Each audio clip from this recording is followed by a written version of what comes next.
What is good, people? We're back with another video, and today we're talking about the chakras.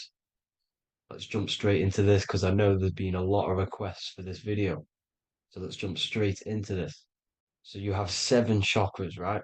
7 chakras, and these chakras are feeding off your electromagnetic field, known as your aura. This is both positive and a negative pole, male and female, right? This electromagnetic field is made out of electric and magnetism, and together they come as electromagnetic. Now, your chakras, the word chakra just means wheel, spinning wheel, because that's what they are. They're spinning wheels of energy. They do not exist on this physical plane. They exist on the etheric plane. Okay. Now, these energy centers are known to regulate your emotions, and each energy center controls the organs and cells in that particular area of the body. So, for example, your sacral chakra will control the cells and organs of your sexual reproduction area. Okay, the navel chakra or solar plexus will control the digestion in your body. Same with the heart, same with the throat, right? So they are like mini brains for each center of your body. They run along up the spine, but notice the crown chakra exists outside the body. It's just above the head. Now, this process of the chakras is obviously the 7 colors of the rainbow, starting from red, which is the lowest vibrational color, all the way to violet, which is the highest vibrational color. This, like I said, these energy centers are feeding off your electromagnetic field. So if these chakras are unbalanced, they are taking too much energy from your electromagnetic field, making it weaker. Now, this is the North Pole. As you all know, the Earth is flat, and we live inside of a giant torus field, and the North Pole is the Earth's heart chakra. And this is why the aurora borealis, or the northern lights, whatever you want to call them, that's why they are green, and they are being emitted from this center point of the Earth, because it's symbolizing the heart chakra, which is green, right? Now, you do work your way up to these. However, this is a torus field. You are a torus field. You have different layers of this torus field, right? And you need to balance all of these chakras, but you can't move up these chakras until you open the one below it. So it's like a stairway. You can't go to your solar plexus without going through your sacral. You see? So you have to work up these. However, you have to work up these and then live from the heart, because the heart is the center of the torus field. It's the balance between male and female poles, positive and negative poles. So you have to balance all of these chakras and then bring them all into one, which is the heart chakra. Now, they exist on the etheric plane. They exist on the etheric plane, and the etheric plane is a layer of the material plane. It's the one higher than the material plane.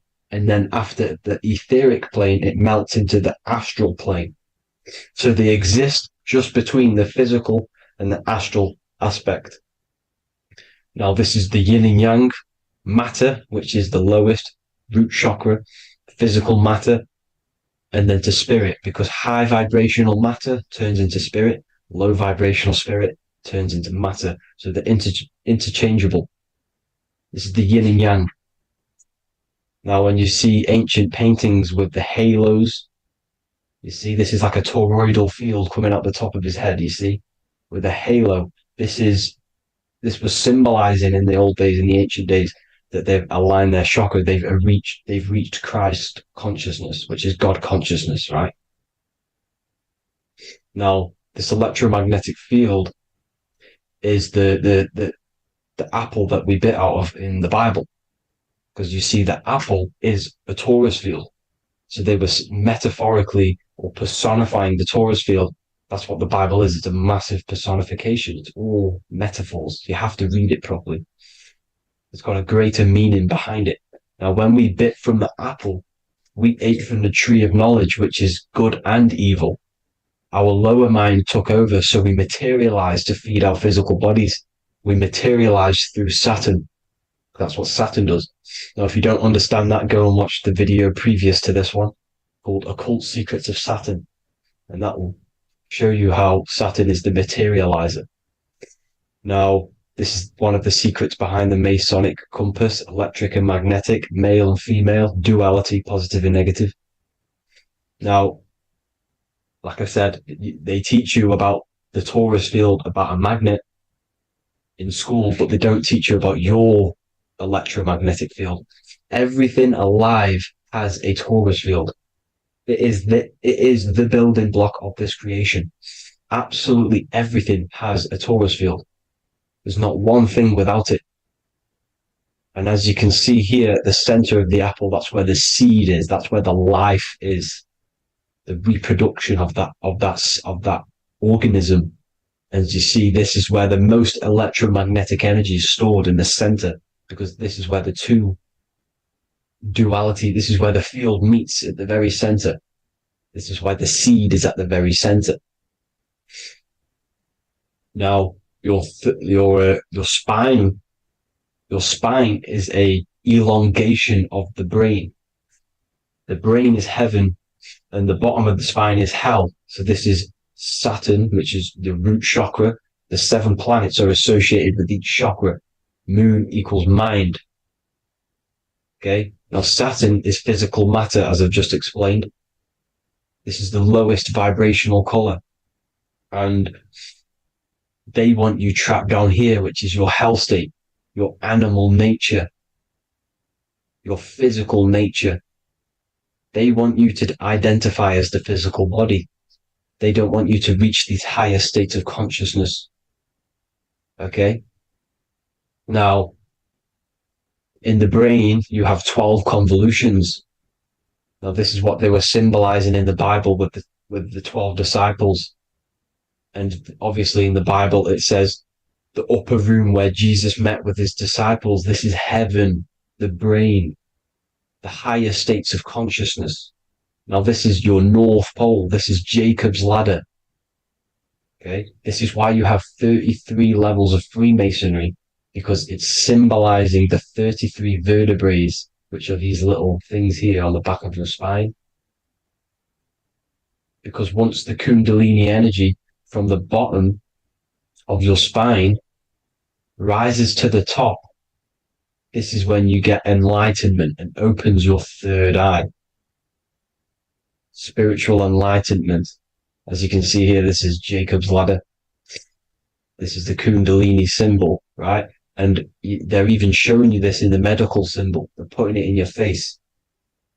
But the serpents are wrapped around the spine. Now, the serpents symbolize how the energy moves around the spine, because it's a torus field, you see? At the center of the torus field, it wraps around the center pole. It wraps around it, and this is how the energy moves up. So they're symbolizing it with the serpents. Okay? Now, every religion has a sacred river. For the Egyptians, it's the River Nile.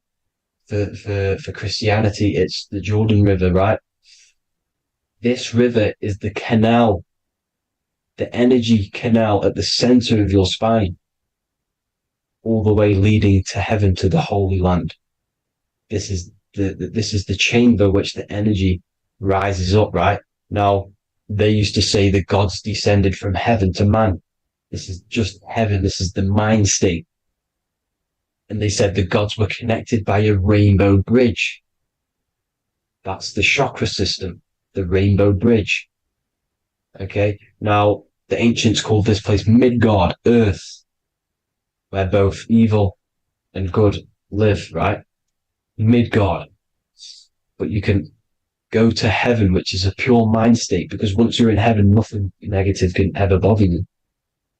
That's completeness. pure Christ consciousness. Now, this is why Jesus dies at 33. He didn't actually die, but it's symbolizing the death of the physical body.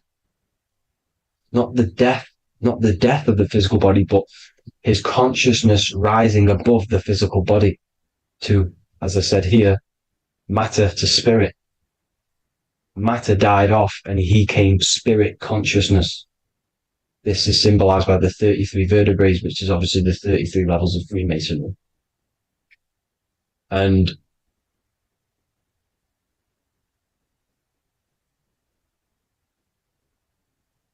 now the pineal gland, which is at the very top of this Jacob's ladder or the River Jordan, the canal, your 33 vertebrae on your spine. This is where the pineal gland sits, right? At the very top, at the center of your brain. Now, there's multiple ways this was symbolized. The Eye of Ra, which is used by the Egyptians. Now, this pineal gland is the seat of consciousness. This is where your consciousness is stored, right? And the ancient Sumerians used the pine cone, hence why it's got the word pineal gland, the seat of the soul consciousness. It produces DMT, dimethyltryptamine, which is known as the spirit molecule. And the pineal gland is wrapped in microcrystals. And we all know crystals transfer frequency and energy. Now, radios use crystals. A radio is a frequency transmitter turning a frequency into a frequency that we can hear with our ears, right? Because all the radios are actually playing right now in your ears. However, our ears can't pick it up, so the radio transmits it into a frequency that we can hear using crystals. So this is the power of crystals, and this is what our third eye is wrapped in, crystals. Now, this third eye is not actually your third eye, it's your first eye. When you're being materialized in your mother's womb, this is the first gland that is produced, and everything's built around it because it is the consciousness. It is your consciousness. Your consciousness never dies, ever. It's an eternal essence. It lives forever. You never actually die. Only the mortal body dies. Now that's what we call life. Life is abided by time, and time is change. And change is what we call life, because everything's constantly moving and transforming into different things, right? Now let's not get off track. The pine cone is obviously, this is in the Vatican here. The pine cone is symbolized as the pineal gland, pine. And this is the opened pine cone. The opened pine cone means or symbolizes the awakened man, the awakened third eye. But the ones here, which the Sumerian gods are holding, these are shut pine cones, symbolizing the unawakened man. But let's not get confused, people. These gods were not gods. They are human beings just like you. They reached Christ consciousness. They are nothing more special than you. They just had the ability to reach Christ consciousness. And obviously their knowledge was far more intelligent than ours, far more advanced than ours. They knew the truth about this reality to the depths. Now, the ancient Hindus had a goddess called Kundalini, which is said that she descended by the means of a ladder or a cord from heaven, which is symbolizing the spinal cord. Now, this is what Hickory Hickory Dock, the mouse went up the clock and came back down. This is all these stories, like Santa as well. Santa comes up and then down the chimney. This is symbolizing the Christ oil. There's an oil which is produced in your pineal gland, right? And this oil travels down the spine. And once it's down on the spine, you must have to raise your consciousness, just like I said, with the chakras. You have to raise your consciousness, raise your vibration to heat up this oil and turn it into a gas. And it travels back up the spine through like the serpents up the spine And this awakens the third eye once it's coming back up the spine and hits the pineal gland. This is the secret behind Santa and Hickory Hickory Dock, because Santa comes down and feeds the presents and goes back up the chimney. And he lives in the North Pole, the positive pole. This is the North Pole, people, and the presence is your sacred oil. This oil, your physical body, is the furnace. It's the spiritual furnace, which you have to heat up this oil by raising your frequency and turning it into a gas to rise up this chamber, the River Jordan, to your third eye, right? Now, this is an alchemical process. Your body is the alchemical furnace. It says in the Bible, if therefore thine eye be single, thy whole body shall be filled with light. I shouldn't have cut that out, but that's what it says. The light of the body is thine eye. If therefore thine eye be single, thy eye shall be filled, their body should be filled with light. This is symbolizing the pineal gland, enlightening the body, the spiritual body, filled with light. Now, as I said, they want you kept down here, which is the root chakra, which is your animal nature, which is obviously mind, matter over mind. This is the symbol of Saturn, right? As you say, we're built of body, mind, and spirit, the Holy Trinity. That is the sun, moon, and earth. The sun's your soul, solar. Moon is your mind. Earth, which is the cross, which is your physical body, the 5 elements, right? So body, mind, and spirit. So the Saturn symbol is actually made out of the cross on top, which is the earth, and the moon on the bottom, which is symbolizing matter over mind, because earth is physical matter. You don't want to be matter over mind. You need to be mind over matter. See, they want you identifying as your physical body. They don't want you to realize you're an eternal consciousness. You're an eternal essence of consciousness which never dies. They want you trapped in your animal nature. And this is why the Baphomet has a goat head, because it's symbolizing your animal nature, which is evil. Not evil, but you're more likely to do evil things, right? Which brings bad karma. That's your animal side. This is why the Baphomet has an animal goat head. As you can see here, he's got the Kundalini energy here. So when you see the inverted cross, the cross is your body, as you can see here. The inverted cross means your chakras downwards, down here. Your head's down here. Your mind is down here. But your mind needs to be up here, which is the upwards cross, which is Christ consciousness. And as we all know, 7 colors of the rainbow, 7 planets, 7 chakras. Red light is low frequency and long range. This is why Saturn is the slowest moving celestial body. And it's the lowest chakra, because it's low frequency, long range. The moon being the crown chakra, which is high frequency. This is why the moon moves around the quickest. The moon is your crown chakra, which moon in mind. See, so there are multiple ways of your chakras becoming blocked. Now, each chakra has a specific intelligence. It has a specific thing that it's doing for the body, right? Now, this can be overused. It can be abused. For example, masturbation. That keeps you down here in your sacral chakra, because you're abusing the energy center. You're abusing your sexual energy, which is then becoming unbalanced. So this is how energy, this is why these centers are pulling more energy out your electromagnetic field, because these centers are wheels. The chakras just mean spinning wheel of energy. So when you're abusing these certain centers, you're pulling energy out of your electromagnetic field, which is making your field weaker, which is making your frequency lower, which makes you prone to diseases, prone to lower negative energy, right? So you need to align these chakras. You need to unbalance them. And as you can see here, you can screenshot these to see how they're blocked. I'm not going to go over each one because it'll take me forever, but have a little read yourself. This is why they're blocked. Now, the ancients used to say Aum when they meditated. Now, these are the 7 vowels There's not 5 hours, there's actually 7. Now, when they say Aum, they're aligning all their chakras by saying this when meditating. This is where the Aum originated from. Now, emotion is energy in motion. So if you're feeling a certain way, that's the energy you've put in motion. It's a reflection. We live in a mirror reality. Everything's mirrored.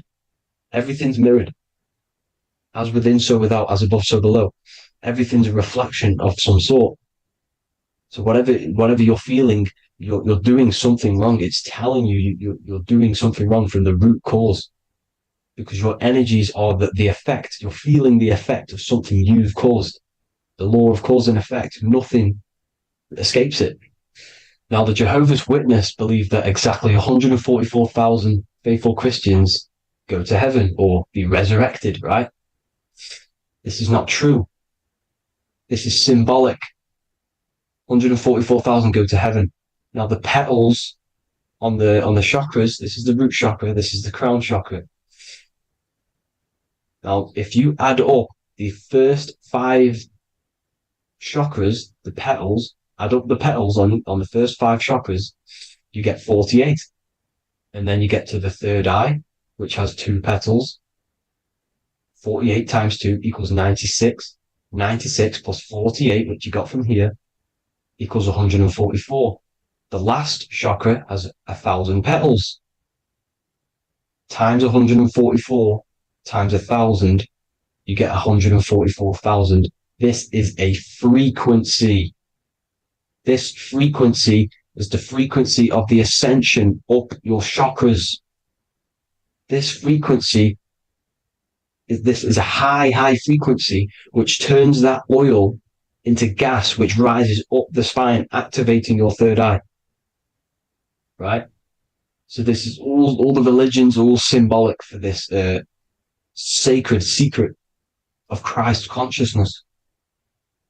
As it says in the Bible, the kingdom of God is within. It's not out there, people. You must look within yourself. You are God. You are a spark of his consciousness, infinite consciousness, right?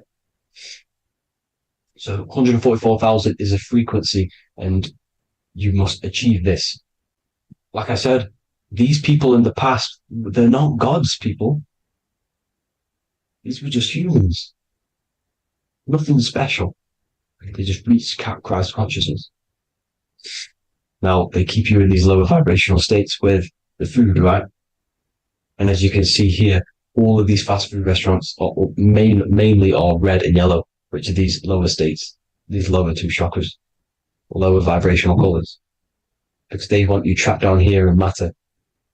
And these foods are so low vibrational, they will keep you down here, because your gut produces, I think it's like 80% of melatonin. Melatonin is your feel-good hormone. These foods will not make you feel good. This is very low vibrational. Meat. It's not meat, it's raw flesh. These animals are stripped from their family, put on a conveyor belt, watch their friends be tortured, and then get slaughtered in a slaughterhouse. Think of all the fear that's running through their blood, all the hormones, all the fear, and you're going to go and eat that very low vibrational energy. As you can see here, this is the light photons within fruit.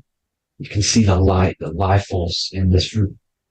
You must think, feel, and do positive to raise your vibration. As you can see, earth equals heart. If you rearrange it, everything in nature is green, right? The aurora borealis is green. You must align all these chakras and then live from the heart, because the heart's the center of the Taurus field. You must become the consciousness in the center. So that's it for this video, people. Thank you all. God bless.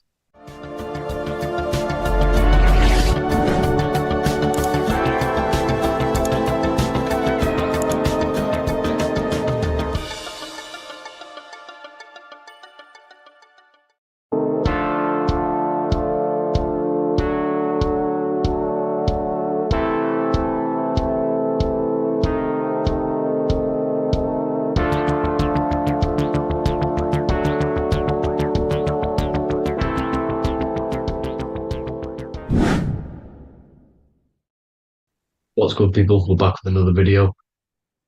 This is going to just be a quick video. Manifestation, magic, bending reality. So let's jump straight into this.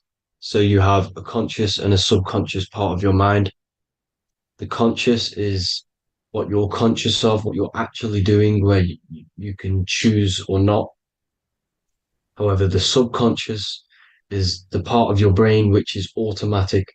So all of the systems in your body, like the digestive system, your heartbeat, these are automatically being ran, and you do not have to tell these systems to do anything. You do not have to consciously tell your heart to beat. It's automatically doing it, and this is what the subconscious mind is controlling. It's like the dark aspect of your brain or your mind. It is the way bigger aspect of your mind. Okay, it controls all the systems in your body. Okay, and this is where all of your programs are.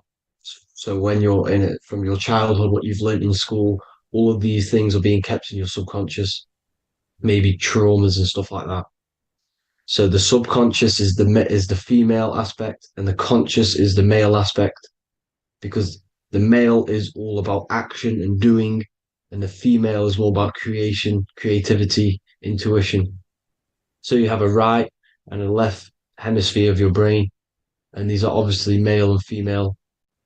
The right side of your brain is your female. It's to do with creativity, imagination, intuition, insight.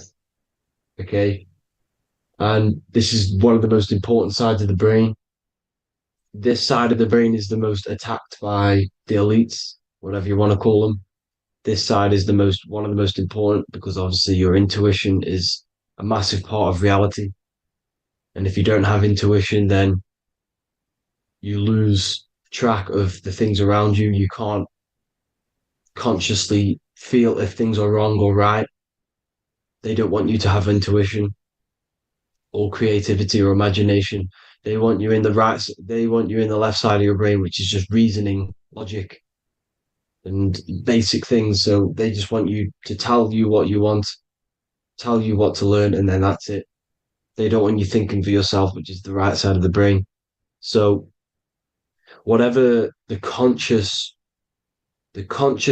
side of your mind impresses the subconscious side of your mind.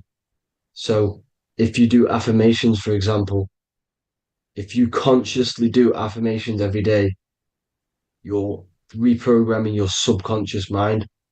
You're impressing a vibration and a word into your subconscious mind, and therefore it will reprogram it. So the male and female aspect are symbolized by the Star of David as well. The male being the upside triangle, the female being the downside, connected all in one, because we both have male and female energy. So every thoughts are electric, which is the male aspect. Emotions are magnetic, which is the female. Each thought creates a wave of vibration in all directions. So think of it like a water drop in a pool, but it going out in every single direction. It's not just flat. And these thoughts have a certain frequency, well, has a certain vibration. That vibration has a certain frequency. And this affects your aura. Every thought, every emotion directly impacts your aura and the strength of your aura.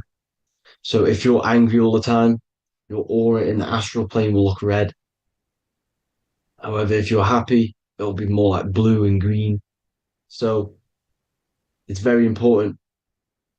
Your electromagnetic field is created out of your emotions and thoughts, and that affects reality, because you're 60% water, and frequency and vibration create certain patterns and has a certain effect on water. We'll get into that after this slide. So each thought that people are thinking around you, you are actually subconsciously picking up these thoughts, because it's emitting this vibration in all directions. So this is why you can pick up thoughts of other people on the odd occasion. However, when you're more in tune with your intuition, your right side of your brain, you can start to pick up on vibrations thoughts, and other people's auras. You can pick up on the energy once your third eye is open, and you know whether you should be in that environment or not. This is what we call an atmosphere when we go into a room and you can feel the tension if someone's been arguing, for example. This is the atmosphere, this is the vibrations, these are people's auras emitting these certain frequencies and vibrations. Okay. So our aura is contained of multiple layers. Obviously, we have the physical body. This is the electromagnetic layer. However, you have the different planes of existence, the spirit, mental, astral, etheric, and then physical. The physical is the lowest plane of existence. And the physical plane is a product of all of the planes above. So the mental impresses on the astral impresses into the etheric, and then the etheric creates the physical object. So the mind is the root cause of reality. The mind is the cause of everything. Your consciousness is pure cause. There's no effect. Everything you see in this reality is the effect. Everything that you experience is the effect because the root cause was the mind. The decisions you made you experience that certain experience. And that decision was created on the mental plane. And this is just pure thoughts. And thoughts are things. If it exists in your mind, it is a thing. It's a certain frequency. So if you have a certain level of thoughts, if you're thinking positive, for example, you're going to have a strong aura, you're going to have a higher vibration, and that attracts like. Like attracts like when it comes to thoughts and vibrations and electromagnetism. So if you're thinking positive all the time, speaking positive, doing positive, you're then creating a higher vibration, and that's going to attract people on that similar frequency to you. Everything is electromagnetism, frequency, and vibration. Everything. You see, so this is why, for example, if I put my hand to a TV screen, if my finger was the same vibration as the TV screen, it would go straight through it. However, the particles in my hand and the particles on the TV screen are two separate vibrations, and this is what causes the friction to stop and not my finger to go straight through it. So, like I said, when you don't feel the vibe of someone, when you don't feel right, you don't really get along with someone, this is a vibration. Your vibrations are not matching, they're not similar, they're two complete different vibrations, and they're not aligning properly. So, music has a massive part on this. Music is a massive, massive tool for the elites because music is frequency. And in 1975, the musical instrument are all tuned to 440 hertz. So Spotify, Apple Music, most of the music on YouTube is all set to 440 hertz. And 440 hertz is not divisible by 3, 6, or 9. And when you can't divide a frequency by 3, 6, or 9, it's not a natural frequency. As you can see here, this is 432 hertz. This makes a nice geometric pattern. However, 440 hertz is a distorted pattern. So when you listen to this actually shuts off the whole right side of your brain. Like I said at the start, this is the most attacked side of your brain. It's to do with creativity, imagination, intuition. When you listen to 440 hertz, it shuts off the whole right side of your brain. And obviously shutting off all of these forms of your brain. Music is very, very powerful tool for the elites because it's the only thing which can enter your soul or your ears without consent, your body without consent. Everything else has to be through consent. You choose whether to eat something, you choose whether to drink something, but frequency, you're going to hear it no matter what. This is why it's so powerful. And music influences the body in many different ways. It's the most powerful imitator of everything. It directly affects all listeners. It directly affects intentions, gestures, movements, and actions. It stimulates your mind, and certain songs, certain catchy songs, can reprogram your subconscious mind, invoking certain emotions. This is why when you listen to slow beat songs, it makes you feel more sad. When you listen to upbeat songs, you feel more energetic. This is because these frequencies have a profound influence on reality and on how you feel. Because, like I said, you are 60% water. And as you can see here, each frequency creates a different geometric pattern. And inside of you is 60% water. So, like I said, 440 hertz is going to make a distorted pattern in your water. And this is going to have a profound effect on your emotions and your reality. So, like I said, health is not just the body. It's you are made of body, mind, and spirit. You need to look after what you put in your body. You need to look after your spirit and look after your mind. It's very important to keep all these in balance because once one of these are unbalanced, it affects the other two. So if you're eating wrong, it's going to affect your spirit and mind. If you're thinking wrong, it's going to affect your body and spirit. These are all interlocked. Uh, you have to look after them all. So it's very important you understand music. Stop listening to low vibrational music. To be honest, you want to listen to music without any sort of speaking inside of it. You just want pure uh, frequencies, which are the solfeggio scale, like one of these, for example, 432, 528 hertz. These are all good frequencies. It's called the solfeggio scale. And these frequencies make you more in tune with nature. 528 hertz is what the earth vibrates at. So it's very important. And the Rockefellers are the one who changed this to 440 hertz. The Rockefellers, one of the elite families. So if you want to manipulate reality, it's very important to have your chakras aligned and having a high vibration because the higher your vibration, the more powerful your words and your intentions are on reality. So the lower your vibration, the harder it is to affect reality because you're on a lower state of consciousness. Like I said, you have the mental, astral, etheric, and physical.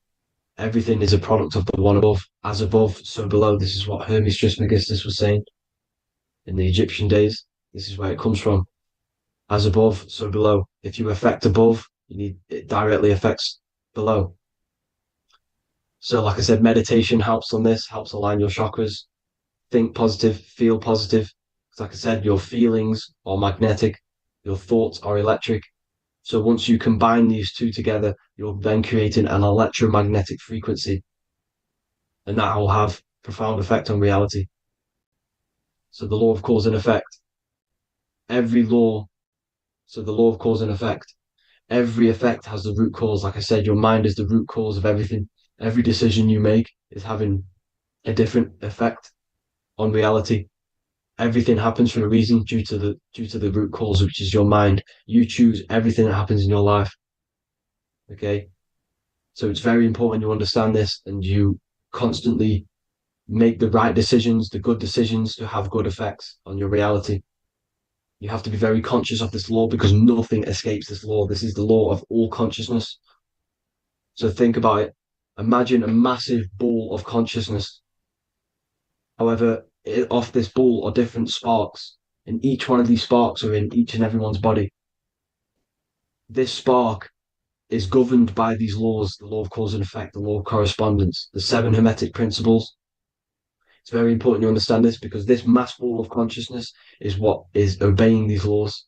And everyone has this spark of consciousness inside their third eye. And like I said, everyone is the same consciousness. This is why if you do bad onto someone else, that will directly affect your reality. So if you hurt someone, it's going to come back to you in one way or another because you are that same consciousness.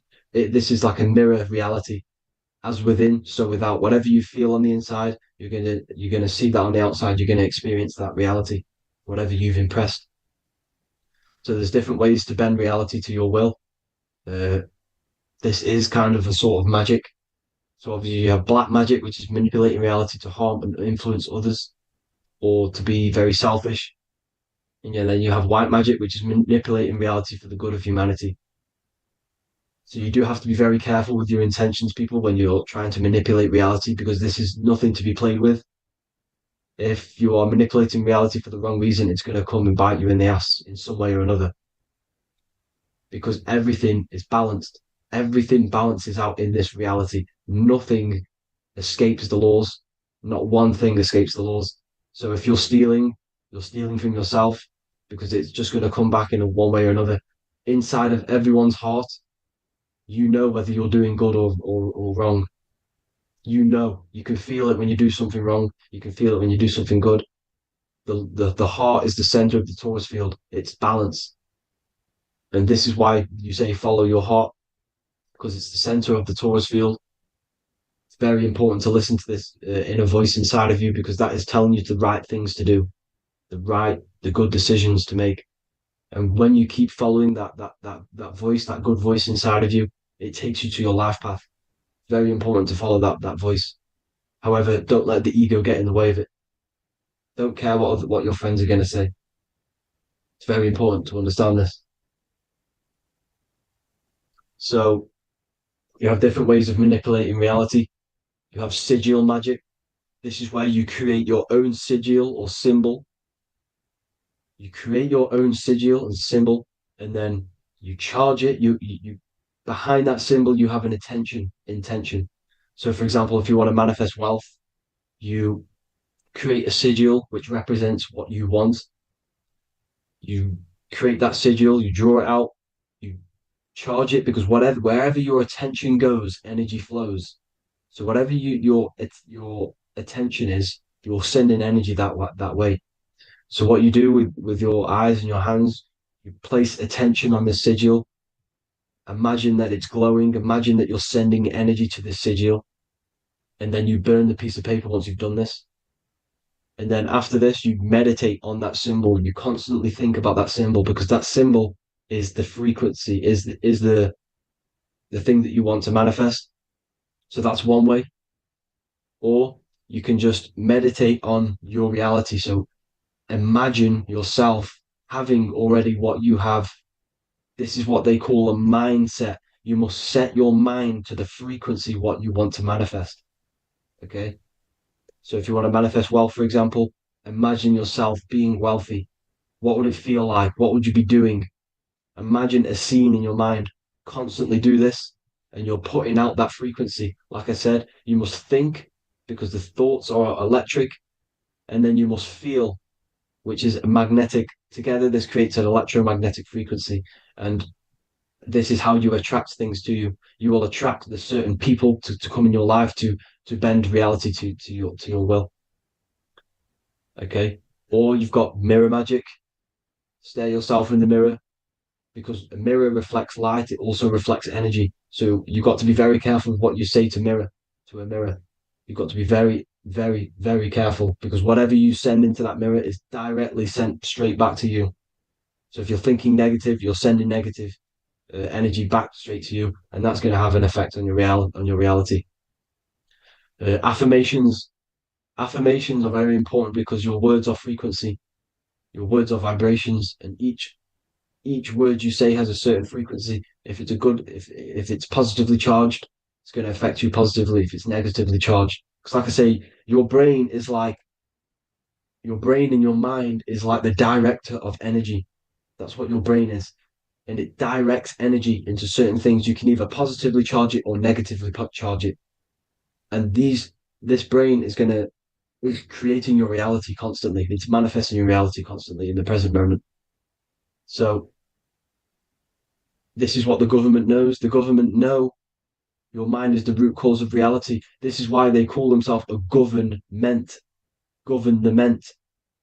The New World Order is not being manifested by them. They are controlling the information. They are controlling your perception of this reality. And they know the mind is the root cause of reality. Therefore, if they control your perception of reality and your information, what you believe, you're going to manifest that information, that perception. So we, the people, as a collective consciousness, are the ones uh, manifesting this new world order. You see, so this isn't black magic. They're actually tricking us into manifesting their own their plans. This new world order. You see, this is how smart these people are. They know how to get around the laws of reality. They know how to bend reality to their will without facing the consequences. They're getting humanity to do it. You see, there is a collective consciousness. As like I said, we all have that same spark of consciousness, right? So as a collective consciousness, we are on a very low vibration at the moment. However, we are waking up rapidly. There are more and more people waking up at the moment, and light always chases away the shadow. Light is a lot more powerful than darkness, you see. So one person waking up has a massive effect than one person being asleep. It has a profound effect. Because, like I say, the light always chases away the darkness. It's more powerful. The light is always more powerful. High vibrations are more powerful than lower. So that's it for this, people. I hope you all enjoyed. This is a short, quick video. God bless you all.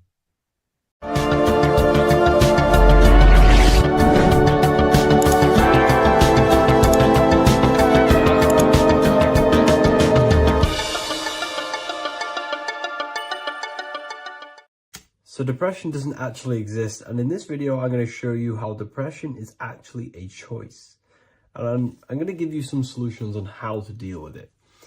And this is probably going to change your life forever just by doing this alone. Okay, so the first thing you need to understand about depression is that it exists in your conscious mind. It exists in your thinking mind. So what is inside your thinking mind? You have your body, your name, your reputation, your trauma, your memories, your family, your worries, your interests, your bills, your passion, dislikes, goals, right?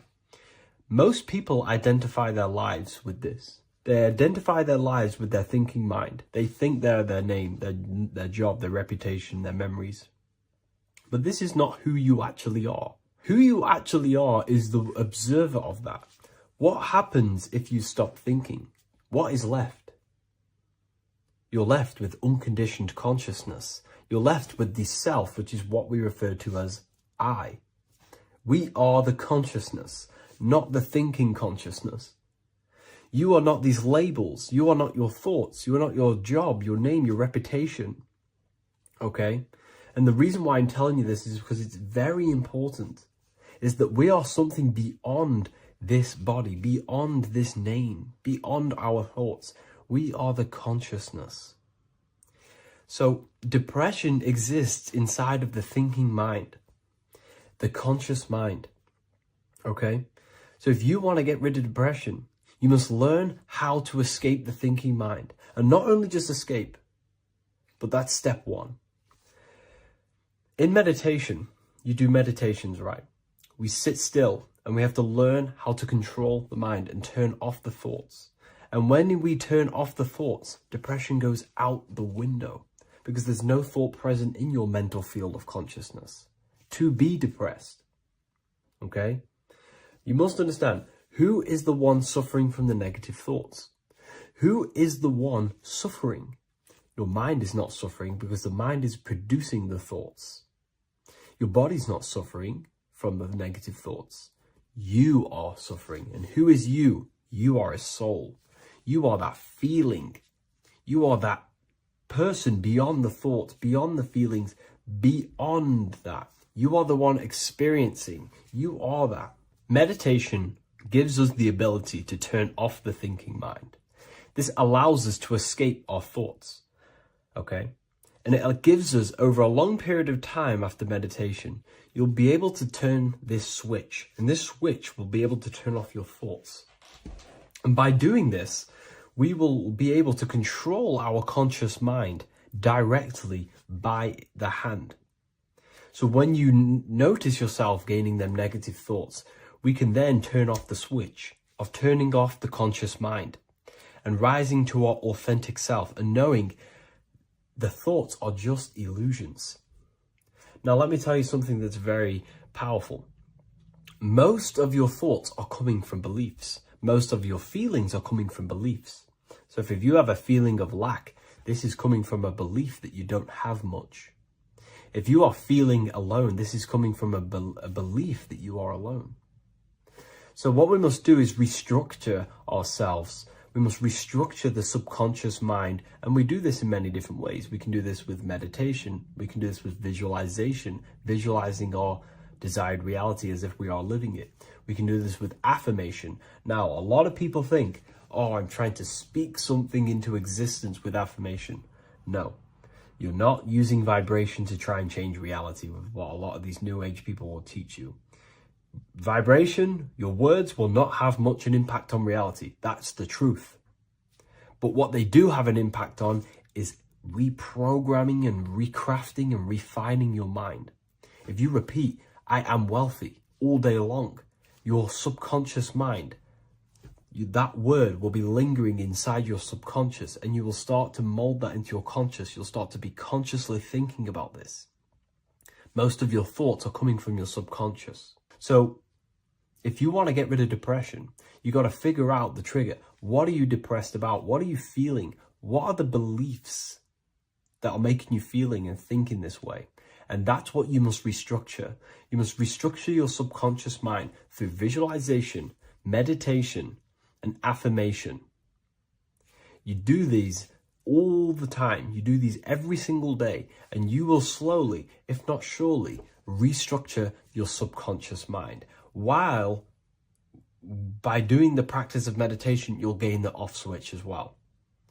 Sometimes depression comes from not living in your authentic self. You're not doing the things that your soul is telling you to do.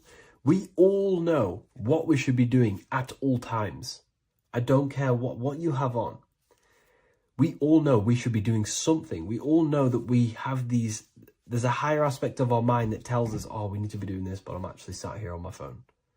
Oh, I shouldn't be eating this, but I'm doing it anyway. There's always that higher voice.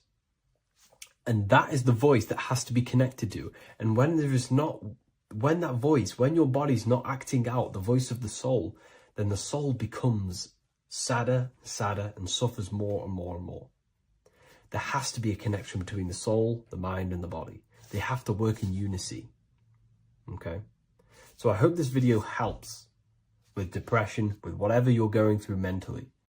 In this video, we're going to be talking about the evolution of consciousness. You are born human, however, you possess consciousness, which is the awareness behind your being, the awareness behind your thoughts, the experiencer behind your five senses, the experiencer, the observer behind your thought, emotions, and senses. You are an eye, an invisible consciousness looking through a lens, which is your body. Your body produces this physical world that you experience. Your brain produces this world. Your brain and body is a technological computer. However, you are an infinite, ever-expanding consciousness behind this physical body. And there is an evolution of consciousness, a cosmic journey of expansion. And this is why we see so much pyramid symbolism in the occult and esoteric world, and especially within Freemasonry. Because the pyramid represents climbing, an evolution, a raising state of consciousness, a journey. Steps symbolize a journey upwards. This is the raising and the evolution of consciousness, our inner world.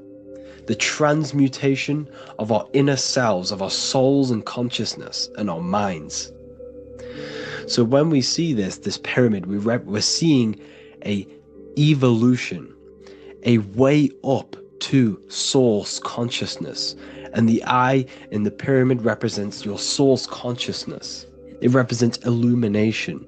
It represents divine guidance through this evolution of consciousness. This is why we see the ladder. Consciousness is ever expanding on an infinite journey of evolution. Each individual is a part of this cosmic process, contributing towards the ongoing expansion of both mind and awareness. As we evolve, we collectively explore deeper levels of existence, expanding the boundaries of thought and consciousness. The mind has the ability to expand infinitely into new realms of thought, into new dimensions of mind. The mind cannot be filled up. It is not a physical substance. The body can be filled up because it is a physical thing, but you cannot fill the mind. Therefore, the mind is constantly expanding, ever expanding into new fields of thought. So what we see in Freemasonry, the ladder, is again a journey, an elevation of consciousness. When we are born with an infant consciousness, and as we gain older, we gain an adult consciousness. Our inner world, our inner mind, and our emotional intellect changes and evolves. We are significantly different from when we were very young as an infant. It's because our consciousness evolutes, it changes, it alters like water. So, just like this evolution of your own consciousness as growing up, there is consciousness of beings existing in cycles beyond our own. And their consciousness is unimaginably different from ours. They operate on a higher level of understanding and knowing, experiencing reality in ways that transcend our current comprehension. Our minds right now cannot comprehend the highest states of consciousness. There are entities, there are beings beyond our own, existing in higher dimensions of consciousness that we cannot comprehend because they have expanded. They are on a further way up the ladder of consciousness. However, we are all on the same journey. None of us can take the same journey. There is one ultimate goal, reaching source consciousness. However, this is always ever expanding. However, we are all on a different journey. There is one truth, one source, one goal. However, there are billions in different ways of reaching it, and we are all on these different paths to source consciousness, to this ladder, this evolution of universal evolution. Okay?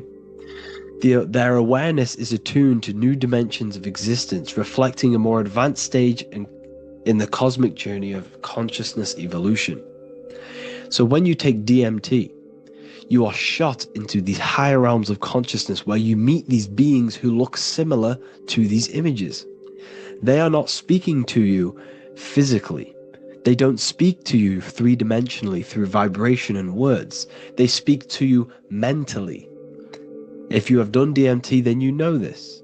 And if you have met these beings, then you know this. You might have even met some of these types of beings on mushrooms or any psychedelic drugs. Because ultimately, when you take these mind-altering substances, it's altering your consciousness. It's merging your consciousness with the spirit of that substance. And you are essentially attuning your mind to higher dimensions of consciousness. That's why we say we're getting high when we take these substances. Therefore, when you meet these beings on DMT, you are essentially meeting beings who are attuned to higher dimensions of consciousness, and they speak to you mentally. They speak to you telepathically through thought, because the universe is mental. Everything exists within the mind. The way you are now, your physical existence, is a state of mind. Mind, thought creates matter. Spirit and matter are two opposing ways of thinking. If we have a very spiritual mind, we have an expanded mind, we are a spiritual person through the mind. However, if we have a very low state of consciousness where we think about food, sex, lust, and all physical things, then we have a physical consciousness. Matter and spirit are two opposing forces, two ways of thinking. The mind attunes itself to different levels of understanding in different dimensions. So, essentially, this is what we're looking at. The body is a vessel for the fluidic, formless consciousness, a temple that houses the essence of our awareness. While the five senses are limited to perceiving only the physical plane, the mind transcends these limitations, capable of perceiving the full scope of reality. It is through the mind that we access deeper truths beyond the material, tapping into boundless nature of existence. Physical existence is a thin band, a thin layer of reality. It's like 0.001% of reality. And your five senses are only tuned into this layer of reality. But the five senses are, by design, only only allowed to perceive physicality. But the mind has the power to expand beyond this physical five sense state. The mind has the power to expand and evolute. It is a conscious decision whether you want to take this path or not. You can stay in a three-dimensional way of thinking, or you can expand your consciousness from within. It's not an external journey. There is no God going to save you. You must save yourself. Therefore, behind every single one of these eyes is the same source consciousness. However, we are all different cells in a different journey. The organs in your body, the cells in your body are all alive. They all possess same consciousness, universal consciousness. However, we are all on a different journey of evolution. As above, so below. As the baby is in the mother's womb, when the baby becomes conscious, there is a world outside of its mother. What does it do? It presses and seeks a way out to be born in the other world outside of its mother. It is the same with your consciousness, your mind. When your mind becomes aware that there is realities beyond the immediate surroundings, it seeks a way out. And this is exactly what I'm doing to you now.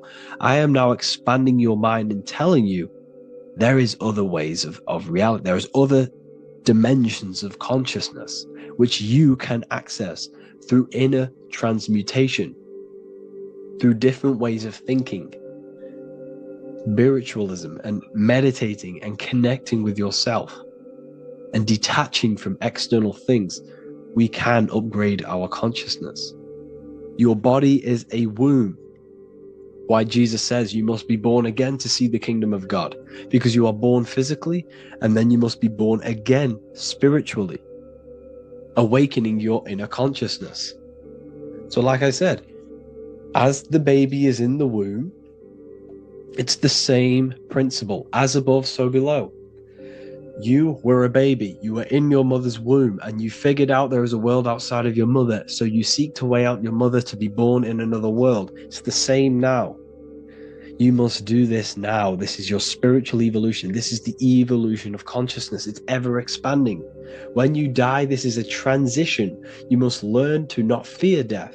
This is another part of your spiritual journey. You must master death. Therefore, like I said before, the mind has limitless capacity to expand into new realms of thought, continuously exploring uncharted ideas and concepts without boundaries. The mind can ever expand. It can never be filled. It can never ever know everything. There is infinite fields of knowledge, infinite fields of thought. Your current state is just one stage on an infinite pathway. You won't remain human forever.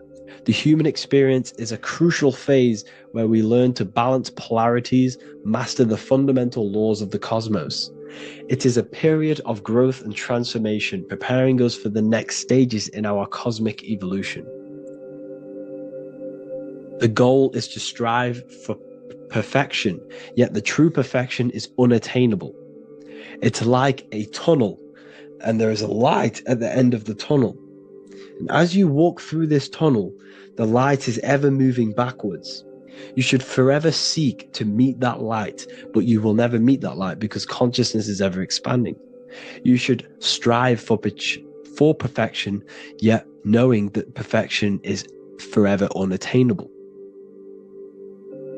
The journey is endless, with each step revealing deeper layers of understanding and experience. The pursuit of growth and expansion is itself the essence of our evolution. You can find all of this knowledge in the amazing book that I have read for years. I have read this book, The Emerald Tablets of Thoth, the Atlantean, by M. Dorial, translated by M. Dorial. I'm telling you now, this book, now that I've told you this, you have some context on the book. The whole book is about evolution of consciousness. He's talking about higher dimensions beings. He's talking about how you can transcend this physical plane. It is truly the most amazing book you will probably read. One of the best spiritual texts you'll see. It's hard to understand. So you must read it over and over again. And the more your mind progresses, like for me, I read this every couple months. And the more I learn about consciousness, the more I expand my own consciousness. And every time I read this book, I pick out something new that just completely blows my mind. Because you can only understand this book to your level of consciousness, to your level of understanding. So now that I've told you all this information, go and read this book and it will absolutely blow your mind.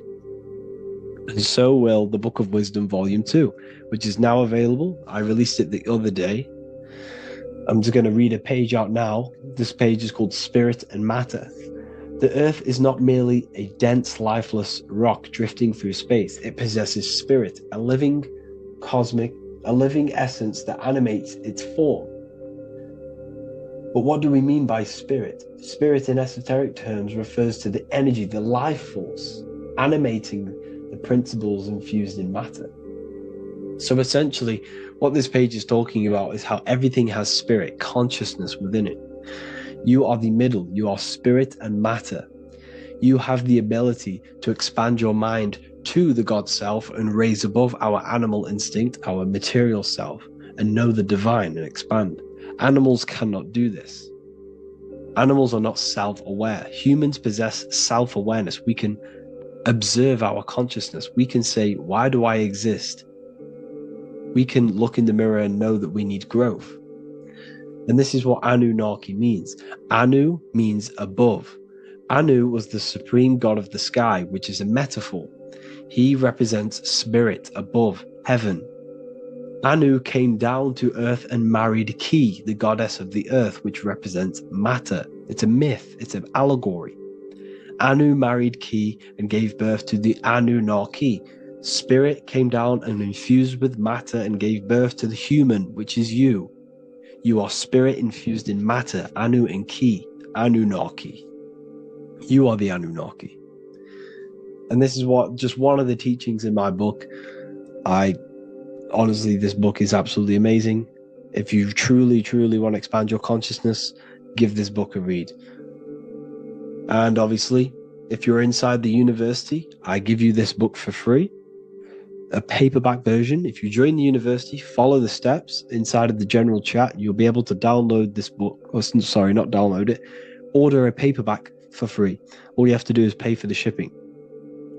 You'll also gain amazing knowledge inside of my library, where your mind will just be overblown with the amount of esoteric books. There's over 45 rare occult books, plus you get a PDF of the Volume 1 and Human Health Guide. You get reoccurring updates where I expand on symbolism, occultism, where you will just feel absolutely amazing once you understand esotericism in yourself. You'll also learn how to create the dream reality that you want with the Manifestation Mastery course, where I teach you how your consciousness creates reality. You'll have a real lectures where I post lectures on symbolism, occultism, esotericism. There's a conscious community and live calls and Q&A where you can ask me questions and I'll answer your questions. I just want to say thank you to everyone who has joined the university. Thank you for even liking and watching this video. Any support I just appreciate every single one of you. Please, if you can, leave a comment and a like on this video and let me know any videos you want me to make in the future. And I will start uploading a lot more to the YouTube. So yeah, thank you all for tuning in today. Have an amazing day. There's an ancient symbol hidden in plain sight, one that holds the key to transformation, power, and unlocking your true potential. It's been used for centuries by mystics, rulers, and even modern science, but almost no one understands its true meaning. Once you do, it will change the way you see yourself and the world forever. Stay with me, because this could be the key to your own awakening. The symbol of the snake, or the serpent, is a very powerful symbol that refers to something within you, that we all are on this journey.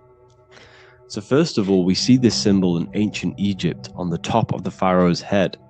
We also see this with Buddha, with the snake on top of the Buddha's head and below. We also see this in Rome, with the Roman god Mercury holding the staff with the snake. We see this in Adam and Eve's story, with the snake tempting Eve. We even see this today on the medical facility. But what does this mean? Why is this symbol being used for thousands and thousands and thousands of years? It has a very deep esoteric meaning. We see this in the caduceus staff, and we even see the snake representing the kundalini.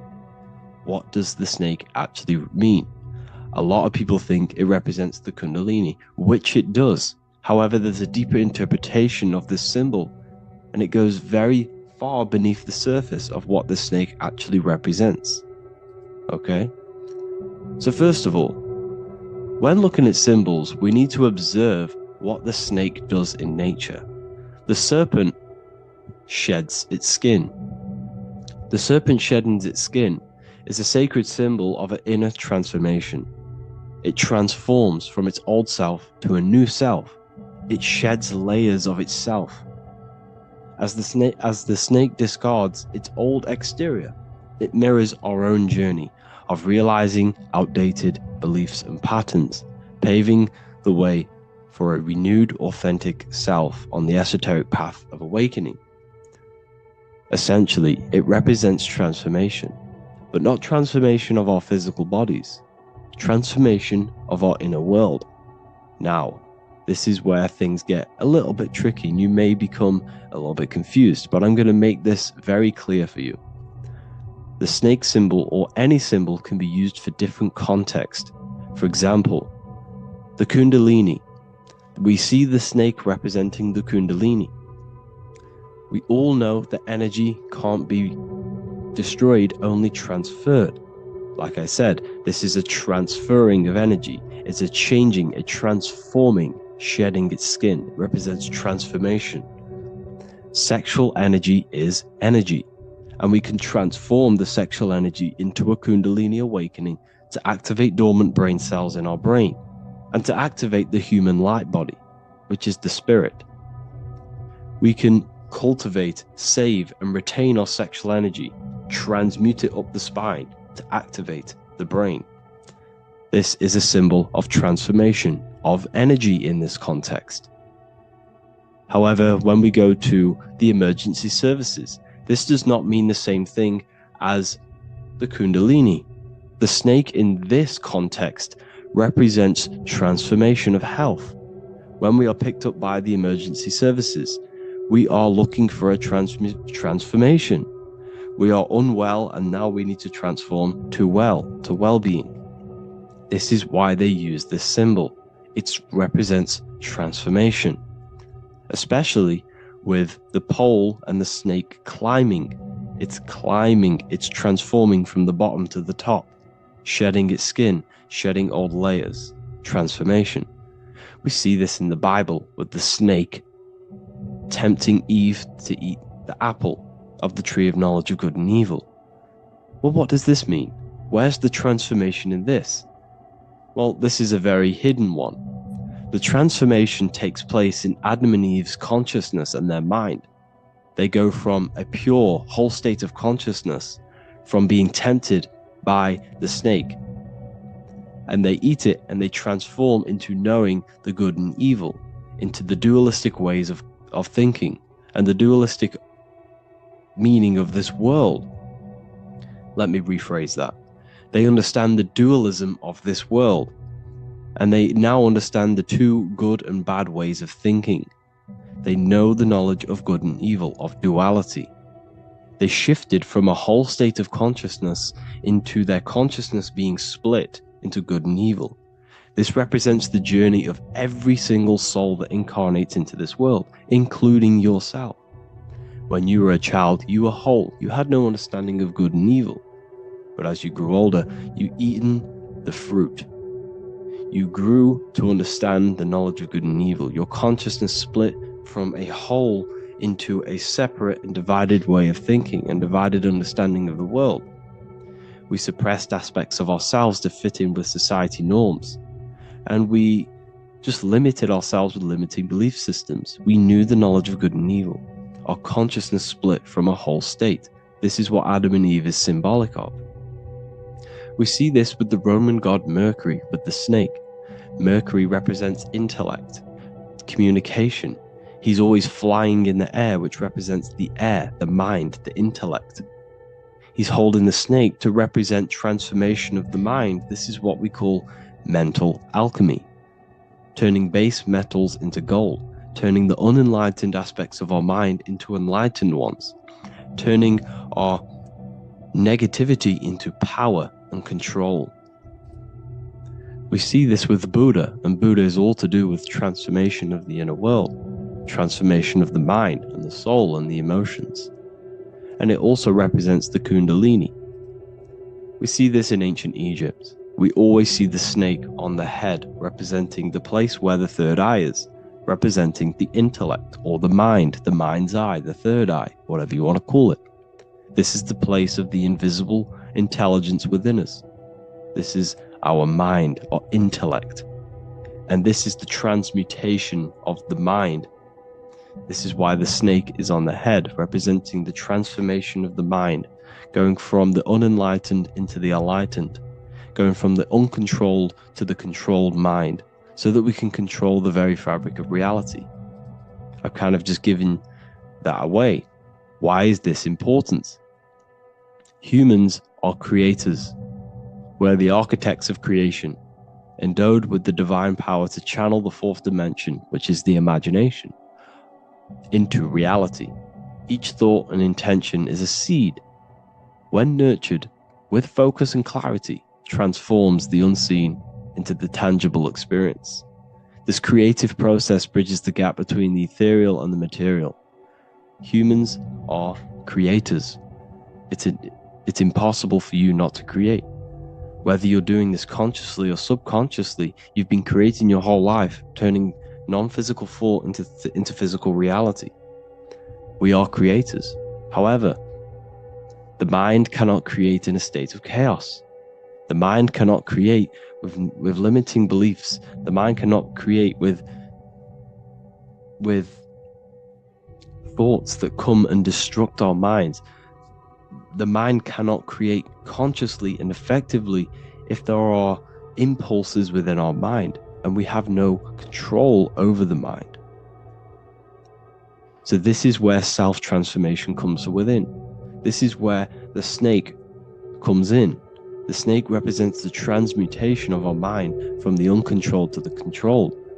In this context of the Egyptians with the snake on their head, it's all to do with mental alchemy. In the occult tradition, the mind is seen as a delicate instrument that demands constant vigilance.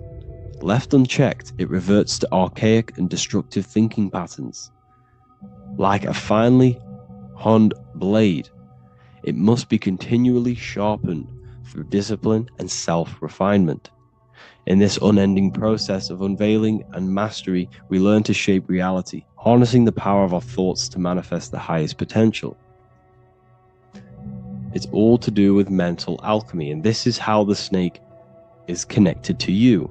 And what the snake represents to you, it represents the transmutation, the changing of ourselves, of our consciousness, so we can gain control in this 3D world.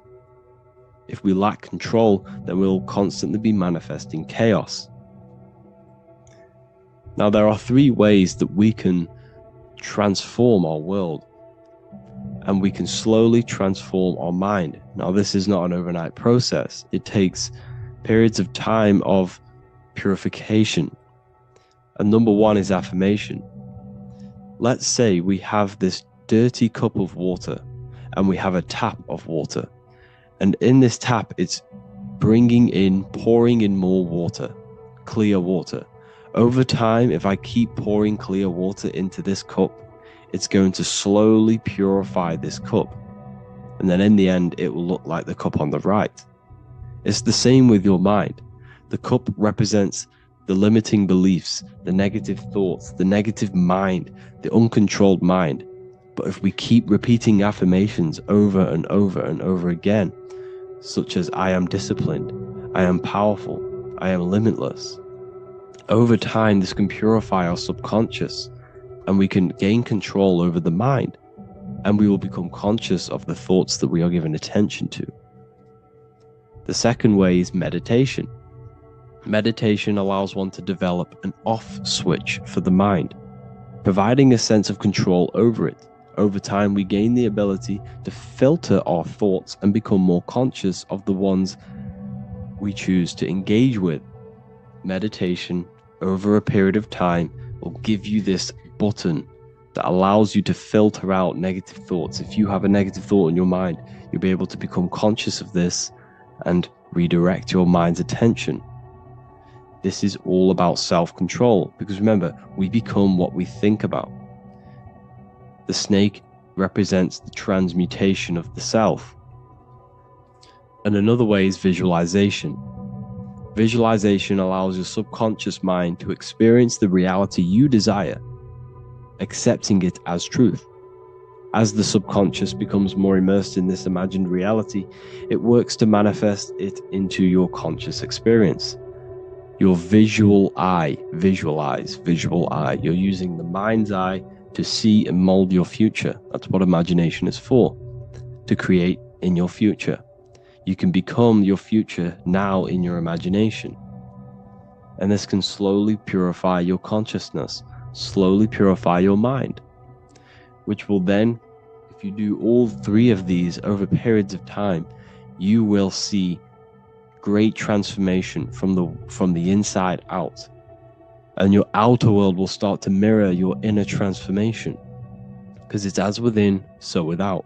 You change your inner world of consciousness, of thought and emotion, you'll change your external reality and your circumstances.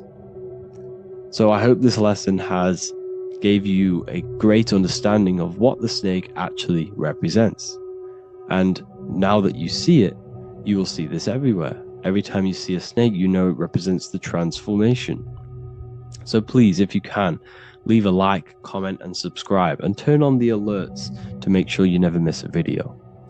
And if you have any video suggestions, feel free to make a comment and I can make a lecture on it. I appreciate you all watching this video today, and I'll see you all inside my university if you're inside, and I'll see you all in my Telegram if you join. And I'll see you in the next video, of course. Thank you and take care. Geometry.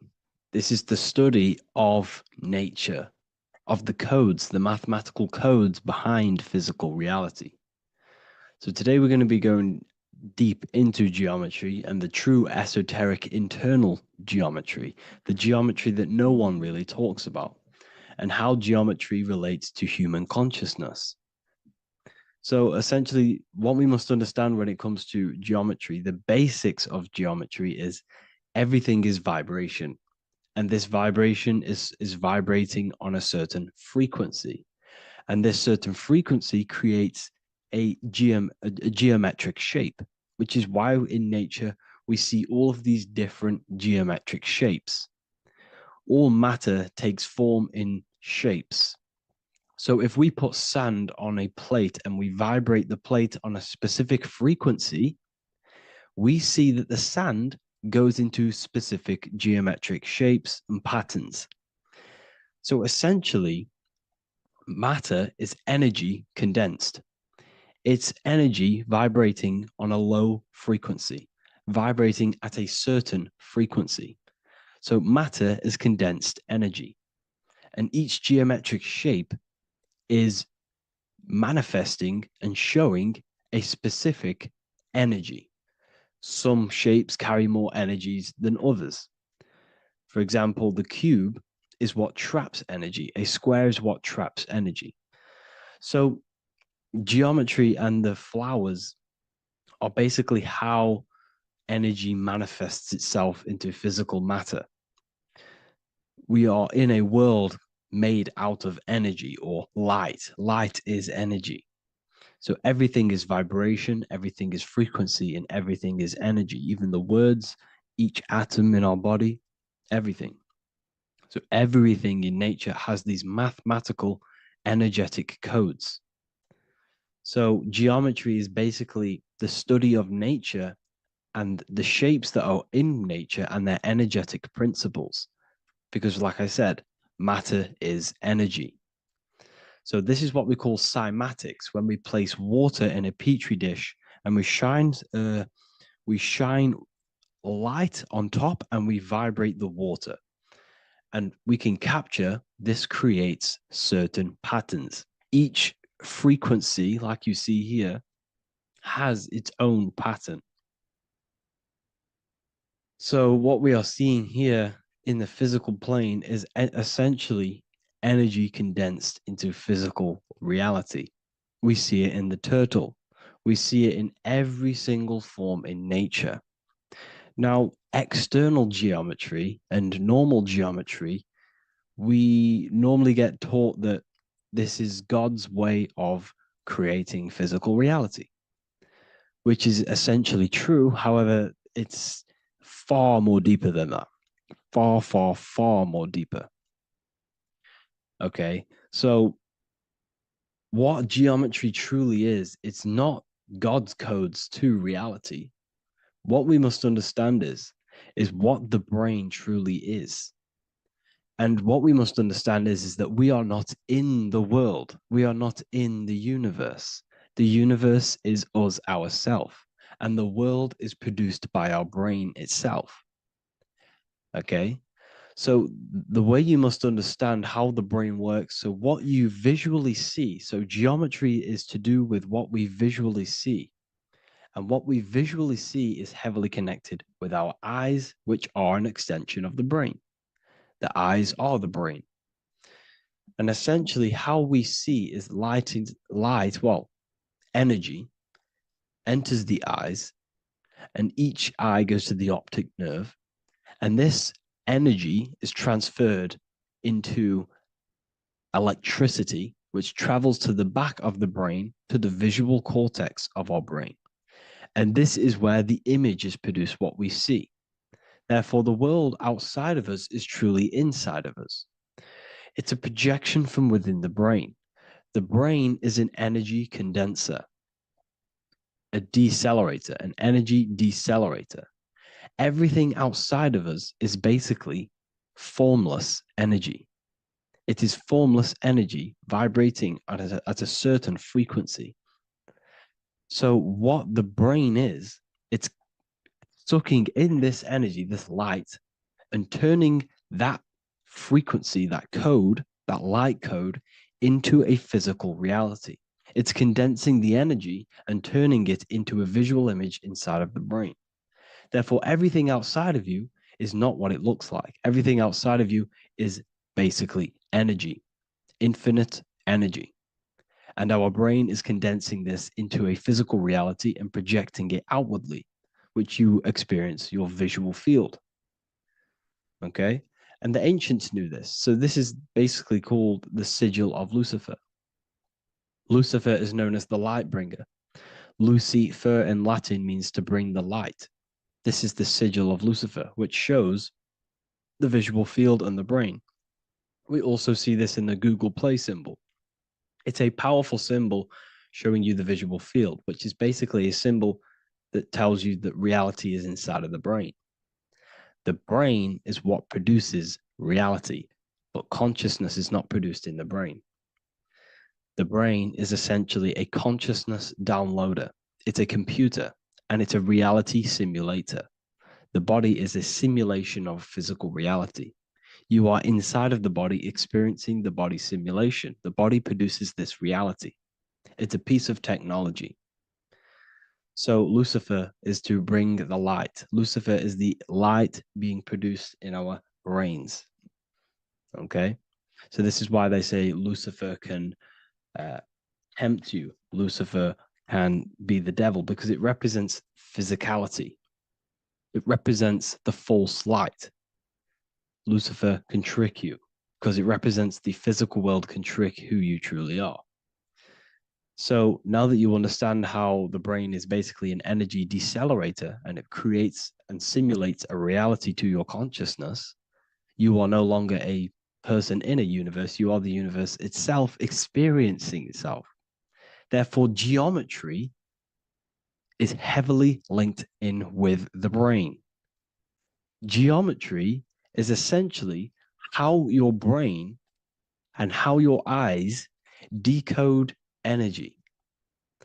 So what you are seeing is the mathematical codes of your brain creating reality. So what they teach you is the external is that geometry is God's way of creating this world, and these are the mathematical codes God's created. But now I'm telling you the internal. This is the truth. Geometry is how your brain mathematically condenses energy and light into a physical reality. So therefore, your brain is a computer program. So now geometry is nothing outside of you. Geometry is not something created by something else. It's created by your brain. Your brain produces these patterns through mathematical codes by breaking down energy into physical reality. And this is why you see geometry in everything around you. This completely changes your view on geometry. It's in your ear, it's in your face, it's in everything. Geometry is everything. Okay? So now that you understand this, now, as we were talking about the visual field earlier, the ancients knew about this. The ancient Egyptians knew about this. We can see this symbolism inside of the casket, the Egyptian casket. See, this crossover represents the visual field. This represents the back of the brain. This is the left hemisphere, the right hemisphere. And now some of the most simplest teachings in geometry is that straight lines are masculine and curved lines are feminine. And we even see this in the human body. The feminine human body is curvy and the masculine human body is liney. And even with the genital reproductive area, we have a line and a curve, 0 and 1, the binary code of all creation, 0 and 1, because that's basically all that exists. Nothingness and one, nothingness and God, nothingness and consciousness. That's all that exists. Now that I've told you that, the basics of geometry and the line and the curve and the feminine and the masculine, what do we have here? You see this stick here? This is a curve. And what's the right hemisphere? The right hemisphere is the feminine, the feminine energy, the feminine aspect of our brain. Then we have a straight line. This is straight lines. Now this represents the left brain. So the Egyptians are showing you the left masculine brain and the right feminine brain because of the curve and the straight line. And this is the visual field, the crossover. So there's a crossover in the brain. The left eye is connected to the right brain. The right eye is connected to the left brain. Okay, so the left eye is connected to the right brain. The right eye is connected to the left brain. The solar and the lunar. So, like I said, everything outside of you is basically energy. Your body is basically a holographic avatar, condensed energy produced by your brain. There's nothing actually outside of you. Your 5 senses are electrical threads of light. And when you touch something, this is basically electrical signals in your nervous system, which are reporting back to the brain. Therefore, what you touch is actually, you're not touching. The feeling that you feel when you touch something is not the true feeling. That's your nervous system you're feeling. You're feeling your nervous system in the brain. It's electrical signals to your brain. So the 5 senses do not decode, well, what you're experiencing as the 5 senses is not outside of you. This is your brain interpreting electrical signals. You don't experience the world, you experience your nervous system and your brain. The nervous system is an extension of the brain. So this is the truth. This is not woo-woo spirituality. This is true consciousness science. But I'm teaching you here. Okay? So nothing is truly outside of you. It is a universe. You yourself are the universe, the fabric of the universe itself. The only thing that exists outside of you is essentially energy. That is it. And your body and your brain condenses this energy into reality. So when we look into architecture, why is architecture, the ancient architecture, so important? Because what did I tell you at the beginning? Shapes and physical matter is condensed energy. Each shape holds specific energy. Some shapes hold more energy, emit more energy. Some shapes condense energy. Some shapes transfer energy.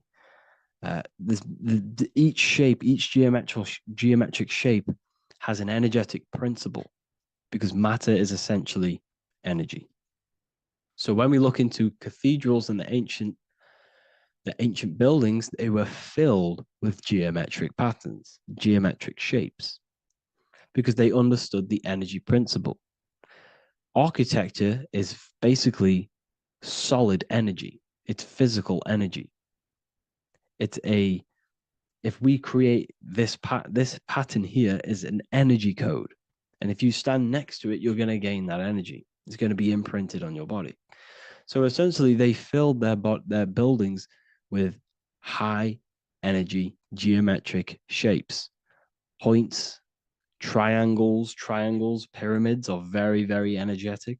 This is why you have crystal pyramids made, organite pyramids. They're always in pyramid shapes. That's why the Egyptians built in pyramids, because pyramids hold high energy. They emit high energy. So this is why you see all these different geometric patterns. Okay. So in the real reality, in the energetic plane, this building would basically look like this: lines and grids of energy. Okay. This is what it would look like in the energetic plane, a blueprint of the energy body. So as you see here, these are the different frequencies in a petri dish, of water in a petri dish. And you can see they are specifically aligned up with these specific patterns. You can see geometry even within geometry. It's fractal. So essentially, when you would stand inside of these buildings, they would imprint the energy of the building in your body, because your body is healed through energy. You have an electromagnetic field around your body. So by creating buildings with geometric patterns, we are essentially increasing the energy of the building, because the building itself is energy. Okay. So when we fill it with geometric patterns, we're increasing the energy. We're giving it a certain energetic imprint. So when you stand inside of that building, you're being imprinted with that energy. Okay. So especially with these windows, these stained glass windows. Well, why are they stained glass? Well, color is frequency.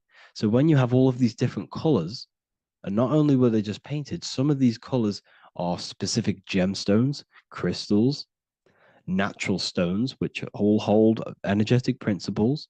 Each crystal is vibrating on a certain frequency. Wood has its own frequency. Metal has its own frequency. What you must understand is that everything in nature is not just a piece of matter. It's vibrating.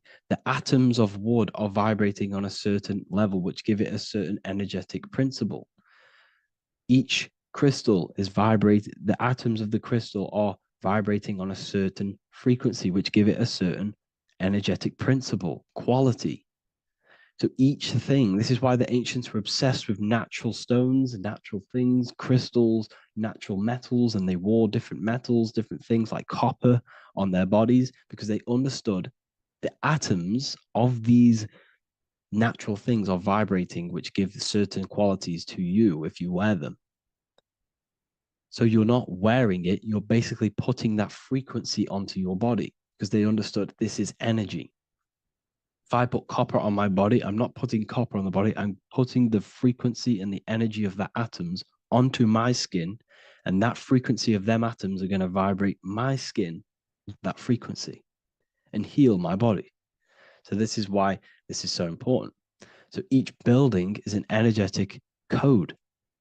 Okay. So when you stand in these buildings, it can heal your body. This is why when people walk into these ancient churches, they feel like they've met God. They feel a certain way. They feel so amazing when they enter these churches. They feel holy, for example. It's not because God's there. It's not because these man in the sky dwells in these holy places. It's because the energy of these buildings affect our consciousness.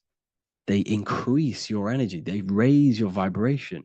They heal your body, they heal your cells, they imprint the water in your body, especially with these stained glass windows. Like I went a bit on a tangent there, but these stained glass windows were encoded, well, they use different gemstones, different lights, different colors. And when the sun would shine through this window, well, what's the sun? The sun is light. Light is energy. The sun's light would go through this filter of the window, of the crystals and the different gemstones and the different colors, and the sun's light would be encoded, imprinted with these crystals, with these colors and these natural glasses, which have healing energetic principles. And when you are inside that building, the sun's encoded energy of the window would be imprinted into your body, into your energy field, and it will heal your energy field, and it would heal your body, your cells on a cellular level. Because your body is what? 60 to 70 to 80, some people say 80% water. And water is encoded with vibration. If you say certain things into water, it gives it a specific geometric pattern, like I broke down in the beginning. If you say love to a water and then freeze it, it will go to this. If you say hate, it will go to a distorted pattern.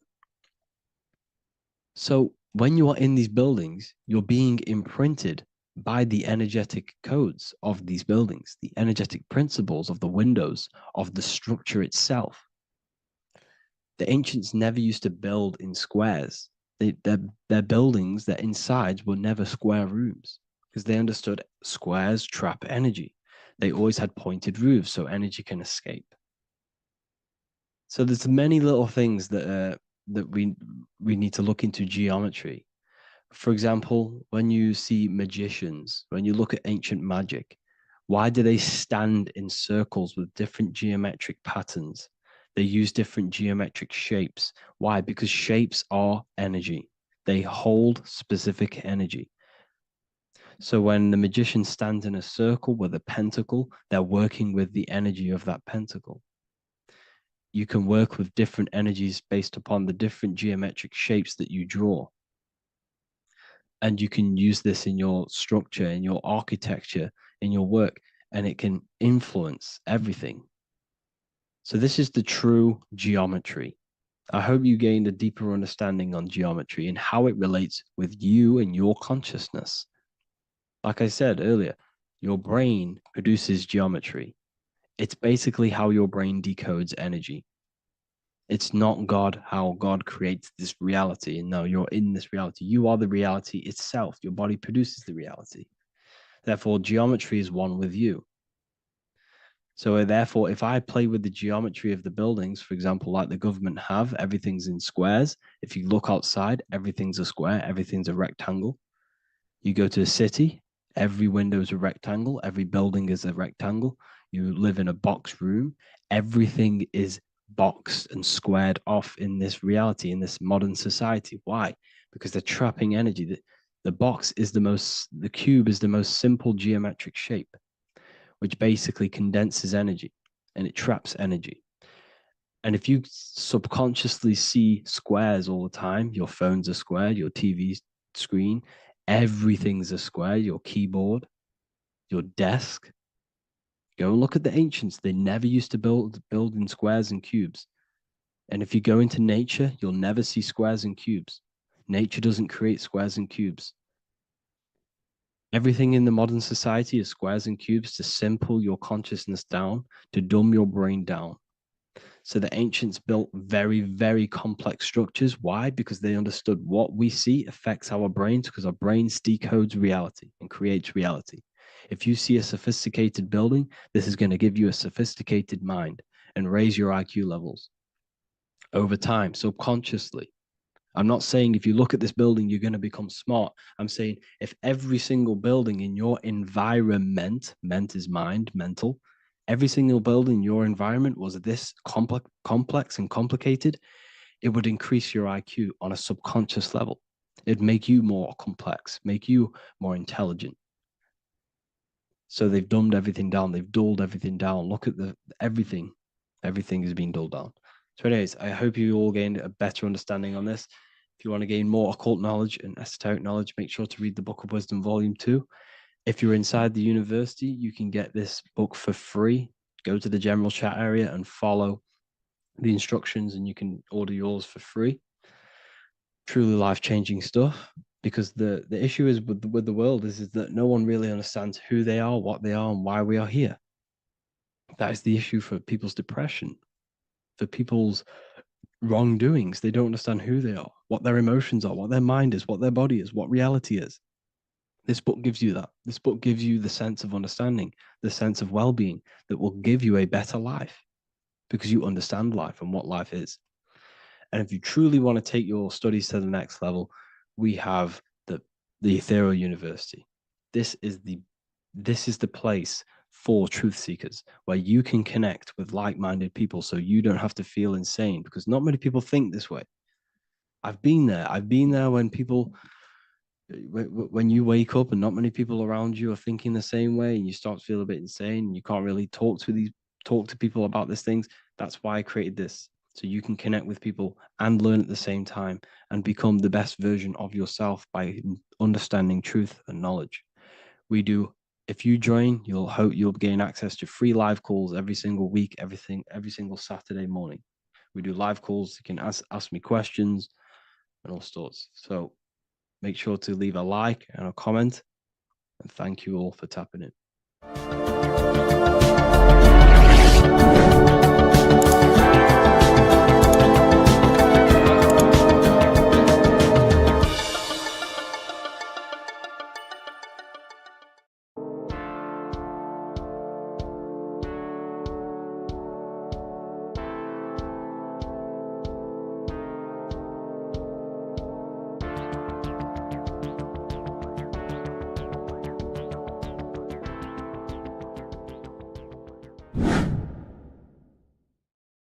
What are we all doing, people? Survival wisdom. Today we're going to be breaking down the Bible and its real, true metaphysical meaning.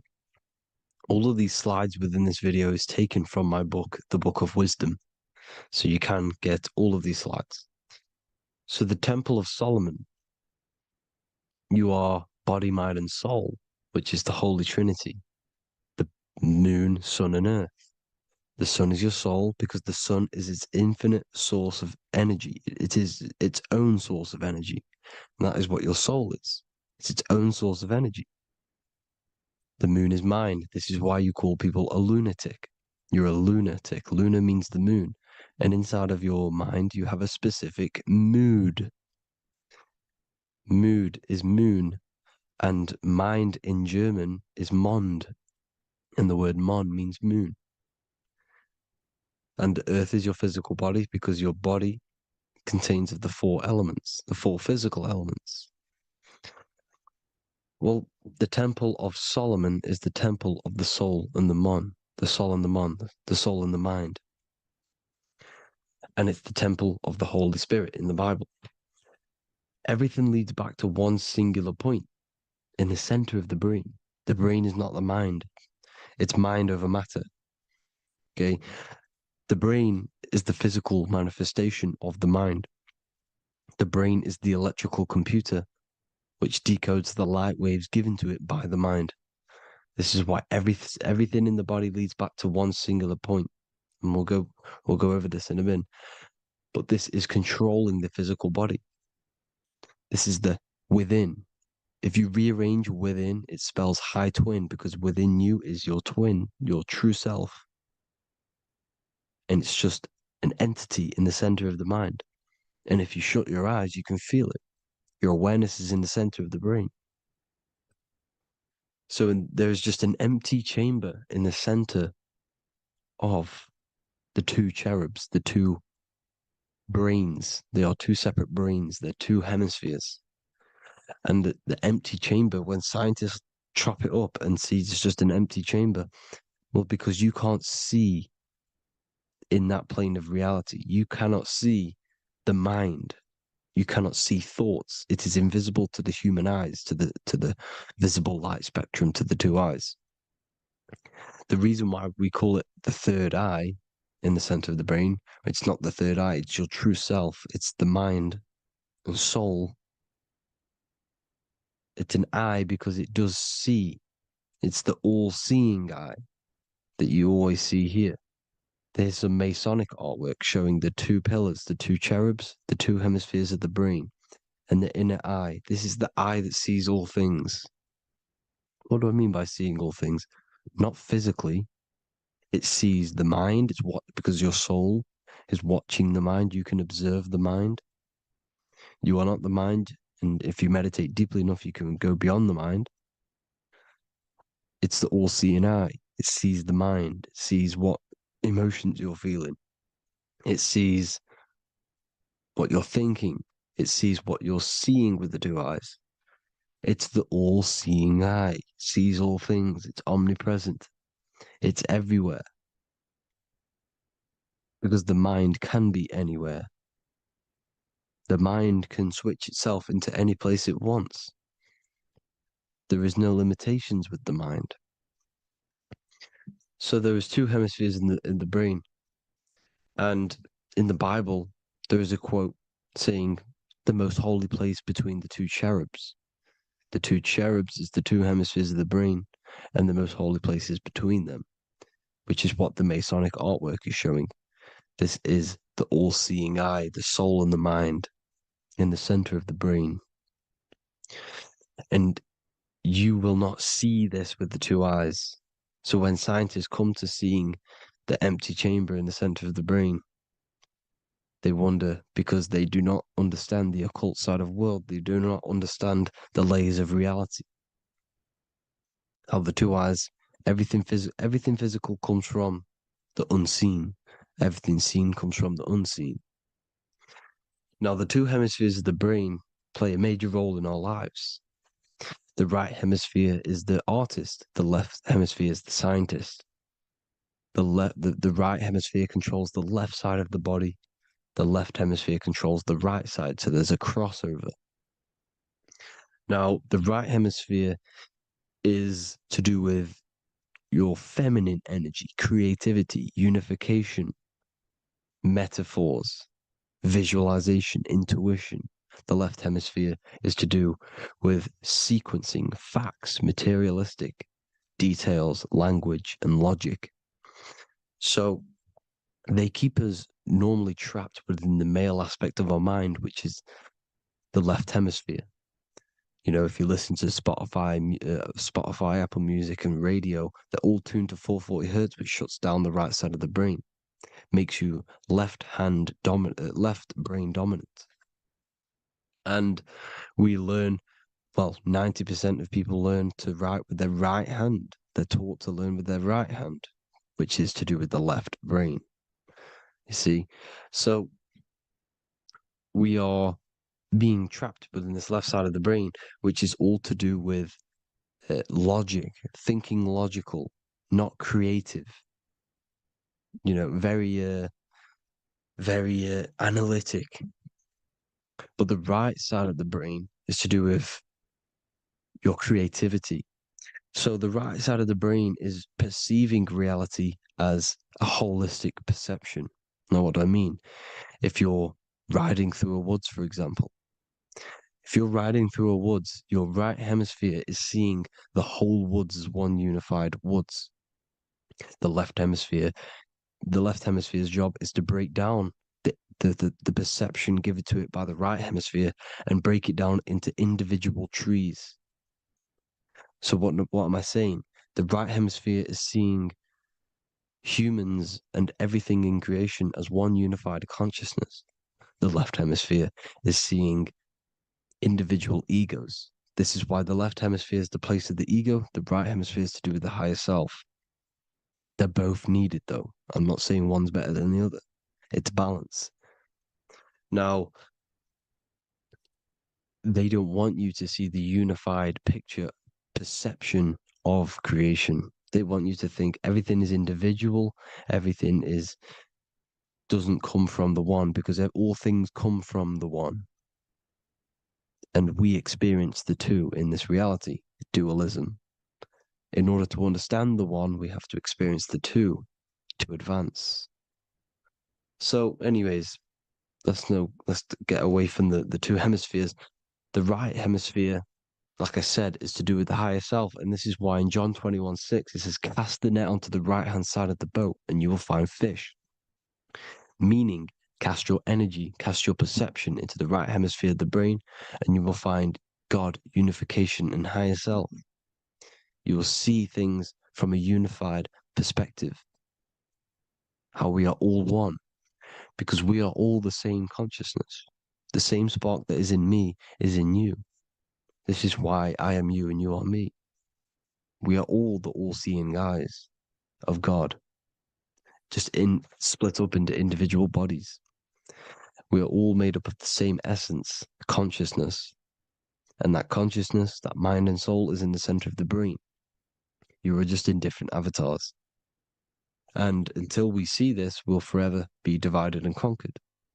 Until we figure this out as a collective consciousness, we will forever be divided and conquered and ruled over. This is why the Bible says, ye are gods. You are the sons of the Most High, because we are. We are the Word made flesh. We are God made flesh. Mark 16:19. So then after the Lord had spoken unto them, he was received up into heaven, head is heaven, H-E-A, and sat on the right hand of God. God is the consciousness in the center of the brain. Heaven is the head, and the right hand of God is the right hemisphere of the brain, meaning he sees things in unification, creativity, intuition, the higher mind, the higher brain. When Moses crosses the Red Sea is the corpus callosum, moving from the left to the right hemisphere of the brain to see unified perception of reality. Head, H-E-A, heaven, same root word. This is why the ancients always depict God in the center of the brain. Here you see ancient Christian artwork showing God in the center of the brain, the light. Here you see it here. Here you see Ganesh, an Indian god, which is the brain. Here you see the Father, the Son, and the Holy Spirit in the dome, the brain. This is the brain, because you are God made flesh. That's what consciousness is. The upper room where Jesus meets the 12 disciples. It's the upper brain on the upper room. The upper room is the chamber, the empty chamber in the center of the brain. That's the room. And the 12 disciples are the 12 cranial nerves in the brain, which pretty much rule the body, all the cranial nerves. The tree of life, the cardiovascular system. This is why in Genesis it says the tree of life was in the midst of the garden. Midst meaning middle, because the middle of the body is the cardiovascular system, which is controlling all of the systems in the body. The tree of knowledge of good and evil is the nervous system, is the spine and brain. This is what's detecting good and evil. The brain is the electrical computer with the left and the right hemisphere, decoding the dualistic world, decoding the light waves given to it by the external world. It is an electromagnetic computer. It is artificial intelligence. It is very intelligent, the brain and the nervous system, the human body as a whole. But the tree of knowledge of good and evil is the nervous system, because it is the tree that detects good and evil, makes you learn good and evil in this dualistic reality. Here you see Adam and Eve around the tree of knowledge of good and evil. Adam and Eve, male and female energies, with the serpent in the tree, and the tree of knowledge of good and evil. Well, this is the spine, the brain, and the serpent is the kundalini of the spine. The serpent is the S. That's why S, serpent, S, the letter S is the serpent. Sex and serpents make an S noise. You know, the Bible cursed the serpent. So we don't figure out the true religion. The true religion is raising the kundalini and becoming God-man and reaching our higher states. our true God self. Because once the Kundalini is saved and hits the pineal gland, it activates 100% of the brain when we're only using around 20 to 10% as of right now without the Kundalini awakening. So when you use it, you're activating 100% of the brain. You're activating all the dormant brain cells. You're regenerating the body. And this is the serpent in the tree of knowledge of good and evil. This is the spine, brain. This is Adam, Eve, the male and female energies. The light of the body is the eye. Therefore, if thine eye be single, thy whole body should be full of light. Matthew 6:22. This is the single eye in the center of the brain. It is not the pineal gland. It is what's inside the pineal gland. You have to go beyond the physical world, and there are no words to describe things that are not physical, metaphysics. And the whole body should be full of light. Well, this light is the same pyramid that you see. You are the pyramid with the all-seeing eye on top. This is why the ancients built the pyramids with the stairs in the middle symbolizing the spine, because once you open all the chakras and balance them and raise the Kundalini, you activate all of the brain, which gives enlightenment. The word enlight in ment. Ment means mind, light in the mind. Enlighten the mind. And this is enlightenment. We are the temple. And Jacob called the name of the place Peniel, for I have seen God face to face.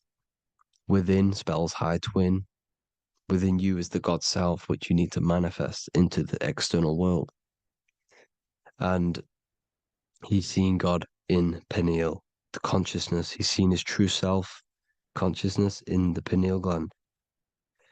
Genesis 28:10, Jacob's ladder. Jacob, he took a rock there and laid his head on it to sleep. Jacob had a dream. He dreamed there was a ladder that was on the ground and reached up into heaven. Head is heaven. The rock he fell asleep on is the sacrum bone, because he's symbolizing the oil that comes down the spine, hits the sacrum bone and rests there, falls asleep, and it looks up and it sees the ladder to heaven. Because when you raise this oil, you become God-man. You become God in heaven. You can leave the body at will. Do you not know that your body is the temple, that your body is the temple of the Holy Spirit? Corinthians 16:19-20. Or do you not know that your body is the temple of the Holy Spirit within you? Your body is the temple of the Holy Spirit, the soul and the mind within the center of the brain, the temple of Solomon, temple of the soul and the mind. Romans 8:10. Christ is in you. It's not external. When you give where attention goes, energy flows. When you give your energy to external things, your attention, your worship to external things, you're giving energy, meaning it's draining you, and you're feeding something within the astral plane, a mental thought within the astral plane. So with you realizing that the Christ is in you, that you don't have to worship anything outside of you, this means that you're internalizing your energy. You're not giving your energy, because where attention goes, energy flows, which means you become more present. You become healthier because you're not giving off all of your special electromagnetic energy that's charging you. This is why the religions ran by the Vatican is all external. They're exoteric. Exoteric means external teachings. The esoteric is the internal, the hidden teachings. In Psalms 82, I have said, ye are gods, and all of you are children of the Most High, because we are the Most High, split up into individual bodies. That's what consciousness is. Consciousness is the Most High. And we have to raise ourselves to the Most High. Brahma, Vishnu, Shiva, the Father, the Son, and the Holy Spirit. Why is it always a trio? It's a trio because it symbolizes us, the soul, mind, and body. The mind is the bridge for the soul to be in the body. What is the soul? It's the life force. It's the watcher. It's the all-seeing eye. The soul sees into different realities, and it gives life to the body of every reality it goes in. This is why you always see light around the all-seeing eye, because it is the energy, the life force, the light, life, L-I. Life is light, and it's the eye because it sees into the different realities. It sees into the dream world. When you're going to sleep at night and you dream, it's not a dream, it's another reality. You're a multi-dimensional creature. We live in a multiverse. There's infinite amount of yous. And there is a version of you which is the highest self in a reality somewhere. And this I has the ability to switch realities, which is exactly what astral travel is. Astral travel is the ability to switch reality beyond the 3D construct of this world. The Father, the Son, and the Holy Spirit, Brahma, Vishnu, Shiva. The Brahma, the soul, inhabits different bodies. This is why they have different heads. Vishnu, the mind, symbolizing gnosis, meaning knowledge. This is the serpent. The serpent symbolized knowledge. Shiva, the body. The Father, the Son, and the Holy Spirit. The bird, the soul, because the bird symbolizes the soul. This is why you have here the Egyptians showing you the soul leaving the body. Here you see here with the twin head, the same head, and it's a bird. This is the soul self. This is the ego self. The Egyptians knew this. They knew all of this. Of course they did. Now the whole story of Jesus is all metaphorical for the process which goes on within your body. Your neck and head is the holy grail which the sun and the moon creates. Sorry, the sun and the moon creates the fluid within the holy grail, the brain, the skull. And the moon creates the milk. Sorry, the moon makes the milk. The sun makes the honey, the land flowing with milk and honey in the Bible. The land flowing with milk and honey is the center of the brain in the Holy Grail. Here you see the Masonic artwork showing you the sun and the moon creating the fluid in the spine. Here's the serpent. Serpent symbolizing the two Kundalini channels, the Ida Pingala up the spine. Here's the furnace raising the Kundalini, raising the oil, heating it up, and rising it to the crown. You see? So here you see more Masonic art, seeing the sun and the moon creating the holy fluid in the brain, in the cup, filling the cup. This is why it's a cup, because it's the Holy Grail. This is the holy oil in the center of the brain that gets released down the spine, which is Jesus coming down from heaven. It comes down the spine, down the River Jordan in the Bible. This is when Jesus goes from Nazareth to Jerusalem. He comes down the River Jordan, and Joseph and Mary are in Nazareth waiting for Jesus' return. Joseph and Mary symbolize the pineal and pituitary gland, which produce the two oils created by the sun and the moon. And he returns. When he returns, he gets crucified at 33, because there's 33 vertebrae at the back of the spine, and it crosses the vagus nerve.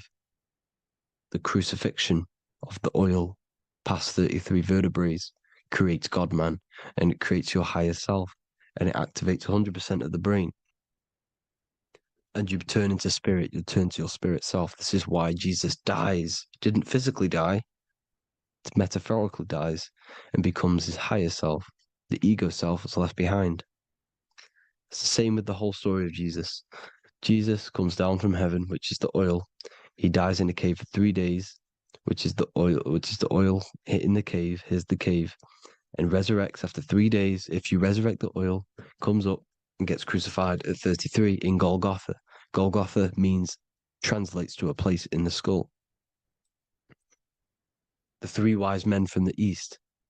Well, if you look at the Masonic artwork, they'll always show you a ladder up to the east. Okay? Here you see north, south, west. This would be east. Here you see east here. East here. The ladder up to the east. The east is the top, up. 3 wise men from the east. The thalamus, pituitary, and pineal gland in the center of the brain. The most important glands in the body. Here you see the Egyptians with the spine, the sun, and the 2 hemispheres of the brain. What did I say at the beginning? The sun is the soul. The sun is its own source of energy. It's the life force, which gives life to anything it inhabits. The soul is the same thing. That's why sun and soul mean the same thing. So, what I'm saying is consciousness is God. And this is why when it refers to as God in the Bible, means your higher self, pretty much. And returning back to this higher self, because God is something that you need to manifest. Consciousness is God, and your body is a reflection of the creation by God. This is why everything in the body corresponds with the stars. The stars rule the body. We are an image of the stars. This body is an image of the whole of creation. Aries rules the head. This is the cerebrum, the ram in the brain. Here's the ram, Aries.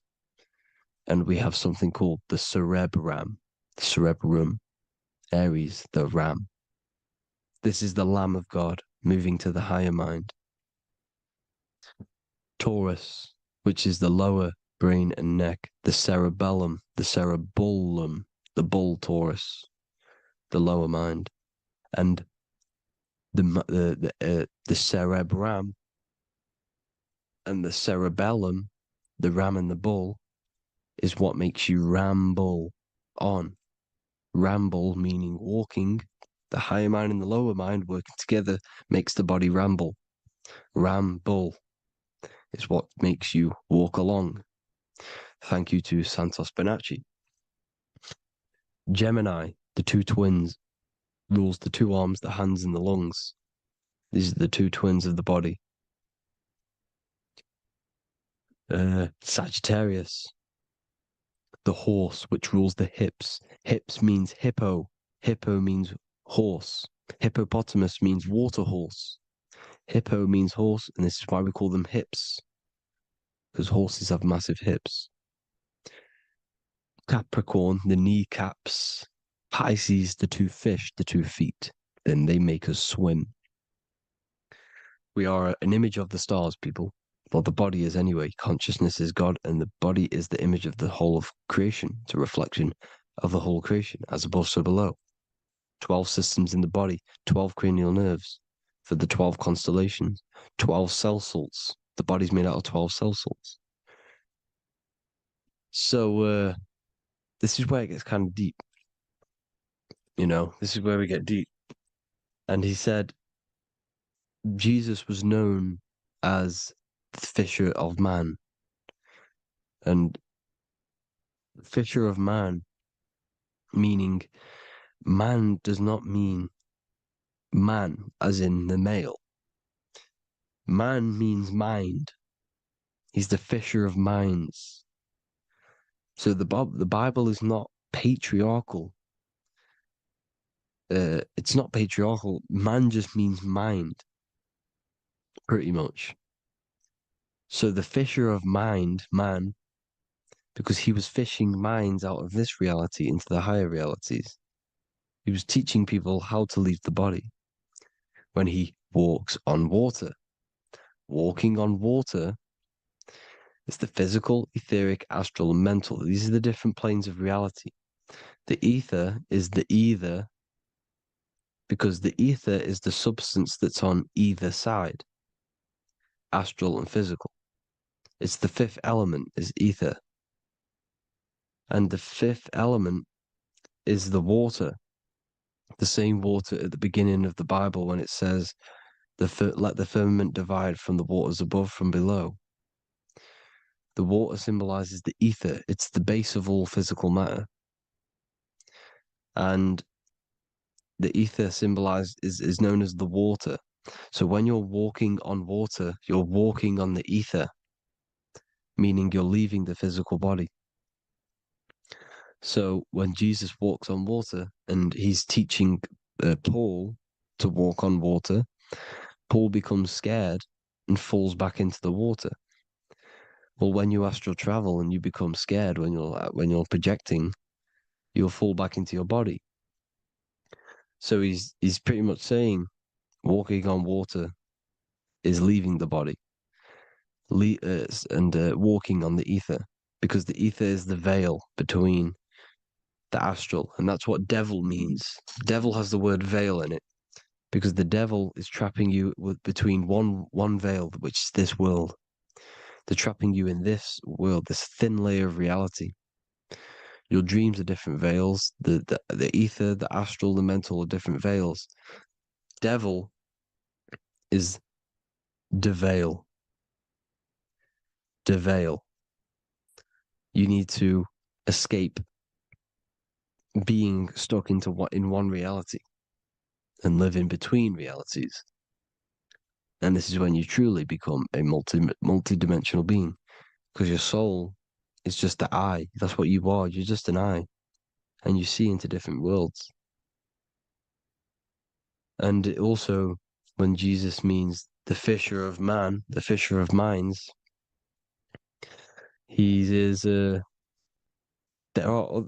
truly believe, because of my research, that there is other worlds. It's not just this one. There's higher worlds. There's an infinite amount of you, and you've been in them dreams you call dreams. Them dreams are other realities that you are in. That's why when you're there, you don't feel like you're in a dream. You feel like it's 100% real, because it is real. So this is why the ancients always depicted the many different heads, because there's many different versions of you. And this I, the soul, the watcher, is switching itself into different bodies at all times. Well, when you sleep, when you astral project. And this is what the ancients were doing.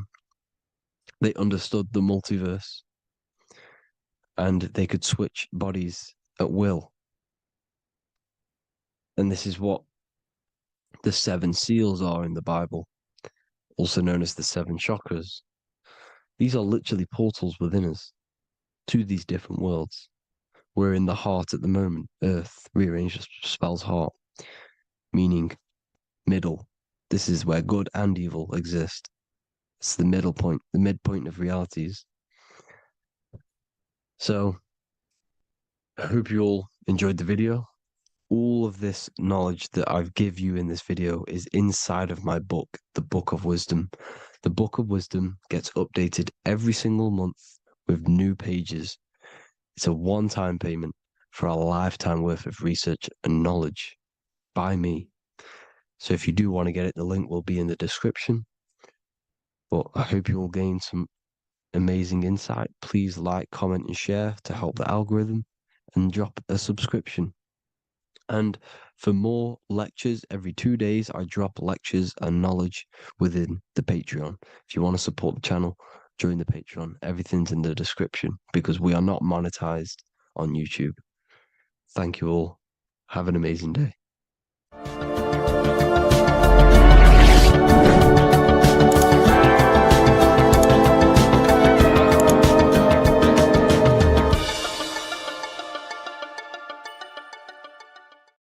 What if the word Yahweh is proof that God is embedded in our very own being? Stay with me, because what I'm about to show you might change the way you see yourself forever. Today's topic is decoding the mystery name of Yahweh, the sacred name of God from the Hebrews. By the end of this video, you'll uncover the true meaning of the word Yahweh and how your connection to it unlocks your own personal power. When we look at the word Yahweh in Hebrew, we flip it on its side, we're actually looking at the human body. These are the legs, this is the torso, here are the arms, and here's the head. So if we actually switch this on its side, we see the human body. The Hebrew name Yahweh often translates to I am. The I am. Now, what is the I am? The I am, when you say I, you're referring to your highest self. Everything with the letter I in the beginning, most of them words are referring to our inner self, inside, intelligence, internal, in. The I represents the inside self, the invisible self. You cannot see the I am because this is the spirit, this is our consciousness. It's the intelligence controlling the human body. When you say I, you're not referring to your name, your job, your reputation, your ego, or your thoughts. You're referring to the observer who is beyond the thoughts, the one who's observing the thoughts. That's the soul. Look at the word Yahweh, Yahweh, the sacred name of God. Yahweh can be observed in the natural rhythm of the human breath. When inhaling, we subtly hear Yah. When exhaling, we hear Way. Do this yourself. Breathe in through your nose, you'll hear Yah. Breathe out, you'll hear Way. And in fact, the letter H, H, when it's pronounced, it carries the soft sound of wind or breath, a gentle exhale that mirrors the very essence of life, giving air. Breath is the spirit of life. It's what connects us with consciousness. If we stop breathing, we lose consciousness. The body shuts down. We're breathing the spirit of breath. We're breathing in the spirit of life. It's the very essence that gives us physical existence, and we're constantly staying connected to this breath at all times. Now let's look at Yahweh. 1, 2, 3, 4. There are 4 letters. The tetragrammaton is the 4-letter Hebrew name for God. Okay? Tetra meaning 4. We have 4 gospels of Jesus. Jesus is depicted with a cross with 4 sections. Jesus has the 4 sacred animals around the side of him, always depicted with these 4. A bull or an ox, an eagle, a man, and a lion. These are the 4 fixed signs of the zodiac. Aquarius, the man, Scorpio, the eagle, Leo, the lion, Taurus, the bull or the ox, which are related to the elements. Leo is a fire sign. Aquarius is an air sign. Taurus is an earth sign. Scorpio is a water sign. These are the 4 elements. And the 4 elements correspond to the 4 bodies of consciousness, as we see here. This is fire. This is air. This is water. This is earth. So we are made out of the 4 elements, which represent the 4 bodies of consciousness: mind, emotion, spirit, and body. The soul is incarnated into 4 sections. Hence why Jesus has 4 gospels. Hence why Yahweh is a 4-named word, because we are tetraform. We have 4 bodies of consciousness. There are 4 pillars to reality: the mind, emotion, spirit, and the body. So what we're actually looking at here is the name of the very essence of the self. Yahweh represents the universal consciousness that we're all tapped into, because the body is like a radio. The body is basically a radio antenna, which is picking up the stream of consciousness, and we're all the same consciousness, just experiencing it in a different body. And Yahweh is the name for this intelligence that we're all acting out, that we're all manifestations of. So now let's look at the word Yahweh, where we read it this way in Hebrew, which is 10565.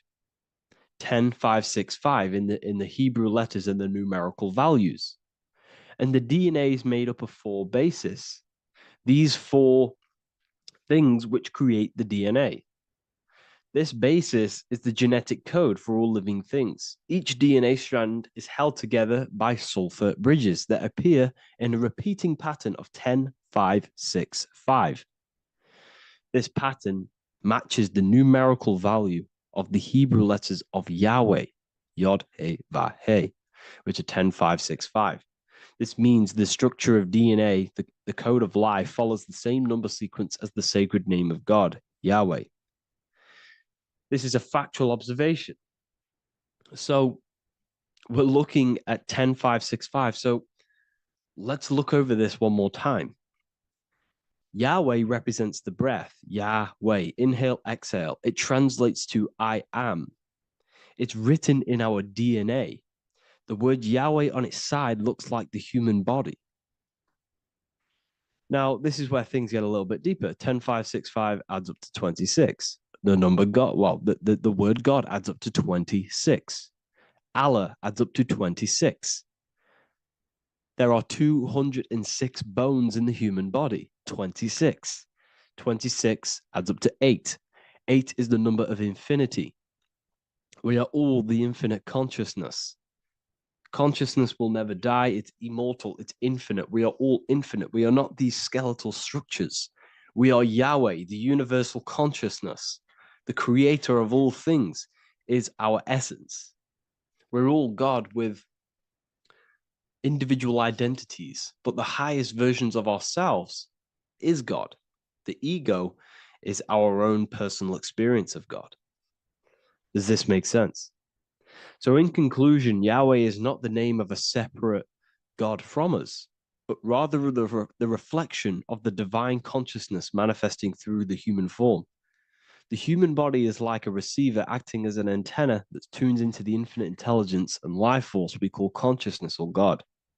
This means that rather than being external, the divine presence is within us, expressed through our very existence. It's very interesting when we look into this, and what religion has done has flipped all of this knowledge. All of this sacred knowledge has been externalized. They've externalized God so that we worship God and we view God as something separate from the human experience. They do this so that we don't find the God within us, so that we don't find that we have the power of creation. The mind is the creative force of God. The body is the will to act out that thought. They don't want us to figure out that we are creators and we're all creating our own earthly experience. We're all projecting this reality. And they don't want us connecting with the divine intelligence within us because they want to be the creators. They want to keep this knowledge. They don't want the masses to wake up to this powerful knowledge. So what they've done is that they've taken the scriptures, they've externalized it so that we start worshiping and giving away our power to these external things. And when God is external, we start to fear God because we start to think that God has power over us.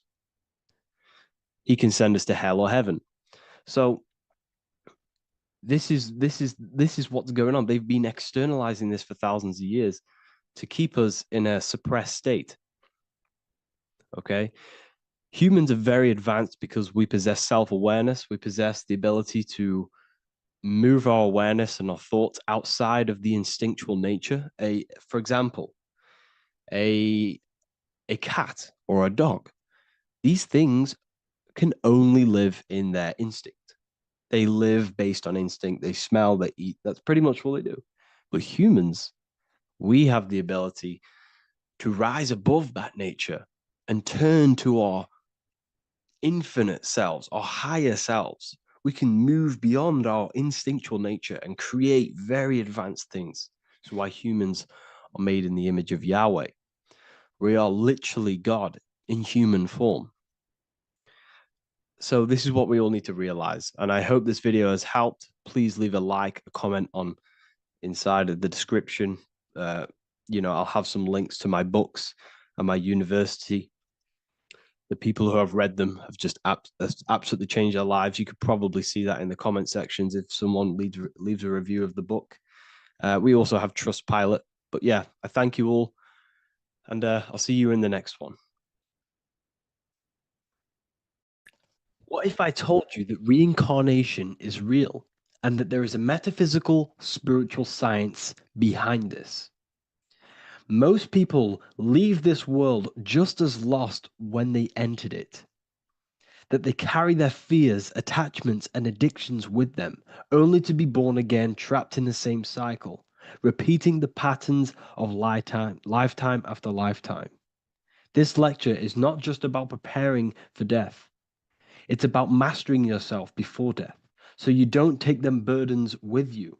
Because the truth is, whatever addictions, fears, and unresolved emotions you cling to in this life, you carry with you into the next. Unless you break free now. You must master yourself before death. Death is not the end, it is the great passage. But how we transition depends on our mastery of the self. This was symbolized by the Ouroboros, the snake biting its tail. Every ending is a new beginning. It's an infinite cycle of consciousness. Now, your human body is basically an antenna tapped in to a stream of consciousness. Just like a radio is tapped into a specific frequency to play that radio. Your body is basically an antenna, a crystal picking up the consciousness of God. You are on an ever-ending journey, a journey of learning and expansion of the mind into new fields of thought. This was symbolized as the Ouroboros. When you die, it is a new beginning. It's a transitioning, not an ending. Everything is eternal in this universe as consciousness is formless and constantly transforms into new forms of life. Let's break down the word death. Death contains the word ether. Now, the ether can be found in the word heart or earth. Ether. Everything in this plane comes from the etheric plane. The etheric plane is the barrier between the physical plane and the spiritual plane, the astral plane. The astral plane is the screen that you have in your mind that allows you to imagine a red apple, for example. This is the imaginative plane where thought forms start to take form. Everything begins as a thought, then the thought form becomes an imagination, then energy, then physical. Everything in the physical plane is a shadow of thought, all objects manifested as thought. You came from the astral. You came from the stars. This is why we say reach for the stars. Or this is why you say you are a star. Cis star, miss star, fraud star, stir is star.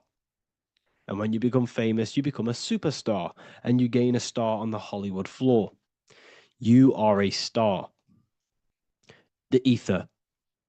The ether is the infinite energy source which all things come out of and return back to. This is the cycle of life and death, summer and winter, day and night, sleep and awake. The ether is the infinite energy source which all things come from and will return back to. Okay, sorry about that little error. The ether is the boundless source of energy from which all things emerge, to which all things return to. We can see this in the cycle of the sun. The sun does this wave of creation. It rises and it falls. We have the day and the night. The daytime represents our conscious mind when we are alert. The nighttime represents our subconscious mind when we are inside the spiritual realms. The nighttime is spirit, the daytime is matter, spirit and matter, awake and asleep, conscious and subconscious. We see this in the yearly cycle. Summer is life, winter is death. Spring is the morning, summer is midday, autumn is evening, winter is the night. Everything is a macro and a micro cycle of being born out of the ether and returning back from life and death. Life and death is manifested within the cycles of the sun and everything outside of you, as within, so without. This is why we say sleep is the cousin of death. The macrocosm is death, the microcosm is sleep. Every time you go to sleep, you are essentially it's a miniature death. You're entering into spirit and then returning back into matter in the morning when the sun rises. Everything is a reflection of the macrocosm cycles. Preparation for death. The first thing we must do in order to prepare for death, for life after death, in order to stop being reincarnated in this cycle of materialism, in order to progress as a soul, because remember, you are a soul in a body. Just like the sun gives power and life to the earth, your soul gives power and life to your body. When you say I, you're referring to the soul. And your soul can be stuck underneath layers of false identifications. Who you believe yourself to be is merely a collection of subconscious programs running within your mind. Now that's very deep. That is very, very deep. Who you think you are is a part of your thinking mind. Your name, your job, your reputation, your family, your friends. These things are not you. They're all aspects of the thinking mind. What happens if you meditate and you turn off the mind? Then all these things do not exist. You're left with the pure soul, the pure awareness, the pure observation. If you turn off the thinking mind, you're no longer your body, you're no longer your reputation, you're no longer your friends, you're no longer your job and your labels. You are the soul. That's the true you, the observation of the mind, not the thinking mind. The ego is the echo. It's an echo of your true self. The ego is your mind's perception of itself shaped by experiences, trauma, emotions, and beliefs. It is merely an echo of your true soul self. The ego is not you. Your mind is not you. You are the soul. And this is the true self that we must express within our life and we must connect with before we die. Because when we die under the echo, under these false layers of the emotions, the traumas, the experiences, the addictions, the emotional attachments, when we die underneath all of this, when we don't know our true self, the soul is still hidden. The true you is hidden underneath these layers of false identification. We must remove these layers of false identifications. We must remove them. We must destroy the echo. Remember, the ego, you never had an ego when you were a child. When you were a child, you were pure. You didn't, you didn't show off things. When you were a child, you were pure. You expressed yourself freely with you didn't hide anything. You didn't hide any aspect of yourself. You didn't suppress any aspect of yourself to fit in as a child, as a baby. Because the ego was not here when you came here. The ego grows with experience. The ego is a false perception of yourself while being incarnated in this material world. It's your mind's perception of itself and it's created through your experience. Remember, you are unconditioned consciousness, and your experiences, thoughts, traumas, emotions, and beliefs have conditioned your consciousness into believing you're only a physical body, but you are the soul. We have to remove these layers. How do we remove these layers? Like I said, the best thing, meditation. Meditation. There is a great meditation that you can do every single morning and every single night time. You can sit there and repeat over and over before you meditate. You can repeat that you are not this, you are not that, you are not this. You can label them one by one. Start with, I am not my body, I am not my job, I am not my name, and then detach from absolutely everything until you are left with nothingness. And when you start to meditate, detach from everything. Nothing matters. I am here right now. And what will be left? The only thing that will be left is the language that your mind is using. Now, this is very deep. Not many people will tell you this, but I've lingered in meditation many times. And I can tell you from experience that the only thing left once you detach from everything is the language that your mind is attached to. So whether that's English, Italian, French. Once you detach the language of the mind that that little voice in your head's using, you're left with the soul. Once the mind is switched off, you're left with the soul, and you have detached from all of these external things. You're left with the soul. That's you. That's the power. That's the source of all creation, where everything you've ever done has come from. Every thought, every idea has come from your soul. Number two, that's meant to say number two. Sorry about that. Mental addictions and emotional addictions. Okay. These two are very important. Mental addictions, this could be thought patterns. This could be the labels that we've just been talking about. Then you have emotional attachments, which is maybe you're too attached to an external thing. Maybe you're too attached to your phone. Maybe you're too attached to family. Maybe you're too attached to loved ones. Yes, I'm not saying don't love them, but what I'm saying is do not rely on anything in this world to make you happy, to fulfill your emotional needs. Everything is found within you. You must look within, and if you're looking without, if you're trying to find yourself in the outer world, you'll never find yourself. You'll constantly be looking around in loops. Because nothing, you cannot find yourself in the outer world. Nothing will long-term give you long-term validation. Seeking validation in the outer world will leave you soulless, leave you feeling empty inside and sad and depressed. You have to find yourself within. You have to detach from everything you are relying on to give you emotional stableness. You have to detach from all. Yes, love your children. Yes, love these people, but do not rely on them. Because everything in this world is temporary. Do not conform to this world. The Bible tells you this. Everything in modern society nurtures the body, but neglects the soul. They keep you addicted to as many things as possible. Smoking, you have to detach. Drugs, you have to detach. Alcohol, detach.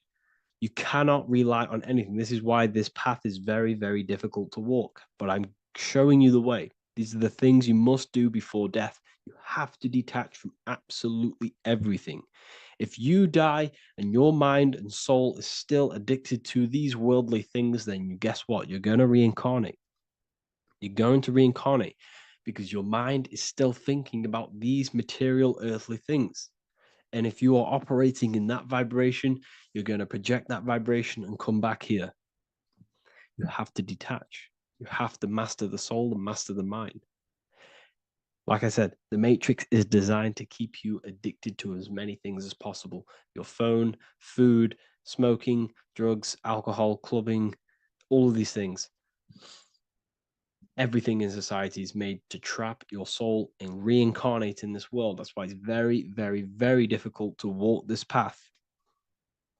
Very difficult. Matrix, matter tricks. John 2:15 to 17. Do not love this world, nor the things it offers you, for when you love the world, you will lose God. Do not love this world, nor the things it offers you. Do not conform to the pattern of this world, but be transformed by the renewing of your mind. Great quote. Do not conform to the pattern of this world, but be transformed. Let this world transform you. Learn from this, expand from this, but do not be mentally and emotionally attached. Okay? What good will it be for someone to gain the whole world yet forfeit their soul? Like I said, everything in the Bible is telling you the truth. You just got to read it correctly. This is spirituality. This is spirituality. The Bible is spiritual. It's a spiritual text. We must disconnect from everything outside of us and connect with the true soul. Here we have the Egyptians showing you the soul leaving the body. Here we have the soul here. Here we have the Masons showing you the soul coming out. The soul is real. You are the soul. And when you leave this physical plane, you will go into the astral plane. That's where you came from. You came from the astral. You came from the stars. You incarnated into this physical body. Your consciousness fell into this material form to experience limitation, to experience a 3D world. So in order to ascend properly before we die, we have to let go of all the attachments. Every addiction you have, write them down. And one by one, tackle them. Before you die, you have to, or else you will reincarnate. This is the teachings of Egyptians. This is the teachings of Masonry. All of these addictions contribute towards life after death. Everything must be controlled, and we must be attached to the soul. I'm not saying I'm perfect. I'm not saying I'm perfect, people. We're all not perfect. We're all under psychological operation by the government. We're all in a very difficult situation with this awakening.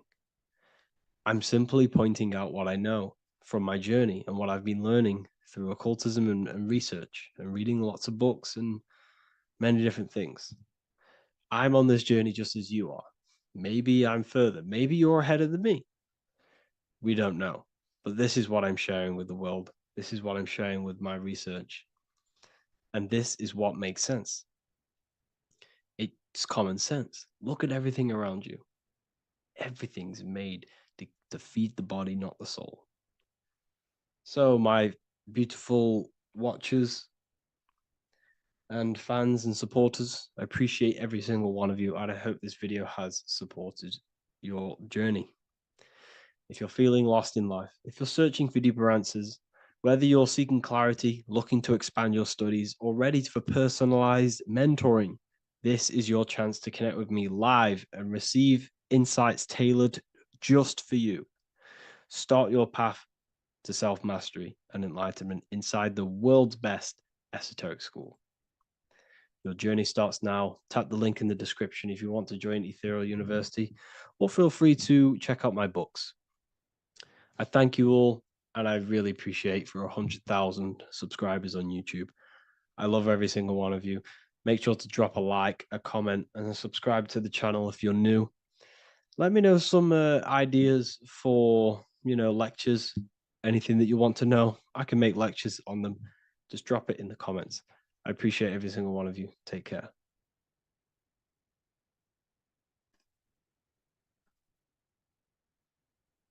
Welcome to Revival of Wisdom. Welcome people. We're back with another video. Please make sure to hit that like button, subscribe, and turn on notifications to never miss a video. The Earth is a giant torus field consisting of a positive and a negative pole. The Sun being the cathode with a positive charge and the Moon being the anode with a negative charge. This is why the Sun rules over the day, giving you lots of energy, and the Moon taking your energy from you, making you go to sleep. Now, the plane that we live on is called the plane of inertia, and at the center of this plane of inertia is the North Pole. This is where the two electromagnetical energies meet. Now, this is where the most electromagnetic energy is stored. This is why all compasses will point north, because it's the most magnetic place in this reality. So the Sun and the Moon is spinning around this center point, which is stirring the ether of this reality and making everything move in circles, meaning this is a cycle. Everything's recycling itself. It's an organic simulation. The ancients also knew about this sacred land at the center of this reality, known as the North Pole. As you can see on this map from the 1500s of the North Pole, you can see 4 islands around this center black rock. Ancient civilizations like the Mayans, the Buddhists, and ancient Chinese also depict these 4 islands. The endless symbology of these sacred lands at the center has been going on for thousands of years. These sort of secrets are now kept by the elites, but as always they have to show the truth in plain sight, and this is what they are doing with the Windows symbol and also the Wizard of Oz. Now in the Wizard of Oz, as you can see, there's something called Munchkin Land.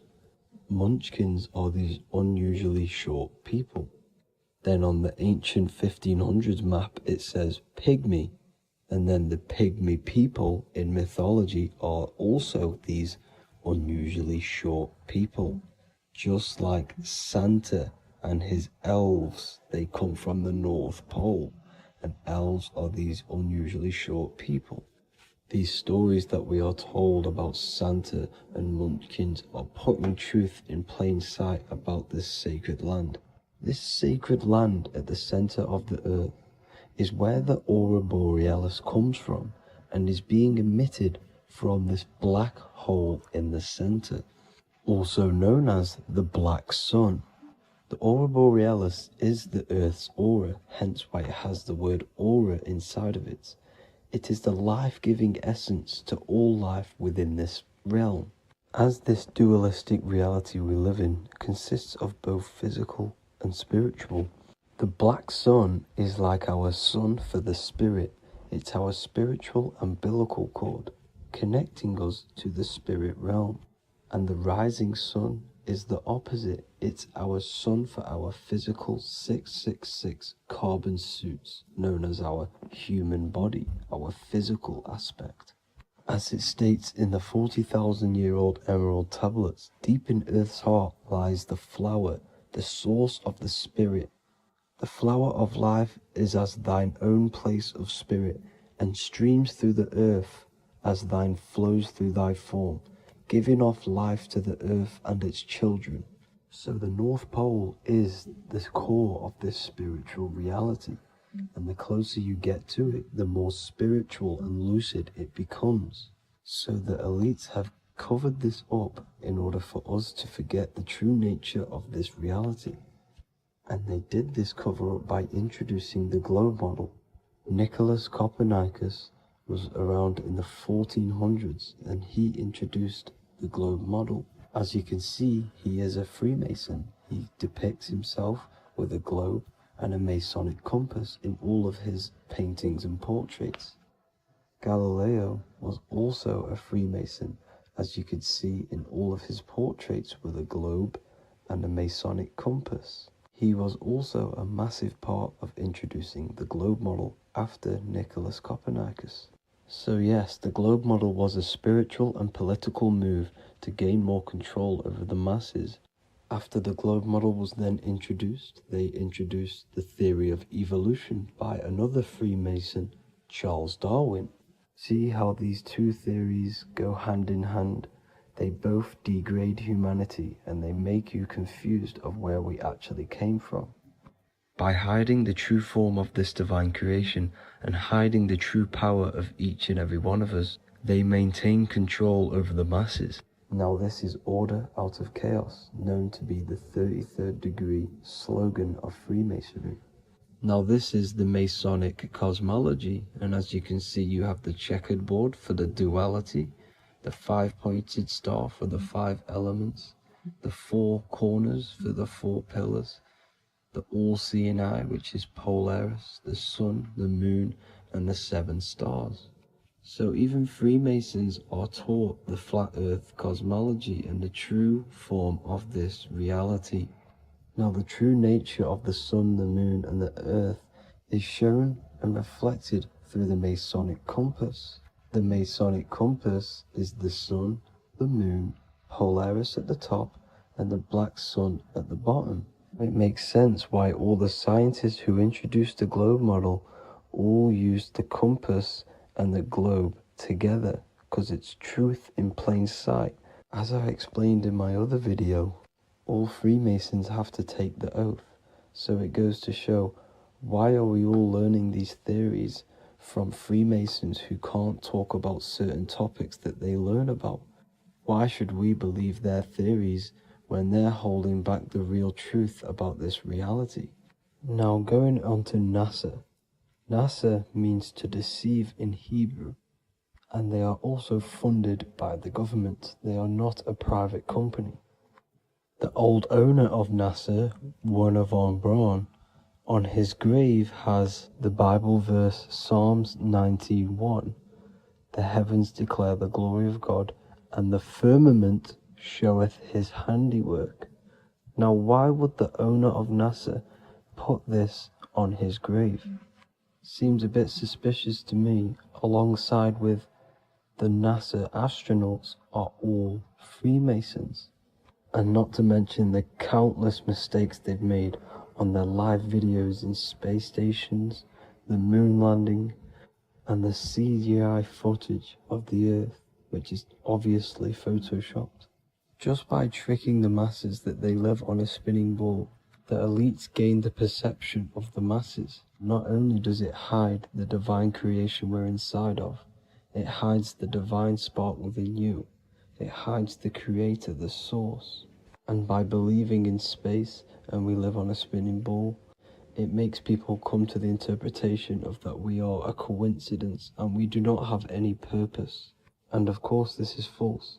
When you come to realization that we are all a divine creation and we can create our own divine life in this reality, life becomes more sacred and you start to enjoy little things. The elites want you to believe everything exists only in the five senses. They want you constantly looking outside of yourself because they know that will keep you on lower states of consciousness. Now this brings me to our next point. By tricking the masses into the heliocentric model, the elites started to advertise aliens in the movies, in cartoons and magazines in the late 1940s. Now this is subconsciously programming us about aliens and extraterrestrial threats, which then they can use to their advantage. And this is something called Project Bluebeam. They are more than likely going to fake an alien invasion to push this 2040 agenda, which is for one government and one ruling currency. That's it for this video, guys and girls. Hope you all enjoyed. Please make sure to leave a like and a comment. God bless you all.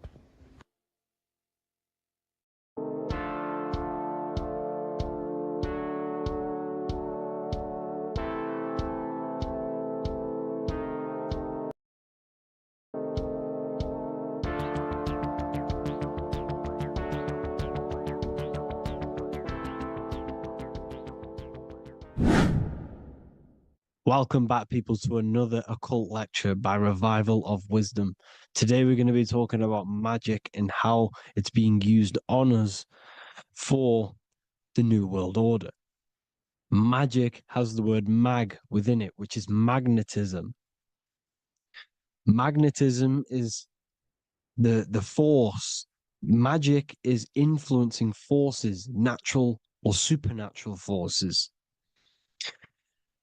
and using it for a certain agenda to gain something out of it. Now, magic is not what everyone's being thought. It's not some sort of fantasy thing. It's actually very common, and we all do it, whether you believe it or not. Magic is all to do with the mind. As I said, always say in my lectures, your mind is what creates matter. Your mind is what creates your external world. So it's all about manipulating and planting seeds within the mind, because your mind is a garden and thoughts and words are seeds which are being planted in that garden. Your life, your physical life, the people you have in your life, your friends, your car you own, the job you have, is all a reflection of the thoughts that you've been thinking in the past. You are where you are in life because of the thoughts that you've been thinking. Therefore, your life is a direct reflection and manifestation of your mind, the Garden of Eden. Okay? The mind is what they are targeting. What you see, say, and hear has a direct effect on your mind. Me talking to you is influencing you. The words I'm saying is planting seeds within your mind. Now it's up to you to consciously act on these thoughts or these words, or to maintain these words. As above, so below. As within, so without. What's inside of me is outside of me. What comes into the storehouse comes out of the storehouse. You have the left, you have the right, you have the up and you have the down. As above, so below. whatever is in your mind will be expressed in some sort of way, consciously or subconsciously, spiritually or physically. The mind is what manifests everything. And this is what we need to understand. We need to understand is that the mind is not physical. All things spiritual manifest physical. All things seen come from the unseen. The words you're thinking, that everything you have is coming from the unseen. The actions that you do come from the unseen mind. Another expression for as above, so below is you are the universe itself. You are a universe, a mini universe. But just because you are mini does not mean you are the whole thing. If I take a little piece of infinite, let's say there's an infinite light source. Let's say I take a little chunk of that infinite light source. That little chunk I took is still infinite because it's been taken from infinite. You are the universe. Your awareness, your mind is the universe. It's information. You are the universe experiencing itself. This is why we say we are all God. As above, so below. What is in me is outside of me. The sun, the physical manifestation of the sun is your soul. The 12 constellations are manifested in the physical body. The 5 elements are manifested in the physical body. They're manifested in the 5 fingers you have. As above, so below. This is manifested, well, this is a symbolized in Freemasonry and secret societies as the 2 pillars.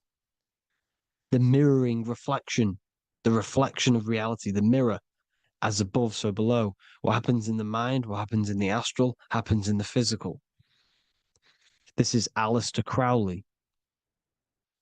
This is all symbolism. This is the 2 pillars with the all-seeing eye and the triangle at the top. Aleister Crowley was a master magician, very powerful dark magician, black magician. There's 2 types of magic. You have white and black, just like the checkered board, the Masonic checkered board. You have white and black, you have good and evil. White magic is influencing natural forces to gain something that will help the collective consciousness, help the collective, help the earth, help other people. Black magic is something you manipulate something so you can get something personal out of it. Doesn't matter if it's good or bad. It's still considered as black magic because you're being selfish. Everything you do should be contributing towards the collective consciousness and helping others.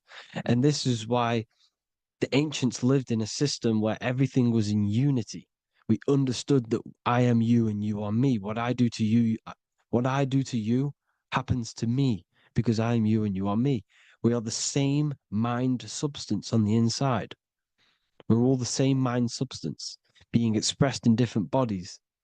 So what I do to your mind will have a ripple effect on my mind because all of our minds are connected within the mental plane. So this is why they know all this knowledge. They know all this knowledge. So yeah, this is the mirroring effect of reality, the 2 pillars, or symbolizes the number 11. The number 11. We'll go deeper into that. The technology we're using is magic. It's a form of magic. Television is tell a vision.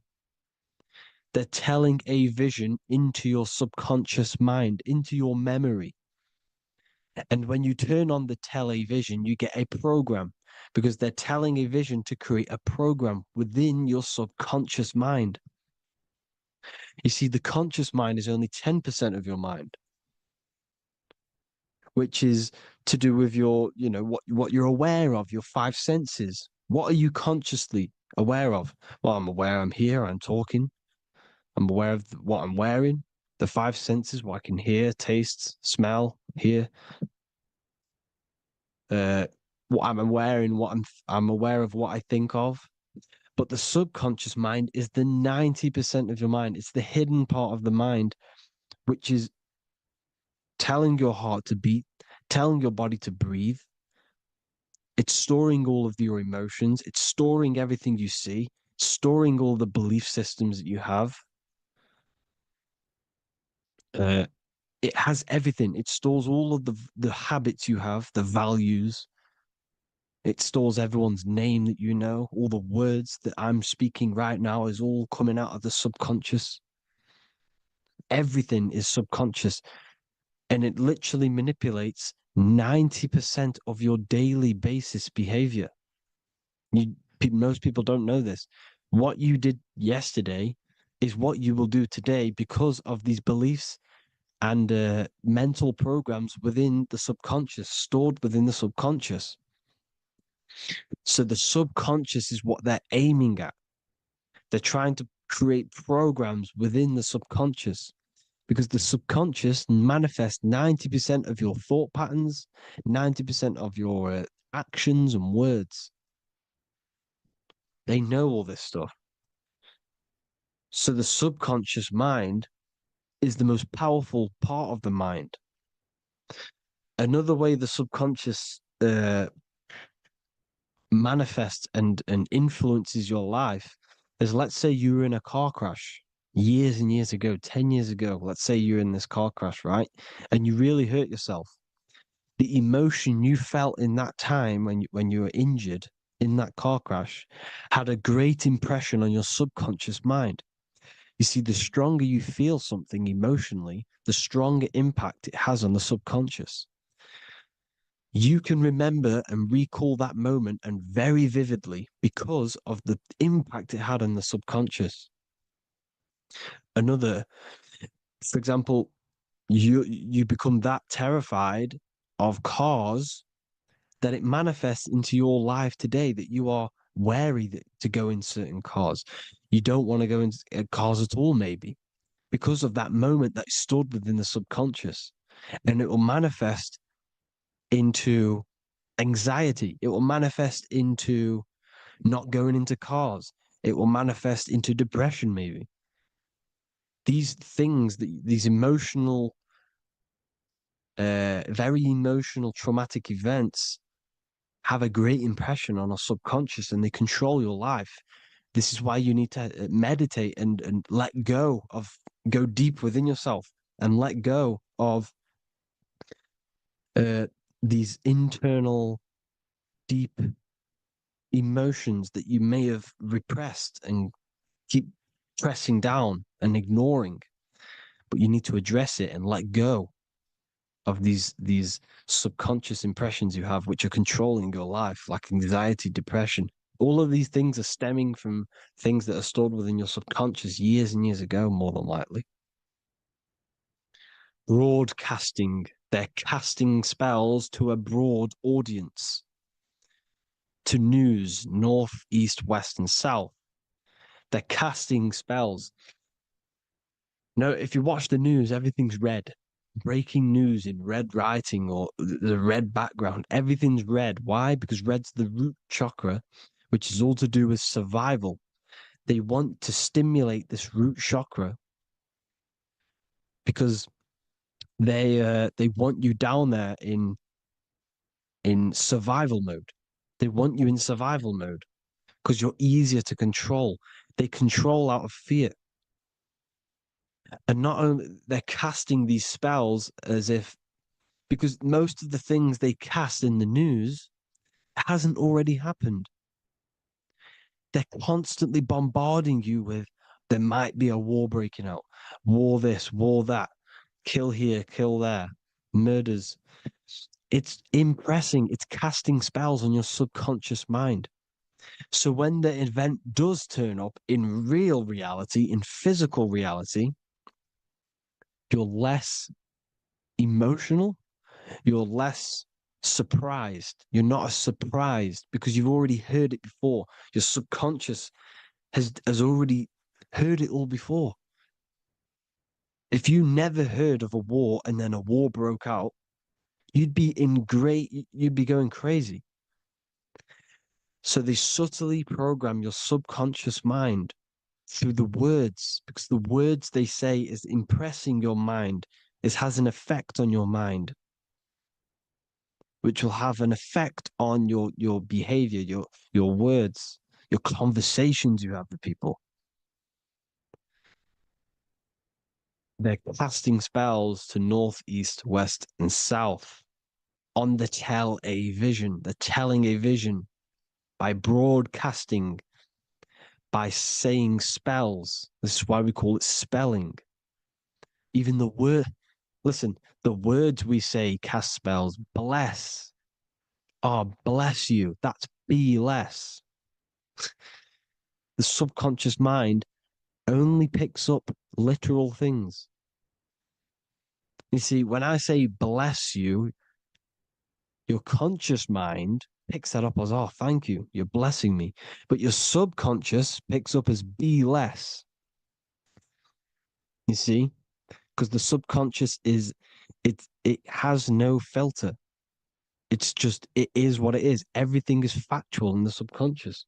Therefore, if I call you an idiot, your subconscious, my subconscious will think I'm talking to myself and calling myself an idiot, and it will take that as true. That is truth. Everything is truth within the subconscious. And the subconscious manifests your behavior. The devices this is the biggest one.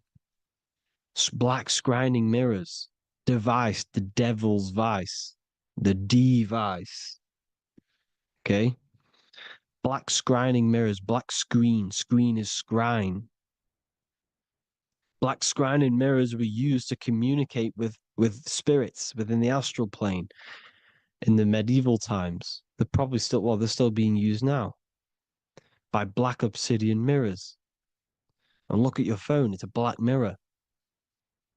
And there's some sort of, I'm not saying this is fact, but personally, I believe these are portals for spirits and ethereal entities to come into your life, to come into your surroundings.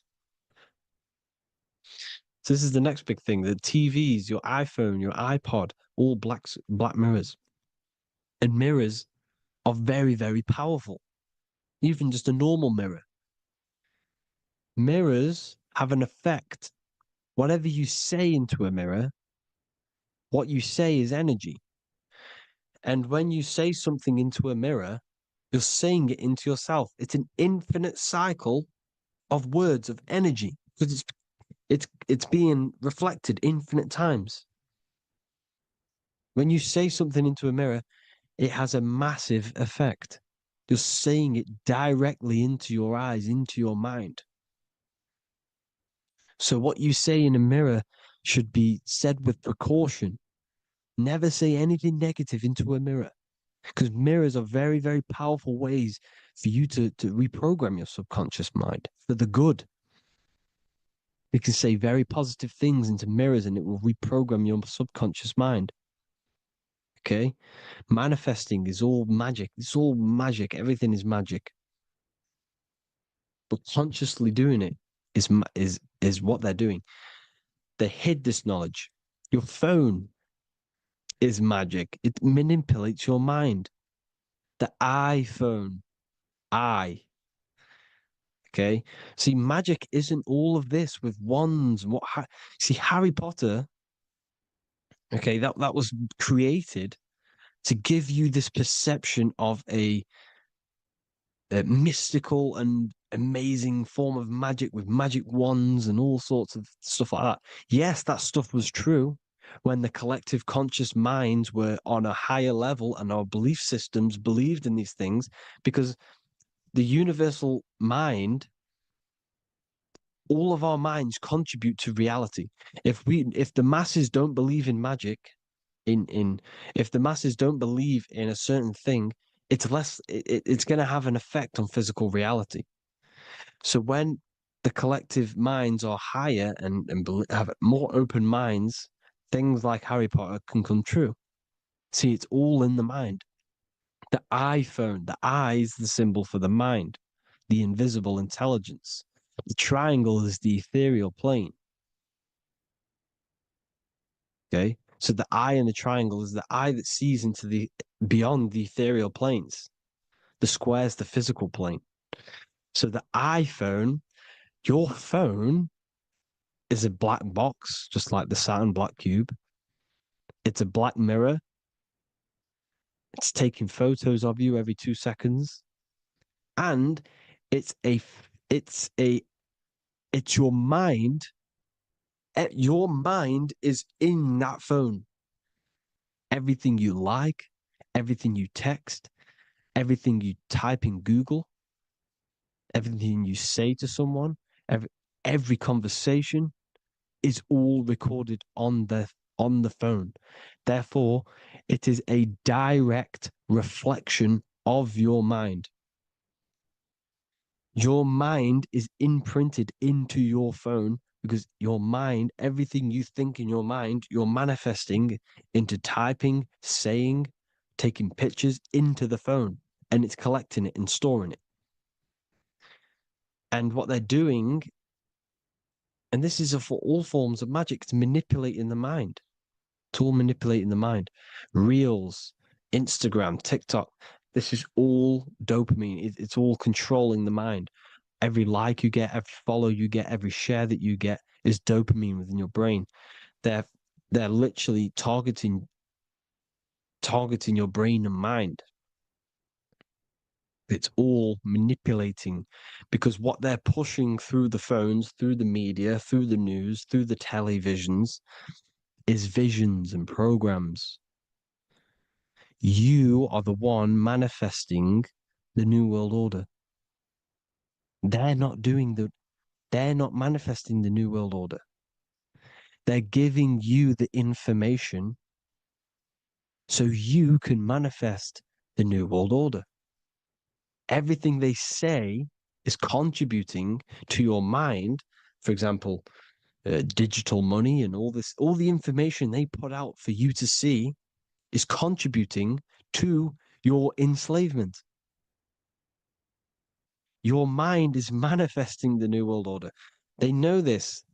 They don't manifest it. There's billions of us. We could easily run over them physically. But on a mental level, these people have the knowledge and they hide it from us and they let us manifest reality because we are the collective. They give us the information which manifests their agenda. It's all magic through the phones, the media, the television. So your phone is a manifestation of your mind. It's a record of your mind. Hollywood, holly tree, holy tree. They used to make wands out of holy trees, because it was the most holiest wood, the best for casting and transmitting energy. So they used holly trees to cast spells. That's what Hollywood is. And in Hollywood, they have the red tear, the blood drop next to the Hollywood sign, because it's all satanic. They're all black magicians. They use Hollywood to cast the spells through the music, through the films. You see, music is a form of magic. All of this is magic. Everything they do is a form of magic because they want an agenda behind it. But it's not black magic. They're letting us create our prison. This is what you have to see. Yes, they're evil, but they're not doing anything evil, or else they would face the karma. They let us manifest this agenda through giving in the information, by telling you what's going to happen in the movies. Everything that happens in a movie, it's all there on purpose to program your subconscious, to plant a seed within your garden, your subconscious, your mind.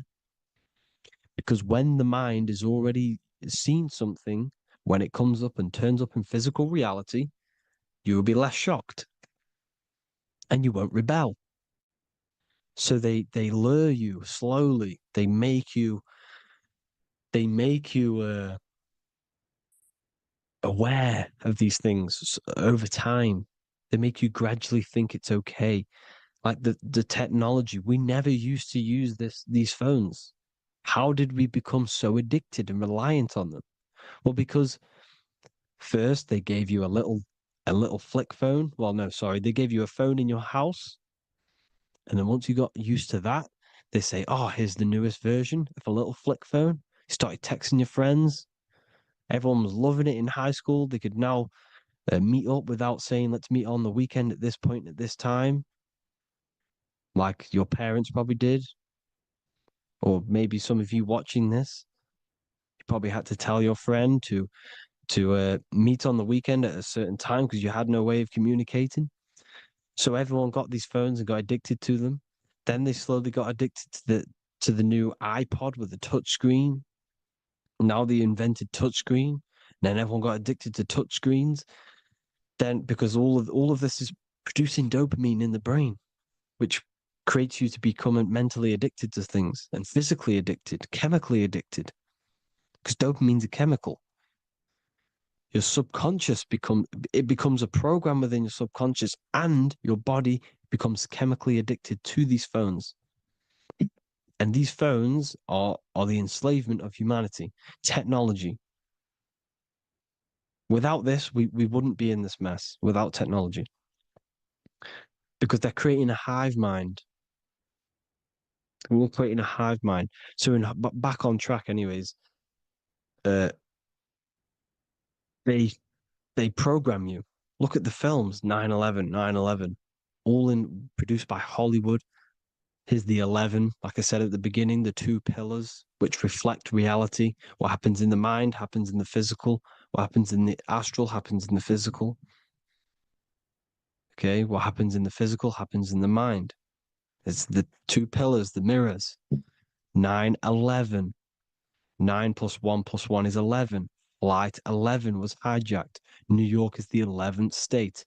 New York adds up to 111. This is not a coincidence. It's all a form of magic. It's a ritual, energy harvesting ritual, because your mind produces energy. Your mental attention produces energy, and they're feeding off this energy in the astral plane, these demons. Music is the most powerful. Personally, I think the music is one of the most powerful forms of magic they're using. Okay. Music is hypnosis. It puts your brain in a hypnotic state. It influences your electromagnetic field through vibrational energy. It reprograms your subconscious mind. Why do you think you remember the lyrics? You see, your subconscious stores all of the memories. Remember, the subconscious manifests 90% of your behavior. So therefore, the music you're listening to is manifesting your behavior. You wondered why some people wonder why they have drug addictions and they can't get out of violence and they can't get out of all this negative mind space. It's because the music they're listening to is creating a negative mind space. The words you listen to have plant seeds within your mind. So the reason you remember the lyrics is because that song created a program within your subconscious. Yes, that is what happens. You can use magic to reprogram your mind, but you can use music to reprogram your mind because it's all forms of magic. It's using natural mental energy forces to manipulate the physical reality. You manipulate your mind, you manipulate reality, physical reality. Okay. So the music, another very, very big one. When you turn on the radio, it's just all talks about alcohol, drugs, and sex because they want you down in the lower three chakras. They want your mind attached to matter when it's mind over matter. Your mind's not physical. You see, the word spirituality is the new trend. It's not about your spirit. It's not about your spirit. It's about your mind. It's not about, you know, uh, spirituality and looking after your spirit. And they've got you focused on your spirit. Why? Because they hide your mind from you. You see, a lot of people think their mind is their brain. But the mind is everything. There is no physical reality without mind. You can have a brain. Imagine if you had no mind but a brain. It wouldn't work. The mind is everything. The mind controls your avatar. It begins in the mind before it happens in the brain. Then the brain manifests through the body. The brain's just an electrical computer. So that, they've got people scared, or do I have a soul or not, and all this stuff. Listen, if you have a mind, you have a soul, because you are not the mind. This is why everything is sort of an illusion, because beyond the mind is your soul. But what is the soul without a mind? You can't have a soul without the mind. But if the mind didn't exist, the soul doesn't exist. You are the person listening to your mind. I shouldn't say person, because you're not the body. You're the entity behind the mind. But if you didn't have that mind, you couldn't understand what you even were. You would just be an observer who couldn't think. So yes, we all have a soul. If you have a mind, you have a soul. Everything is mind. Everything has mind. Mind creates everything. God is mind. And then manipulating your mind through TV, your phone, every little thing, the school, it's all about the mind, people. Control your mind, you control your reality. Just the last thing, here you go. Aleister Crowley, the dark magician, Kanye West doing the exact same thing because they're implementing magic in the music. Here's the Beatles with Aleister Crowley in the background. Bet you never noticed that. Aleister Crowley was influencing music and placing magic within the music to influence the subconscious. This is what Baal worship was. This is why they kill children. They sacrifice these children. Why? Well, because in order to ascend, in order to raise your consciousness internally, godly, by being good, God, or being in order to be good and raise your consciousness and to get something in the physical world, you have to sacrifice yourself. And what do I mean by that? In order to raise your consciousness and ascend, you have to sacrifice the lower nature of yourself. You've got to abstain from having sex to retain your sexual energy, to transmute it, or staying away from negative, some poisonous foods like meat. So staying away from blood. We shouldn't be consuming other animals' blood. We should be keeping our blood pure. We are humans. We shouldn't consume chicken blood, chicken germs. We are the most divine creatures on this creation.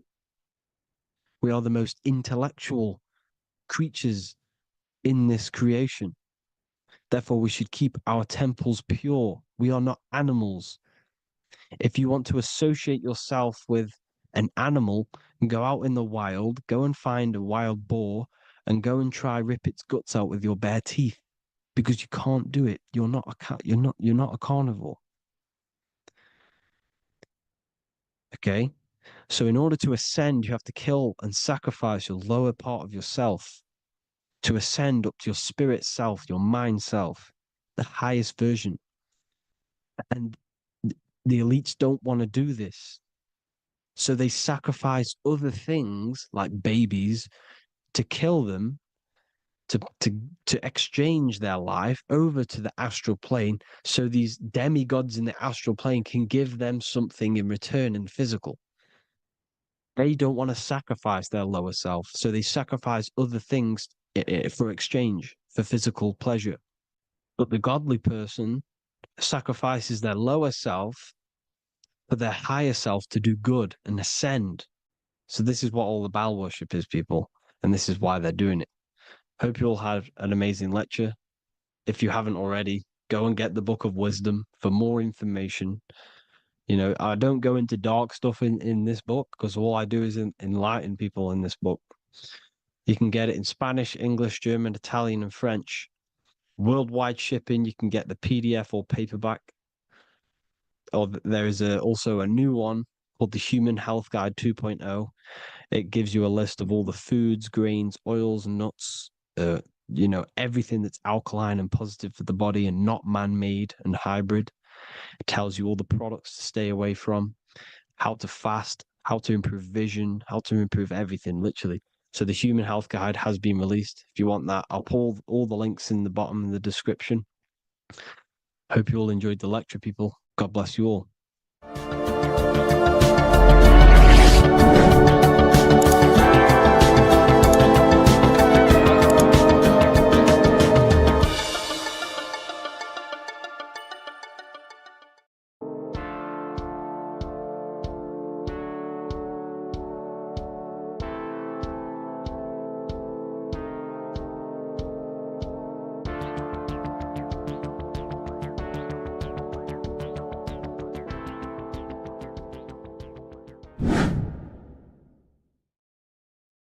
How are we all doing today, people? It's Revival of Wisdom, and today we're going to get real deep. This video is going to get real deep. A lot of people are not going to be ready for this sort of knowledge. Okay, you really have to do is to really deprogram the mind, because everything we've been taught is a complete lie, is to keep us trapped. Okay, this is really advanced knowledge. Now, let's get straight into this. All of the ancients depicted other worlds, and they called this place Midgard. Midgard is the mid garden, the middle garden.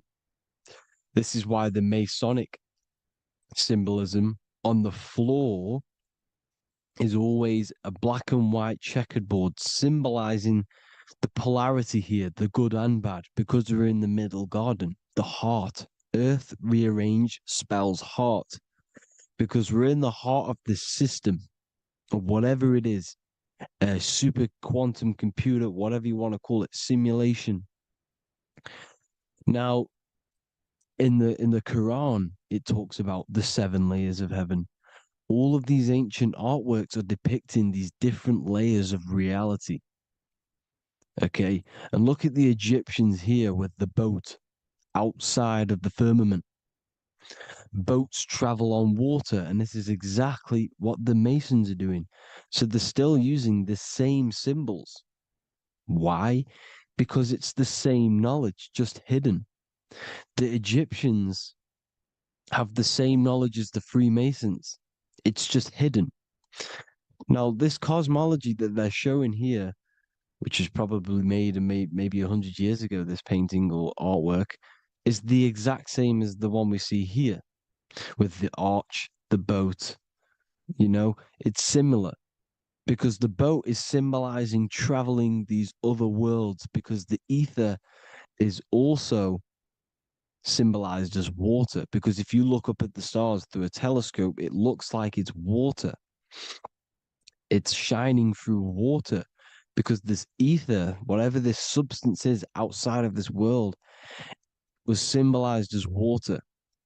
Okay, and look at all these ancient depictions showing these different layers of reality. Now, we are being trapped within this 3D dimensional world, which is the cube, the Saturn cube, because there are 6 sides to everything in this world: front, back, left, right, up and down. 6, which is the cube, because we're in the Saturn, Saturn's world. Okay, now, always been depicted as a tree of life, the tree of the universe has always been depicted as this tree. Because let's get a bit deeper. Now, the cosmology of this reality is the sun, the moon, and Polaris, always in the Masonic art. The sun, the moon, and Polaris, the all-seeing eye. If you go inside of the temples, of the Masonic temples, they always have this star in the middle, shining light beams. Okay? Look here. The light beams coming from the big star in the middle, which is Polaris. This eye is God. It's God's light shining down from his abundance. Now, when you astral travel, you will see this big ball of light above you, and this big ball of light is God. But you cannot travel towards it until you are pure. Doesn't work like that. You have to become formless. You have to become pure before you can become one with the light. In all these Masonic artworks, it's all depicting the star in the center. This star is Polaris, because Polaris is the way out of this place. And this is why you see the stairway to heaven all the way up to the light beam, the light source. What does it say in the Bible? God is light, because everything is made out of one substance, and that substance is light. And it symbolizes the eye because God is an eye. All things that are alive have an eye. And we all say, I am. We all see these realities through eyes. God is an eye. He's the all-seeing eye. He sees all things at all times. And he is projecting this light. And this light comes down to create all the different levels of the worlds. And this is what the two pillars symbolize the number 11. 11, the number 1, is just a vertical line. It's the one. It's a 1 point. 11 symbolizes the mirror nature of reality. Everything's mirrored. As above, so below. Now, the 11 also symbolizes openings, doorways. And as you can see here, an opening to the all-seeing eye. And you see here again, an opening to the stairway all the way up to the light. This light is the light of God in the astral worlds, beyond this world. Now, Polaris has also been symbolized as the UFO. They put the truth in plain sight. So, you know, in the films, how the UFOs suck people up. That's what Polaris is doing. If you ascend beyond this world, if you do not ascend beyond this world, you will be reincarnated in this world. The whole thing is to outgrow this consciousness to the plane above. And I'm not just making this up. I'm going to be bringing in scriptures after this. But you can see with the Christmas tree, we always put a high, big star at the center, at the top, which is the star of Polaris, which is exactly what the Masons are doing here. The star at the top. And it's on top of our Christmas trees. And all of these symbolize the other stars, because Polaris is the most high star. And all the other stars are wrapped around the firmament lower than Polaris. And that's exactly what the Christmas tree is. And it's a triangle. It's a triangle, just like light beams travel from one point in the triangle, just like the all-seeing eye. It's a triangle. The light is coming from one point and sending its rays downward. You see, it's kind of like you see here with the water. And the lower you go, the darker it gets, the more evil it becomes. And this is what the ancients would call hell. Now, this all-seeing eye is Polaris. And below Polaris is Mount Meru, the North Pole, the magnetic North Pole. The Tower of Babel, which is in the Bible. The etymology of the word Babel, Ba meaning spirit, which gives the ability to move the soul through the worlds, that's the ancient Egyptian description of the word Ba, meaning of the word Ba. You have the ka, the ba, the ak, but the ba is the one that gives the ability for the soul to move through the worlds. Your soul can't speak into a world without incarnating into it. Now, the Tower of Babel symbolizes Mount Meru because it's the word Ba is the spirit which gives the ability for the soul to move through the worlds. The Tower of Babel is the magnetic North Pole, Mount Meru, which gives the ability to move through these different worlds. And you can see the ancient Tibetans always showing this depiction of these different worlds coming from the center. Because we have to ascend our consciousness. It's not about how good you are to reach heaven. It's about how you expand your consciousness, you expand your mind. So they teach now that you have to be good in order to reach to heaven. It's about expanding the mind, expanding your consciousness to these different planes, these different realms. So that's what it's about. And Jesus was known as the fisher of man. Now, Jesus is a massive part of this. He was known as the fisher of man because he was fishing. He could have been fishing. He could have been one of these deities that had come down from these different higher realities and pull people up. So they would so they called Jesus the fisher of man. And he says unto them, follow me and I will make you fishers of men. So these deities that we see in the past, like Buddha, Krishna, Hermes, Thoth, Jesus, could all be these entities who were coming down to pick up the minds that were worthy enough to see the higher planes of reality. And this is why they called him the fisher of man. Now, when Jesus walks on water, there is a parable with Paul. And he says, but Jesus immediately said unto them, take courage, it is I, don't be afraid. He's talking about astral travel here.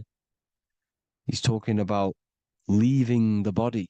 Because when you leave the body in astral travel to see these alternative realities, you can't be afraid because fear is a bondage, which is what the Emerald Tablets talks about. Lord, if it's you, Peter replied, tell me to come to you on the water. The water. Come, he said. And Peter got down from the boat, walked on the water, and came towards Jesus. But when he saw the wind, he was afraid and began to sink. When you become afraid in astral travel, you sink back into your body. Lord, save me. So this is talking about Jesus pulling people up into different realities. And you can see the fish is the symbol of Jesus. Is another symbol of Jesus, a fish. Because fish symbolize deep occult knowledge. Because fish travel the depths of the ocean. And they symbolize us because we are fish underneath the ethers. And Jesus was pulling people up. You see, so the Bible is a people today believe the Bible is a book telling you how to reach to heaven, how to become godly and reach heaven. But you've got to become the Jesus Christ to see these alternative realities. Now look at the Emerald Tablets is a massive part and it speaks so much about these different realities. Look what it says here. This is in Emerald Tablet 3. Then in my heart grew a great longing to conquer the pathway that led to the stars, which is exactly what the Masons depict in all of their art. Look, the ladder to the stars. And then he goes on to say, Years after years, I sought after wisdom, seeking new knowledge, following the way, until at last my soul, in great travail, broke from its bondage and bounded away, broke from the bondage of the body. Free was I from the bondage of earth men. Free from the body, I flashed through the night. The stars. The stars are a massive part in the astral world. Each star is a different reality. And the true astrology is the star that you came from. You came through a star to reach this, to reach here. There is a reason why you are here. There's a reason why you have the personality traits, because your soul came from a specific star. This is why we call them stargates, because they are gates in and out of this reality. And Polaris is the way out to the higher worlds. Now look, far into space, my soul traveled freely into the infinite circles of light. Beyond knowledge were some planets and great gigantic beyond dreams of men. Then he goes to say, lift up your flame from out of the darkness, fly from the night and ye shall be free. Lift up your flame. Your flame is your soul, because it has to be lifted up out of the darkness. This is the darkness, this world, this body is the darkness. Because it's a bondage. You need to break free. You need to learn how to astral travel, people. You have to learn this. If you want to get out of this world, you have to learn how to astral travel and see the other realities. Traveled I through space-time, knowing my soul at last was set free, knowing that now I must pursue wisdom until at last I pass to a plane hidden from knowledge, known not to wisdom, extension beyond all that we know. So he's talking about he went to a place where we cannot even comprehend here, a place that is not even known to earthmen. He's telling you he's ascended out of this world to the planes that are beyond. And it says here in the Emerald Tablets, man is in process of changing to forms that are not of this world. Grows he in time to the formless, a plane on the cycle above. Know ye must be one, ye must become formless before ye are one with the light. The light, the same light that I was talking about, the Masonic light, with the triangle, God, the one source. Ye must become formless before ye are with the light. Formless, you have to leave the body.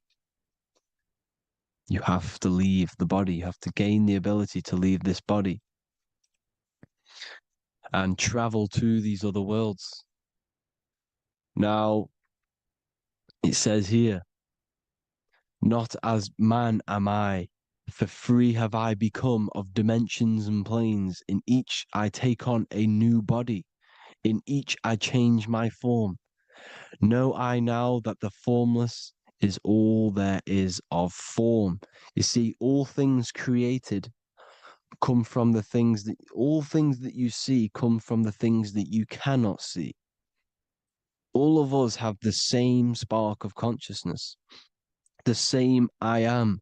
Every dog, every animal, every human has this same I, this same thing which sees through the eye.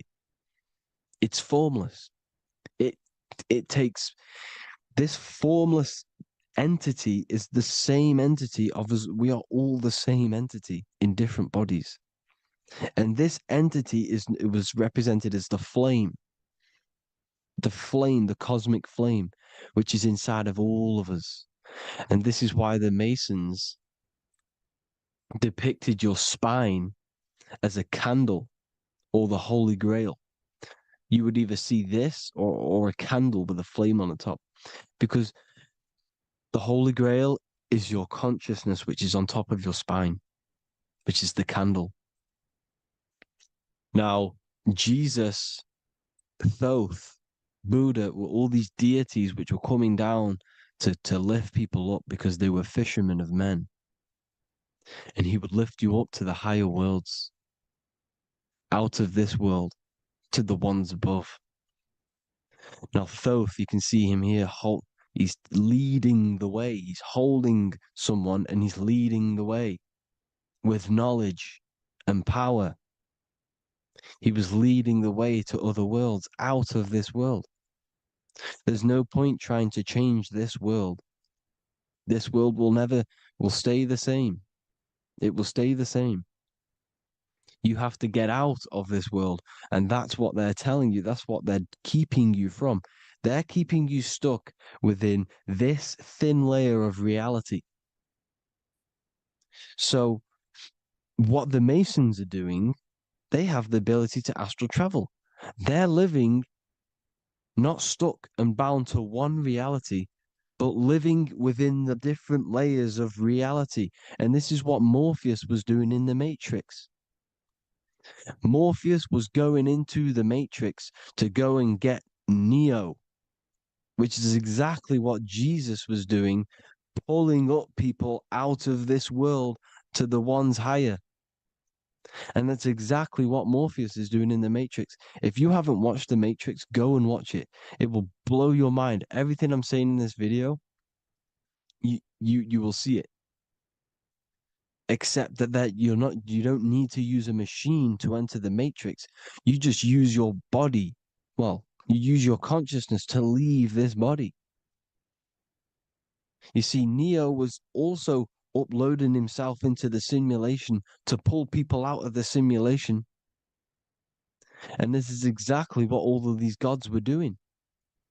The Fisher of Man. Look, he was pulling people up out of this reality with the knowledge. Now, Jesus was always depicted with the mushrooms. Look at all this mushroom art.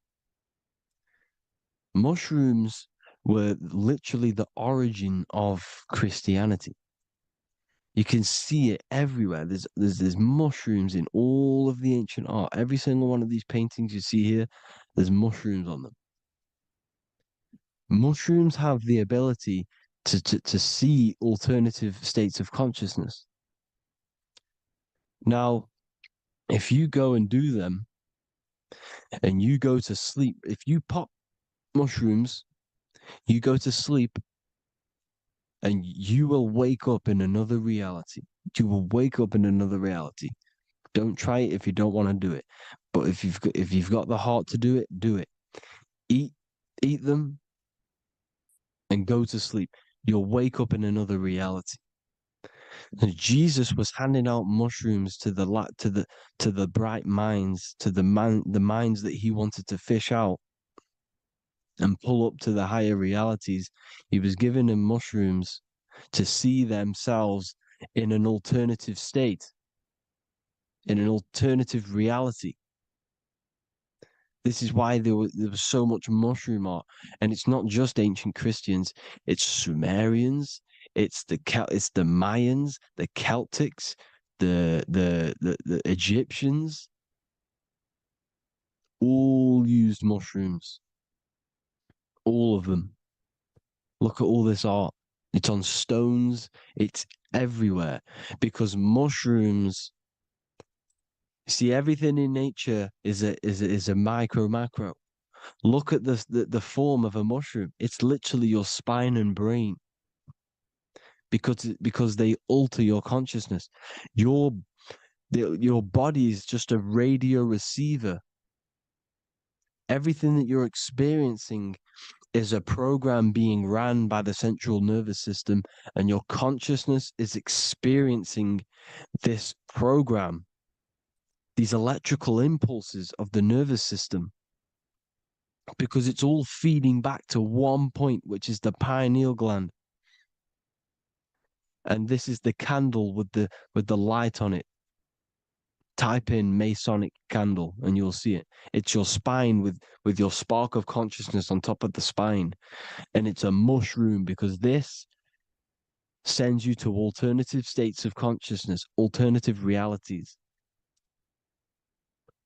Now, they were all doing this, the Egyptians, the Mayans. Now, there's more symbolism which goes into this.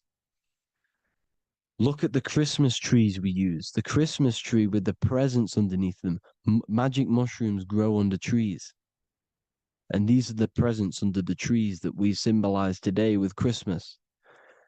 Santa's red and yellow for the red and yellow mushrooms. The same mushrooms Mario has to collect. And when he gets enough mushrooms, he levels up. And then what does he do when he go past the world? When you win that world in Mario, you go to another reality. You go inside of another world. It's truth in plain sight. And it's using mushrooms. It's using mushrooms. Everything, all of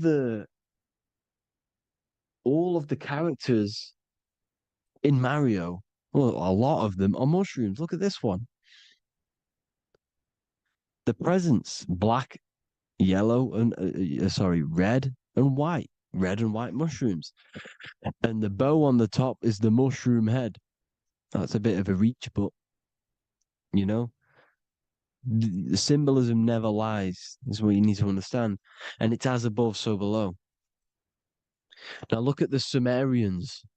The Sumerians were also multi-dimensional beings.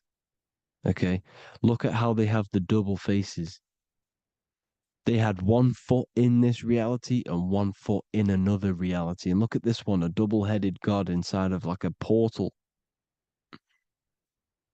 You see? Because and look at these with the wings, the astral travel. Birds, ancient birds symbolize the soul. Because the soul is a bird, it flies to different worlds, it flies around the cosmos. And mushrooms gave you the ability to see these alternative states of consciousness, these alternate realities, because you exist in infinite realities. You exist in infinite realities. Now look at the 33rd degree Ordo Ab Chao badge. You get this badge when you become a 33rd degree Freemason, and it's a double-headed eagle. A double-headed eagle. And you can see this in Sumeria first. Sumeria have the same symbol, a double-headed, bird. You can see it here as well. And the Masons are still using this symbol today. And when you become a 33rd degree, 33 vertebrae on the back of your spine, above the vertebrae is your consciousness, and it's a double-headed eagle. One reality in one, you become a multi-dimensional being in the 33rd degree.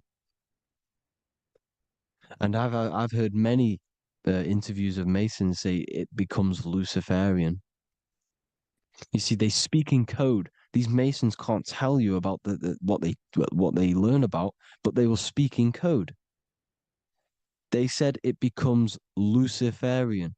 The word Luciferian is lucid. The root word of Luciferian is lucid, and lucid is lucid dreaming, alternative realities, dream worlds. You become a god. Luciferian means you're becoming your own god, pretty much. Because you are becoming a multi-dimensional being living in between the different layers of reality at the 33rd degree of Freemasonry. And look at the double-headed eagle, because the birds symbolize the soul. And they reach high, they fly high, just like the soul wants to fly high to the light, to become one with the light, like the Emerald Tablet says. Now look at Janus. Janus was another god, and he's known as the god of doorways. Janus always depicted with a double head. Janus is why we say janitor or January. And January is entering a new year.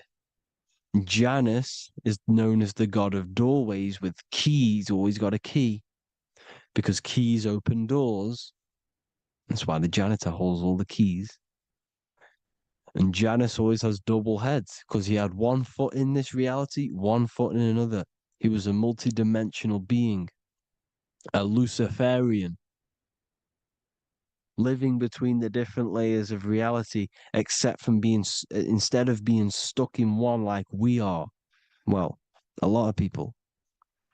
And that's the whole point. You see, all of this stuff is about like changing the world and stuff like that. This world will probably never ever change. It's probably been like this forever. Well, forever, for a long time. But it's about moving out of this reality to the higher states. And the Masons always depict the ladder to the luminaries, the stars, with a key, the same key of Janus. The Vatican is a key, and it's in charge of all the religions. Why is it a key? Because they're holding back the key. They're keeping you stuck within this reality, keeping you stuck as identifying yourself with the body, identifying yourself with this world. You are not in the world is within you. This is a program being ran by your central nervous system, and your consciousness is experiencing this reality. Now, this is going to be a mind-blowing video for some people. You have to have an open mind. You have to let go of all the programs. I'm repeating what the ancients are talking about and the ancient symbolism. Look at Janus with the double-headed god. He was just another god coming down, giving keys to people who had the worthy mind to be pulled up out of this reality,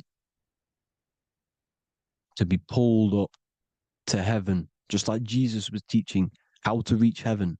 But really, it's an encoded scripture. But anyways, hope you all gained some insight on this video. Have an amazing day. Please like, share, comment. All the links are in the bio for the PDF, for the Manifestation Mastery course, and all the other amazing stuff. And if you want to support the channel, I'd greatly appreciate if you became a Patreon member. Hope you'll have an amazing day, people. God bless.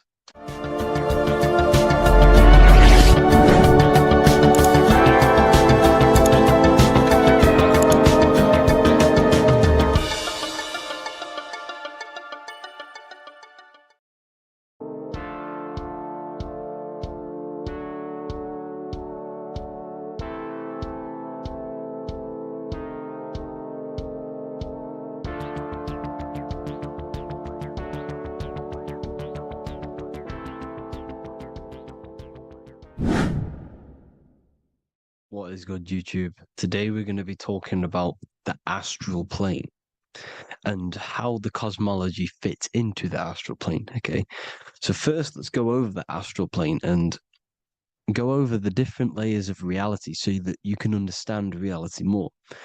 You are a multi-dimensional being.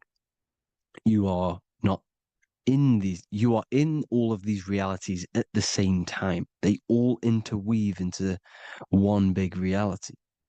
But there are different planes. They are different vibrational dimensions. There are different dimensions of reality. The mind is the root cause of reality. We're living in the mind of God. Everything is being thought into existence from the root cause, from the universal mind.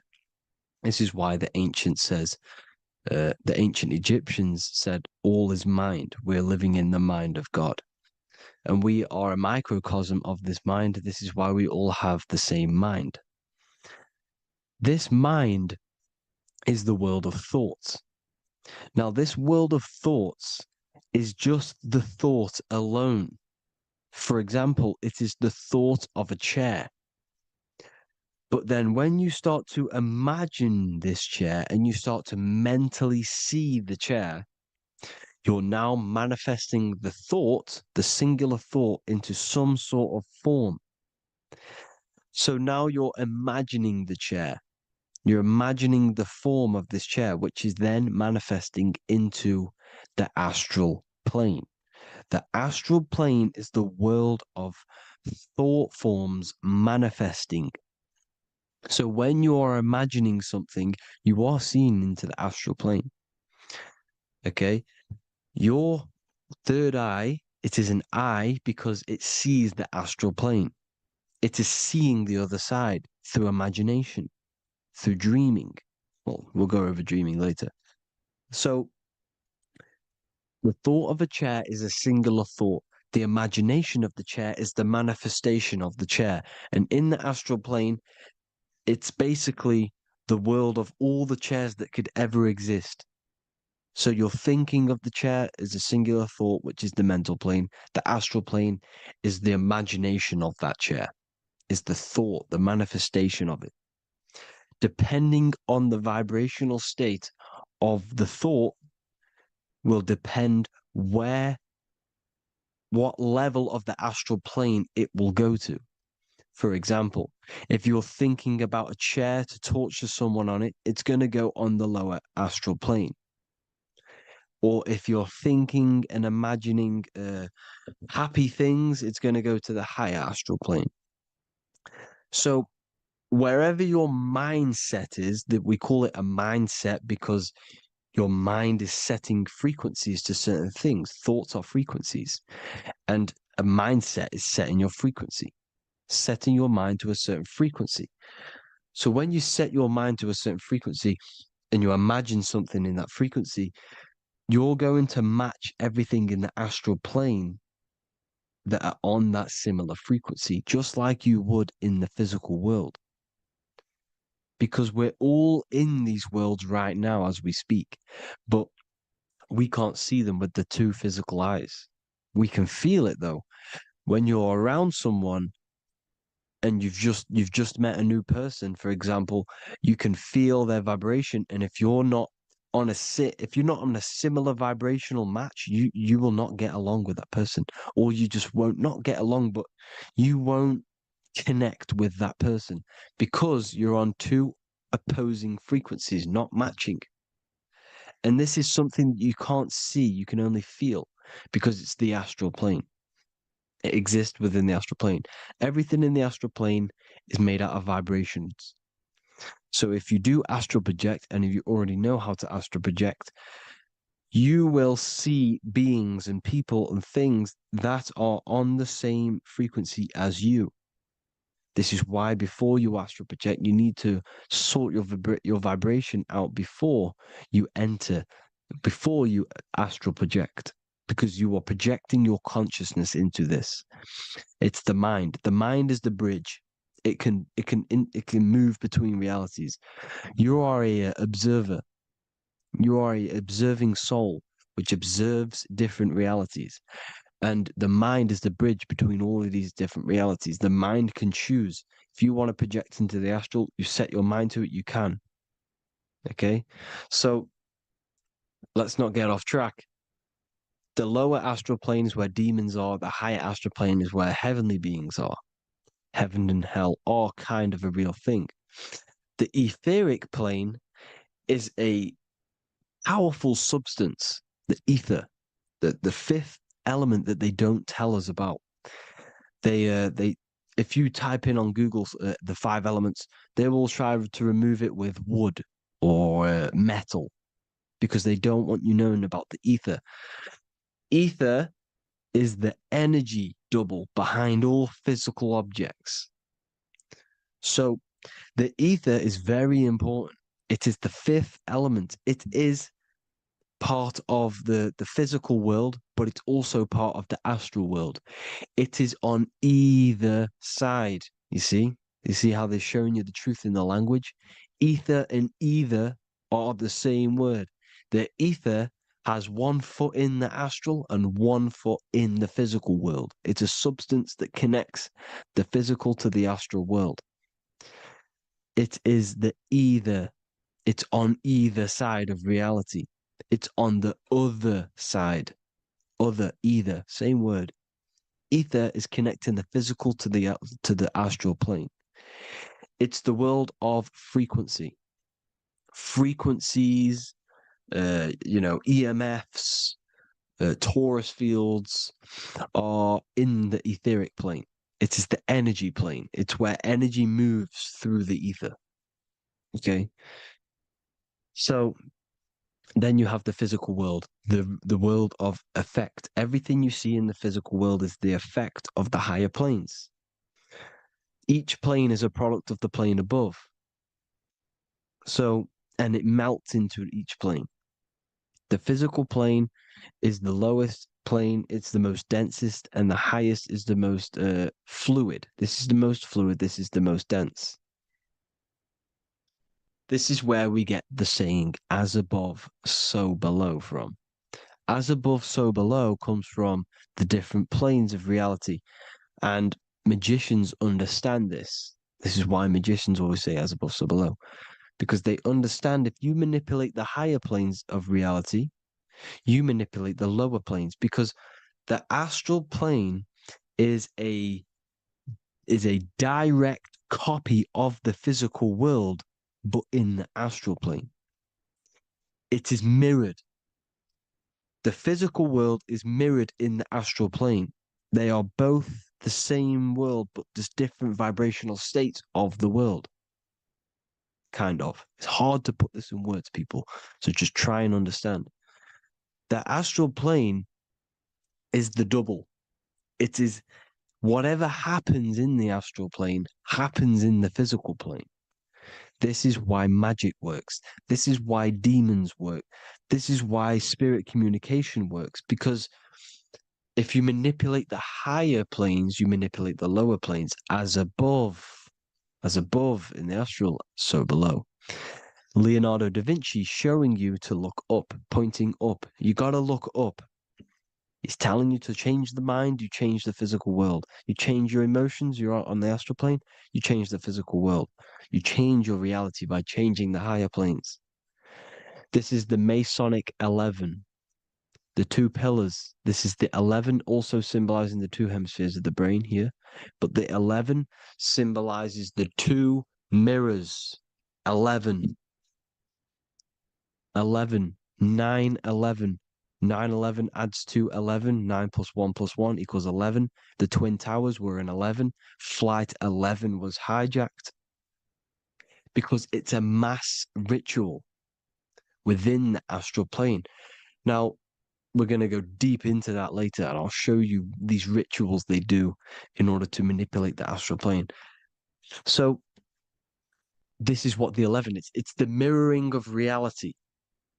If you contact spirits and conjure spirits, you can either summon or attract demons and spirits. Summoning is creating a spirit. You create demons. Okay? Like I said here, the mind is the root cause of reality.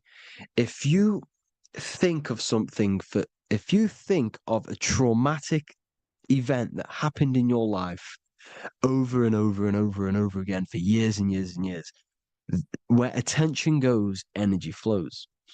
The mind is the director of energy. If you are directing energy into the specific emotion, the specific thing that is torturing you in your mind, that will manifest as some sort of being in the astral plane, which is called an elemental. And this elemental being that you have created through your thought forms and emotions will latch onto you and feed off this energy. So it's important that you get your mind right, okay? It's important you sort that you file the mind and you discipline the mind. Make sure it's only entertaining positive things, because you are quite literally creating your own demons. The word demon has the word mon in it. And if you've watched my videos, to know mon means moon. The moon is your mind, the sun is your soul, the earth is your physical body. Demon is mon means mind, moon is mind. You create demons with your mind. Summoning. Now, this is where the rituals come in.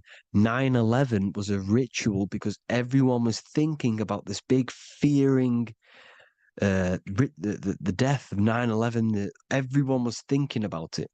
And all of their minds thinking about this horrific thing will manifest and summon a negative energy spirit elemental within the astral plane. That's how all of this works. This is why it was a mass ritual. Okay. Chris Brown, new album name 1111. Release date on the 11/11. This will be my 11th album and contain 11 songs. All of these people know the occult. This is Hermes Trismegistus with the star of Saturn, the six-pointed star, as above, so below. The mirroring of reality, physical and astral, the two Masonic pillars. So as above, so below. What's above us? The stars. The stars are connected to the astral plane. This is why we call them stargates. When we dream, we are experiencing these different realities. And what are stars? They tell in the Bible, it says Genesis 1:14. And God said, "Let there be lights in the firmament of the heaven to divide the day from the night, and let them be for signs." Signs translates to things to come. Why things to come? The stars tell the future. Why? And why do we say as above, so below? As above us is the astral plane and the etheric plane. As above, so below. Whatever happens in the stars happens on Earth. The stars are connected to the astral plane. Above us is the astral plane. We are a star in a physical body. This is why we say Mr., sister, stir equals star. The E and the A are interchangeable. We are stars, and the stars are the start of our incarnation. We start in the stars, same root word, and we descend through the seven energies, which are our seven chakras. Then we enter the heart of the soul system. The heart rearranged spells earth. And this is the true cosmology. Here's the Masonic cosmology. This is Masonic now. Here's the firmament. Let there be a firmament in the midst of the waters to divide the waters from above, from the waters that below. Genesis 1:6. The firmament, firmament comes from the word firma, Latin, I'm pretty sure, which means firm. When something is firm, meaning it's stable, it does not move, it is firm. The firmament is firm. So, is the firmament Genesis 1:6. What does he say? Genesis 1:3, sorry. Let there be light. This is before the sun and the moon was created. Let there be light. Before the sun and the moon was created, light was appeared. So what's that tell you? This is a holographic projection from some sort of light being, some sort of projector. And that projector is the all-seeing eye you see in the Masonic cosmology. This is the all-seeing eye projecting the light beams. Let there be light. Everything is made out of light. The universe is created out of light waves. The torus field is one unit of light. The light projecting this reality is Polaris. Okay, the famous all-seeing eye. Now, what else? Then we have after let there be light in Genesis 1:16, and God made the two great lights. This is the sun and the moon, electric, magnetic, male and female.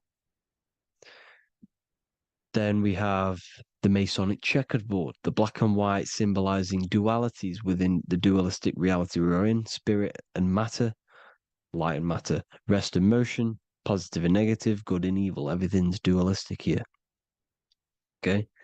And it's a dance. The universe is a dance between flickering of white and black light, which is the torus field.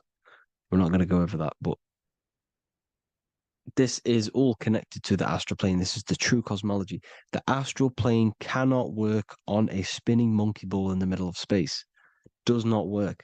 Cannot work. It's impossible. Okay? Impossible. So, even in the Quran, it says, Allah has made the earth for you as a carpet, flat. Quran 15:19. And the earth we have spread out like a carpet, set there on mountains, firm and immovable. It is immovable. In the Quran, it also says 65:12, it is Allah who has created the 7 heavens of the earth. The 7 heavens meaning the 7 layers of heaven, the 7 planets. And Psalms 104:5, he set the earth on its foundations and it can never be moved. Never. So here you see in Isaiah 40:22, he sits enthroned above the circle of the earth, and its people are like grasshoppers. He stretches out the heavens like a canopy and spreads them out like a tent to live in. We live in a tent. This is the tent. The projection of light. Here you see an ancient picture here. Here you see the ethereal barrier, meaning the firmament, the etheric barrier, and here you see his head popping out. Why is his head popping out? Because your head is heaven, your heel is hell. Your head has access to the astral plane. This is why your head is heaven. The pineal gland, when stimulated, has access to project itself, project consciousness into the astral plane. Here you see another ancient picture here with the Masonic Royal Arch, with the zodiac here, the zodiac on the top, arching, because there's a firmament above us. Here's God in the brain. Consciousness is God. Here you see the Masonic Royal Arch, symbolizing the firmament. George Washington above the Masonic Royal Arch. These are the stars. This is Polaris projecting reality. Here's ancient churches with the dome, Polaris projecting reality with Jesus. Disney World is under the dome. The 7 layers heaven, ancient paintings, all depict if you go and look at the ancient paintings, they'll all depict the firmament, the arch above us. This is where we get interesting. The Masonic Royal Arch has the 6-9, which is Cancer.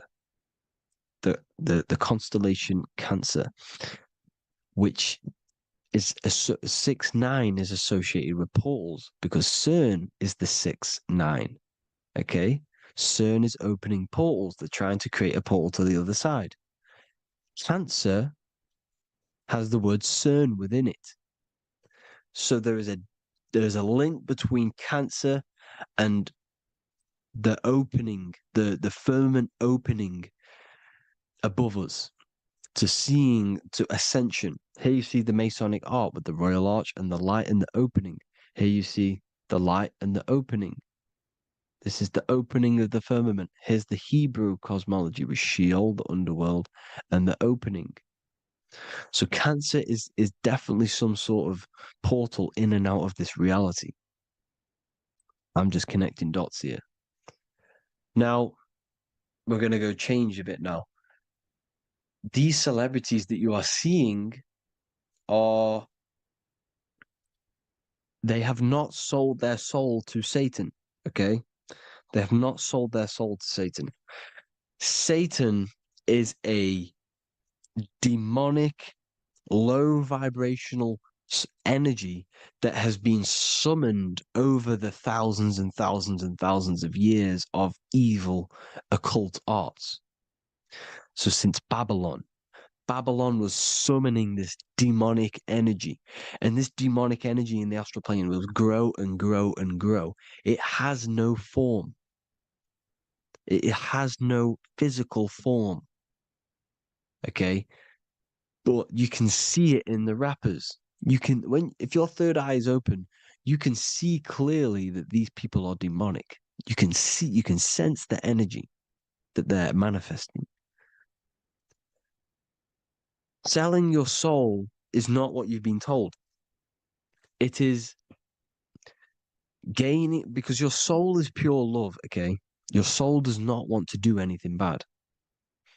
So when you sell your soul, you're gaining physical gain, you're gaining physical wealth, for example, like for these rappers, they will be given millions of pounds because the people in control of the music industry, which is the dark occultists trying to brainwash the masses, the people in charge, are They're dark occultists. They understand Satan and the energy.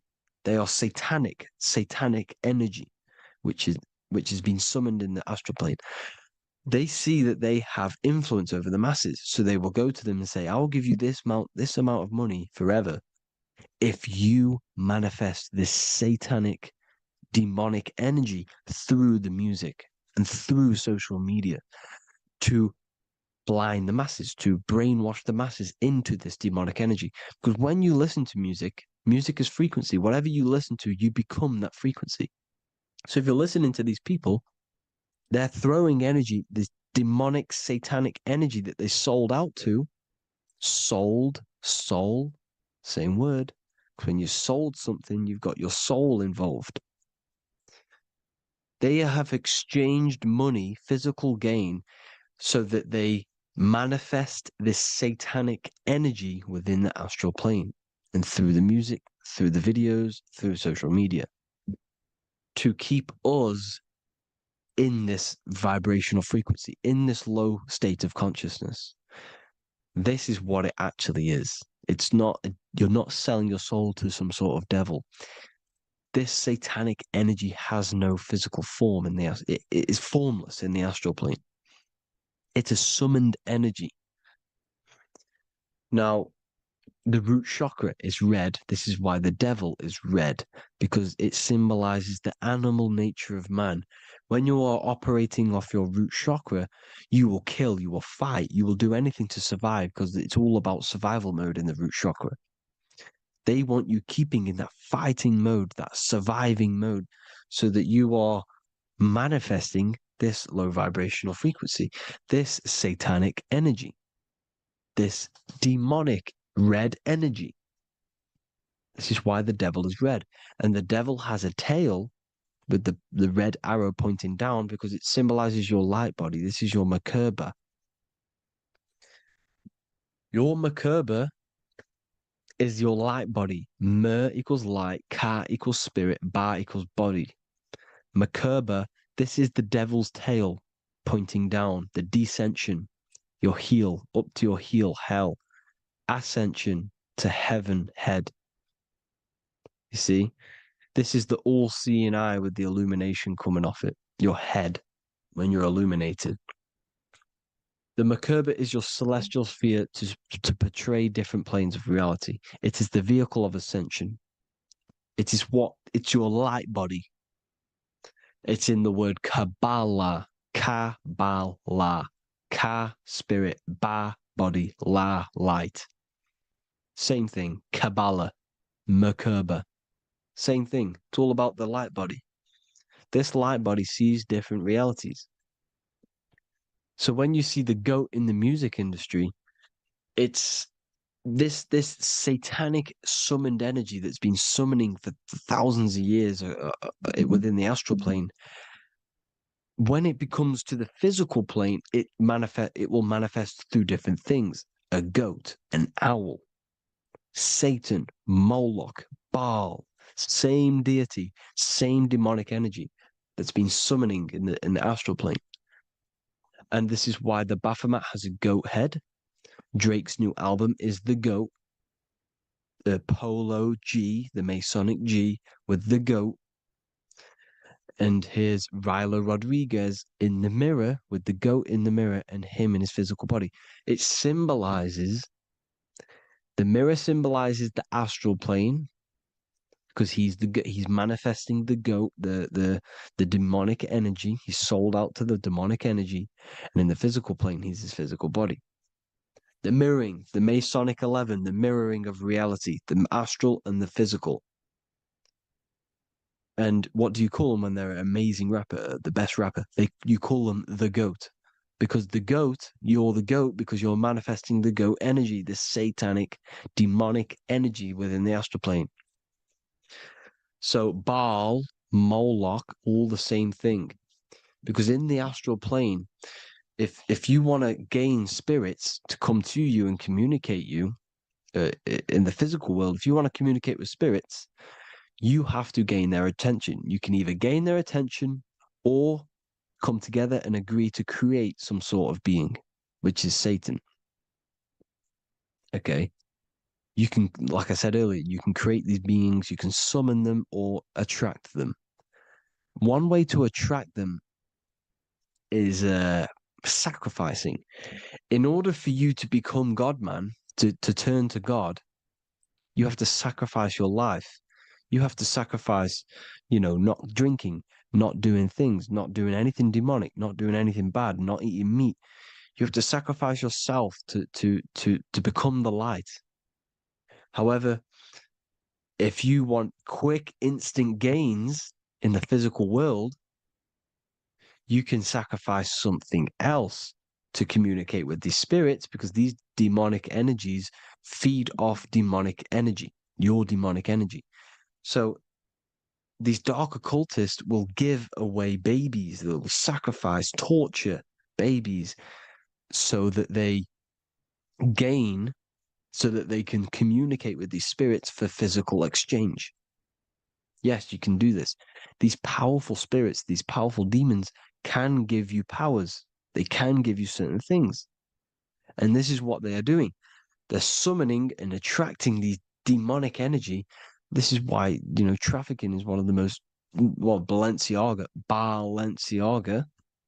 Baal is the demonic energy in the astral plane, which requires child sacrifice for his presence.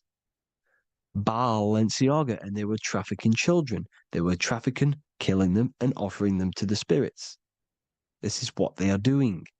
Balenciaga. It's in the name. Here you see, you can see here a stick man with two horns. The goat, obviously, it's all the same deity. Baal, the goat.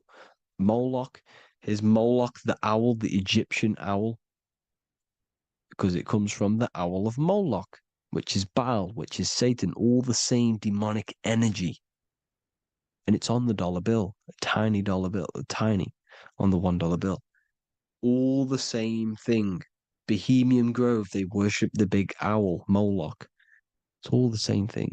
It's all one big demonic energy which has been summoning in the astral plane. And it's trying to take over Earth, the physical plane. That's what it's doing. So I hope you all gained a deeper understanding of the astral plane and what's actually going on in the world. Please leave a comment if you can to help the algorithm. Drop a like if you like this content. And hope you all learned something today. And God bless you all. Thank you all.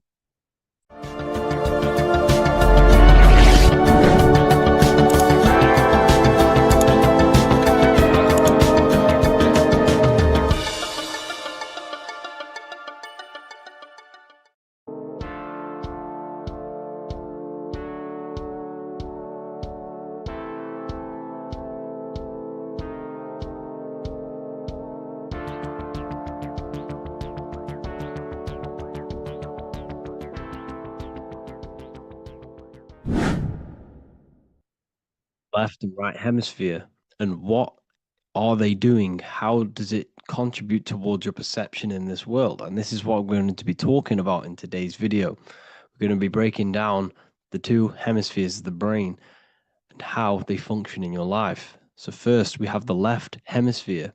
This is the logical hemisphere. This is the analytical, divided, scientific, or verbal hemisphere. The right hemisphere is creative, wholeness, artistic, symbolic, and metaphorical. The right hemisphere does with non-verbal things. It produces a holistic perception. It is more to do with creativity. Because what you must understand is that we are not in the external world. The world is produced by our brain. We see with our brain. Our eyes are a part of the brain. What we touch is the brain's interpretation of electrical signals on the nervous system. What we smell is the brain's interpretation of smell through the nose. What you taste is your brain's interpretation of chemical reactions on your taste buds. So what you are experiencing is the brain. The brain is a computer creating a simulation. And you have two hemispheres which breaks down this reality. So essentially, the brain is the perception creator. It creates perception. So if the brain is creating this, who is the one experiencing the brain? Well, that is you, the consciousness, the mind. the all-seeing eye. You are the all-seeing eye experiencing the brain, the observer behind the brain, behind reality, behind the emotions. So if you're walking through a woods, this left brain sees individual trees. The right brain sees the whole woods.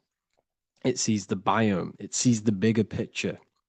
So when you are walking through this woods, the right brain picks up a holistic perception of reality. It creates the woods as one unified woods. The left brain's job is to break this down and analyze it so that we can see individual things. And this is also necessary for humans to have the ability to break things down and manipulate things in this world. So without this left hemisphere, we could not manipulate things and break things down. So this right hemisphere is important because it sees the whole woods. It sees humanity as one unified consciousness. However, the left hemisphere sees individual egos. So the left hemisphere is the place of the ego because it only understands it sees the world very divided. Okay, so for example, here's another example of the left and right hemisphere. If someone pulls out in front of you in traffic, your left brain's going to start going crazy and analyzing them, calling them names. The right hemisphere, however, sees the bigger picture. Maybe he didn't see you. Maybe it's just a mistake. Maybe he's in a rush. You see how the two brains are very different. They do the same thing, but they function in different ways. The right hemisphere is feminine, the left hemisphere is masculine. So, like I said, this person pulls out in front of you, you start to think with the left. If you start to perceive that in the left brain, you're going to start analyzing them, you're going to start going crazy and calling them names because you're analyzing it. You're not seeing the bigger picture behind it. You're not seeing it from his perspective. So there is a crossover. So the left hemisphere of the brain controls the right side of the body, the right ear, the right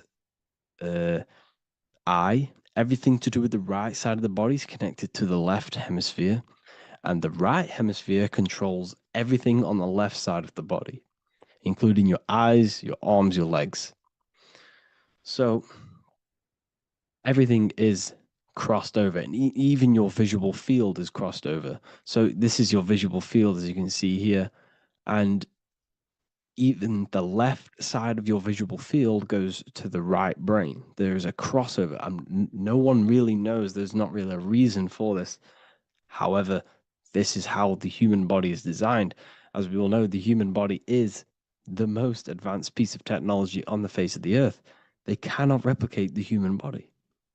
And they tell you it has no creator. This is crazy. People are that brainwashed, they can't even understand that their body is the most advanced piece of technology. Your body is so advanced, the computers that you use are mimicked of the body. Everything they create is mimicking nature, but they don't show you how intelligent nature is because they don't want you to understand you're in an intelligent design. So anyways, let's get back on track.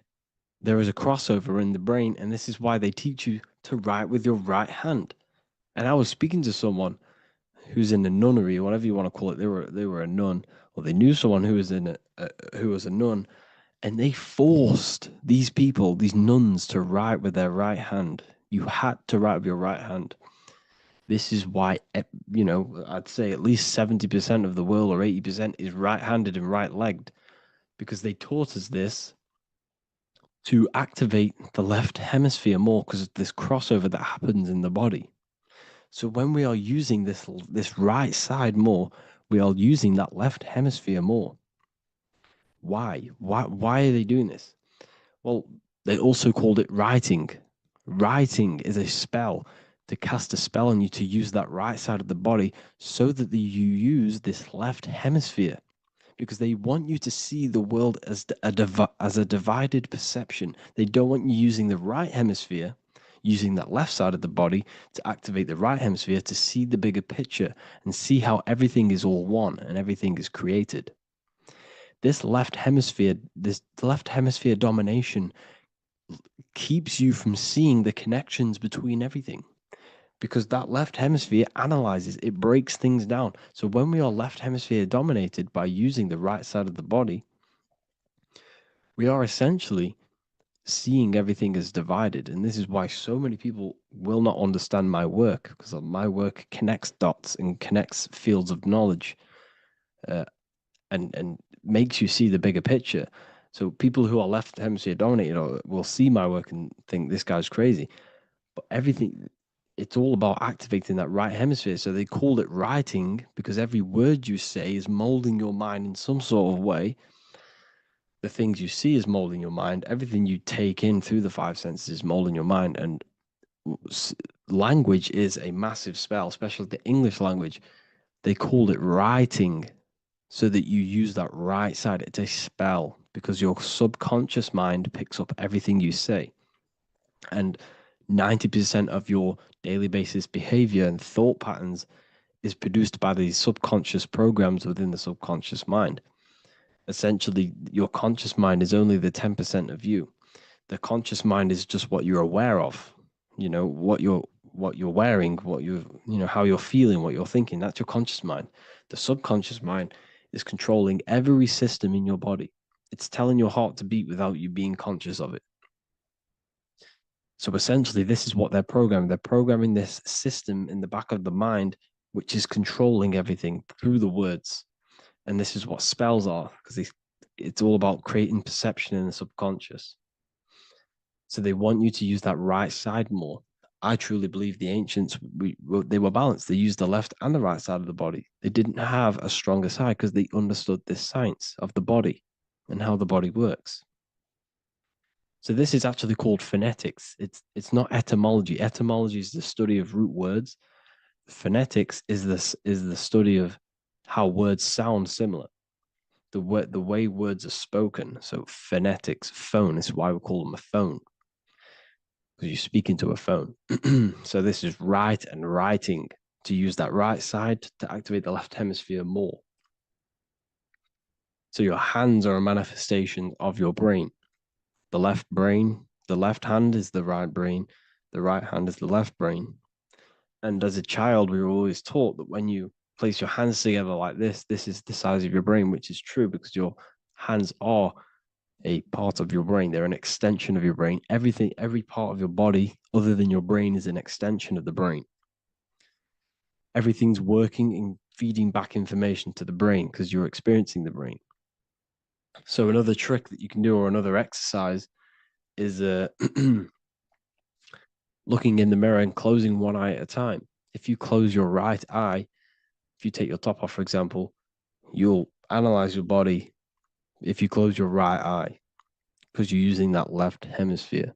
Sorry, other way around.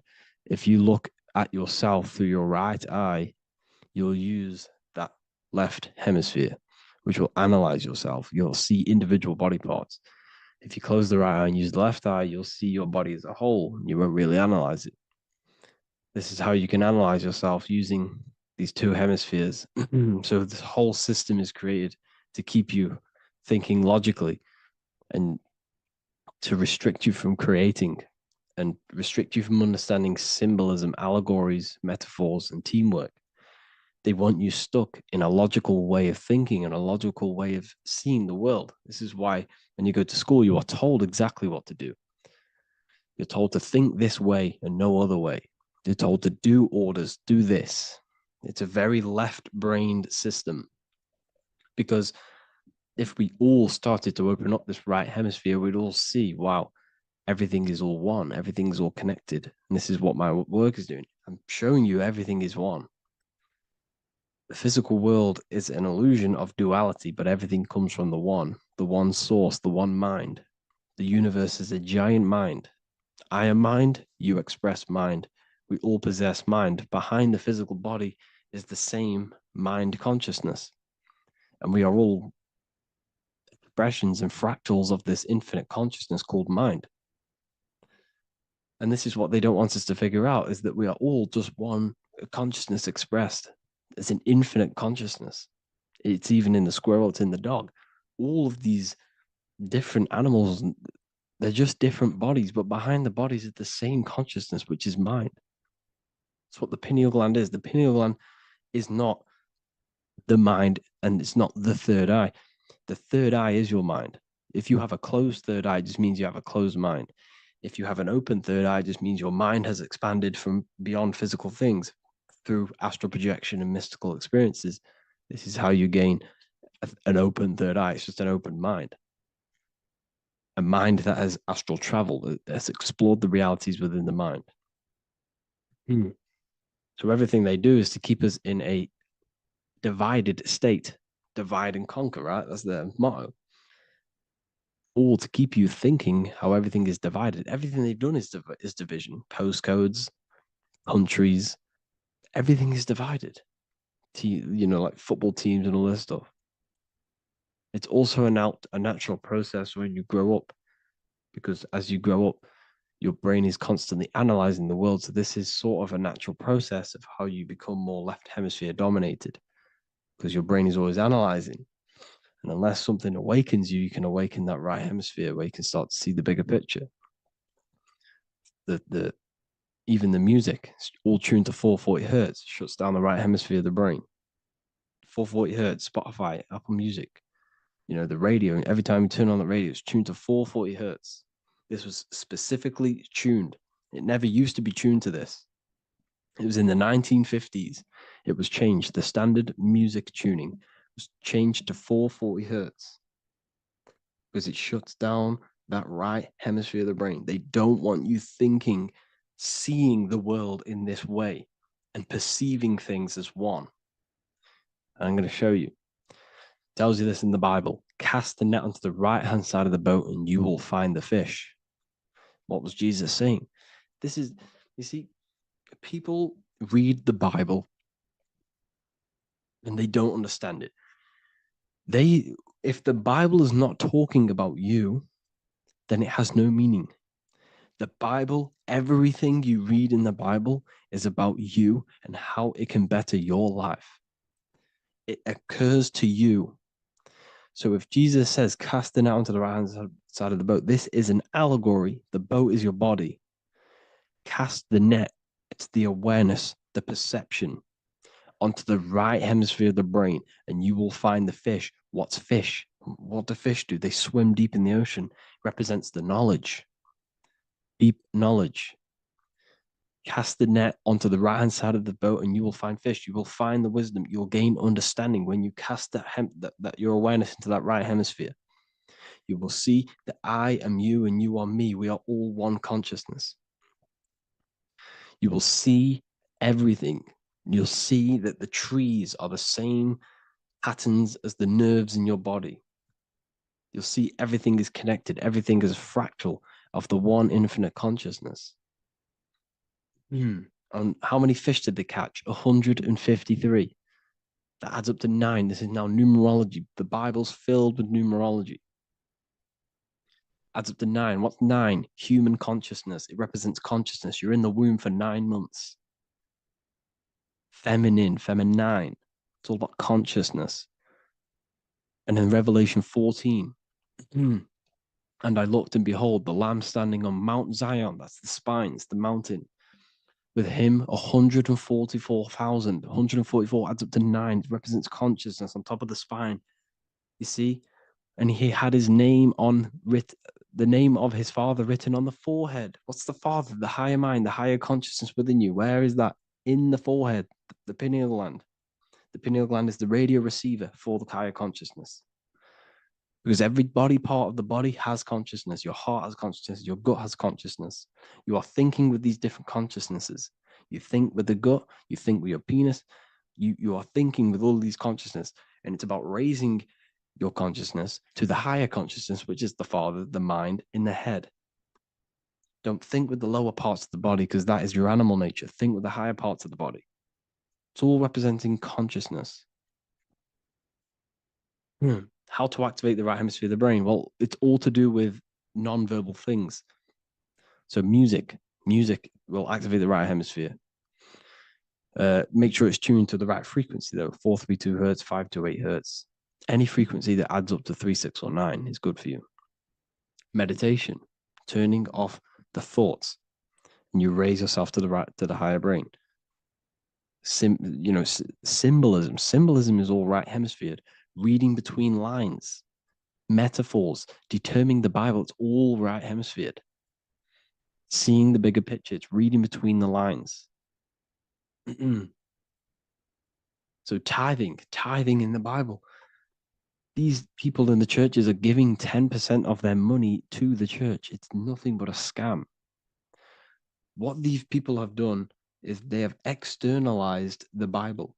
They have taken the Bible and literalized it so that they can make a business out of it. So what they're doing is a tenth of the produce of what it says in the Bible, a tenth of the produce of the land, whether grain or fruit, is the Lord's and is holy. So what's that saying? The tenth of it's basically saying give the 10% to the Lord, to God. What does that mean? Well, what's the land and the fruit? This represents physical things, the physical things that you have. The tenth of the physical things that you have. What's that? That's your ego. All the physical things that you have is all to do with your ego. That's the lower self. The ego, what is the ego? It's the mind's perception of the physical self. You had no ego when you were a child. Okay, when you were a child, you had no ego. As you grew older, you created the ego. But the ego is the full self. It's the echo. Ego, echo. It's the echo of the full self. So it's saying give the ego over. Take away the animal self. In that left hemisphere, that's all to do with the left hemisphere. That left hemisphere sees the ego. It sees individuality. It's divided. So it's saying give that 10%, give that 10% of you over to the right hemisphere, the 90%. The 90% of you is in that right hemisphere, the higher self. Now, I'm not saying the left hemisphere is bad. Okay, I'm not saying that at all, but it sees it sees things divided. It's like I said, the left, the hands are manifestations of the brain. So when these Christians are praying, they're putting their hands together. What are they doing? That they're syncing the brain hemisphere is what you're doing, because everything's an extension of your brain. So if you put your hands together, you're putting the two hemispheres together. And what's happening when you place the hands together? All the electricity in the body is now running in a circuit. So once you connect these two hands, the electrical energy is now running in a circuit. And energy can move around the body quicker and more efficiently. So when you pray, when these people are praying, they don't realize that they're engaging in ancient forms of meditation, of balancing the two hemispheres. So now we're talking about balancing the hemispheres, not the right hemisphere. This is what Israel is. Look at the symbol for Israel, the up triangle and the downward triangle. What's that? The up triangle represents male. The downward triangle represents female. Okay? This is talking about the brains. Israel is Ra. Isis, which is female, the Egyptian god. Ra, El. El means God. Electricity. That's the force of the physical world. It's the force that runs this world, electricity. It's the force of God. El, consciousness. It means God. Is Ra, El. Isis, Ra, and El. It's the two hemispheres of the brain, the holy land of Israel. It's the holy land, it's the brain. Once these two hemispheres are synced, this is how you unlock your consciousness. This is the easiest way of astral projecting. Hemisphering, I forgot the word for it. Hemisphere syncretization, something like that. It's about syncing the hemispheres. This is how you unlock your consciousness. Once the brain is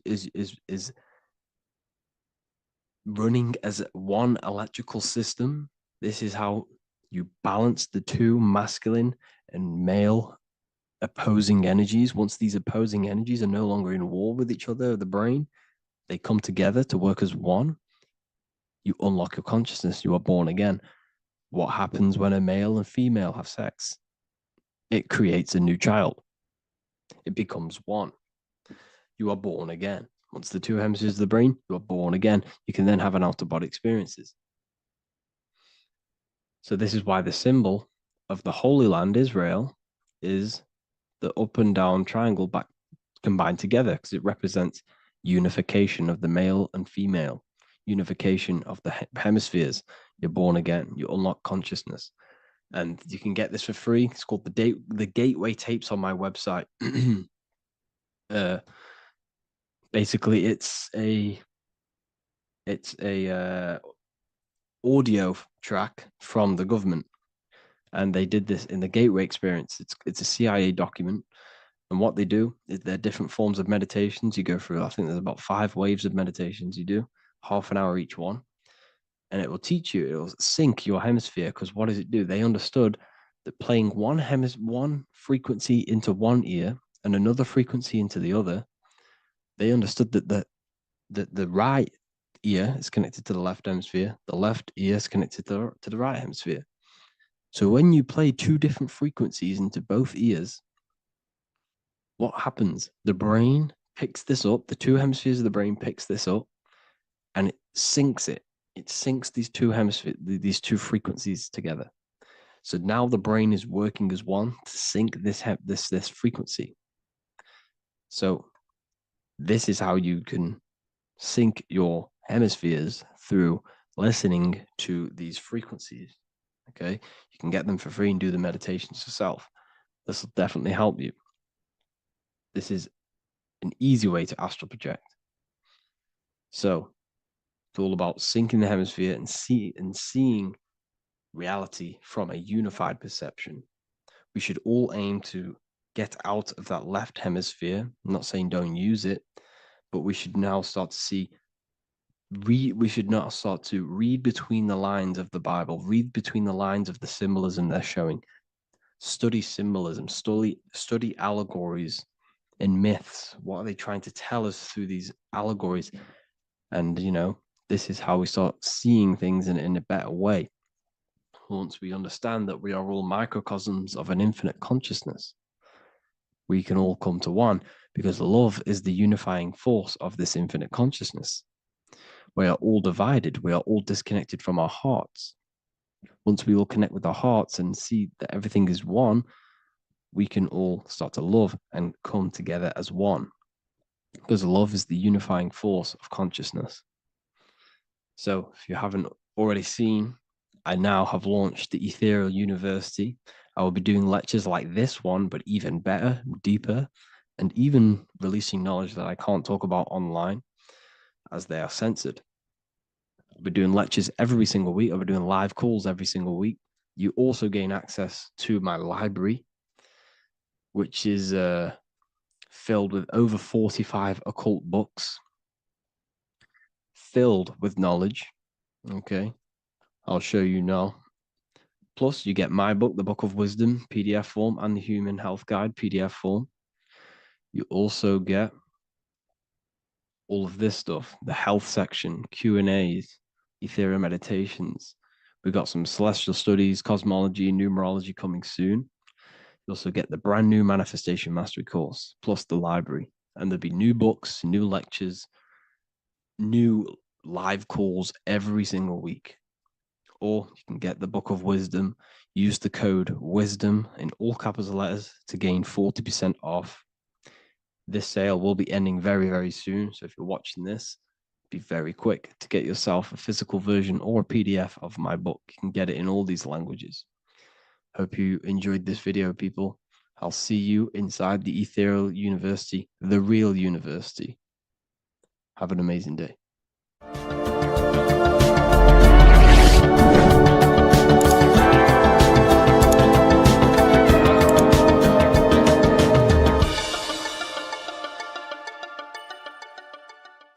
Eo is plugged in on the back of the neck, which is the reptilian brain stem.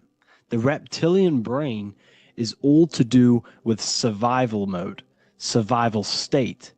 It's always scanning the environment for safety, whether that's physically, emotionally, or mentally. It does not think. It is instant. For example, do I smack the guy or run off? If something happens to you, like a car's coming really quick to you, you do not think about this. The reptilian brain is the animal instinct that will instantly move your body and the instant reactions. Hence why it's the closest brain to the rest of the body. It has instant access to the electrical nervous system, to control the body at instant reactions. Now, Neo is plugged in on the back of the neck, which is the reptilian brain. Therefore, the matrix is the body itself. It is the lowest state of consciousness. This is what it represents. The word matrix means womb. It translates to womb because your body is a womb. Your body is a vessel for universal consciousness, for God consciousness. And the body is also a womb where you can be born again outside of this body by raising your consciousness, by awakening the neocortex. This is why Neo is called Neo, because it represents the neocortex. This is the higher aspect of our brain. This is all to do with new things, higher reasoning, higher thinking, new learning. You see, the brain is a receiver for universal consciousness. Now, what do I mean? It is a radio receiver. Think of it like this. You have a radio tower which emits frequencies, and each little frequency, 00.1, 00.2, 00.3, each 00 point is a different person. We are all the same universal consciousness, encapsulated inside of a different vessel. This is why our body is the temple of God inside of the Bible. Your body is a sacred temple of the divine essence of the universe. However, consciousness is controlling this physical body. And I'll show you this diagram here. Consciousness consists of imagination, emotions, thought, and memory. All of these things are not physical. They're not made out of atoms. You cannot think with atoms. If I split open your brain while you are thinking of a cheesecake, I would not see a cheesecake. It's because these things exist metaphysically within consciousness. They are not physical. The body is physical. It's part of matter. It's part of time.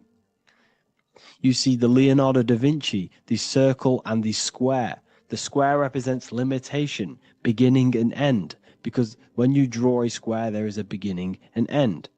It represents the body, the mortal self, the ego, the echo. Then you have the spirit raised above, which represents spirit over matter, mind over matter. Invisible forces create physical forces. Everything physical exists in non-physical. This is also the Freemasonic square and compass, why the square is below the compass, because the compass creates the circle, which is spirit or mind. Then you have the square, which is matter. Mind and matter are the same substance. Mind creates matter through thought. Everything in this physical universe manifested through thought. Everything began as thought. So you are spirit and matter. You have a material body and a spiritual body. And you are right in the middle. This is why humans are very, very important. Because we have an animal nature, the reptilian brain, and a higher consciousness, the neocortex. And we must awaken out of the matrix, which means womb, which is the body. And Neo is waken up from the lower self, the reptilian brain, and moves into the neocortex. Because the brain is a radio receiver for consciousness. Now, what do I mean? I went over this before. Your consciousness is controlling the brain. The brain is a computer. And when our consciousness, our imagination, our emotion, our thoughts, and our memories are all contributing towards just survival things, food, safety, fear, all of these things, and our consciousness is locked into a survival state, we are using the reptilian brain. We're no longer thinking. You don't think with the brain, but the consciousness is thinking, which activates the different parts of the brain. When we think for higher reasoning, we use the neocortex. It stimulates the neocortex.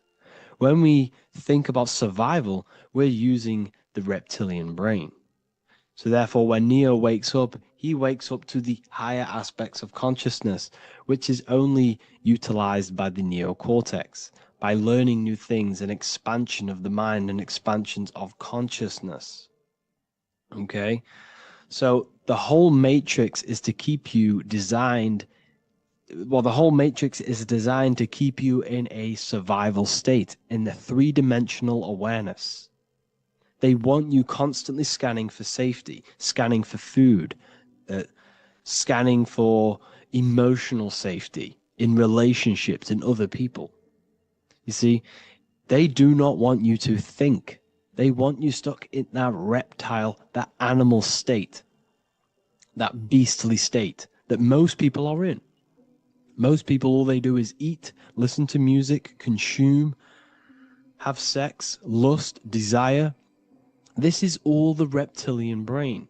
So when we say the world's being ran by reptilians, it's symbolic. There is no physical reptilian humanoid beings controlling, manipulating human consciousness. We are all the same consciousness. However, there is a corrupted state of consciousness running this world. And this consciousness worships the physical plane, and they control the physical plane. So by doing that, they keep you stuck in a reptilian way of thinking, the animal state, to keep you stuck in the lowest state of consciousness. Now, this is the god Osiris, which represents the reptilian brain. None of the Egyptian gods ever existed. They are all symbolic for the brain and anatomy of the human body. Osiris represents the reptilian brain, as you can see this anatomy compare to the brain stem and Osiris statue found in Egypt. And we also see an ancient artwork of Osiris with green skin and two reptile crocodile alligators next to him, which also symbolizes the reptilian survival state of human consciousness and the activation of the reptilian brain. This is what it symbolizes. Now, this is what the Matrix is all talking about. It's talking about the awakening, the expansion of consciousness. The word divine is dive in because you connect with the divine by diving inward. There is no man in the sky going to save you. You must connect with the self. Know thyself. Truth comes from within.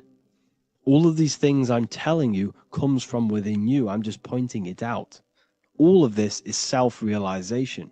A lot of people say, well, what are my sources?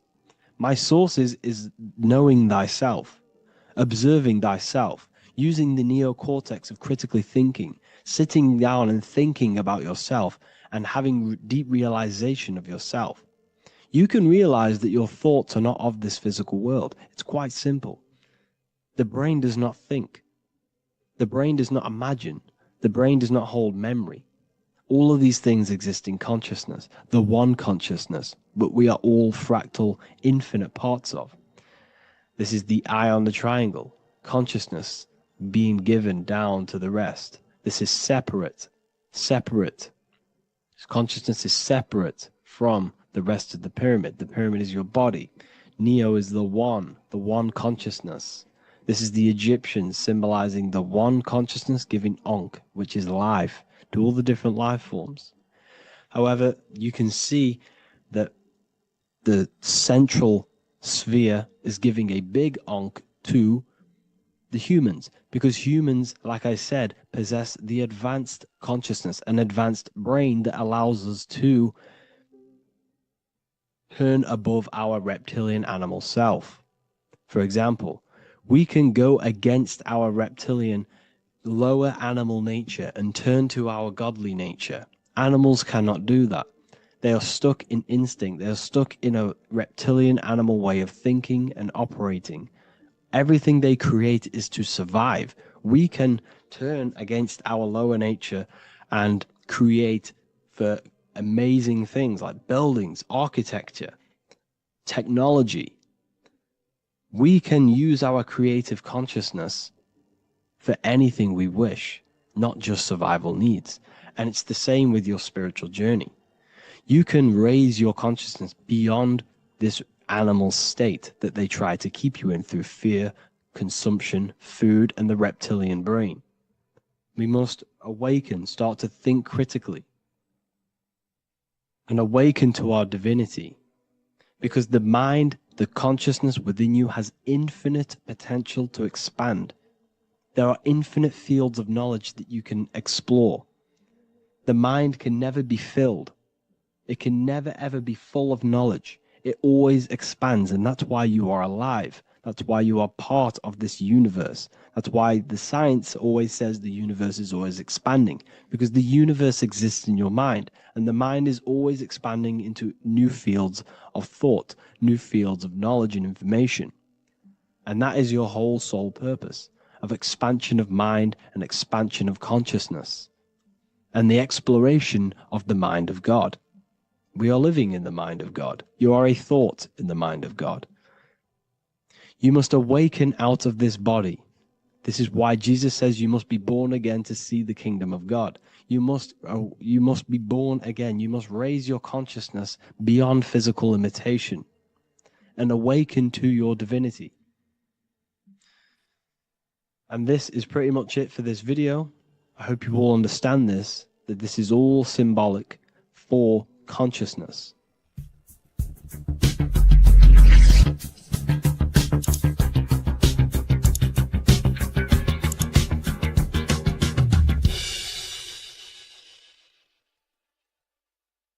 Mentalism, conscious and subconscious mind. You need to understand that the mind is the root and the cause of all reality. I am mind, you are mind. Every single living creature in this physical plane expresses and manifests mind. We are all the invisible substance of mind. We are all the source, which is God. We are all consciousness, which is mind. Before we manifest something physically, we manifest it within the realm of thought, which is the mind. Thought then manifests into astral imagination. This then gives energy within the etheric plane. Then we manifest it physically within the material effect world. Everything begins in the mind, and this is why the government are called government. The word men comes from the Latin word mans, which is an English translation for mind. We see this word in entertainment, government, mentality. It means mind. Govern means control.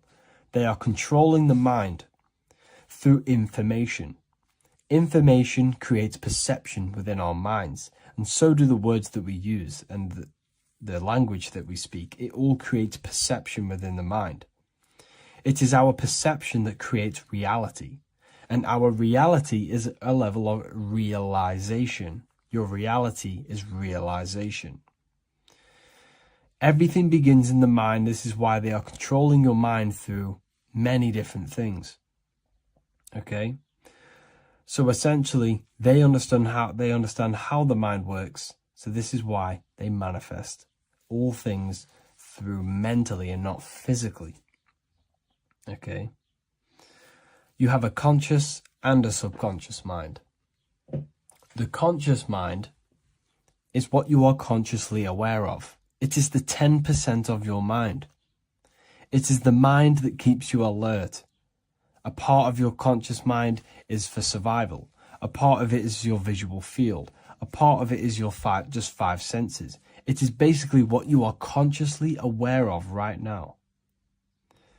Your subconscious mind is the 90% of your mind. The subconscious mind is what holds all of your memories, your programs, and all things that you have ever experienced is all stored within the subconscious mind. It is this part of you where you draw memories from, where you draw your words from. I am consciously speaking, but the words that are coming out of my mouth are not thought about consciously. They are coming straight from the subconscious mind, where all programs and memories are stored. It is essentially this part of the mind which is manifesting our daily basis behavior, because the subconscious mind stores the programs which we are operating our life off. For example, if you tie your laces, you do no longer have to consciously do them. Your hands literally just know exactly what to do because you've done it that many times. So essentially, you create these programs within your subconscious mind through repetition and emotion. These are the two main ways your subconscious mind is programmed and installs things that you do on autopilot.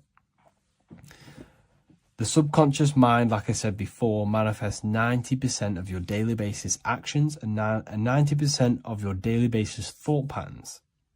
For example, if you were in a car crash 10 years ago and you had a very traumatic event, that car crash and that emotion that you felt in that time impressed your subconscious mind with a program.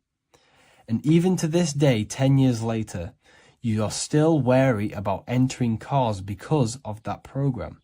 Even though you may be not thinking about the car crash, you are still wary about entering cars because of that program, because of that emotion impressed upon the subconscious mind. You see, everything you say, everything you think, and everything you feel is telling your subconscious mind, that is what I want. The subconscious mind takes everything literally. Even if you are talking about someone else, your subconscious mind only knows you, and it only knows yes, and it only knows the now, the present moment. So this is why the golden rule back in the ancient days was treat others like you want to be treated. Because the way you treat others is telling your subconscious mind that is how you want to be treated. And this will create subconscious programs within you, affecting you. So, before you go to sleep every single night, what you want to do is to impress your subconscious mind with thinking and feeling of something that you want to become. Become that reality. Think and feel that reality. And by doing this, you are impressing your subconscious mind, and you will wake up in the morning with ideas. Because when you install a program within your subconscious mind, like I said before, it manifests into at least 50% of your thought patterns. So let's say I created a program within my subconscious mind of how to become financially free. Well, I created the program that I am financially free. My conscious mind will start to slowly think about that program and how I can achieve that program, because the conscious mind operates on survival. So if you create a subconscious program of I am financially free, your survival conscious mind will start to operate and think and act on this program subconsciously. You won't even know that you are doing it, but you are. And this is the power of the subconscious mind. You have to reprogram it properly. You have to be careful of the things you think, say, and feel, because all of this is contributing towards molding your subconscious mind, which essentially molds your reality. It draws things to you. You are not breathing correctly. 98% of people only use a third of their lungs capacity, which is shallow breathing, which ages you, lowers your brain capacity, and also lowers your state of consciousness. So it's essential that you breathe consciously on a day-to-day basis, because this is what truly elevates your consciousness. I am going to give you the key for you to raise your consciousness just through breathing alone. Such a simple thing, but yet the most effective way for raising your state of consciousness and becoming more spiritually and mentally advanced. So tune in for this video, and I'm going to show you exactly how to do it and the symbolism behind breathing. Air is more than just air. It carries electromagnetic energy. So now I'm going to give you the science behind this spiritual truth. This invisible force is what sustains all physical life, providing the life force energy essential for existence. Electromagnetism. Everything is fed off electromagnetism. Your body is an electromagnetic battery. Now, we can prove that air carries electromagnetism just by doing a simple test, a simple scientific experiment, by getting liquid oxygen and pouring it between a north and south magnetic pole, two polar opposite magnets. We see that the liquid does not fall straight through it. It is sucked, it is magnetically attracted to these two opposing forces, opposing magnets. This is proof that air, liquid oxygen carries electromagnetism. When you are breathing electromagnetism, the essential life force behind all living beings. This is known as energy or prana, chi, ether, or spirit. This is all the same thing. Air is not just empty space, it is energy, it is prana, it is life force, it is spirit, it is ether, chi, prana. You are an electromagnetic being. Your consciousness is in direct correlation with your electromagnetic aura or biofield around your body. Your state of consciousness is mirrored within this field around your body.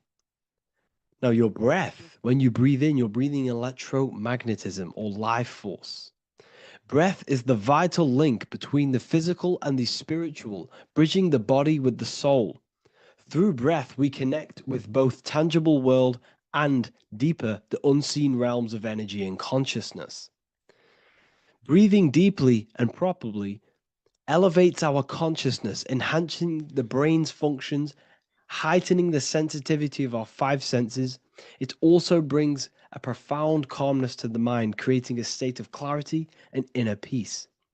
Like I said earlier, breathing properly is the fastest way to elevate your consciousness. It is the fastest way because breathing, when you stop breathing, what happens? You lose physical consciousness. Your body will shut down if you do not breathe in this vital electromagnetic energy in the oxygen.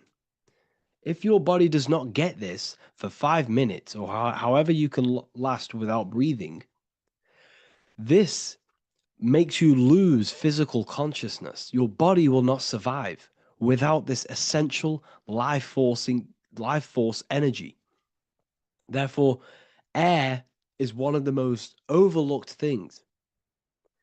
This is why we see the symbolism of Buddha having a big belly. Why does he have a big belly? Because it's symbolizing breath work, proper spiritual breath work, the certain teachings of breath work, of when you breathe in through the nose, you have to breathe in through the nose. You don't want to breathe in through the mouth because the nose acts as a filter which catches dust particles and filters out the air before it enters the lungs. The mouth does not do that. The nose is for breathing inward.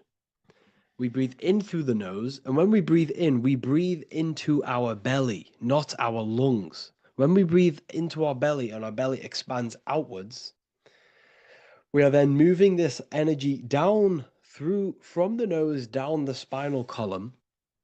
And when we breathe back out, the belly goes in, which is raising the energy up the spinal column, back out through the mouth. This is the true way of breathing, because when we breathe, we are moving energy. We are moving electromagnetic energy. When we breathe in through the nose, the energy travels down the spinal column. And when we breathe out, we are raising this energy back up the spine, some of it going out the mouth, and some of it reaching the brain, activating dormant brain cells in the brain. But when we breathe, we need to make sure we are using 100% of our lungs' capacity, because the lungs is what transforms this special energy into consciousness, physical consciousness. So this is why Buddha has a big belly. It's not because he was fat. It's not because he was overweight. It's symbolism. It's symbolism of breath work. So try this. Do this for 2 minutes while you watch this video. Breathe in through the mouth as hard as you can until you no longer can fill any more air into your lungs and belly. Breathe it into your belly, not your lungs. And breathe out through the mouth. Do this for 5 minutes or 2 minutes, however long. I promise you, breath affects your consciousness. You will notice the difference. If you do it quicker, the quicker it'll affect your consciousness, and you might go lightheaded. But that lightheaded is you activating your spirit, your energy body. So try this just when watching this video. When you breathe consciously, you are renewing both your energy body and astral body, aligning your consciousness with a higher state.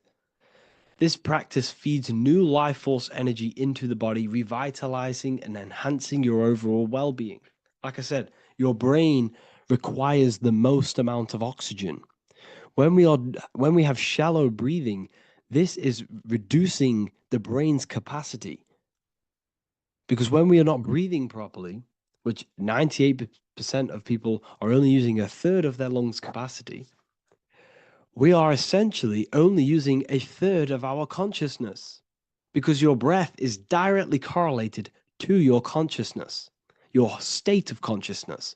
When you breathe in through the mouth, out through the mouth, out in through the nose, out through the mouth, consciously and deeply for 5 minutes, you will notice that your senses are more powerful and sensitive.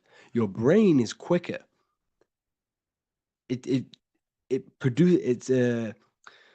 What's the word? It processes information quicker. You become quicker. You become a superhuman, and you feel more spiritual because it activates your spirit, your astral and energy body. So when we meditate, it's definitely important to breathe in through the nose and out through the mouth as deeply as possible to align with a higher state of consciousness. And this is the easiest way to separate your consciousness from the body. When you breathe in deeply for long periods of time, while meditating, while taking no thought, when no thought is present and you gain a rhythm of deep breathing, this is the gateway. This is the gateway to opening your consciousness. Because when you stop thinking, other aspects of your consciousness can open up. All of our lives we've been thinking, which has blocked off the higher states of consciousness. So breathing is very, very important. It affects our overall well-being. And this is Yahweh, the in and the out of breathing. When we breathe in, this is Yah. You can hear it. It sounds like Yah. And when we breathe out, that is Way. This is the name of God, apparently. But God is within you. You can connect with God. You can connect with source consciousness within you by breathing, by raising your state of consciousness through breathing and meditation. This is why the Bible tells you the Spirit of God has made me, and the breath of the Almighty gives me life. You are consciousness. You are God. You're an extension of God's consciousness. Job 27:3. As long as my breath is in me and the Spirit of God is in my nostrils. The Spirit of God is through breath. John 20:22. And when he said this, he breathed on them and said to them, receive the Holy Spirit. The word spirit means breath. In Greek, Hebrew, Latin, it all means breath or wind or air. The Holy Spirit is a certain way of breathing, a breathing technique that elevates your consciousness, that syncs you up to a holy consciousness, an elevated state. That is the Holy Spirit. That's why it tells you in the Bible, when he said this, he breathed onto them. He breathed onto them and said, receive the Holy Spirit. You must breathe to receive the Holy Spirit. When you breathe, you are renewing the body's energy. You're taking in new life force, which is regenerating your cells, regenerating your brain, nervous system, and also connecting with consciousness, pure consciousness. This is not something that we should be doing during meditation. Yes, it is. We should be doing it during meditation, but this is something that we need to apply all of the time. This is the fastest way you can raise your consciousness. I just want to say, all of this knowledge is inside of the Book of Wisdom, Volume 2. Make sure to give a like and a comment on this video to help the algorithm. And let me know what you think about the last book or this book if you have read them, to let the new people know what they're looking at with this book. This is truly life changing. The volume 2 and volume 1 is truly life changing. You can get them in a bundle also. Learn hidden knowledge inside of the Ethereal University. This is where truth seekers belong. I'm not here to try sell you this, but this is the place for truth seekers. And if you are serious about your spiritual journey and serious about gaining knowledge, which gives you the advantage over life, join Ethereal University. This will definitely help you. Thank you for watching this video. Please leave a like and comment. Make sure to give me any suggestions on videos you want me to make in the future. Thank you all. The third eye, or the all-seeing eye. This is an important video because there's a lot of misunderstanding when it comes to the third eye. People tend to think that the third eye is the pineal gland. The pineal gland is not the third eye. It is the radio receiver for our eye. It's not the third eye, it's the first. It's the eye where everything begins. So the pineal gland acts as a radio antenna or a radio receiver because the pineal gland has crystals on it. And crystals are used in your phone, they're used in radios because they pick up and transmit frequency. So the pineal gland is the radio receiver for the higher consciousness, for the thoughts, for the commands that come from within. Before you move your body, it begins mentally in the eye. Before you say something, before you kick a football, it all begins in the eye. What happens above happens below. What you think, you manifest into the body. Whatever you think, your body reacts. You see, this eye is the universal cosmic intelligence, the higher consciousness, which is controlling the physical body. Like I said, you have the Buddhic, mental, astral, etheric plane. This is a page from the brand new Book of Wisdom, Volume 2. You have the Buddhic plane, the nothingness. Then you have the mental plane, infinite potential. This is the I, the singular consciousness. This is the infinite potential within you. The I is where the thoughts are. This is the mental plane. And it is this I which experiencing everything. It's the I behind the body. It's the I behind the thoughts. Yes, the mental plane is the plane of thoughts, but you are the I experiencing the thoughts. You are the I behind the thoughts, behind the emotion, behind the words. Deep, deep down within your being, there is the all-seeing I, which the body obeys. Everything that I says, the body does. This is the I in between the two pillars, or in between the sun and the moon in the Masonic artwork. Sun, masculine, left brain. Moon, feminine, right brain. The all-seeing eye in the middle, consciousness. The I, the order, the intelligence, the infinite potential within you, the creative force within you that can create the good and the bad, the left and the right. So you are either creating negative or good. You're even doing good, which is God, or evil, or the devil, which is do evil. You have this creative ability within you, which is God, the consciousness, and you have the choice to do the devil or the God. So the third eye is the human mind. It's the mind. It's the infinite awareness, infinite potential within you. And when you see it in the triangle, it represents the ethereal plane. This is the ethereal, the triangle. This is the eternal. This is the material. Because the physical plane is the box. It's the square. That's why we say think outside of the box. Because you got to think outside of the box to awaken your divinity. You see, humans have been given the tools to awaken to their true divinity. No other animal on this planet, or whatever you think it is, on the earth, has the ability to have self-awareness. Humans have been given the tools to understand the very, very complex things and understand who we are, and what the universe truly is on a higher level, not just physical. We have the ability to access planes beyond the physical world, which is unlike any other animal. This is why the humans are gods. So So when you see the pyramid with the capstone on top, it's cut off. It's separate from the rest of the pyramid. This is the consciousness that is looking through the ether into the material plane. It's like I discussed down here with these planes. This is the I, the mental plane. Your consciousness, your I, is looking through the ether. It materialized through the ether into the physical plane, and you are now the I looking into the material realm.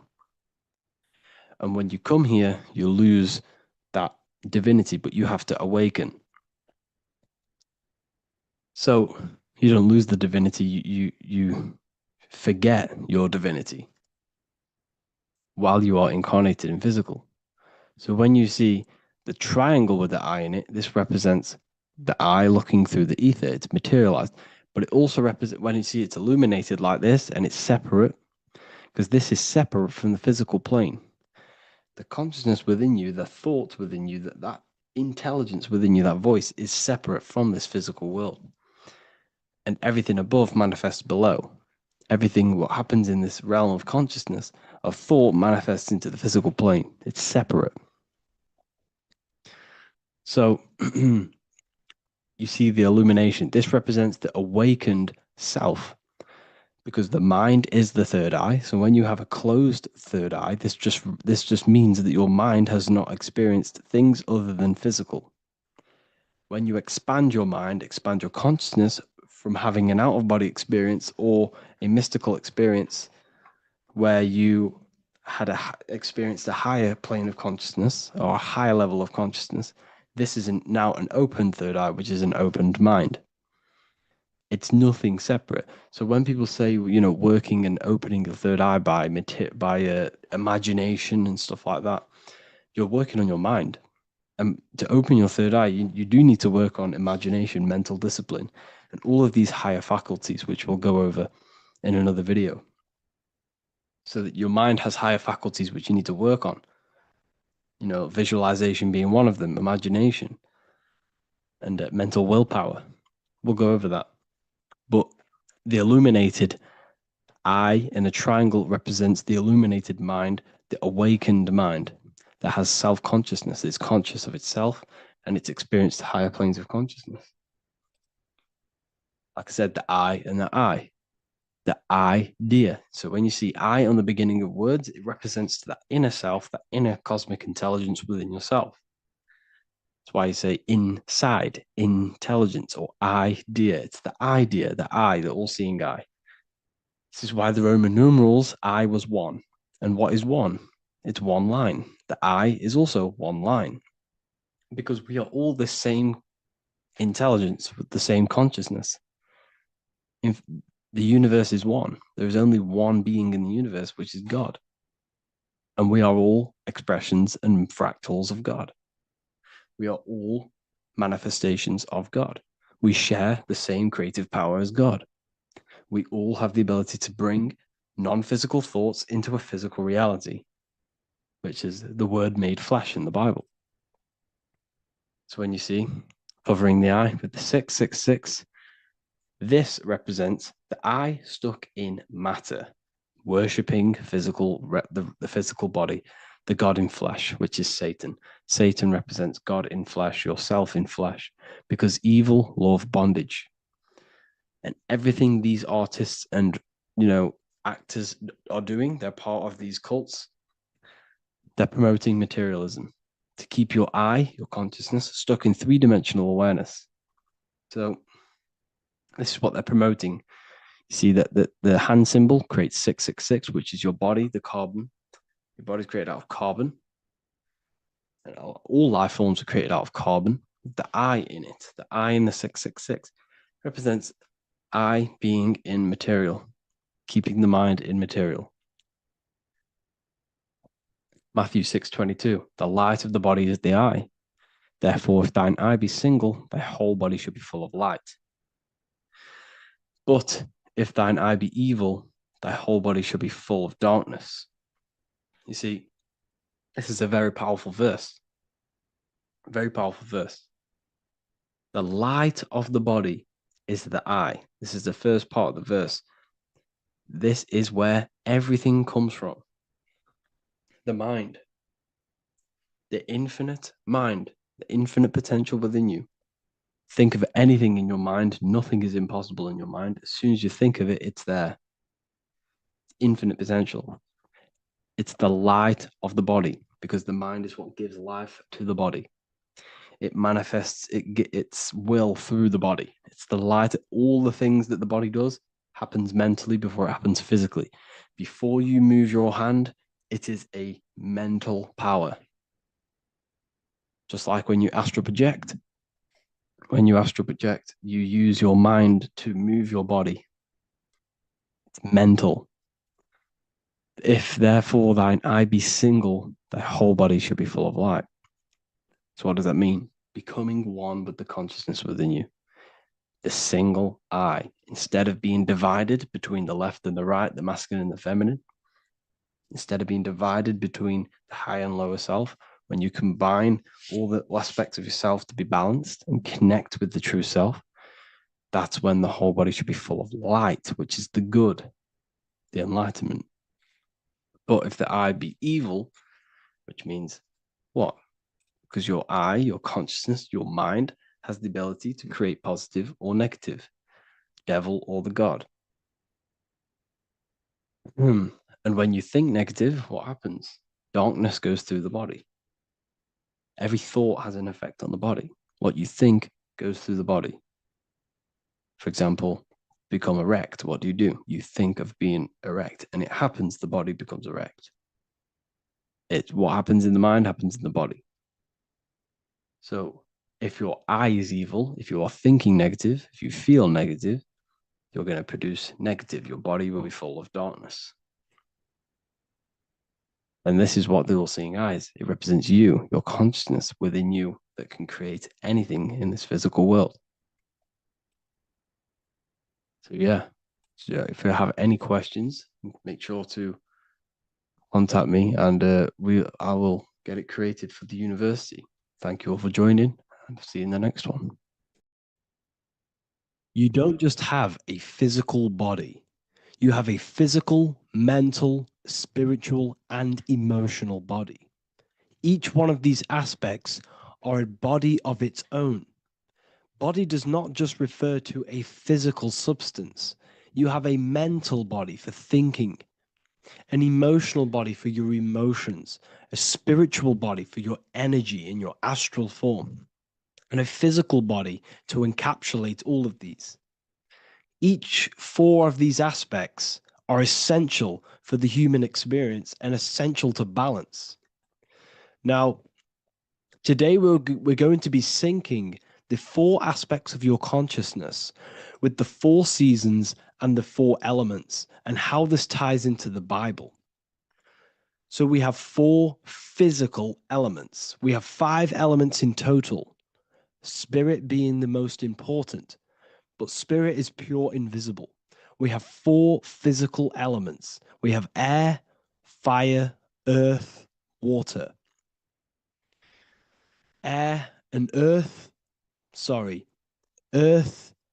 and water are feminine. Air and fire are masculine. Air and fire are active. Water and earth are passive. The air corresponds with the mental body of consciousness. This is where your intellect, this is where your communication, this is where your thoughts, intuition all comes from. This is the mental body of consciousness that allows you to think, allows you to process, figure things out, and have intellect and gain knowledge.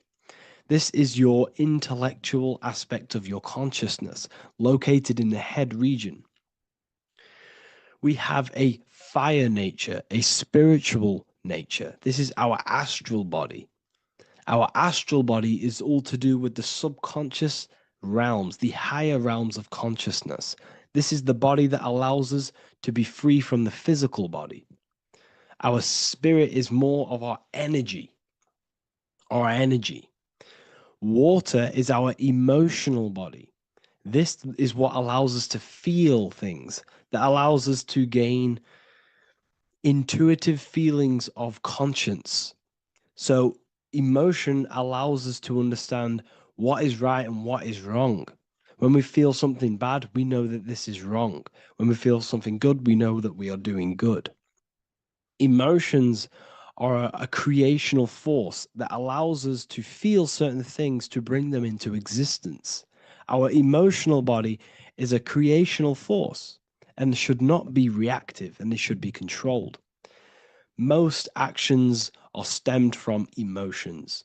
Actions bring thought into physical existence. Emotions are the driving power.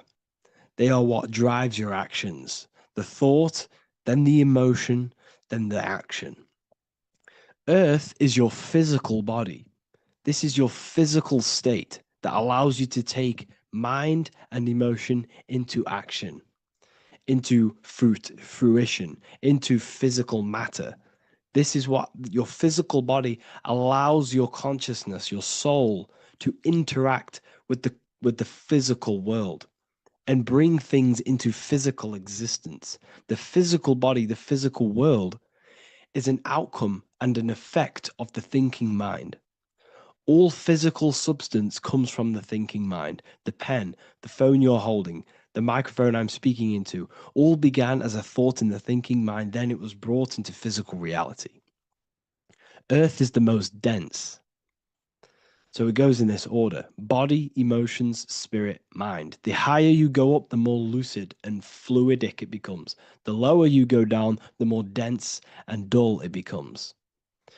Air is the mind, fire is the spirit, water is the emotion, earth is the physical body. So this is why you are a microcosm. You have these four things within you. You contain of these four elements, which correspond to the four bodies of your consciousness, the four bodies of the soul. You are the soul. You are the spirit. So this is why in Theologians 4:17 it says, "Caught up together with them in the clouds to meet the Lord in the air." You don't meet God or the Lord in the physical air, in the clouds. This is clearly a parable. A human being cannot go up to the clouds and meet a mystical man in the clouds. This is obviously a parable, a metaphor. The air is your mind.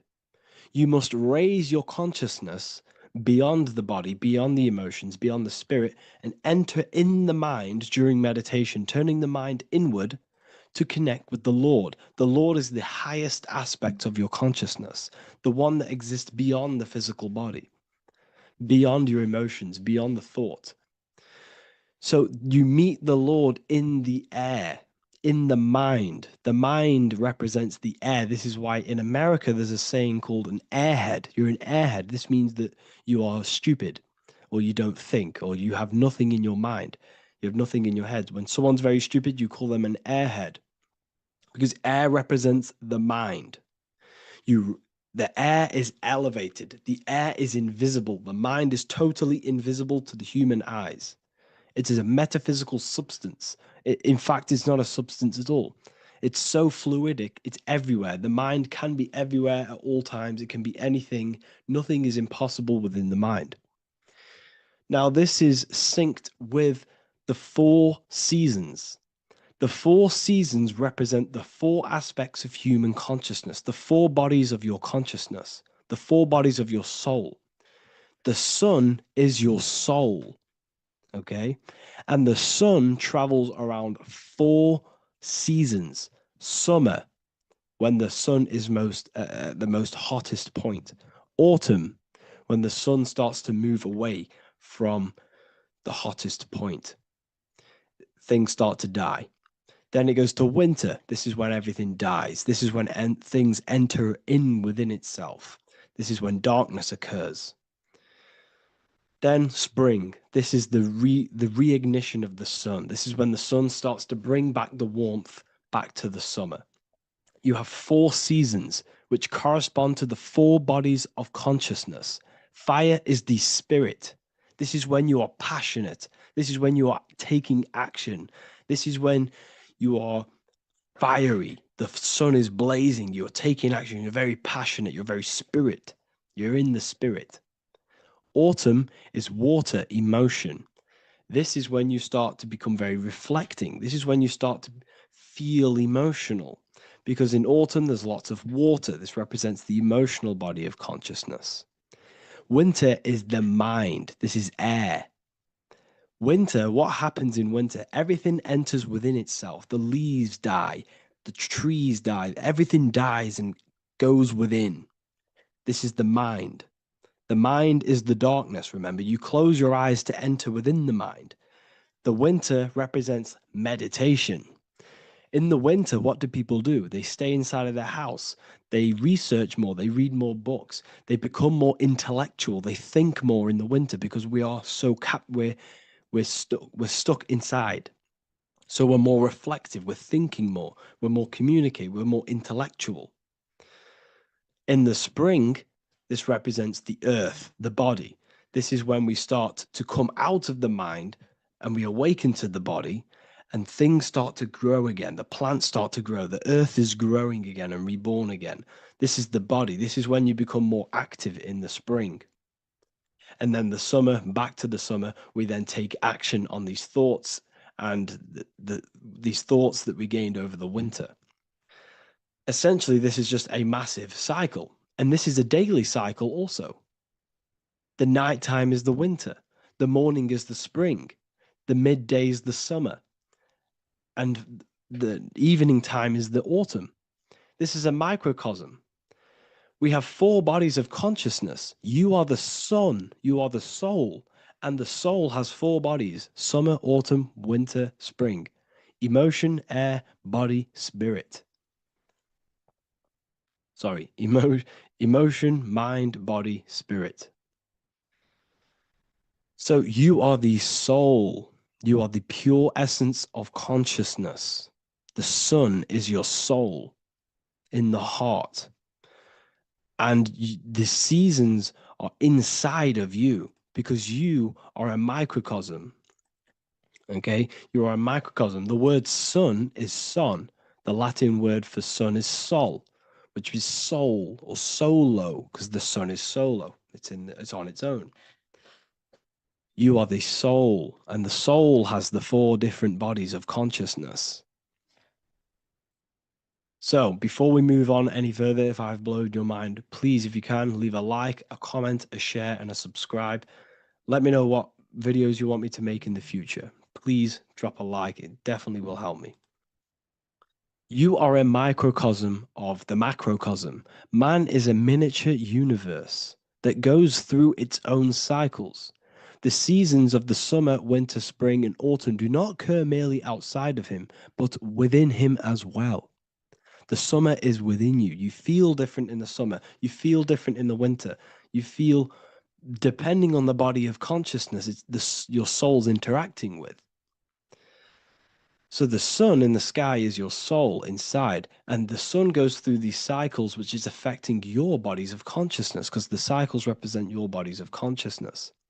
Now, this ties in with the Bible. This is why we have 4 Gospels. This is why Matthew, Mark, Luke, and John are always seen with the 4 different zodiac sign animals or symbols. So you always see each one of the Gospels. If you just type in on Google Matthew, Mark, Luke, and John, type in ancient pictures, paintings or pictures of them, and you will find these 4 zodiac signs are always standing with each one. Taurus, the bull; Leo, the lion; Scorpio, the eagle. An old symbol for Scorpio was the eagle, and a man for Aquarius. Here you see very, very ancient paintings and artwork. Here we see Matthew, the man, Aquarius. Here we see John, the Scorpio. The same here. We also see it on the tarot cards, on the world card. We see the 4 fixed zodiac signs. Here we see it as well. These are called the 4 fixed zodiac signs. Now, when we look at the zodiac, we're no longer looking at the sky, because what you must understand is as above, so below. What is above you is inside of you. What is above is what is below. What is outside of you is within you. The zodiac is inside of you. The zodiac revolves around the sun. The sun is your soul. These are different energies of your soul. Like I said earlier, the 4 seasons are the 4 bodies of your consciousness. And in each body of consciousness, you have these different energetic energies that you can work with. Okay, so this is the true astrology. This is the true astrology, the internal esoteric astrology. You can't find much information on this at all. Very hard to find. So what we're looking at are the 4 bodies of consciousness. Obviously, when you look in the middle of each, when we look in the middle of each season, spring, the middle of spring is Taurus.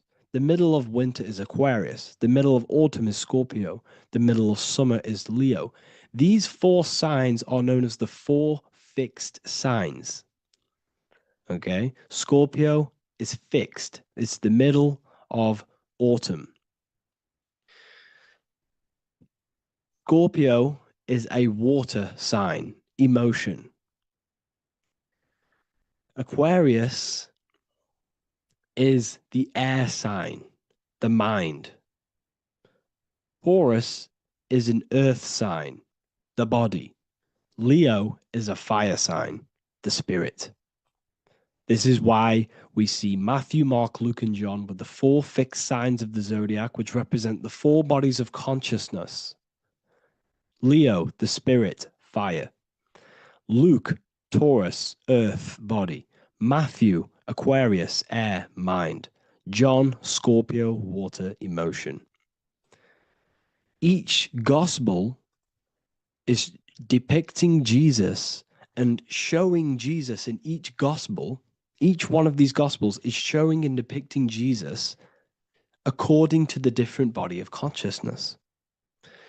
In John, this is when Jesus starts to turn water into wine.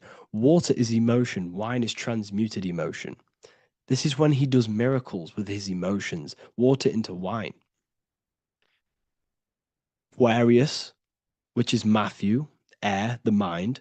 Inside of the Gospel of Matthew, this depicts Jesus as an intellectual person, a person who's communicating and using his mind, his mental body a lot inside of the Gospel of Matthew. Go and read it, and you will see this. Luke, Taurus, earth, the body. Luke shows and depicts Jesus according to the body of consciousness, the physical body. He shows Jesus as a human, being a human being, helping people physically and helping people's physical needs, like giving away food and doing all sorts of good things for other people. Leo, Mark, inside of the Gospel of Mark, this shows Jesus as a spiritual teacher, a passionate person who is taking action. Each gospel is showing Jesus according to the different body of consciousness. And Jesus represents you, the sun. That's why it's called the Son of God, the light of the world. Jesus represents your soul, and your soul has these 4 gospels, the 4 bodies of consciousness, the 4 fixed signs, the 4 elements and the 4 seasons. These things all correspond to your consciousness. So this is Leonardo da Vinci showing you the exact same thing. Jesus is the I am, the sun, the soul, in the middle, on his own. Luke, spring, earth, body. There are 3 people in each group. There are 4 groups, and there are 3 people in each group. 1, 2, 3. 1, 2, 3, 1, 2, 3, 1, 2, 3. Fall, winter, summer, spring. These are according to the 4 bodies of consciousness. Here we see Aries, which rules the head region. He's on the head of the table. Gemini, he's holding up the 2 hands because Gemini rules the 2 hands, the 2 arms. Gemini is the 2 twins, which is the 2 arms and 2 hands, and the 2 lungs. Here we see the beginning of summer, which is Cancer. You see the big knife here. Cancer, him here, this gray-haired guy, holding a knife for the crab. Cancer, they pinch. You have a knife, symbolizing the crab. Leo, the middle of summer, showing dominance. The sun is very dominant. He's got his elbow on the table, showing dominance. Virgo has no Adam's apple. Cancer here is pointing at this woman's neck, saying there's no Adam's apple. This is Virgo, the virgin, the only woman. Jesus, the sun. This is Libra, the balancing. He's holding his arms out, balanced, showing the balancing of the sun. Because when the sun enters Libra, the sun is balanced between winter and summer. So it's balanced. This is all astrology, but this is internal. Okay. This is Ezekiel's vision. Ezekiel had a vision in the Bible, and he saw the face of a man, the face of a lion, the face of an ox, and the face of an eagle. The eagle, Scorpio, the ox is Taurus, the lion is Leo, and the man is Aquarius. He saw the throne of God, and he saw the different bodies of consciousness. This is all symbolic for the different bodies of your soul. So when we look at the zodiac, we are actually looking at a map and the energies of our soul and the energies of our bodies and the energies of our consciousness. This is what we are looking at. Each zodiac is an aspect of our consciousness and an energy that we can work with and that we must purify. Balance and purification is essential. Imagine playing a brand new video game. Let's say a brand new video game came out and you had to play it. What happens when you play that game? You don't know the controls. You cause chaos in that game. You can't really run properly. You can't do anything properly. You're getting destroyed by other people who are playing that game. It's the same with your physical body. When you are born, you must learn how to play the game. You must learn how to balance the mind, learn how to balance the spirit, the emotions, and the physical body. We must balance and purify each body of our consciousness. We must look after our physical body with our physical health by eating physical, electrical food like fruits and veg. We must look after our minds by being conscious of what enters our eyes, enters our ears, enters everything. Whatever enters our five senses is affecting our mind, our mental health, our environment, mental. We need to look after our thoughts, control our thoughts by purifying our thoughts, only positive thoughts.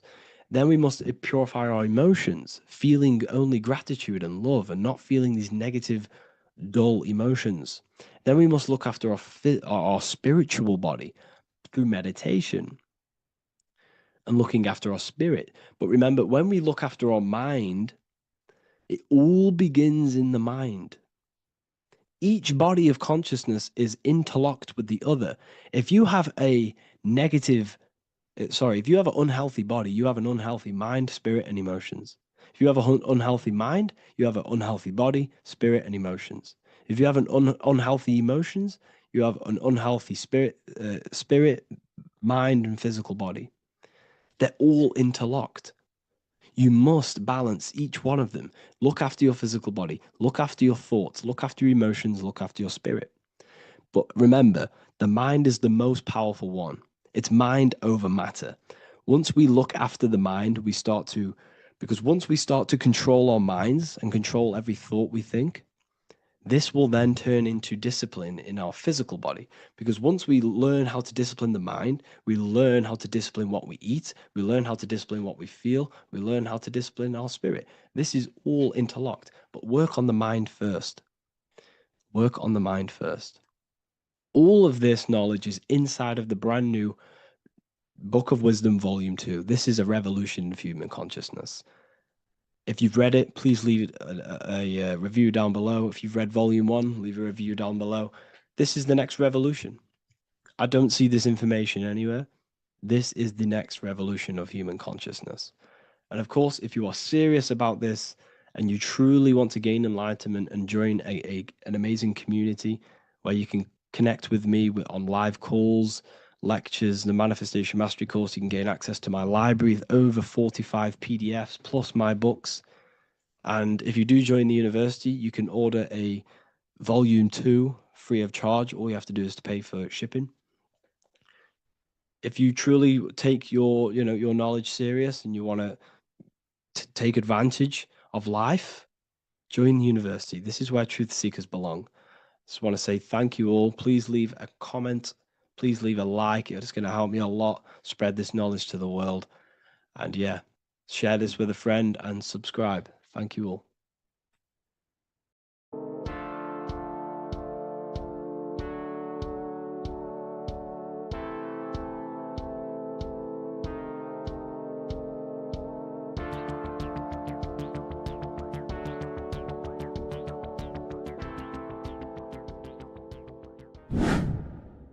Hello and welcome to another video, people. Before we start, please like, comment, and subscribe if you wish to see more content. Today we're going to be talking about the mental universe and how everything is mental. This is the #1 law on the Kabbalion. If you've never read that book, it's called The Kabbalion. A very good book. It's the first law because this is the most important thing you need to understand. Is how everything exists within the mind. Behind every single one of these eyes is the same consciousness expressed in different bodies. The mind is what gives perception to what you're experiencing. Behind every single one of these eyes is the exact same consciousness, but the brain that they inhabit is giving them a different perception, a different being, a different body. Now, this is the difference between humans and animals. Humans possess a advanced consciousness, an advanced mind that gives us the ability to be aware of ourselves mentally, physically, and spiritually. We can reflect on ourselves. When a dog looks in the mirror or an animal looks in the mirror, it doesn't know what it's looking at. It doesn't realize it has a consciousness. It can't reflect on itself. It can't say, I want to improve in this area. It doesn't have that consciousness. We have a divine consciousness.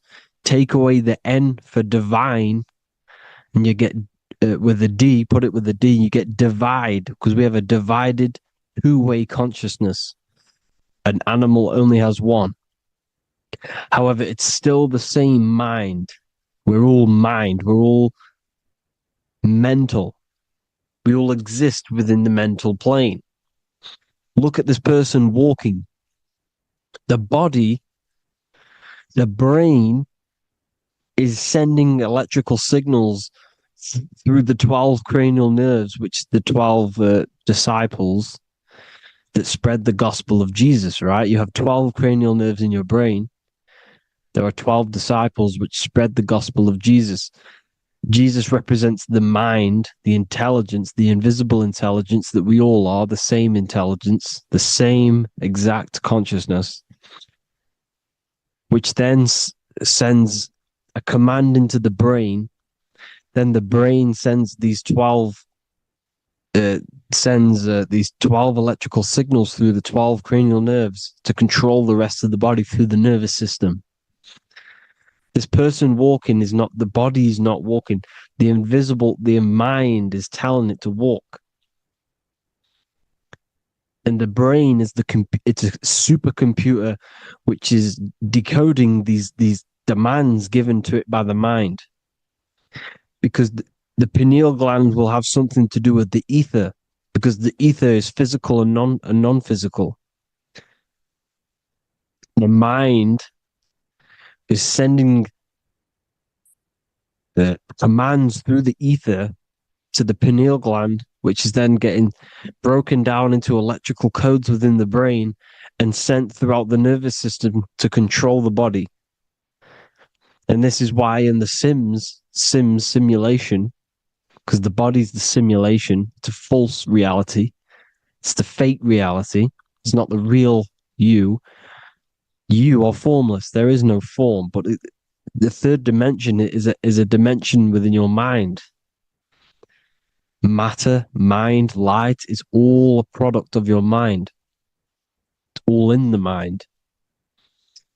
Now, this is why The Sims has this green little diamond on top of the head. Because this is you. This is your invisible intelligence controlling the character. Okay? It's controlling the character. And this character is in the world. Your consciousness isn't in the world. The world exists within you, but the body is a vehicle for that realm that you land in.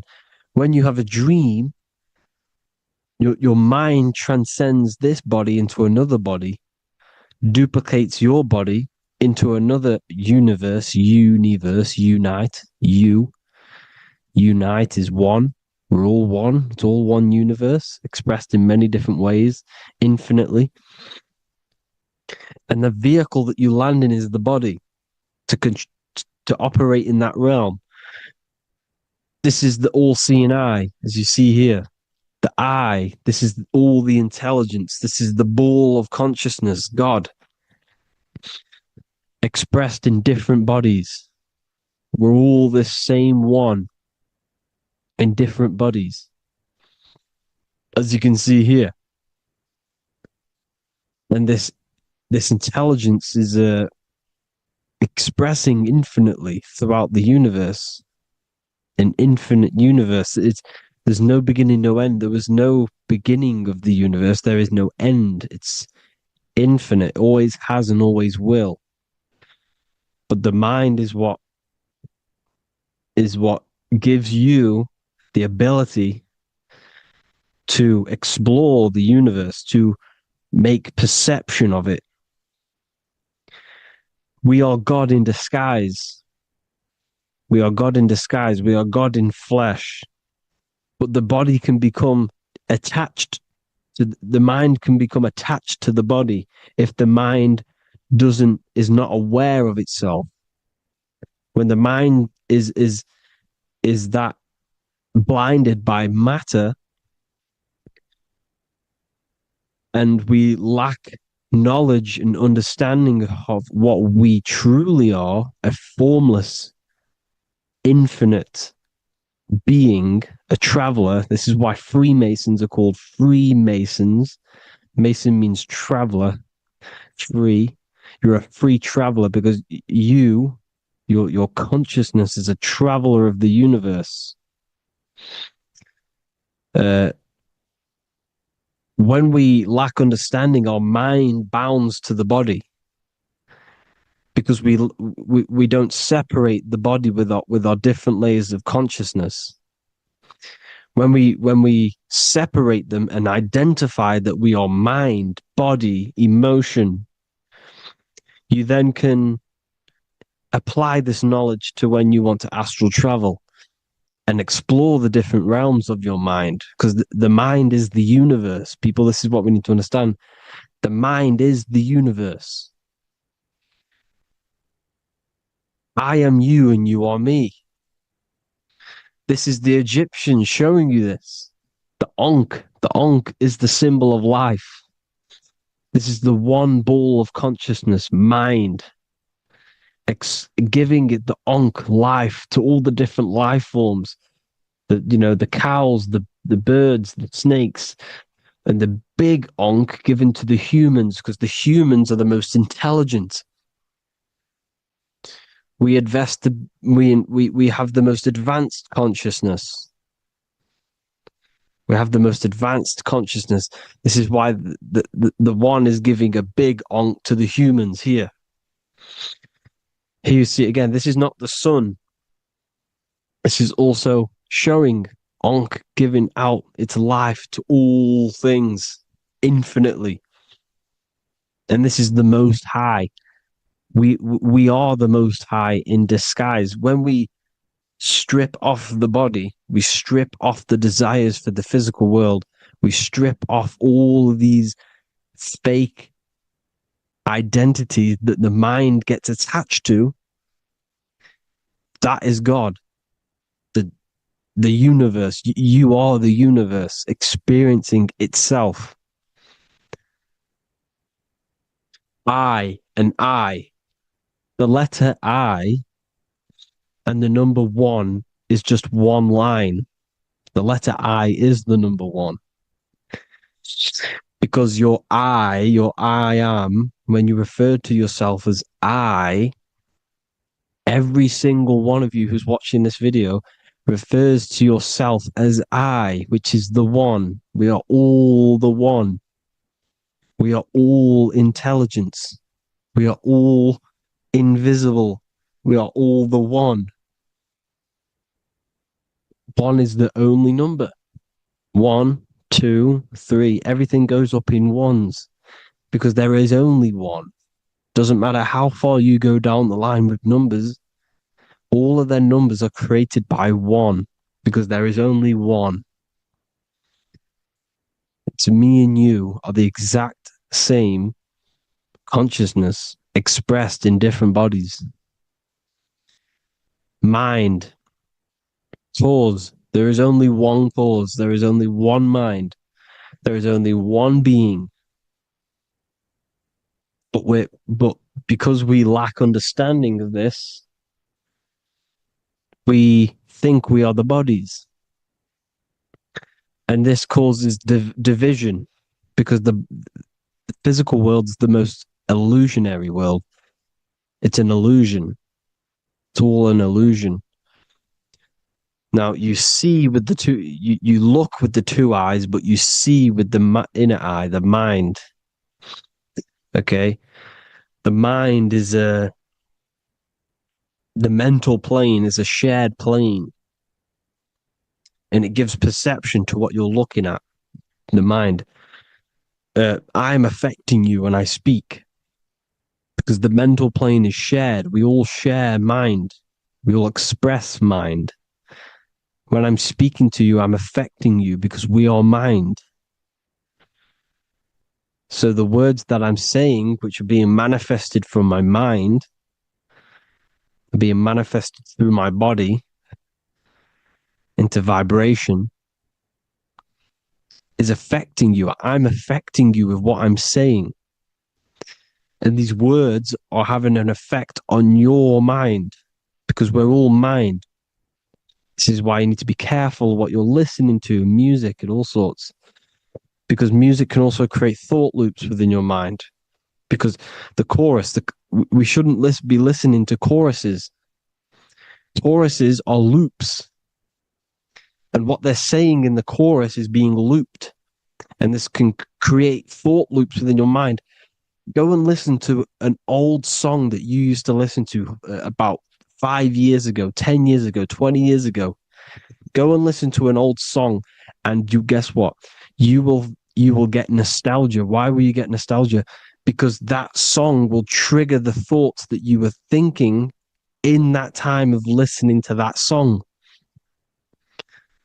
So songs with choruses create thought loops, and they reprogram your subconscious mind. It's important why music is very powerful. Mine and mind, same word. See, language is the truth, people. This is why I use language in all of my presentations, especially the English language. It's riddled with occult truth. I is my me. I, you, and me are I, one. We are not the name, we are I. Every single one of you is I because we are all the one, all mind. Now, the only thing that is truly mine is my mind. When you say something is mine, it's an illusion. It's not yours. The only thing that is mine is mind, my mind. Okay? It's my mind. It's the only thing. It's the same word, mind and mind. Like I said before, everything's one. Hot and cold is different degrees of the same thing, of the one substance, of degrees. The 7 colors are different frequencies of the one white light. Everything is one. There is only one. We are all one. Everything is one. Hot, cold, day, night. It's the same degree of one, which is mind. The mind's perception is what's giving it, labeling it hot or cold. The mind's perception of colors is what is giving it red or purple, hot or cold. There is only mind. The mind gives things perception. There is only one, that is mind. The conscious and the subconscious mind. The male and the female, these are married. The subconscious mind is your hidden part of the mind. Okay, it's hidden. You can't really, you can access it through different meditations and Reiki teachings, and dreams or manifestations of your subconscious. This is how you know mind and matter are one, because your mind creates matter in dreams. Your subconscious manifests everything in a dream, in the astral realms. The conscious is what you're conscious of, what you're consciously thinking of. So me, I am conscious that I am speaking into this mic and creating this video. My subconscious mind is the hidden part of the mind, which is speaking to my heart, telling it to beat. It's telling my food to digest. It's regulating all my blood. It's doing everything in my body without me being conscious of it. Without me being conscious. The subconscious is the feminine. The conscious is the male. The Bible, of course. Proverbs 12:4. Helpful, not helpful, an excellent wife is the crown of her husband, but she who brings shame is like rottenness in his bones. In the same way, husbands should love their wives as their own bodies. He who loves his wife loves himself. You can take that physically, you can take that literally, or you can take it metaphysically. See, the Bible's written in such a way where you can take it as your level of realization. He who loves his wife loves himself. If you love your subconscious, if you love yourself, you speak good about yourself, because your subconscious takes everything literally. If you say, I hate you to someone, your subconscious does not know the difference between me and someone else. It only thinks me, me, me. Why? Because mind is the only thing that exists. You are mind, I am mind. If I say, I hate you, you're saying that to yourself. Your subconscious picks that up and says, I hate myself. And that's telling your subconscious that's what you want. Because your subconscious manifests 90% of your behavior. The programs within your subconscious. Tying your shoelace is a program. You don't need to be conscious of it. You can just do it because it's a program. It's deeply interwoven in the subconscious. Driving your car, texting on your phone. You don't have to think about what letter. You just do it because you know where the letters are. It's a program. Therefore, if you look after your subconscious, they are a married couple. It's your wife. Your subconscious is your wife. And it manifests 90% of your daily basis thought patterns, actions, behaviors, emotions, all the things that you all the trauma that you've experienced is stored within your subconscious, which is affecting you.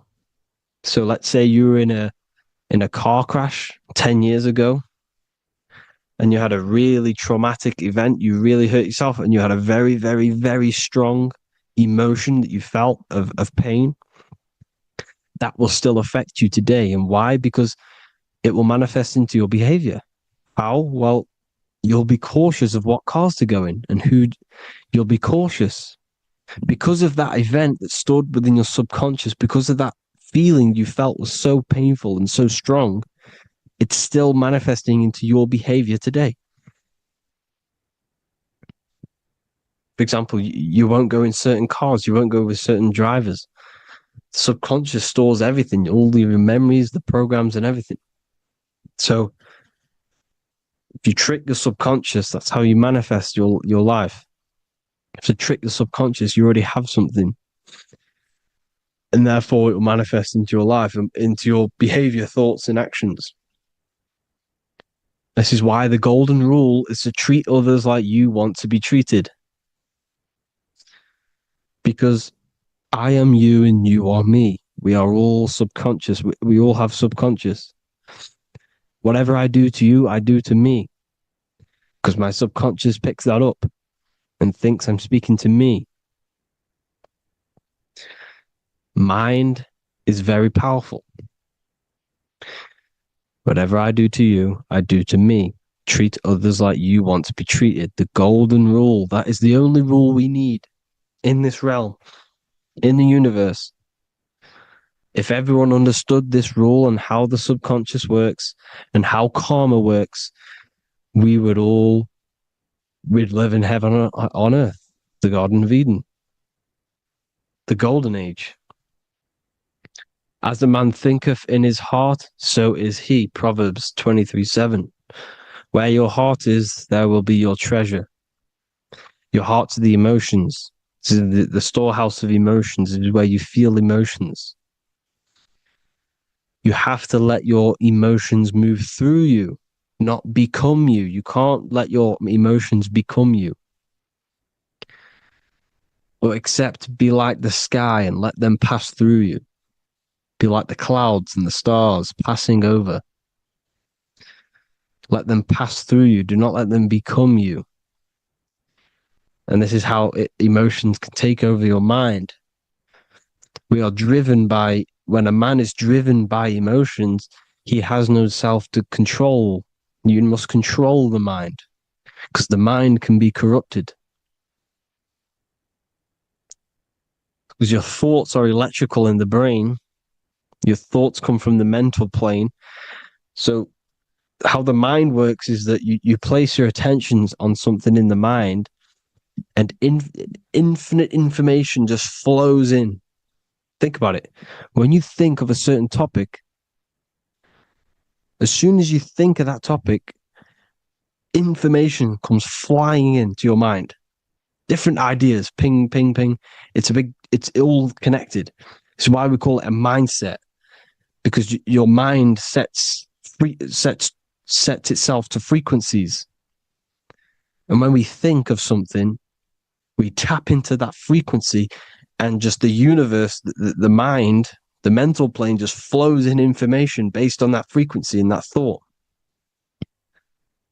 The universe is just information. All of the information out there, nothing is new. It's all there. You just have to tap into it. You can tap into these different thoughts, and it's all there. Everything already exists within the mental plane. You don't think anything. You receive thoughts. We all share the mental plane. We affect each other. I'm affecting you. Listening to me is affecting your mental plane, your mind. The physical plane is the lowest plane. It's the world of effect. Everything you see in the physical plane is the effect of mind. Like I said, the person walking is the effect of their mind telling the body to walk. The physical plane is the lowest dimension of your mind. Mother Earth, we are in a mother. We're in the womb still. The Earth is feminine. It looks after you. It provides you with food for free. It grows on trees with water. It's Mother Earth. It's the womb.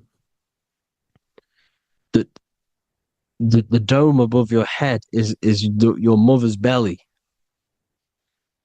Okay? Is your mother's belly. You're in the womb still. You're forever in the womb because your mind's constantly expanding.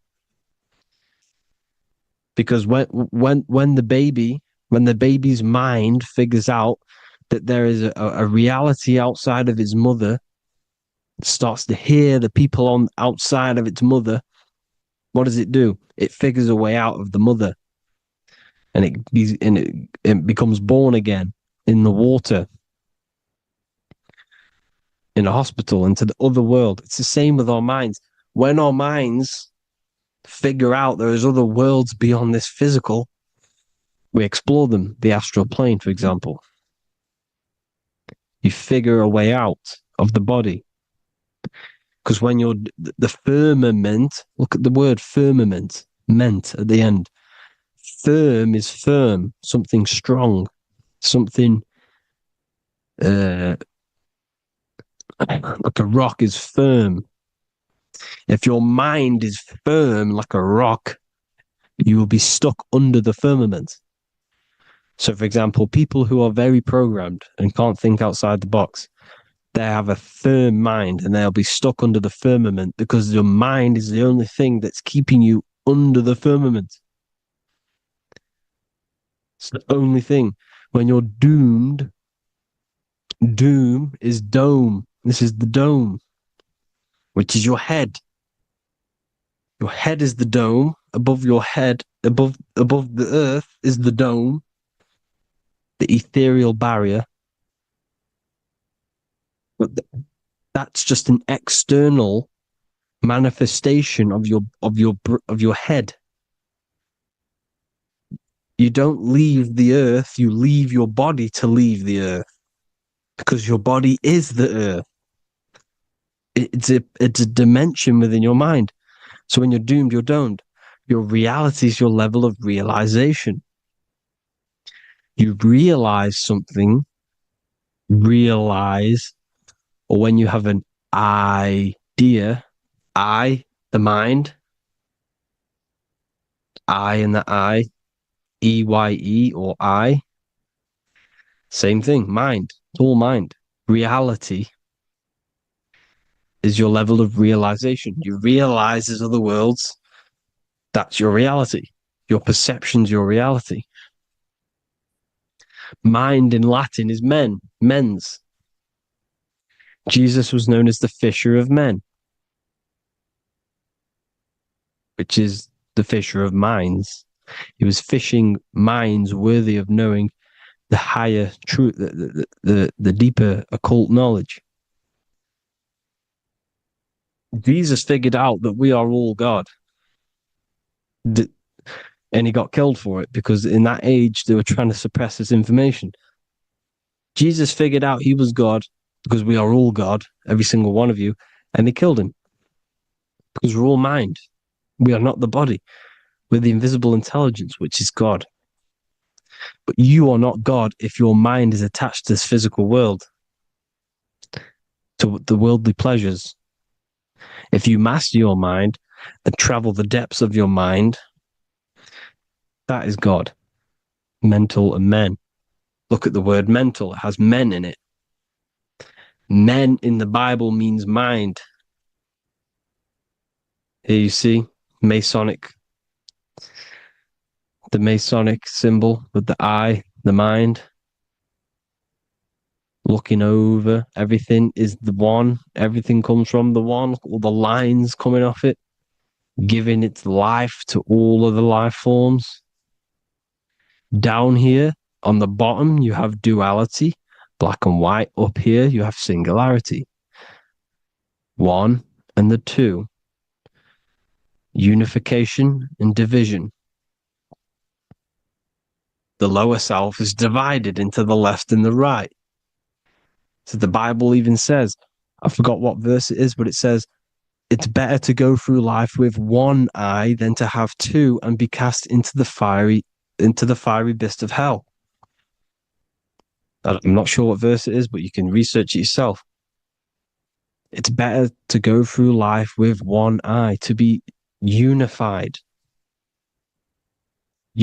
consciousness, dimension. No brainer. The language tells you the truth, people. Dimension. The dimensions are in your mind. Entertainment. Entertain the mind. Disappointment. It's all in the mind. Environment. The environment that you are in is a product of your mind. Within, rearrange spells high twin. Within is your mind. and your external world is mirrored from the decisions you make in your mind. Advertisement, commitment, it's all meant, it's all mind. Everything is mind. Everything. So this is important. The collective thoughts and collective beliefs. The collective, because we all share the mental plane. And because of this is why we are in a weakened state of consciousness at the moment. Because the collective thoughts and the collective minds overall are asleep. And they don't believe in anything. You see, everything is true within the mind. You think of something, it is there instantly. You think of a chair, it's there in your mind. You think of anything, it's there instantly. So everything's true within the mind. Anything can happen in the mind. Anything can happen on the physical plane if the collective consciousness, the collective minds, believe it to be true.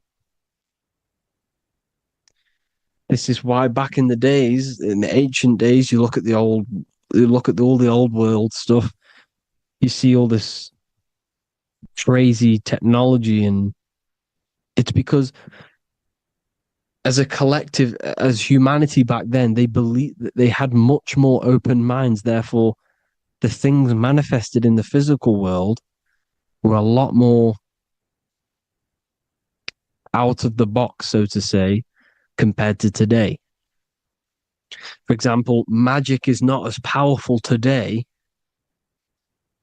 because the masses don't believe in it. It's still powerful, don't get me wrong, but if the masses believed, or if everyone knew magic could be real, because it is, anything's real in the mind, it would be a lot more powerful. You see? So and what they're trying to do is create a hive mind worldwide. They're trying to make one religion, an external God. What happens when you worship something external? You give energy to it, because where attention goes, energy flows. Where your mind gives attention to, energy goes there.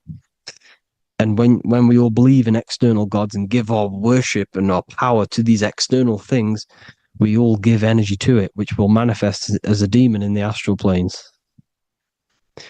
It's a hive mind. They're trying to make a hive mind to summon our energy. Trying to summon our energy. And it through mind, through collective thoughts. The hive mind. They want one religion, one government, one currency, one belief system.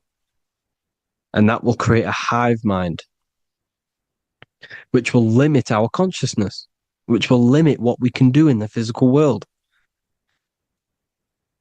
Because if everyone doesn't believe in certain things, it cannot happen, because it's all in mind. Mind is so powerful. I am you and you are me. I hope you all enjoyed this video, people. If you haven't already, join the Wisdom Academy. The Wisdom Academy, we have many occult lectures just like this one. Also, we have just launched Mindwave Hub. If you want genuine frequencies, genuine binaural beats, because the ones on YouTube, the ones on Spotify, Apple Music, they're all tuned to A440 hertz, which shuts down the right hemisphere of the brain. If you want to gain access to your true consciousness, your mind, you need to balance the two hemispheres and balance the chakras. You can do that externally by listening to binaural beats. If you want true frequencies, true binaural beats to hemisync the chakras, hemisync the brain, to gain access to the different dimensions of your mind, well, you can gain access anyway, but it's going to help you if you're trying to learn this. Join Mindwave Hub. The link will be in the description. Listen to the binaural beats, meditate to them, listen to when you go to sleep. They'll massively benefit you. Thank you all, people. Hope you had an amazing, lesson. Hope you learned a lot. And please subscribe. God bless you all.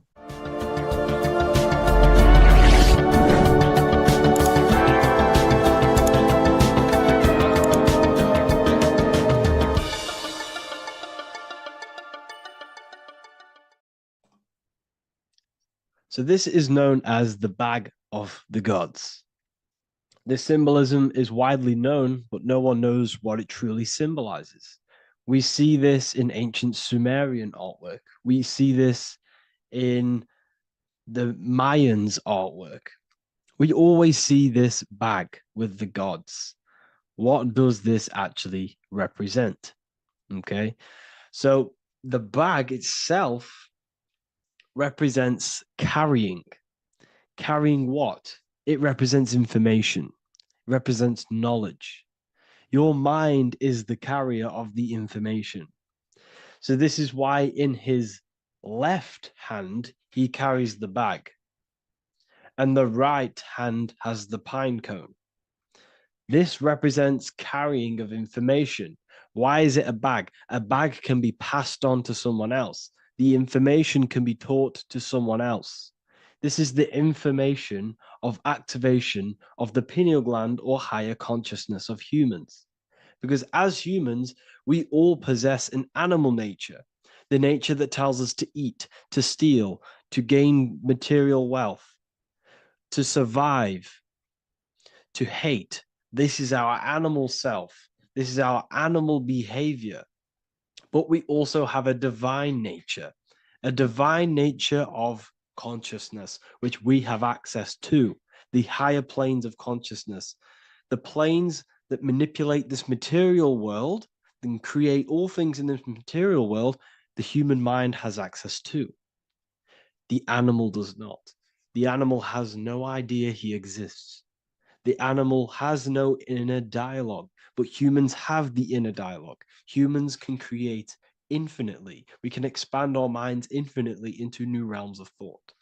So we have this higher divine nature and a lower nature. This bag of the gods is basically just representing the knowledge they possess of higher consciousness, of the higher aspect of life. Okay? Which is the activation of the pineal. The pine cone. The pine cone is in his right hand. The right represents wisdom. The left represents intellect, knowledge. Knowledge and wisdom are two separate things. Wisdom is applied knowledge. It's a feminine aspect. Knowledge is just gained information that you know, which is masculine. So in his right hand, he holds the pine cone. The pine cone can be opened and shut. The shut pine cone represents the asleep human being, the human being that exists in his lower nature, that just basically survives, lives on eating, consumption, material lust, living in chaos with his emotions, living in a place of hell. This is the animal nature. Then we have the awakened human, the one who has consciousness of himself, the one who looks within himself, the one who knows there is more to him when he looks in the mirror. He is far more than just the physical body. He is a divine spiritual being, a divine being who has limitless potential of creation into the material plane. So this represents the awakened. This represents the asleep. This is why he carries the pine cone in his right hand. It represents applied knowledge. This is the information. This is the intellect he possesses. And this is the applied knowledge of the awakening, of activation of the pineal gland. Because remember, the pineal gland is not your consciousness. The pine, pin, pineals, the same root word. Pine cones were always symbolizing the state of consciousness one was living in, whether he was asleep or awake. We see this at the Vatican. We see the pine cone over the two pillars. This is the two pillars of Freemasonry, and the dome. This is the Royal Arch of Freemasonry. This represents your head. This is the two pillars, the two hemispheres, and the pine cone in the middle, which is the pineal gland. What is the pineal gland? The pineal gland is not your consciousness. It is not the third eye, and it is not the mind. It's not the mind's eye. The pineal gland is a radio receiver. This is your body. Your body is an antenna. Most people think they are this body. This body is nothing but a receiver and a downloader of consciousness. Your brain does not produce consciousness. You are not this brain in your head. This brain is a downloader of consciousness. Consciousness comes from a way higher divine plane, which is what this image is showing here with the clouds. The mind is light. Consciousness is light. And this light is coming down into the material plane, and your body is basically a crystal antenna which is receiving and downloading this consciousness. So you can experience a three-dimensional reality. So God can experience himself in a divided, separate state. This is what this represents. Now, the pineal gland can be activated, okay, and stimulated, because the pineal gland has physioluminescent crystalline jagged-shaped cells on it. And obviously, these are crystals. Crystals are on your pineal gland. And what do crystals do? Radios use crystals. Your phone uses crystals. They tell you that crystals are woo-woo and pseudoscience because they don't want you to know the power of crystals. Your body is basically a giant crystal. Your pineal gland is a radio receiver for your consciousness. So if they can ruin your pineal gland and damage it, this will damage your connection to the divine, to your true self, to consciousness, to God, whatever you want to call it, the source. There is all one source consciousness, and we're all collectively connected to it. And this is our connection. This is our antenna.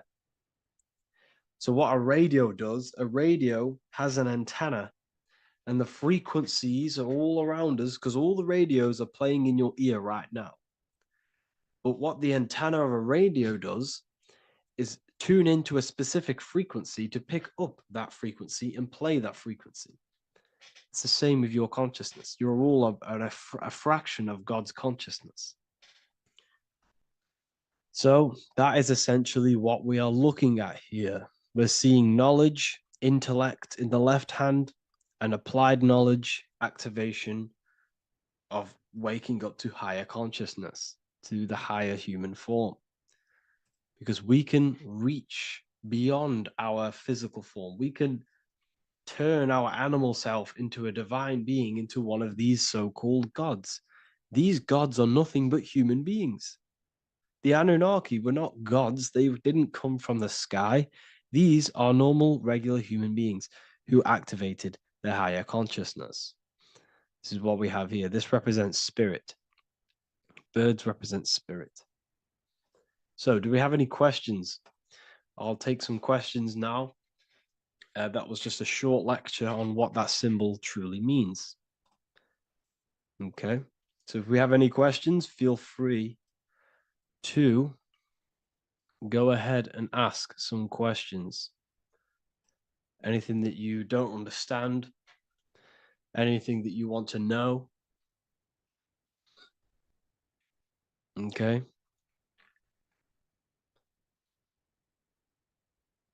So base reality would be where source resides. Yes, the base reality is your consciousness.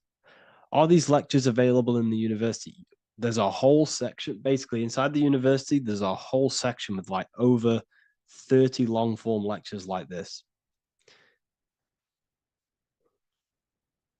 So the base reality is where the source resides. Yes, the base reality is your inner world, your consciousness. That is the only thing that exists. Your outer world is just an effect of your consciousness.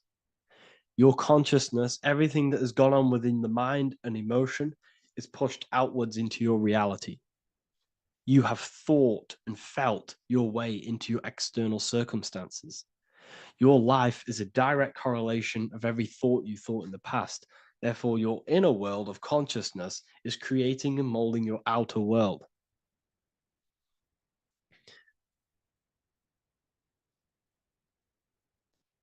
The best way to keep connection consistent, the best way to keep your connection to the divine or the higher planes of consciousness is through meditation and through imagination. Imagination is the fourth dimension. It is the astral plane. That screen that you have in your mind is not a physical screen. That is the divine plane of the astral. And this is essentially where all objects of this material world comes from. The phone that you are holding, the laptop you're watching this on, whatever you're doing, every single object you see in your room that you are in right now began inside of the plane of imagination. This is not a physical plane. This is a metaphysical plane that you have access to. And you have the ability to bring down this plane into physical form. That's what we call manifestation. That's what the ancients called magic. This is what we now call in science metaphysics. It's all the same thing.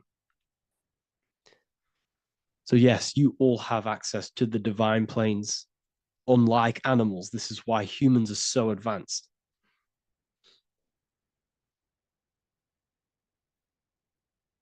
Okay. Is the pineal able to constantly activated, or is it just a temporary experience? I don't fully understand that question, unfortunately. Maybe you could word it in a different way. The real meditations on the university, legit, y'all, yes.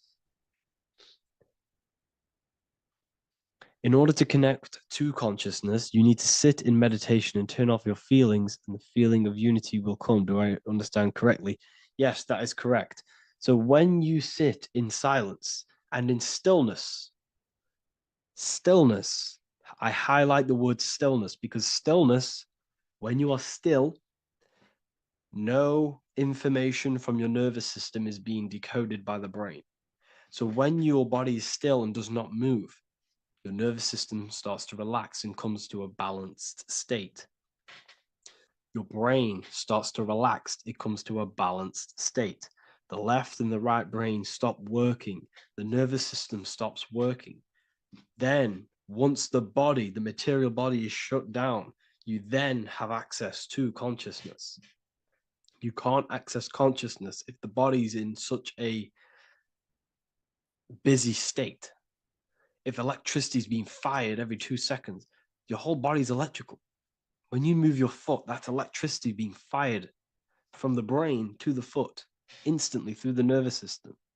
Your brain, your whole body is a technological machine. So you must shut down the technological machine to access the divine that exists beyond the technological machine. Do you understand that? Did we create ourselves from the higher plane? When you say yes, you created yourself, you manifested yourself in this material form for a reason in this specific time and place. Wisdom books, are these available inside the university? Yes, they are. So anyone who joins the university, they all gain 50% off the store. So you can get anything off, anything you want inside the store for 50% off. Plus, you get the Book of Wisdom Volume 1 PDF for free. You get the Human Health Guide. Plus, you get all of the library books. There's a load of different books on occultism, symbolism, esotericism. Do you need to place your attention somewhere specific during meditation? You can do. Okay, you can do. So if you struggle, when you first start to meditate and you struggle to turn off the thoughts, think of the back of the brain, the back of your head. Don't think of it, place your attention on it. Okay, so when you place your attention on the back of the brain, this now shuts off thought because the back of the brain doesn't have any activation to do with thought. The front brain does, the neocortex. That's all to do with activation of thinking. So place your attention on either the back of the brain or your breath.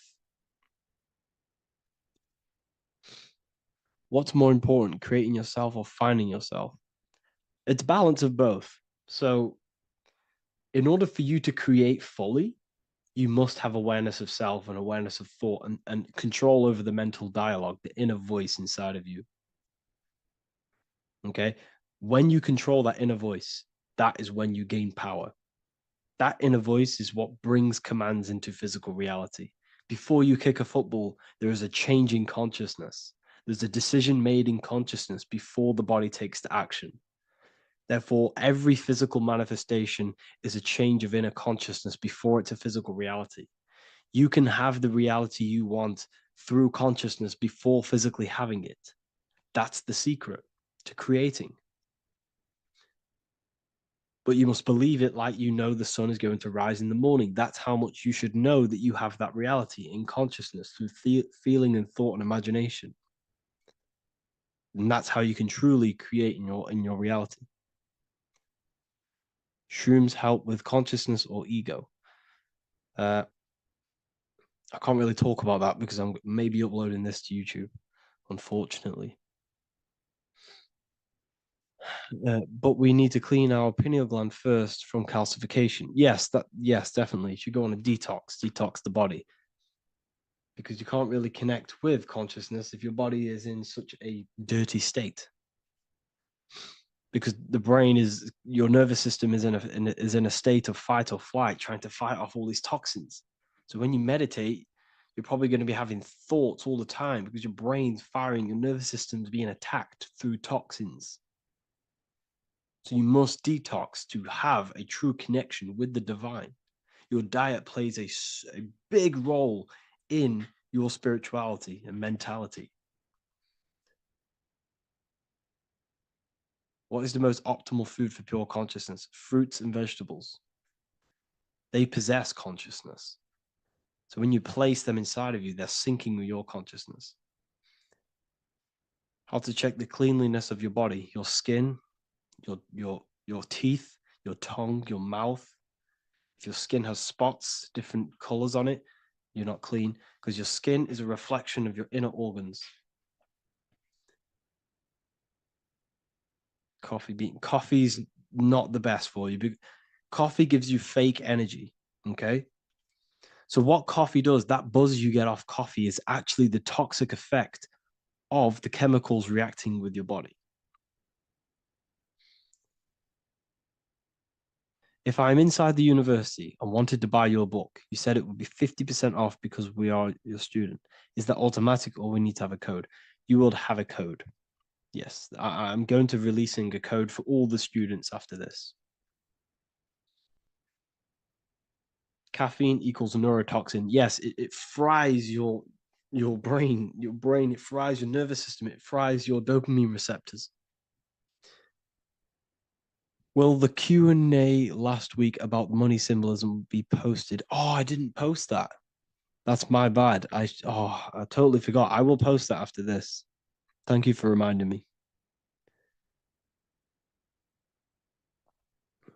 How to detox the body. The best way to detox the body is going through a week cleanse of fruit. So only consume fruit, sea moss, and cayenne pepper, and lots of freshly pressed juice. Do that for a week or 2 weeks, depending on how you feel, and then start to fast. You will lose weight, but you're not losing weight. You're losing impurities. It's good to do this every couple months, to just go on a raw fruit diet, cleanse the body, push everything out, and then start to fast while consuming sea moss and having lots of freshly squeezed juices.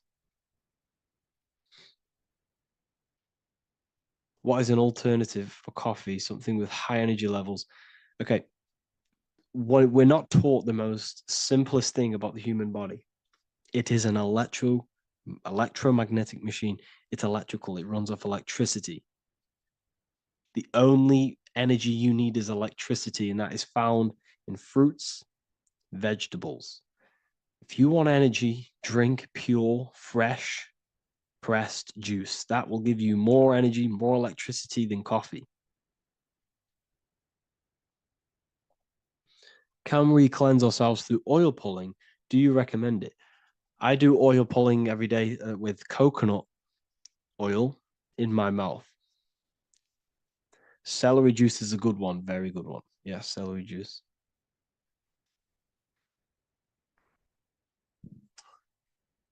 Any more questions? What kind of music do you listen to when lifting? For me, rap, hip hop push me work harder, but I know it's terrible for my subconscious. Yes, very. At least you're aware of it. You should be definitely try and stay away from the hip hop music. Try and stay away from anything that's talking about anything negative because it's all programming your subconscious. And your belief system is your reality, people. Your belief system is your reality. Okay? So look after your subconscious. That's what's controlling your actions. 90% of your actions on a daily basis are controlled through your subconscious beliefs. Okay? I listen to a lot of Pastel Ghost. I listen to a lot of let me get my playlist up. It's all like background music for TikTok. Do you know what I mean? Like Pastel Ghost. That's mainly what I listen to. That sort of music. I don't know what it's kind of called. I don't know what that genre is called. Does anyone know what that genre is actually called?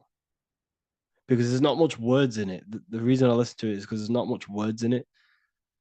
And, you know, it helps the subconscious. And I just love that music.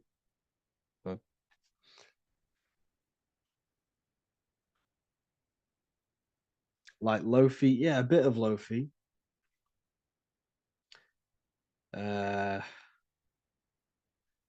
Most people won't even know this type of music.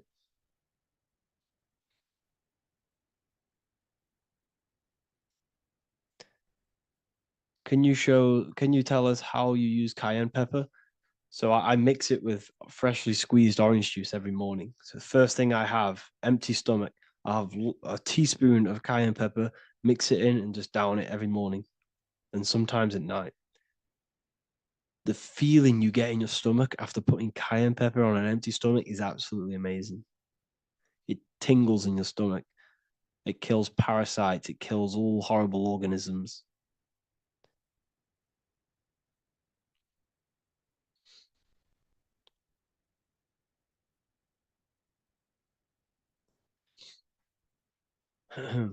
Mix it with hot water. Yes, hot water and key lime water. That I bet that's powerful. If you mixed warm water with key lime with cayenne pepper in first thing in the morning, I can imagine how powerful that is. I've never done that, but I'm going to try that.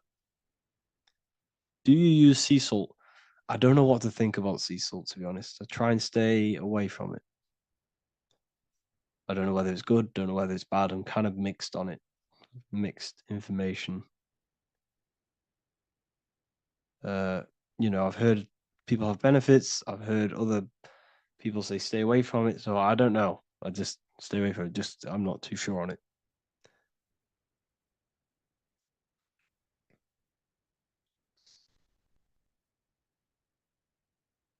I drink fresh pressed celery juice every morning. Yeah, definitely. Is there any chance we could like move to like esoteric occult questions? The only reason I say that is because I might be posting this to YouTube, so it's like I don't want them thinking I'm giving health advice because I'm not. This is what I do. I'm not giving anyone medical advice. This is what I would do to myself. Because I can probably get in trouble for that. So the subconscious is the all-knowing. It is the all-seeing eye. The subconscious knows everything. Your conscious mind does not. Your subconscious knows every single cell in your body. Your subconscious is making your heart beat. It's talking to your heart. It's talking to every organ, every cell in your body is being connected and spoken to by your subconscious mind. It is the all-knowing. The subconscious has access to the astral plane, imagination, the fourth dimension. It has access to the mental plane, thoughts. It has access to the ethereal plane, energy. And has access to your physical body. It's the door. It's the portal. The subconscious is the portal to the divine. You must go through the subconscious in order to access the divine. Any coupon codes for book 2? Yes, inside the university, there will be a 50% off coupon code. Speaking of ancient civilizations, why did they use symbols to give us true knowledge? This is a very, very good question. Very good question indeed. The reason they use symbols is because symbols are their keys. They hide meanings. They hide things. For example, if it was written down, if all of this sacred knowledge that I'm speaking now was written down, it can be easily taken. It can be easily misused. Someone can take it, read it, and steal it and misuse it and abuse the world and create horrible things. The reason they use symbols is because they're hidden. They hide the teachings. Only the ones who possess the key, that possess the knowledge, can read the symbol. So the symbols act as a guard towards this higher wisdom, this higher knowledge, which gives you power. All of the knowledge I teach you gives you power. And you can misuse it. You can misuse your imagination. You have no clue, unless you've put this into action, how powerful your inner consciousness is. You can become a Okay, listen. If you hate your job, it's not the job that you hate. Think about it. It's not the job that you hate. The hate is coming from your inner consciousness. It's the state of consciousness that you hate. So what does that tell you? You can change that inner consciousness to another reality, the feeling of another reality. You can become that consciousness within before you actually externally have it. And by becoming and knowing that reality, that's what produces effect on shaping your outer world. When you really, truly know that reality inside of you, of being free, of being wealthy, of having abundance, your outer world has no other choice but to rearrange itself to your new inner state of consciousness. That's what magic is. It's manipulating your inner state of consciousness. It's convincing yourself that you already have it, not believing it, knowing it. Okay? Knowing is different than believing. Believing is a lie. You should know thyself. Okay? So we can say that human overpopulation is intentional. There is no human overpopulation. We're all cramped in these cities. We're all cramped into one little place. We're not supposed to live like that. We're not supposed to live so cramped. This is why there's so many weirdos out in public. So many weird people doing weird things. This is when things start to go weird, and we shouldn't be living in this state, in this condensed state. We should be spread out. Okay. There is no overpopulation. It's just an illusion, because we all lived in such. Have you ever been on a plane? Have you seen how much land there is?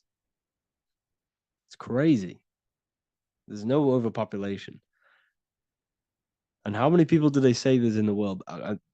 There's not that many people in the world that they say. I think it's like 8 billion. I think they say there's 8 billion people.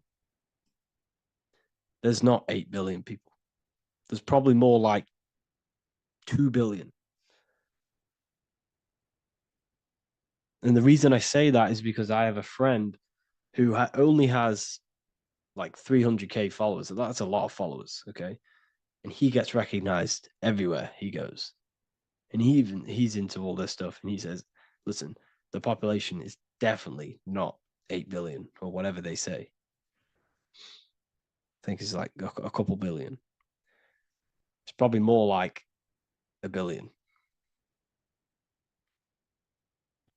How to properly manifest intentions. Thought, emotion, and imagination are the key. You must know that you have that reality. Don't believe it. Become that reality within your consciousness. All day long, as much as possible. Feel it. Imagine it. Say it. and have zero doubt. How to have zero doubt? You can't, well, okay, so the doubt, that little voice that will seep into your mind saying, you can't do that, you can't do this, that's your old voice of your subconscious program. Listen, the reason why most people fail in life is because they have trained their subconscious that they will fail. They have told and believed that they will fail. The reason I will succeed for the rest of my life is because I have trained my subconscious to say, I will win, I will succeed, I will solve any problem. That's my belief system. And if my belief system is that, then my external reality, my conscious mind will seek a way to fulfill that belief. It will seek to control and create that belief in my external world. It will seek to solve any problem. I've trained my subconscious mind to know that I already have the reality, to know that I'm abundant, to know that I have everything that I already need. Therefore, if any problem comes, I can sort it straight away. But most people have a different belief. It's not your fault. We've been kind of manipulated and told this, that they will fail, that they can't do anything, that it's too hard. And that basically casts a spell on the conscious mind, where your conscious mind is just like, no, I can't do that, because of this subconscious belief that you hold. So you must reprogram your subconscious that you can do it, that you will solve any problem, and that you are abundant. That's the reason why successful people succeed. It's because they have a complete different mind state, a complete different belief system in their subconscious.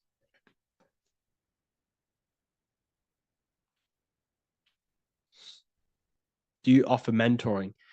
Yes, I do offer mentoring, but it's mainly for people who want to grow their online presence, and for the amount of value and transformation that I can place into your life, and the time that, well, the price of my time, it will be a higher price tag, but your life will completely change if you join my mentoring, because I will transmute your life, I will transmute your mind, and I will transmute your whole reality,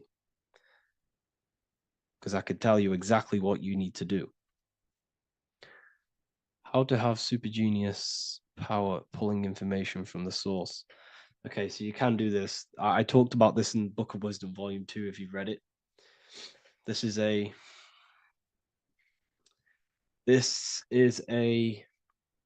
technique that Albert Einstein used. This is a technique that Thomas Edison used. This is a technique that all of the ancient geniuses have used. So you get on a chair, you place metal below you or plates, and you hold a metal ball in your hand, and you fall asleep. And every time you fall asleep on the chair, you're going to drop the ball because your body will become unconscious, and you will basically drop the ball and it will wake you up because it's going to hit and make a loud bang on the plate. And every time you go to sleep, basically what this is actually doing is shifting your consciousness from conscious into the subconscious. So from physical into the astral. Your consciousness is shifting between these two planes. And as you do this, you can bring down great ideas from these higher planes.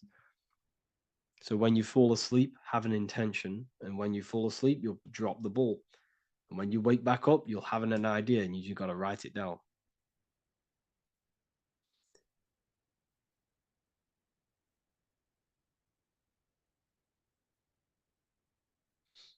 How to balance chakras. Don't focus on balancing your chakras. Focus on the mind. The mind is the cause of the chakras being blocked. If you have a blocked throat chakra, this is a problem in your mind, not the chakra. You see, the chakras are a result of the mind. You transmute the mind, you can transmute the chakras and cleanse them.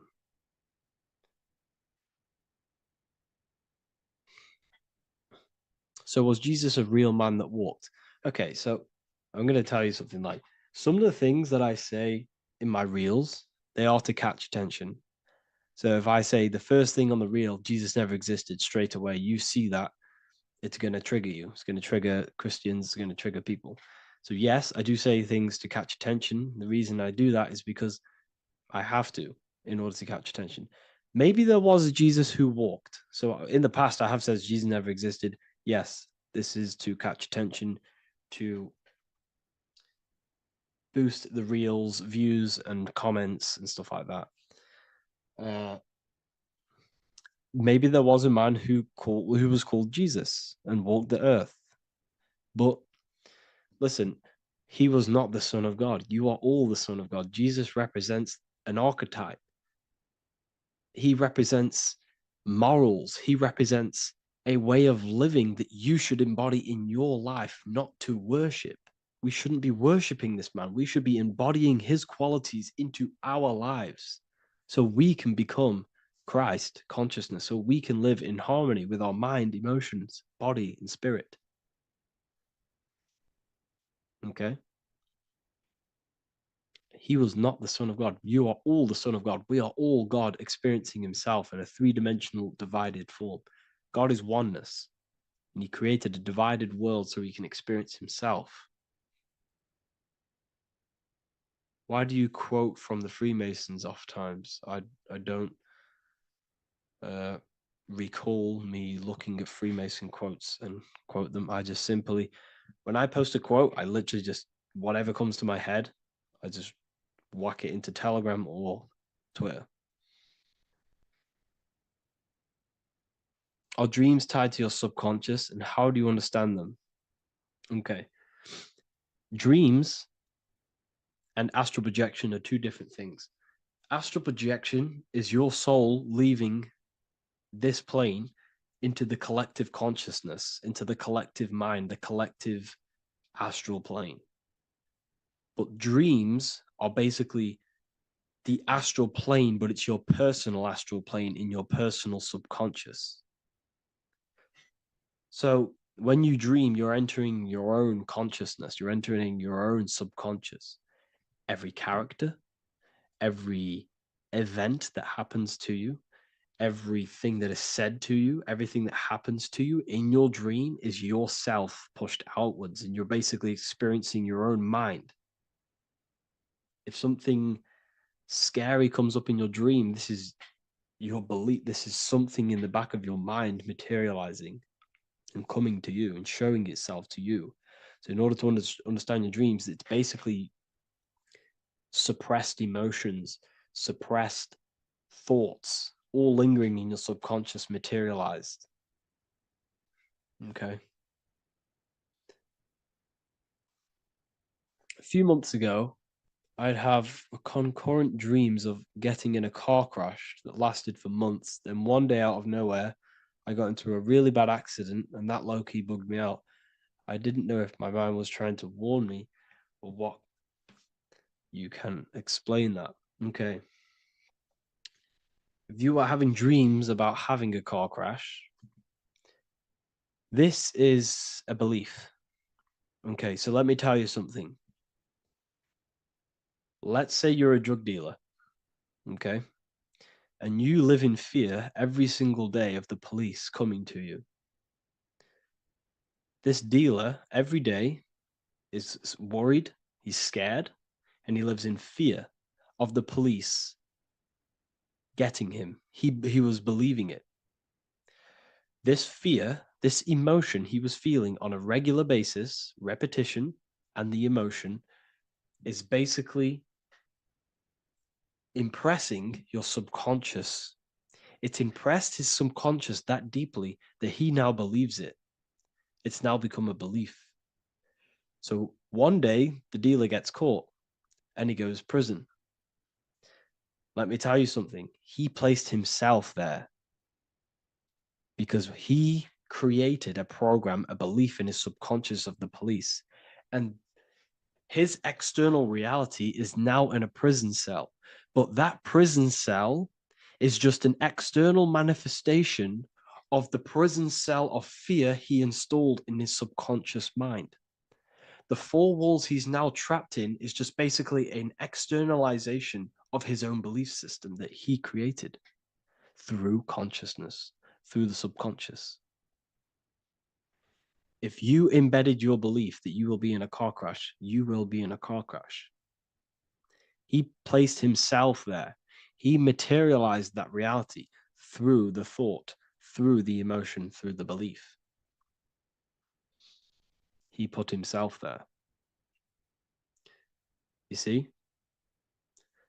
So if you were having dreams, this was maybe, it could have been anything. You could have watched a program when you were a child about a car crash, and that maybe scared you.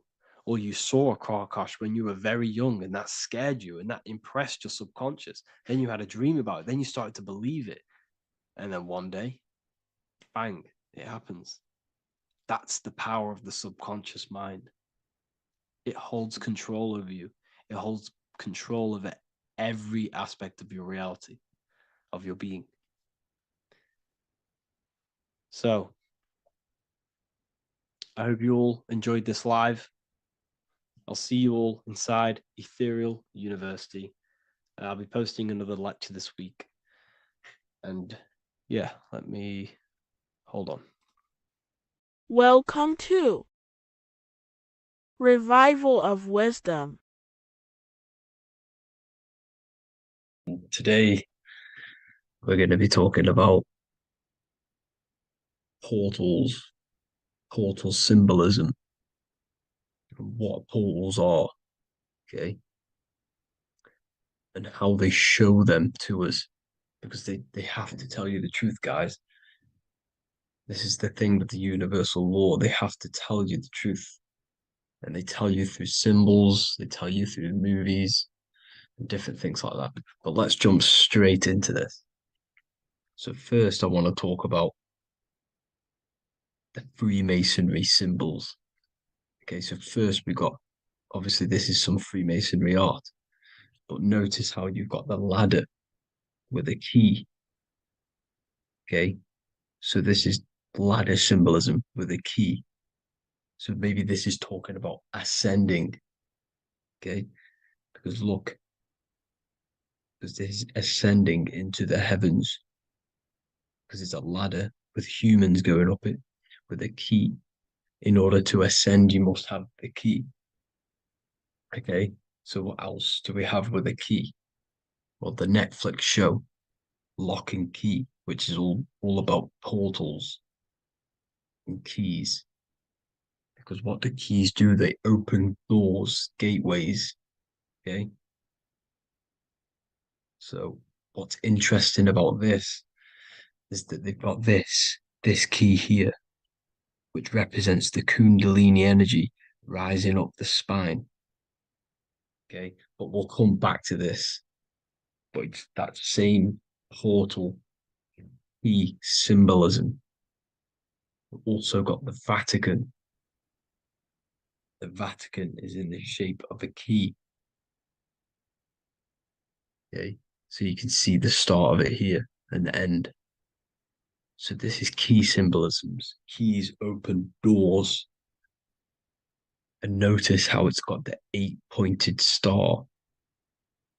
Okay, what is the 8-pointed star? Okay, we'll come back to this. This all ties in, guys. I'll break it all down for you. But then you've also got the god Janus. Janus, okay, is known as the god of the doorways. He's an ancient god of Rome, and they worshipped him. However, he's not a god, he's more like a high-level ranked demon. Because he is the god of the doorways. And notice how he's got two faces. Because doorways always have two sides. You're going into somewhere, there's always two sides of a door. And he's always depicted with two sides of a face and a key, because he holds the key to the doorways, to the portals, to other worlds and realms. Okay, As you can see, he's always got two faces and a key. Okay. So now we have the Sumerians, the Anunnaki, and they are always depicted with the two faces. Why do they have the two faces? Because they're symbolizing doorways, and the Anunnaki come to Earth through doorways and portals. So these are what these gods are symbolizing in their artwork. But they always have the 8-pointed star. Okay, what is the 8-pointed star? You see how they always have. Look, let me try to find another one. It's the 8-pointed star. This 8-pointed star is Polaris. Okay, Polaris, just like the Vatican has the 8-pointed star with a key. Polaris is the center star. Polaris is a fixed star, it doesn't move. Okay, so the Anunnaki symbol is also the 8-pointed star. So this is symbolizing the portals and doorways that they come through in order to get to the earth. But Polaris is that center star which does not move. It's always symbolized with the 8-pointed star, just like a compass. Why is a compass the 8-pointed star? Because at the center of our realm is where the most electromagnetic energy is stored. As you can see, we have an aura field, an electromagnetic aura field. So does the earth. And in the center, so like our heart, for example, is where the most energy is stored. And like the center of the earth, this is why all compasses point to the center, because this is where the most electromagnetic energy is stored. It's at the center of our realm. Okay. So like I was saying with the lock and key series, see this here? The Kundalini energy rising up the spine, just like your Kundalini energy rising up the spine. Let me try. Oh, I can't zoom in. But you know what I'm trying to say here. Let's go back to Polaris. Because at the center is where pole. Can you see the pole of electromagnetic energy? Polaris, the North Pole. It's symbolized. The truth is in the words. It's like a pole of electromagnetic energy. And this is where the aurora borealis comes from. Notice how it's got the word aura in it, because it's the Earth's aura, electromagnetic field. Just like you have an aura, also known as the northern lights, because it's coming out of this center hole in the center of our realm, where the black sun is. And this is where the electromagnetic energy is coming up from. And this is what the aurora borealis is, or the northern lights. It's just electromagnetic energy. And it's symbolized through our symbols, the original O. Okay, because it's like a hole through the middle. Polaris. So this Polaris is the sky vault. It's the portal into this realm. Because this is what the Anunnaki are always talking about. Always symbolize it with the 8-pointed star. And just like a compass, it's the 8-pointed star pointed to the center, to Polaris. Okay. See here on the Sumerian tablets with the 8-pointed star again. And how we know it's talking about portals with this 8-pointed star is because CERN 666 are opening up portals to the underworld, letting in demonic entities into this realm. How do we know it's a portal? Because their Hydra Collider has 8 points, just like the 8-pointed star. So they are creating synthetic portals to the underworld to let these demonic entities into our realm. But what is the key?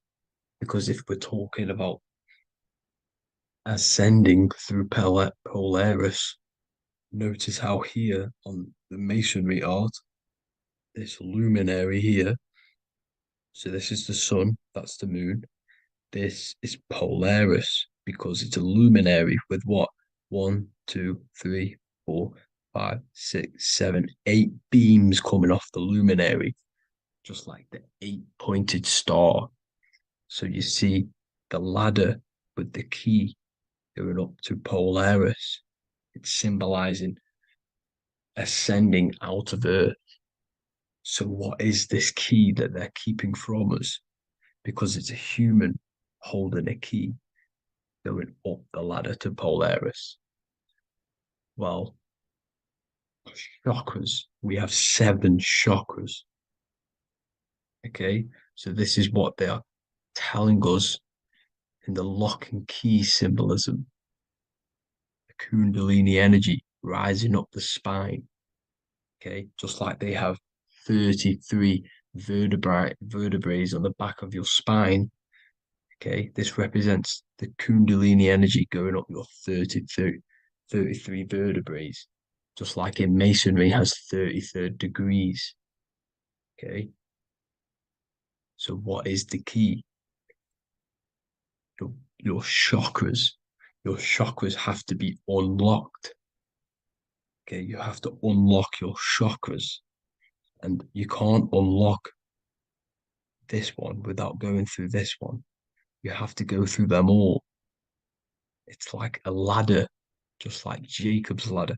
You can't go from the bottom to the top. You have to unlock each one. Okay, just like you have 7 chakras, you have 7 layers of your aura. Okay, you have to unlock your chakras to the highest point in order to reach Christ consciousness.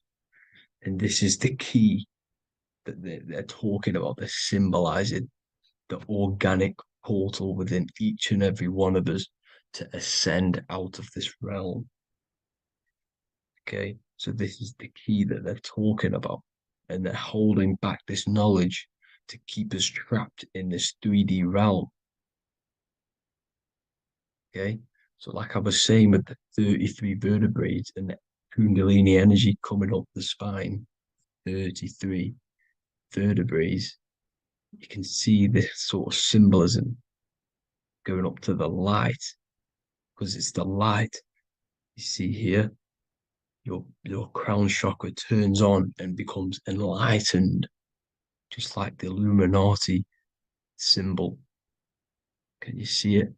But also, Jesus also died at 33. So this is symbolizing, okay? They're symbolizing the death of the ego, the body. So once you open up your chakras and reach Christ consciousness, which is your 33rd vertebrae, once your Kundalini energy goes up your 33rd vertebrae, your body technically, not physically, but spiritually dies, because you then become formless. You reach Christ consciousness. So then you can travel other worlds. Okay. This is what they're talking about with Vatican, 8-pointed star, and the key. Janus with the key. The Sumerians with the 8-pointed star. Anunnaki, the 8-pointed star. Polaris, 8-pointed star. So Polaris is the way out of this realm, which is at the center. Pole, North Pole. Okay, so the key is that they're hiding from us is the knowledge to unlock our chakras. Okay, and without this knowledge that they keep from us, is trapping our souls in this reality to keep reincarnating. Okay? Well, thank you all for tuning in. I'm going to leave you all there. Make sure to leave a like and a comment in the comment section. Let me know some topics to talk about so I can break it down for you. God bless you all. Welcome to Revival of Wisdom. Welcome people, we're back with another video. In this video we're talking about how Jesus Christ and Christianity is all sun worship. The Holy Bible of Christianity is not meant to be taken literal for history. It is a story and has lots of metaphors. Starting with the symbol of the cross of Jesus. This cross originates from this ancient cross of the sun. This symbol has been used for thousands of years, way before Jesus was a thing, in Europe, America, Asia, and all around the world. In fact, this symbol is still being used by Christians today, not knowing it represents the sun. This is a 4,500-year-old artifact, a golden plate with an equal-armed cross found in England. The gold to symbolize the sun, and the equal-armed cross for the 4 equal seasons of the year. So this is why in the Bible you have Matthew, Mark, Luke, and John, symbolizing the yearly cycle of the sun and the 4 equal seasons. Also in the Bible, Jesus is referred to as the light of the world. So yes, Jesus represents the sun. He is a metaphor for the sun. Hence why in all of these pictures and images and paintings of Jesus, there's always a sun behind his head, and some even with the sun cross behind his head. Jesus also has 12 disciples, which represent the 12 zodiac signs and the 12 months of the year. This is the Last Supper by Leonardo da Vinci.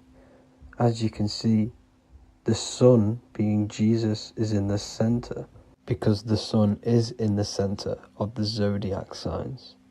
There are 4 groups which symbolize the 4 equal seasons. Each group contains 3 people symbolizing the 3 months and the 3 zodiac signs in that season.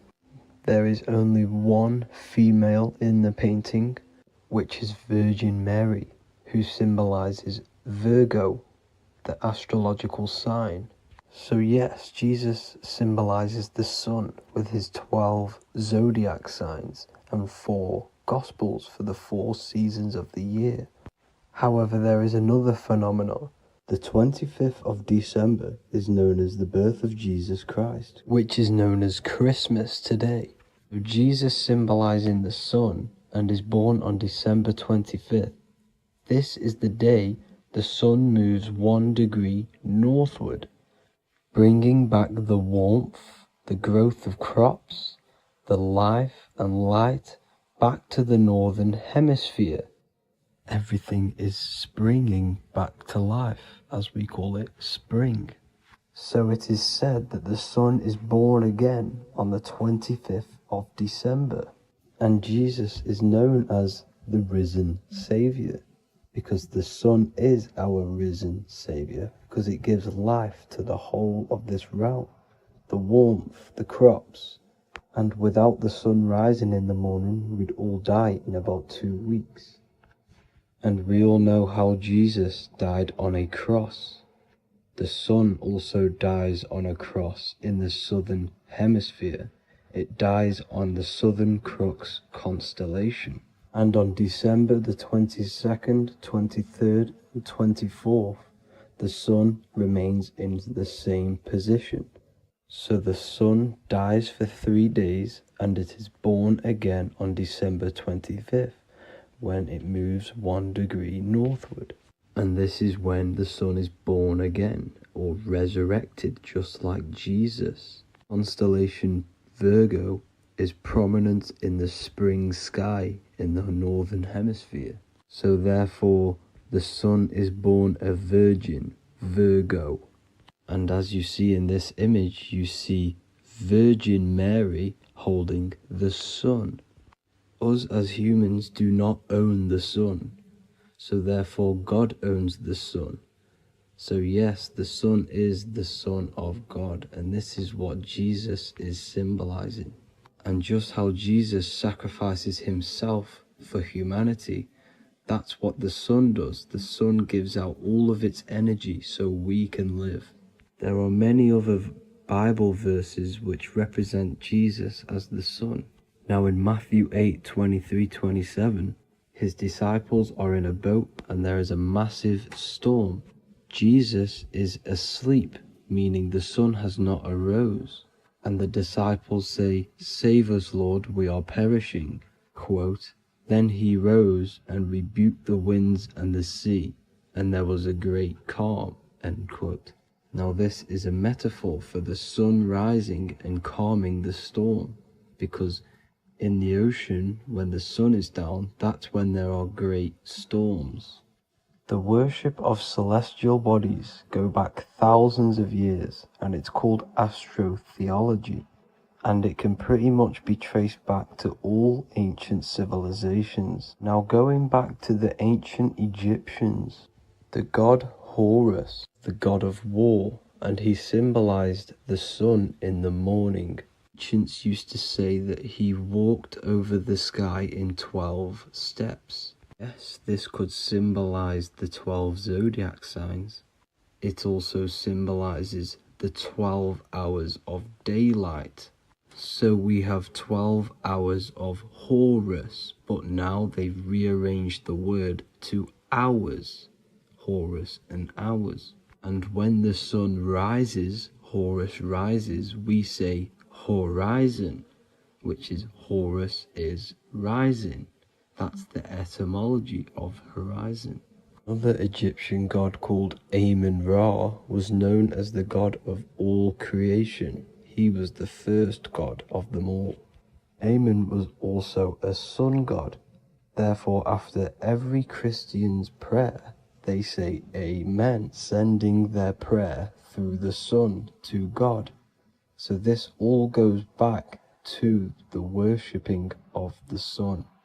Sun worship was around way before the Romans. However, in the Roman times, their sun god was called Mithra. Mithraism was the main religion before Christianity came into play. Mithra was the son of God. He died on a cross, and he was dead for 3 days and resurrected, just like Jesus. So the Catholic Church was not made in heaven. It was made by the Roman Empire. They mixed all the sun religions of Judaism, Mithraism, and other Arabic religions and combined it into one, so Caesar, the Roman emperor, could gain his own religion. So yes, Christianity was a political move to gain more control over the masses, because it was a worldwide government at this point in time. So here is a Sumerian helmet with the rising sun symbol. And then the Romans also used this rising sun symbol on their armor. So sun worship has been going on for thousands of years, and it still goes on today. However, with all the programming and the low IQs, today we do not get the full interpretation of the Bible and these stories from the past. And Christians and other religions are all brainwashed to not question their religion and not realize their true origins and where they come from. I do advise you all to do your own research and come to your own conclusions. However, I'm just pointing out the facts and connecting dots for you all to see. That's it for this video, guys and girls. Thank you all for tapping in. God bless.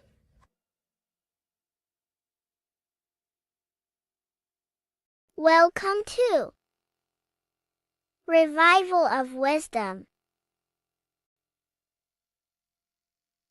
Today we're going to be breaking down Saturn worship and how the occult are linked in with Saturn. Okay, so first of all, let's start with the celebrities. All these celebrities are doing 666. Okay, covering the one eye, which also symbolizes the all-seeing eye, which is another occult symbol. But we're focusing on the 666, the 6 with the 3 fingers. Also, we have CERN with the 666 within their logo. Also Disney, okay, as you can see here, 666 within their logo. Pepsi, Coca-Cola, and even Cadbury's. Monster Energy with the 666 in Hebrew numerals. Unleash the beast. So what is 666 to do with Saturn? Because on Saturn, there is on their north pole of Saturn, there is a 6-sided hexagon, okay? So Saturday is named after Saturn Day, the 6th planet. It is also the 6th day of the week, and has a 6-sided polygon on its north pole, 666. Not only that, when you create a star out of the hexagon, you will create a 6-pointed star, okay, with 6 triangles within the star, and a 6-sided hexagon, which all adds up to 666. Okay, so this is why all these symbols contain 666. So why do they worship 666? Saturn. Because Saturn is the god of time and death, okay, and order and lessons. Okay, Saturn is a very cold and dry being. That is the 6th planet from the sun. Okay, Saturn represents the winter, which symbolizes death. Okay, because all nature dies within winter because the sun's not there. So it represents darkness and death. It rules the zodiac sign of Capricorn. Okay, so in the celestial cycle, Saturn is always opposite the sun. So it's the opposite of the sun. So they're worshipping this energy which is death-like. Okay, this god which is death and does not bring life. Okay, also is the god of time. Okay, also in the Roman and in Greek it's called Chronos. Okay, which is just a translation for time. It's also known as the Father Time, aka the Grim Reaper. Okay, the Grim Reaper. Keep that in mind. We'll come back to this. Here are some more logos with Saturn. Okay, NAG, Internet, Wi-Fi. Okay, all these occult logos all worship Saturn. They are a satanic occult. They worship this death god, this evil god. Okay, this is where the cube now comes in. Okay, because what color is associated with Saturn? It's black, because it's the absence of light. It's opposite the sun. So black is the color associated with Saturn.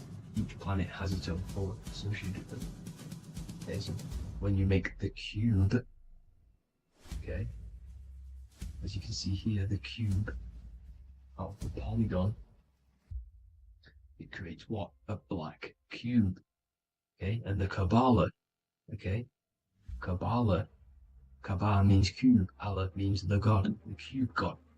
These religions are secretly worshipping this cube god, the god of death, Saturn, Satan. It's the same entity behind it all. Okay, so also we have these black cubes in Australia, Denmark, all around the world, these black cubes, because this occult is worldwide. Okay? Saturn, Satan taking over this realm. Okay, also with this black cube, they walk around it like the rings of Saturn. Around the black cube of Saturn with the rings, they walk around in circles. What are circles? Cycles. What is a cycle? Time. The time god. This is why it has a ring around it, because it represents time, cycles. Okay, and this is another depiction. Saturn, always depicted with this Reaper staff. Okay, keep in mind this staff, just like we associated with aka the Grim Reaper. The Grim Reaper also wears a black robe, representing Saturn with the same staff. Can you see it? This is where it comes in. Okay? The same thing, look, the same staff with the black robe. Black representing Saturn, the god of death. Okay, the Grim Reaper, Satan. Okay. Also, when you graduate from university, what do? You wear a cube on your head, a black cube with a black robe. This is Saturn worship. See, this is how Satan has tricked the world into worshipping him, not God, the sun, which represents God. So what is a corona? Because a corona is a crown, a circle, okay? A set of concentric circles of light seen around a luminous body. So Saturn. So this is why they used to worship Saturn by wearing crowns in ancient days. And we still do to this day. The king or queen has a crown, a corona. Also, corona, the drink. Corona adds up to 666, just like Saturn is 666. But like you see in the corona, you see the staff. You see this staff, just like the staff of Saturn, the Saturn god, like the Grim Reaper, with the black robe and the staff, just like the Saturn god. What is the Grim Reaper? It's a killer. It represents death, just like Saturn, the god of death and time. So all these occults and secret societies all worship the 666 god, which is Saturn, Satan. All of our energy is being put into Saturn. Okay, and Saturn, Satan, is harnessing all of this energy. So gradually, this is what the mark of the beast is. Like it says in the Bible, the mark of the beast, or the name of the beast. Here is wisdom, let it know that you have to understand and count the number of the beast, for it is 6. It is the number 6 of a man, and is 600, 6, 666. So this is what the mark of the beast is. They are going to eventually put green chips, just like Neuralink, which is what Elon Musk is pushing. Okay, so this chip is the mark of the beast, and it's going to be implanted to our hands or brains. Okay, and they will manipulate our consciousness, and it will manipulate our DNA, and it will directly connect us to AI, and AI is linked in with Saturn, Satan, as the demons and the people who rule this world are in love with AI. They want to connect humans to AI. And this will control our consciousness completely and give all of our energy back to Saturn, Satan, this deity that they all worship. Just like when you get married, you wear a wedding ring, the rings of Saturn, over the finger, which represents the sun. So you're basically seeing Saturn over the sun. The sun is the son of God. It represents the sun, represents God. So you're putting Saturn over the sun. So thank you guys all for tuning in. I'm going to leave you guys here. Please leave a like, comment some topics that you want me to talk about. And please subscribe for more amazing content. God bless.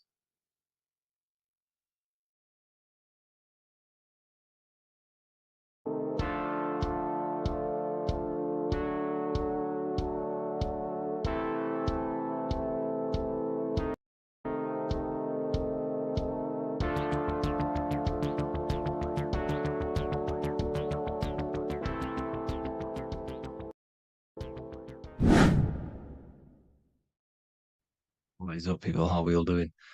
Today, we're talking about the flat earth cosmology. So let's jump straight into this. Please drop a follow and leave a like to help the algorithm. So we live in a torus field. Everything's made out of torus fields. And every torus field has motion. It's what it is. It's the motion of energy. And every torus field has a center, which is the black hole. It's a womb of creation. It's counter space. Now, this is why the North Pole is magnetic, because the center of this torus field is the most magnetic part, the strongest part of the field. So this is why all compasses will point you to the center. And the Earth's magnetic field is spread across the whole of the Earth. And it's spinning, as you can see here. It's like a tornado at the center. And this tornado is the force which is spinning the sun and the moon around us. You got the sun, the moon, Polaris, just like in the Masonic cosmos here. The sun, the moon, Polaris, the all-seeing eye. Now we'll get into Polaris a bit later, but the sun is the magnetic force. Sorry, is the electric force, because every field is electromagnetic. Now, the sun is electric. It's positively charged. It's gonna give you energy. It's feeding energy. The moon is more magnetic energy, which is taking your energy away from you. And this is why you become sleepy when the moon comes out, because it's taking away your energy.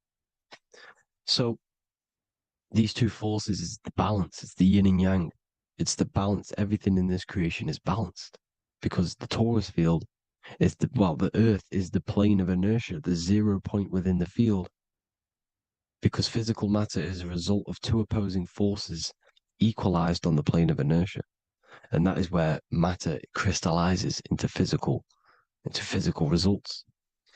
And this physical plane is the plane of inertia, planet Earth. And at the center of this plane is the black hole, the womb of creation.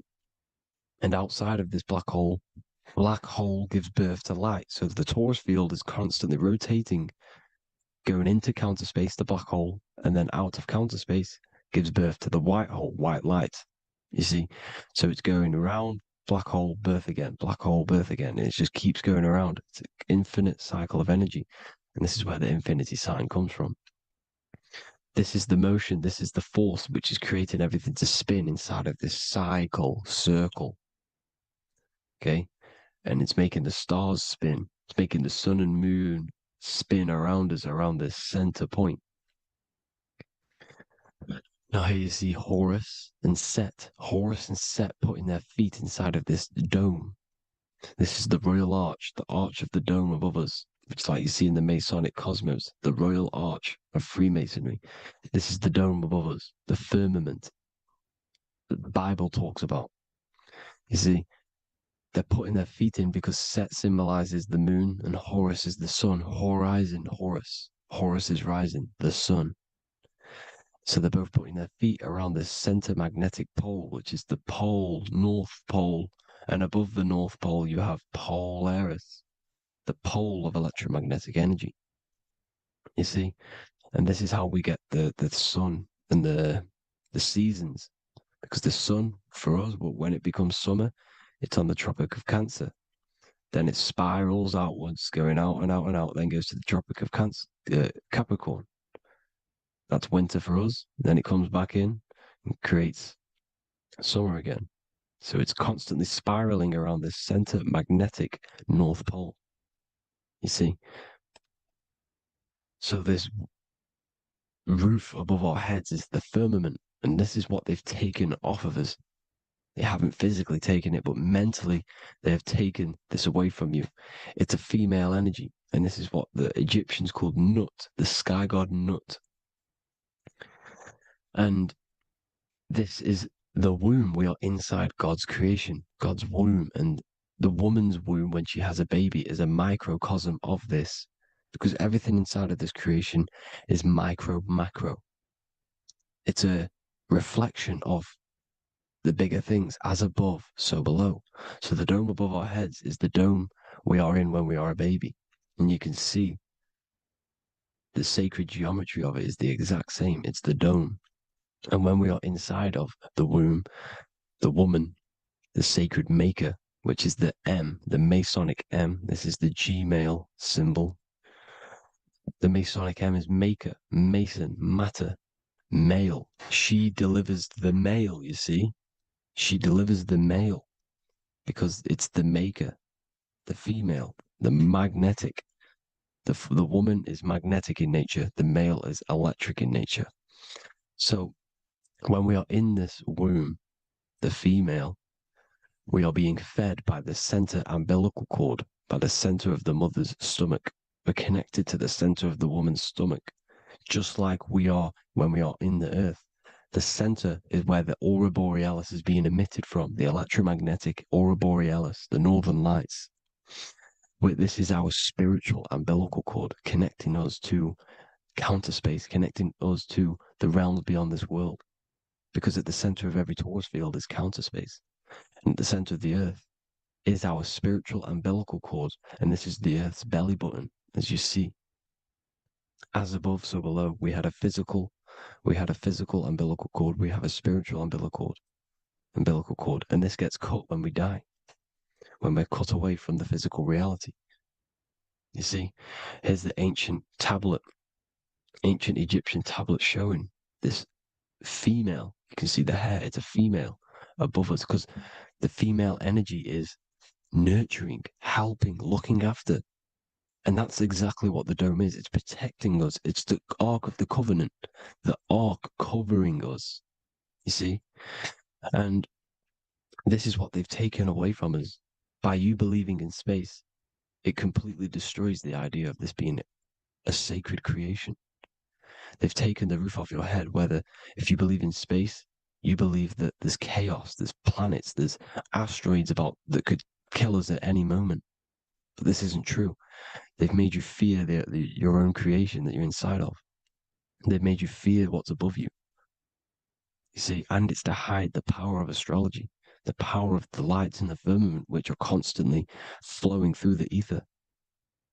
These powers which are above us are sending rays down to the earth, which are influencing our psychology and how we behave. And this is what astrology is. It affects human consciousness. It interacts with our consciousness. And there's a different energy every day because the planets are in different houses, different alignments. And this is, we'll go into this a bit deeper later on. So the world tree, this magnetic north pole, the pole of electromagnetic energy, was symbolized as a tree, the great tree at the center of the earth. You see?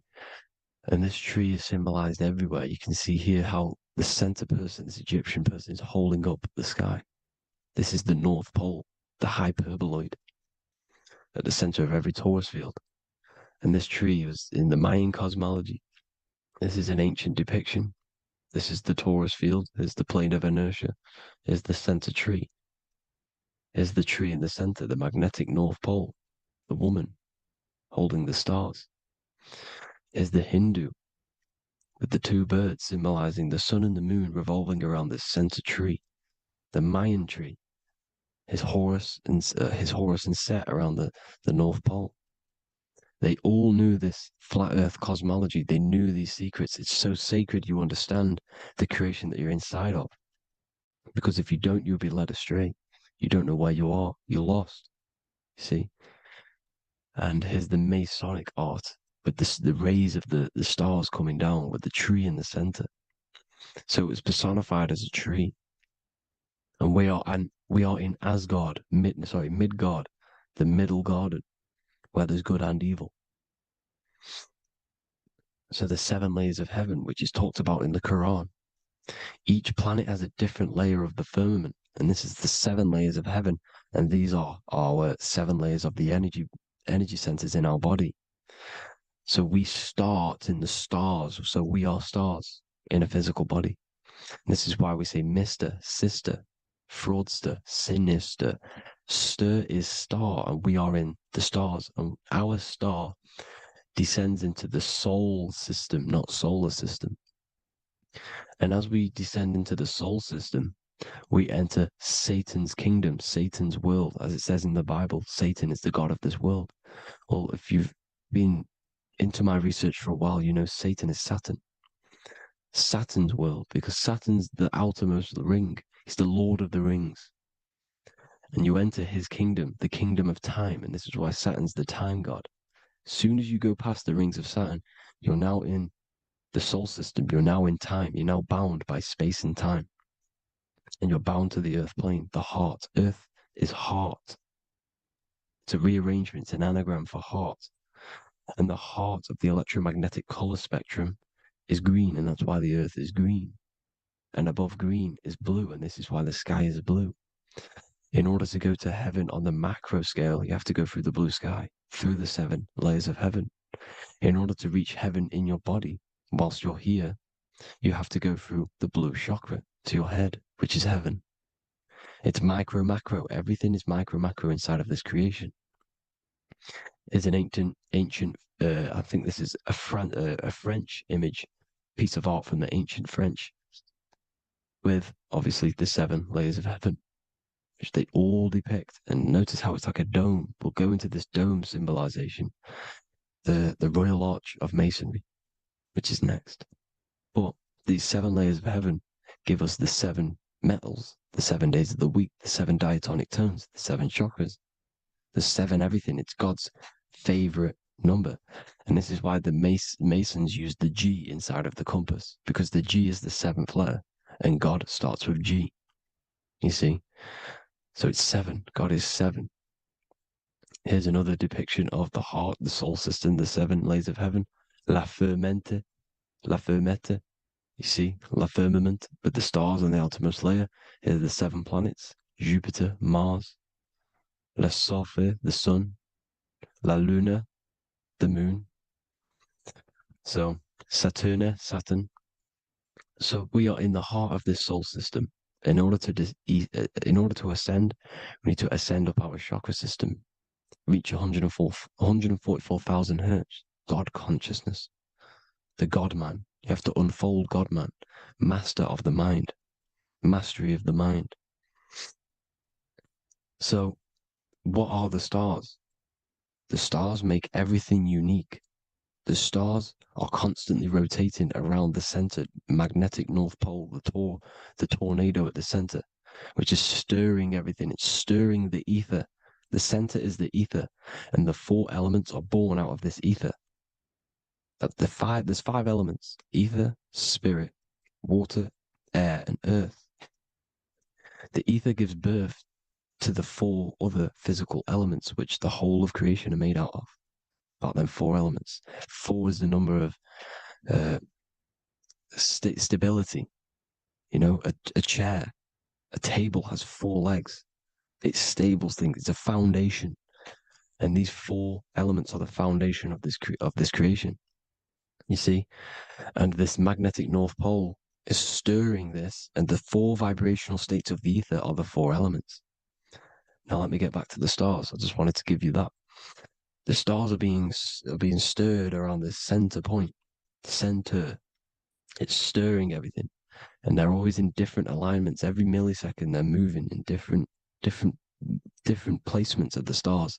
And the planets are called the 7 wanderers because they're not fixed. The stars are fixed, but the planets are called the 7 wanderers, the 7 layers of heaven, because they move faster and slower than each other. Each planet is slower and faster, has a different rate of speed it's moving. So these alignments are mixing in with the energies of the different 12 constellations. And this is why you have a unique characteristic. You have a unique look, a unique energy, a unique personality. This is because when you were born and you took your first breath, that energy which was in the ether, because the ether is all around you, and energy travels through the ether. The energy that the stars were casting down and the energy that the planets was mixing in with the 12 constellations was in the ether. So when you came out of the womb and your first breath, because breath is spirit, okay? So that first breath you took, that is the energy that is imprinted within your DNA, your soul. And you reflect that energy, you emit that energy. That's the energy that is with you forever until you die. Till this physical body dies off. And that's what the stars are. The stars are giving a unique energy, characteristic, personality to every living thing. Every dog, every cat, every animal has a unique personality because it was born at a different time and place in the sky. Okay, the stars are your destiny. Now, the stars are constantly changing as well. If you look at stars through a telescope, they're constantly changing and forming different forms. You can see here, it looks like water. It looks like light through water because it's the ether above us, a sea of ether. And this light is being emitted through it, and it's just constantly changing, giving different energies, each star. So this is why this is what the zodiac is. It's the expression of energy. It's the expression of the stars. And each constellation has many different personality, different energies, different traits. Each planet has different traits, depending where your planets are, depending what energies you hold. No two person have the same energy. There's no one. It could be similar, but no one's the exact same. It's because of the stars. The stars are never in the exact same split place. The planet's always in different houses. So here's some Royal Arch symbolism. Here's the Royal Arch of Masonry, as it says here. The sun and the moon, the constellations. Here's Cancer, the 7 planets, the 7 stars. Here's the Royal Arch. This is the firmament. Here's the duality. Black and white, duality, good and evil, rest and motion, dielectricity, magnetism. See? So this is what the Royal Arch is. It's symbolizing the cosmic dome above us. The womb we're in. We're inside God's womb. And here's George Washington, the Freemason, inside of the Royal Arch. You see? With the G, the Masonic G, God, 7. Here you see another depiction of George Washington with the stars in the dome above his head, his Polaris, the sky vault, Polaris. We'll get into that later. Go inside of all of your ancient churches, you will see the dome. Go to the Vatican, you'll see the dome. All of your ancient churches have this dome because it's the dome above your head. The ancients knew this. This was known. We did not live in space. It was known back then. They all knew. This is Crown Court, which is one of the most important courts in the UK. You can see it's clearly so much Masonic symbolism. You've got the 4 pillars of Masonry. The Royal Arch is like an arrow pointing upwards to Polaris. As the Disney World is under a dome. In his Polaris, the sky vault. You see? And also 666 in the symbol. There's more 7 layers of heaven. Here's an ancient depiction. The firmament. Here's the astral plane outside of the firmament. The Royal Arch. You see? It's everywhere. Here's Polaris, the 8-pointed star. Polaris is in between the sun and the moon. It's at the center of the Taurus field. And Polaris corresponds with the pineal gland as well because it's the all-seeing eye. See? So is Polaris, the 8-pointed star, which is at the very top. It's the very center. It's on top of the North Pole. And it's an 8-pointed star that's always symbolized as an 8-pointed star. Here you see the Vatican. The Vatican is a giant key with an 8-pointed star. See, it's a key. Here's the dome. Here's the Space Delta, the USA Space Delta logos. Here you see the Egyptian god looking from the center of the North Pole, looking upward to an 8-pointed star, Polaris. An arrow pointing up to Polaris. Here's another, the bear holding a key with an arrow up to Polaris, 7. Holds the key to Polaris. Here's an eagle holding a key above the North Pole to Polaris. Polaris, and here's another one. There's another bird, like a dragon, holding a key to Polaris. Because Polaris is definitely something to do with leaving this creation. Okay, maybe, I can't say for sure, but maybe it's to do with ascension, and this is why the Vatican hold the key to the 8-pointed star. And this is why the space, well, we all know space is a lie, but they're showing Polaris and its sacred symbology. Maybe it's to do with something leaving this creation, going to another. Here's some North Pole symbolism. As above, so below. See the four seasons are the Big Dipper constellation going around Polaris. This is Polaris, this is the Big Dipper constellation, and this is the swastika. This image gives us the swastika, because all the symbols we use are created in nature. They're created somehow in nature. This is how we get them. As above, so below. This is the map of the North Pole with the 4 rivers, looking like the Big Dipper constellation. It's the Masonic, here's the ancient cosmology with the 4, you see the 4 islands, Mayan cosmology, 4 islands. This is the alchemical symbol for Earth, 4 sections. The windows, because the center at the North Pole is a window to another dimension. The 4 lucky 4-leaf clover, which is supposed to be lucky. It's just, it's truth in plain sight. And here's Hitler looking at 2 flat Earth maps. So this swastika has been used for thousands of years, thousands and thousands of years. And it's symbolic for the most sacred land on this plane, the North Pole.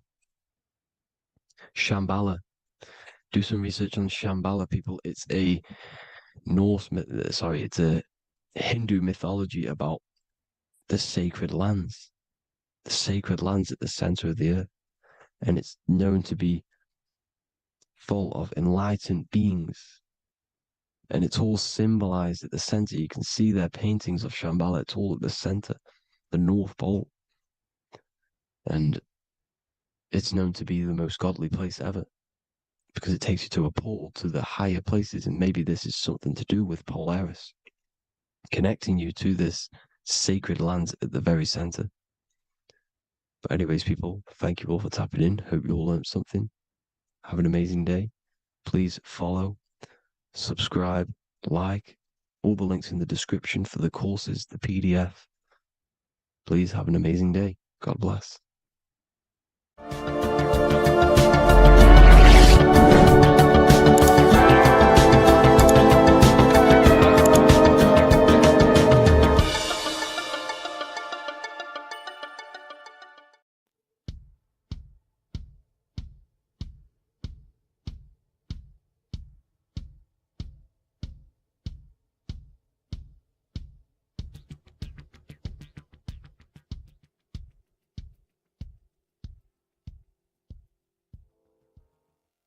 Welcome people, we're back with another video. I will now be keeping track of my YouTube and trying to upload every week. In this video, we'll be talking about the chakras. The chakras are the 7 attributes of God, and they are the 7 planets. These are literally vortex portals within us that connect us to these vices and characteristics of God. Each one of these energy centers are a spinning wheel of energy which controls the cells and organs in that particular area of the body. For example, it's literally a mini brain for that area of the body. Each chakra has a vice which you need to turn to a virtue in order to climb up through the system. They work like a stairway system. You have to go through each chakra in order to unlock the one above. This process is turning matter into spirit, as you descended from spirit to matter. Saturn is Satan, that's why it's the lowest chakra, and that's why the devil is red, because red is the lowest vibrational color. When you are in these lower states of consciousness, you are in your animal nature. This is your physical side of your nature, and you are mainly being driven by your animal instincts, or your ego. Moving back to your higher self or your spirit self is not an easy process, it takes a while. However, with discipline, consistency, and motivation, you can achieve this, and this is what the ancients called Christ consciousness. Once you have achieved this, it is basically a state of mastery of the mind. You no longer lust for the lower animal nature things. Now, let's start with the root chakra. This is located at the base of your spine, and you can feel this chakra by tensing your anus. This energy center is in control of your survival needs, your vitality, stability, and security. Now, if this chakra is unbalanced, you will feel insecure, fear, anxiety, unstable, low self-esteem, anemia, over or underweight, and constipation. In order to balance this chakra, you need to feel grounded, embodied, stable, calm, centered, a sense of safety, and trust in yourself and the world around you. The next chakra is the sacral chakra, which is located around the belly button area.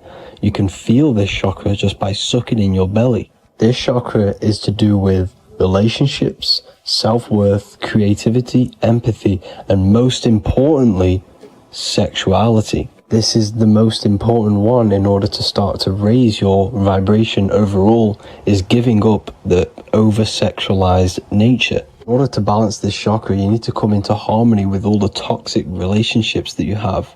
Get rid of the fear, the anxiety, the isolation, and 100% get rid of the over-sexualized nature. Lust is one of the most lowest vibrations you could possibly feel.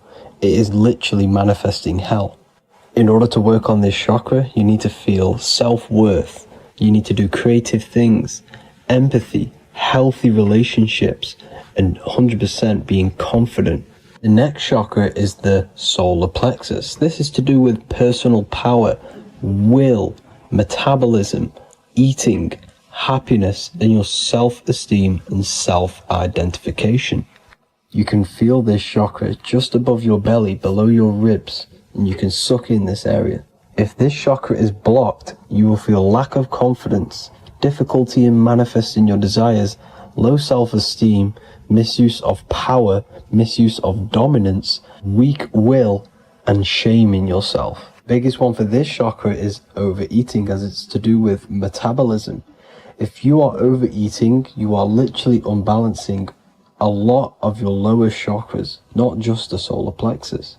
In order to work on this chakra and balance it, you want to have a positive self-identification. You want to feel happy, a happy self-esteem, effectiveness to people, not overeating, and a strong willpower.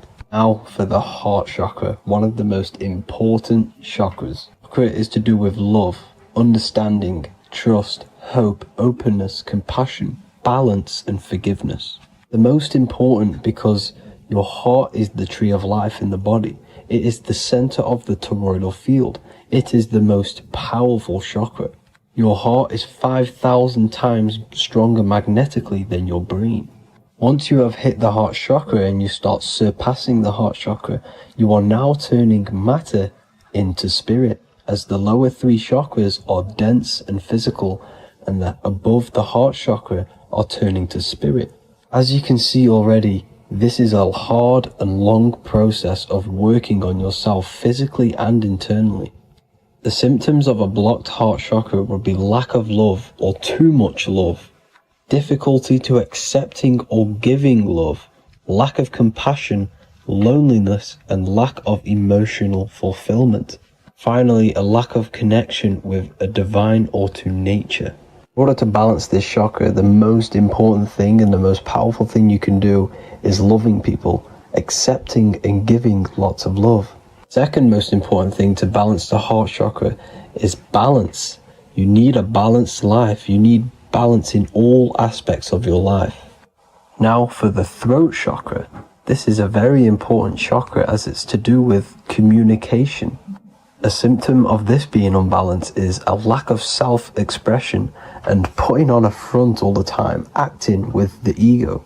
In order to balance this chakra, you need to constantly self-express yourself. You can't be putting on a front.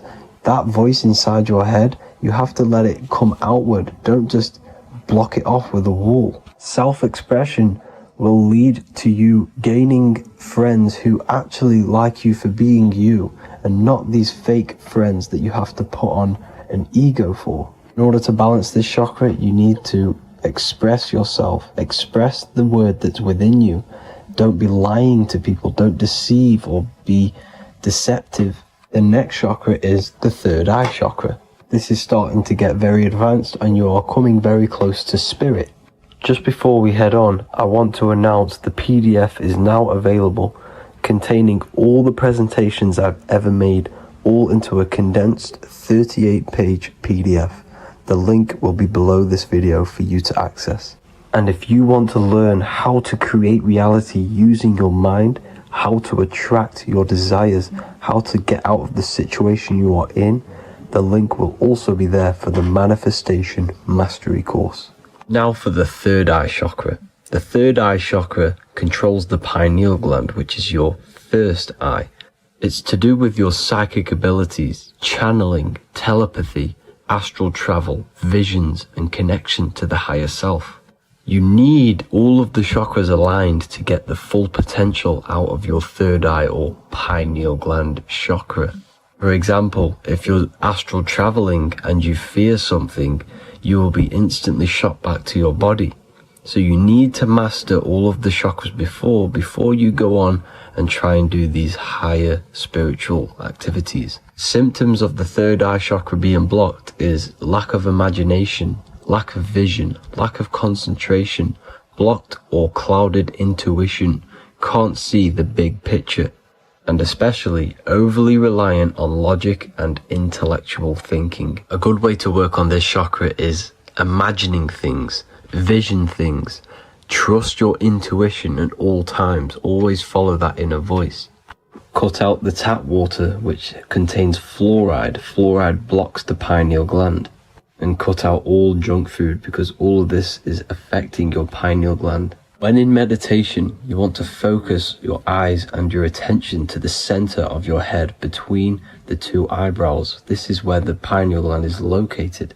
This will help and awaken the pineal gland over time when you keep doing these meditations. Finally, for the crown chakra, this is to do with universal consciousness, all-knowing, enlightenment, cosmic connections, the God source.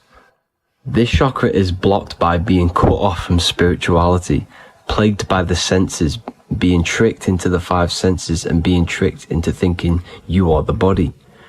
In order to work on this chakra, you need to feel grounded. You need to know yourself, your real self, the voice within you. Have common sense, have specific decisions that you're making, be very direct. Now we've got out of the way all of the chakras, I can now introduce methods and meditations which will help you unblock them spiritually. When meditating, you want to get into the present moment in a nice, comfortable position. Bring yourself to the present moment by saying, I am here right now, nothing else matters. Keep repeating this over and over with your eyes open or closed. After a couple minutes of bringing your attention to the present moment, you can now start to breathe in through the nose deeply and breathe out through the mouth slower than you breathed in. Place your attention on the chakra that you want to balance. Think of a high vibrational emotion like love, and think of this while placing your attention on that chakra. You can do this exercise every day for 10 to 20 to 30 minutes. The longer the better. Another practice you can do is by chanting the bijis for each chakra. They are here starting from the root chakra all the way to the crown chakra. Or you can chant the 7 vowels. There are not 5, there are actually 7. A, I, A, O, U, M. A, I, O. This is the proper way of pronouncing the 7 vowels. These are so powerful because these are the only things that exist. It is literally the sound of God. By pronouncing them right, you can actually create a lot of power within you and align your chakras. That's it for this video, people. I'd appreciate a comment and a like to help the algorithm. I appreciate you all. Love and light.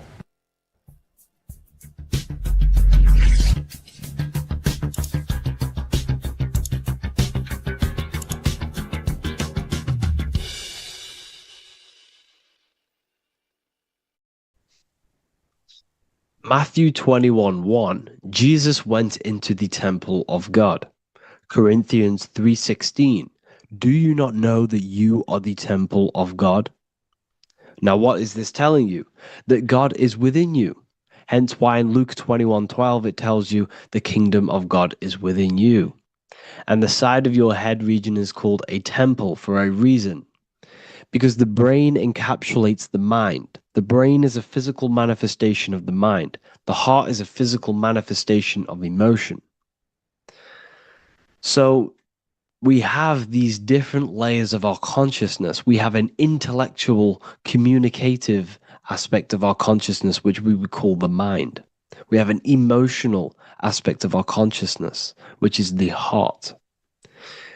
And to communicate with the divine, it's all to do with the mind. Hence why the ancients always symbolize the mind being God. This is why Michelangelo always placed God inside of the brain on top of Sistine Chapel in the middle of the Vatican. He understood that God is in the brain. God is within you, not outside of you. The church tells you that God is in the sky because they are creating a externalization of the truth to create a business and a distraction so that you don't find the divinity within you, so that you don't find your power. Now you have Adam, the physical man, the physical body, the ego, the lower self. And he is resting. He's not trying to reach to God, but God is reaching because the higher consciousness within you is always trying to communicate with you. It's always trying to wake you up to your divinity. But the lower mind, the lower self, Adam, the physical self, is always in ignorance of truth, always in ignorance, and stays in a materialistic way of thinking, which is the lower animal self. And this is what we call a sleep or an NPC. This is the lower mind of man. But all you have to do is to move your finger to touch God. You have to look within yourself, within the brain, meditate, and you can find God. This is why in the Bible we see many references to the human body and anatomy to truly connect with God. Kings 6:8, the door to the middle chamber was in the right side of the house, which is the right hemisphere of the brain. The middle chamber is the pineal gland, where the seat of your consciousness is, where the seat of your higher consciousness is, the mind. And they went up the winding stairs, which is your spinal column, into the middle chamber, and out of the middle chamber into the third. So they went up the winding stairs. This represents raising your consciousness up the winding stairs. Your spinal column acts as a stairway of consciousness. Depending on what sort of consciousness you are operating in, depends on what part of the spinal column you are using. Because the spinal column ascends and descends consciousness. What do I mean? If you are in a reproductive way of thinking and you're always thinking about sex, you're jerking off all the time and you're always eating, all of your brain's power and your mind's power is being descended into the lower aspects of the spinal column, which represents hell, the physical state of man, Adam, the ignorant state. We're basically living off low-level pleasures like an animal. And the stairway to heaven is your spinal column. They went up the winding stairs into the middle chamber, which is your mind, your pineal gland, and out of the middle into the third stage of consciousness, physical, etheric, astral. When you meditate and you start to raise your consciousness during meditation, you enter the astral plane when you turn off thought. But this is the middle chamber inside of the brain. Here we see another painting inside of Sistine's Chapel of God inside of the brain. This is the brainstem. This is the brain. This is the frontal lobe. This is the back lobe. This is the back lobe. This is the cerebellum. Here's the reptilian brainstem. Here's the claustrum. This is what we are seeing here. Anatomy. Here is another one in Sistine's Chapel in the middle of the Vatican. This is depicting the brainstem. God's neck looks exactly like the brainstem. Here we see a real brain compared to God's neck, because the neck is just below the brainstem. And this is what they are symbolizing, because they knew that God is within you. God is a part of the human body. God is inside of the body, because the body is a vessel for consciousness, for universal consciousness. Inside of you, inside of me is the same spark of consciousness.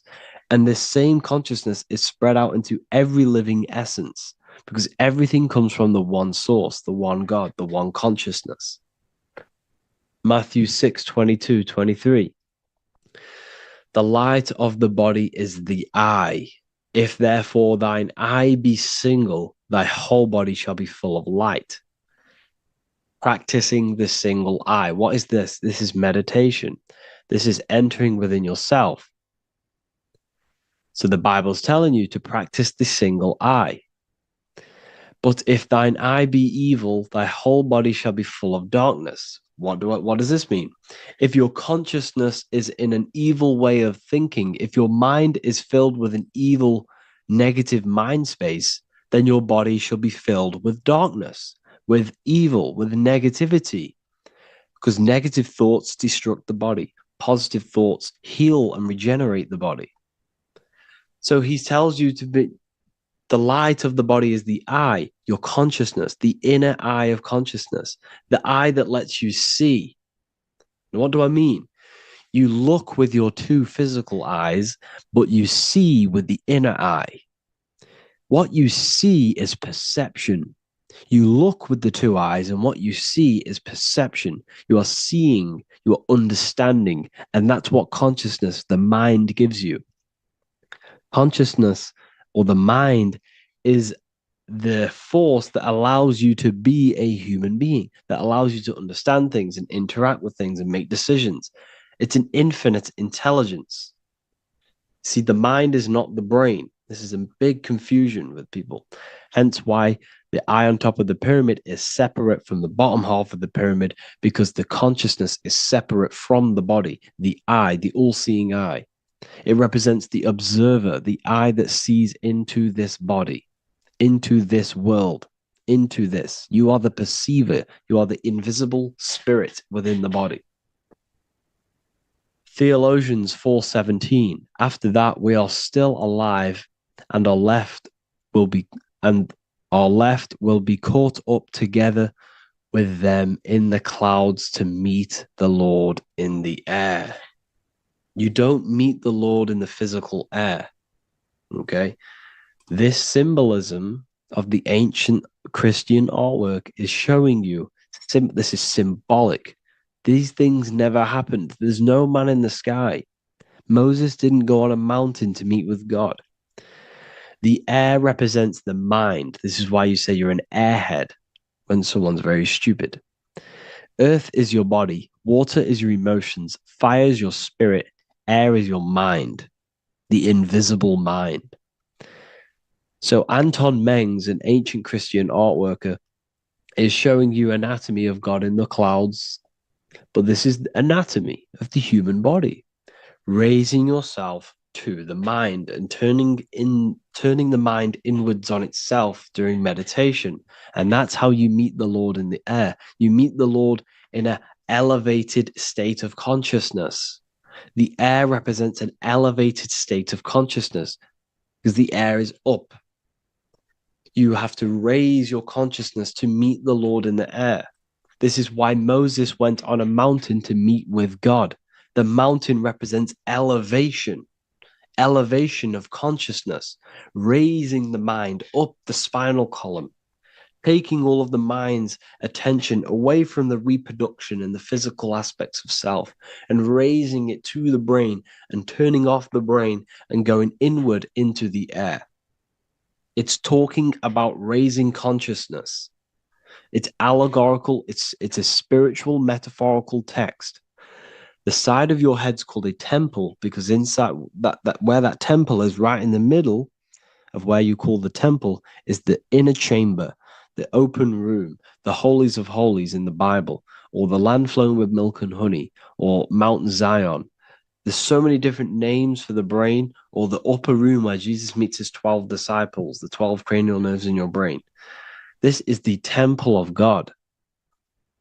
Your body is a temple of consciousness. It encapsulates the consciousness. It encapsulates the mind and soul. John 10:30, Jesus states, I and the Father are one. Psalms 46:10, be still and know that I am God. He's talking about the I am within you, not within Jesus. Everyone refers to ourselves as I. I am God. I When you say I, you're referring to the highest aspect of yourself, the aspect that is above all thought, above all emotion, and above all things. I, when you say I, you're referring to your pure awareness, your pure consciousness, the highest aspect of yourself. And anything after I is egotistical. I is God. The letter I is the Roman numerals for one, because there is one God, one consciousness. The letter I is one line, just like the number one. Matthew 6:3-4, take no thought. Therefore, take no thought. Take no thought. He says this 5 times because you must turn off the 5 senses and take no thought to connect with God. Be still. This is telling you to meditate and know that I am God. The I am within you. I and the Father are one. I and God are one. You, who you think you are, is a completely wrong. The body is matter. Your name isn't you. Your job isn't you. Your reputation, your trauma, your memories, your friends, family, worries, bills, interests, dislikes, goals, passions, anything to do with the thinking mind is not you. Who you think you are is a part of your thinking aspect of consciousness. But once you remove thought, you are no longer your name. You are no longer your body. You're no longer your reputation. You are the I. You are pure awareness, pure consciousness. Pure consciousness. And this pure consciousness has latched on to this name, this job, the body, and your traumas. Your pure consciousness has attached itself to this character who you're playing in the physical world. And this is essentially who you think you are, but you are not. You are the I, you are the self, you are pure awareness. So, in order for you to detach from these things, you must learn how to detach from your name, your job, your reputation. And you do this through meditation by turning off the thinking mind. Turning off the thinking mind allows other aspects of your consciousness to open up. What do I mean? Your whole life you've been thinking, and all of these thoughts has attached you to this physical body. You haven't allowed your consciousness to open up. And you can only do this by taking no thought. That's why Jesus tells you, take no thought. When you turn off the thinking mind, other aspects of your consciousness starts to open up. Other aspects of your being can open up. And this is how you have astral project. This is how you do all these mystical things and things to do with consciousness. It's taking no thought. Imagination, emotions, thought, and memory are all to do with consciousness. These things are not physical. You can't touch thought. You can't touch emotions. You can't touch these things because they are not a physical thing. So you must turn off these things for other aspects of your consciousness to open up. Okay?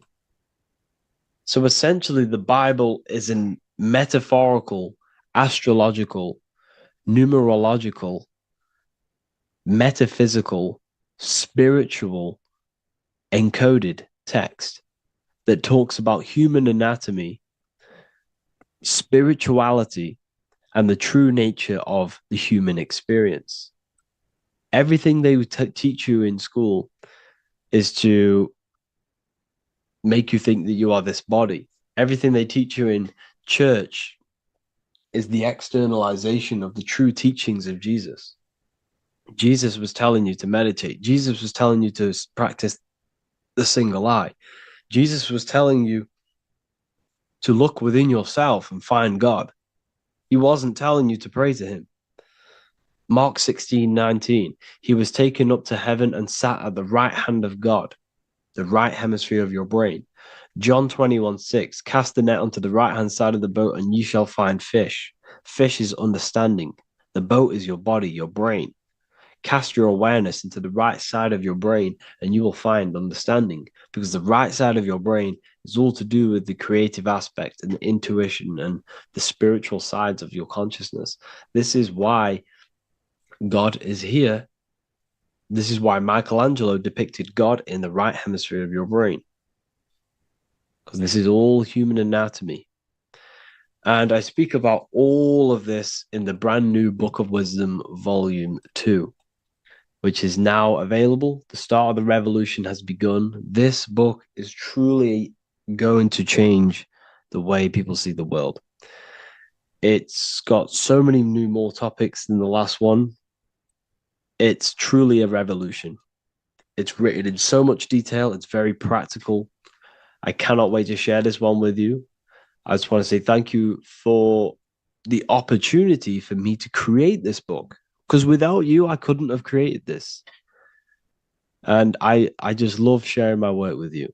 And I thank every single one of you for the support, the watch, like the views and the likes, everything, especially the people who have joined the university and stuff like that. And for people who have joined the university, you do get a free Book of Wisdom paperback if you just go to the general chat and follow the description, follow what the instructions that I gave you in the chat, and you'll be able to order a free Book of Wisdom if you are inside of the university. Plus, you get all of my other books, 2 books, and over 45 occult books on occult and esoteric things.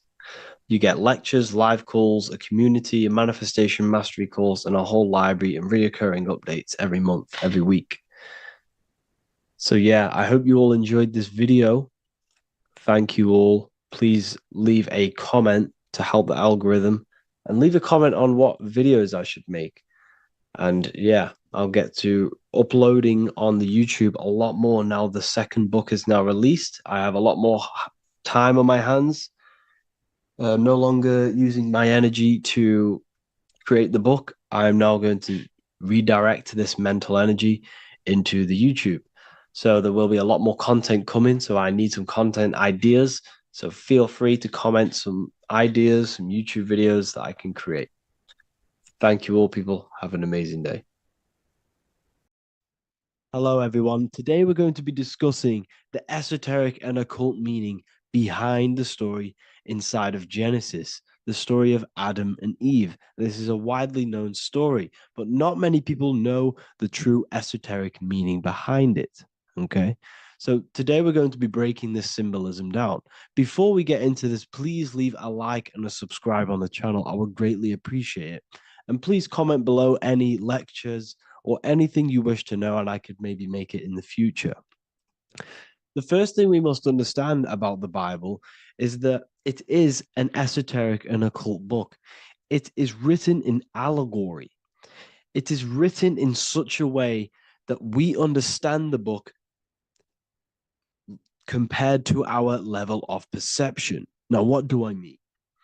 If a child read the Bible, they would gain a standard meaning and story behind it. They would gain a normal interpretation of the book, of being good, praise God, and be a good person. However, me, who have studied the occult and esoteric and symbolism for a very long time, when I read the Bible, I see a deeper meaning. I can read between the lines of the allegories, which means the Bible is written in such a genius way that it speaks to your level of intelligence. Depending on how advanced you are mentally and with knowledge, will depend on how you decipher this book and how the parables inside the book can speak to you in your personal life. Okay, so the Bible is the greatest psychological book ever written in history. This is why it's known as the greatest story ever told. It's a story. What we must understand with the Bible is that the Bible creates on the surface a logical way of thinking, which is what we call religion. We read the Bible and if we think logically and we take that book literally, then we gain a religion. But if we look beyond the surface, this is what we call esoteric, metaphorical, symbolic. You can read between the lines using our right hemisphere of the brain in deciphering this book, in what it truly means to us and the evolution of our mind, body, and soul.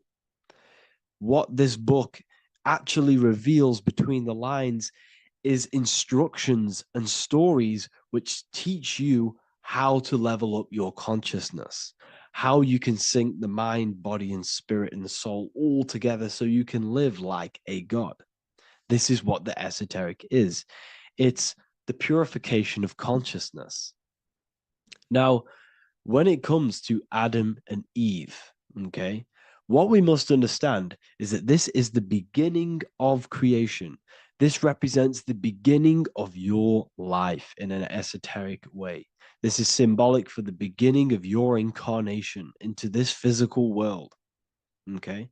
And we have Adam, masculine, Eve representing feminine. These are the two masculine and feminine energies which create the whole material universe. Okay. And as we are born with a pure consciousness. We are born with pure consciousness. Well, now, what do I mean? As a baby, we have no knowledge. We are pure essence of the soul.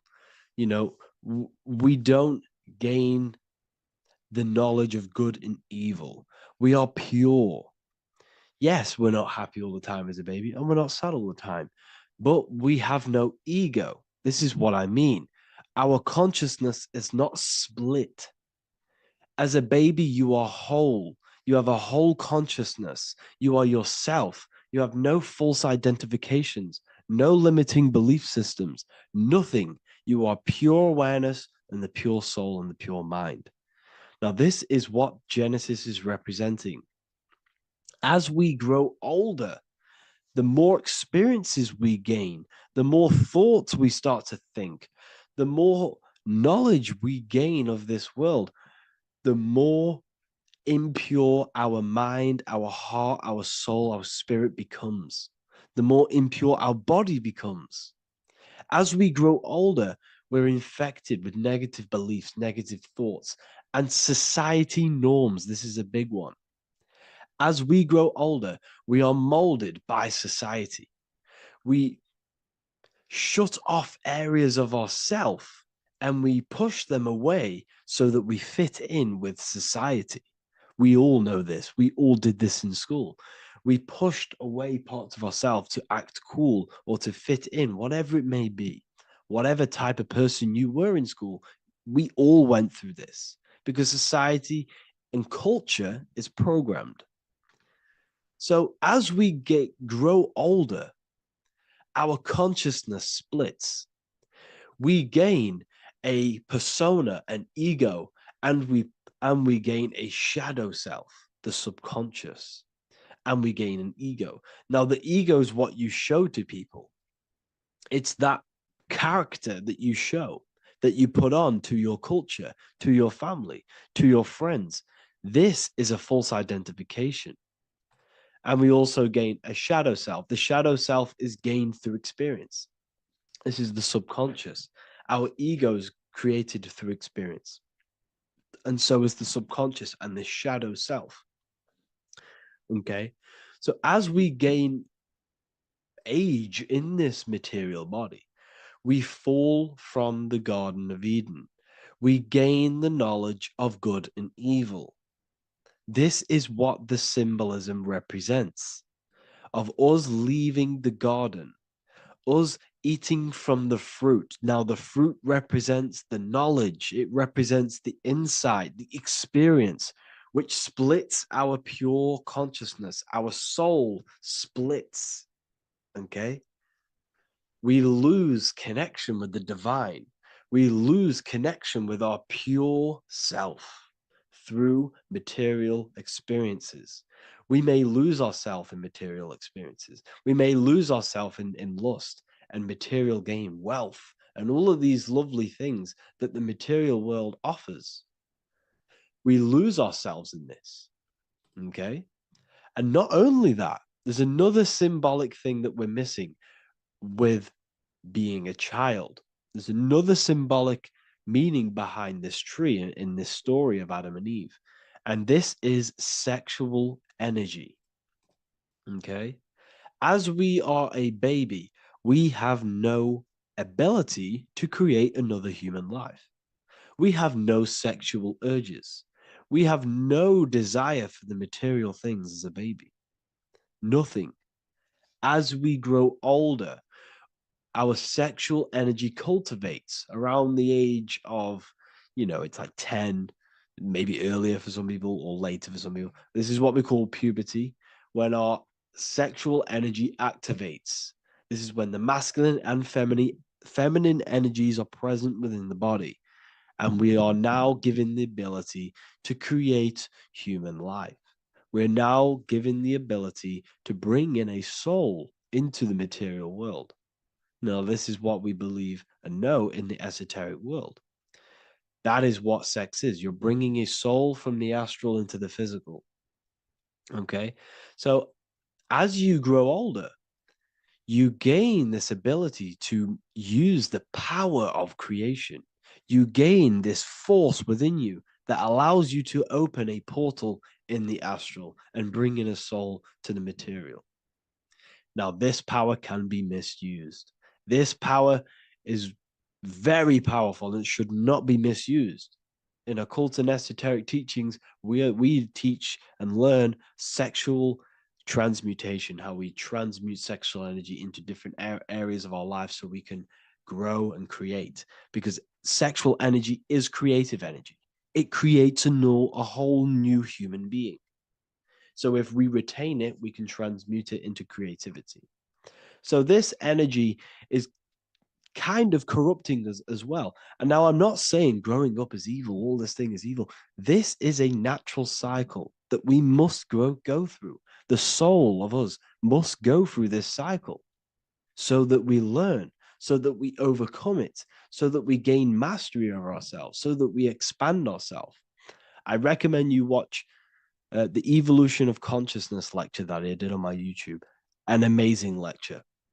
Talks about the evolution of consciousness and how we're on a never-ending cycle of life and death and expansion. So leaving the Garden of Eden is symbolic. You see, Eve represents emotion. She's feminine. Adam represents action. That's why he bit the apple. You see, Eve takes the apple and tempts Adam because she's the emotion. She's the sexual desire. And Adam eats it. He releases. He misuses the power of his creation. He misuses his consciousness because of material illusions and material desires. This is natural, okay? As we grow older in this life, our soul has to experience sin. We have to experience negativity. We have to experience evil, okay? And we have to misuse this power within us to learn about it so we can overcome it and gain control over it.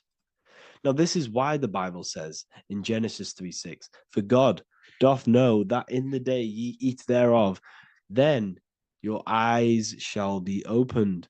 Ye shall be as gods, knowing good and evil." This is very, very, very symbolic. We come into this world to experience a dualistic way of reality. We come into this world to challenge ourselves so the soul can grow, because the soul comes from pure love from God. But we come into this world so the soul may know what it's like to be evil. You see, we are like a seed. Our soul's like a seed. And when that seed grows, okay, and it's planted, them roots must grow to hell in order for the top of the tree and the roots to grow to heaven. In order for the soul to reach the highest states, it must descend down into the lowest states. Good and evil. This is the story of good and evil, okay? And this is the story, a psychological story of how the human mind has functioned in this life This is what this story is representing of how our soul and mind is functioning, how our consciousness is splitting and growing up and evoluting. Okay. Like I said, snakes represent sexual energy. They represent, snake, when you've been snaked. This is why we say you've been snaked, because it represents a temptation of sexual energy. This is why the Kundalini is symbolized as a snake. This is the serpent within us that we can rise to activate dormant brain cells in our brain. And that's called the Kundalini awakening. I'm not going to get into that into this video, but this is what it symbolizes: the tree and the knowledge of good and evil, because our body is the tree. Our central nervous system is the tree. The snake is our sexual urges and this false temptation that tempts us to interact with sin, the material world, okay, and go against our higher divine self. This is what it represents. Now, it's very, very symbolic. Not everyone is going to agree with this, but this is my interpretation of Genesis based on my research of occultism, symbolism, metaphors, and me studying the Bible. This is my interpretation, and I hope it resonates with you. It might not resonate with you, but this is what makes sense to me, and this is what has made sense to many other occult researchers who are in this space as well. Okay. So please leave a like, leave a comment, leave a subscribe. I'd greatly appreciate if you could, just give me some support on this channel. We're nearly at 100,000 subscribers, which is insane. I just want to say thank you all. And yeah, I will see you inside the university. If you join, I'll look forward to mentoring you, connecting with you on the live calls. There's a new symbolism course which is going to be available very, very soon. And yeah, if you join the university, you also get a 30% discount on all of my products, astrology readings, one-on-one calls, all of my books. Yeah, so I hope you gain some insight on this video, and I'll see you in the next video, and I'll see you inside the university. Have an amazing day.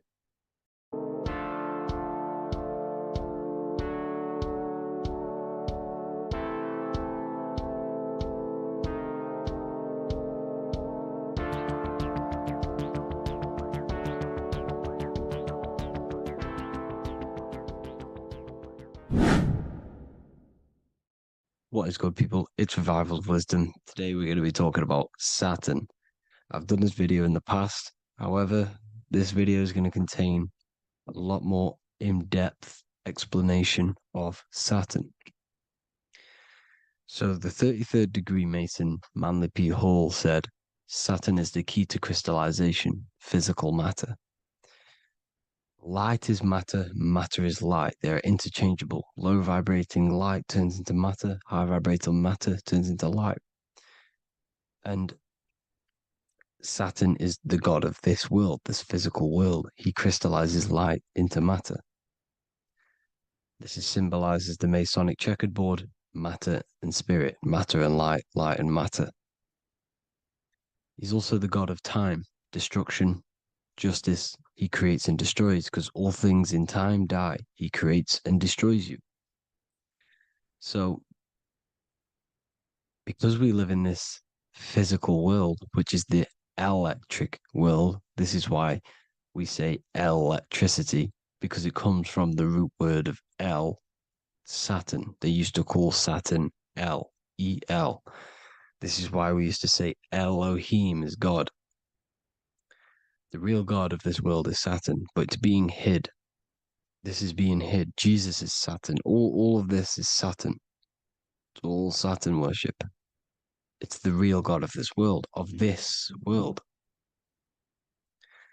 So, physical matter is a result of two opposing forces equalized on the plane of inertia, because everything is created out of electromagnetic toroidal fields. And these two poles equalize on the plane of inertia, which gives you planet Earth, plane of inertia. The plane of inertia is what Saturn is. It's the ring around the center of the plane of inertia.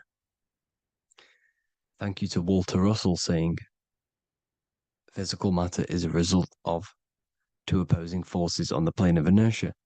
This is what Walter Russell says, so please check out his work. He's got many books, many books on light and electromagnetism and stuff like that. So I advise you to check him out. So the torus field gives you the binary code 0 and 1, the female vagina and the male phallus. This is the code for this world. Saturn crystallizes physical matter. Now Saturn is the most outermost layer of the 7 layers of heaven, where it says in the Quran, it says, Allah, it is He who created the 7 layers of heaven. Saturn is the outermost layer. He's the top. He's the most high. So when we say the most high, we're referring to Saturn. He's the most high before the firmament, before the stars. So Saturn is the god of this world. He's the Lord of the Rings. He wears the crown. The crown is the rings. Crown, Chronos. So the planets are luminaries. They are lights. They are beings. They are energy, conscious energy. And we're in the heart of the solar system. Saturn is the outermost layer. He is the one of this world. He's the god of this world. Now, on the North Pole of Saturn, you have the hexagon. Add up all the sides. It creates the 6-pointed star. Or it can be created as a cube. The cube is very important. The 6-pointed star is very important. 6 points, 6 triangles, 6 side, 6, 6, 6. Black cube adds up to 6 in gematria. Now, what did I say in the beginning? Saturn crystallizes the physical world. He creates physical things out of light. You are a light being. This is why we say human. Hue means the light spectrum. Hue, man, we are light manifested into physical forms. Human. And we are incarnated through Saturn. Satan, same thing. The number of the beast is 666, and the 666 comes from the 6.6 triangle, 6 sides of Saturn, 666. We are all known as carbon-based life forms. Carbon, the atomic structure of carbon, is 666, 6 protons, 6 electrons, 6 neutrons. We are materialized into our physical bodies through Saturn, through the number of the beast. These bodies are the beast, it's the animal. The divine, the Christ, is the consciousness within, because you are a physical, spiritual being combined into one, hexed into one. Hexagram. This is a hexagram. You're hexed into physical matter, spirit and matter, light and dark, combined into one. Now you contain of the mark of the beast, the mark of your body. Your body's the beast. It says in the Bible, Satan, who is the god of this world. This world. There are many different worlds, but this world is run by Saturn, and it says that in the Bible. Saturn is Satan. It's the same thing. And look at the crown of thorns are wrapped around the heart. The soul is in the heart. The mind is in the brain. The soul is wrapped around the rings of Saturn. You're wrapped in physical matter. This is what it's showing you. This is symbolizing the rings of Saturn wrapping you. And the cross on top is the cross of the cube. The cube, the black cube of Saturn, unfolds into a cross. So Satan, who is the god of this world, Corinthians 4:4 in the Bible, Satan, who is the god of this world, has blinded the minds of those who don't believe. Saturn blinds your mind, because the god of this world materializes you, and he blinds your mind when you incarnate into physical matter. When you enter this soul system, not the solar system, you hit Saturn first. He materializes you. And look at the symbol for Saturn. This is the symbol for Saturn. All of the planet symbols are created out of the Holy Trinity. the earth, moon, and sun. Body, mind, and soul. The sun is your soul, the moon is your mind, the earth is your body. Your body's made out of the 5 elements. The sun is your soul because the sun is life force, gives life to everything. Your sun is a soul. Your soul is the sun of your body. The moon is the mind. The moon is the moon of your body, the mind of your body. Intelligence.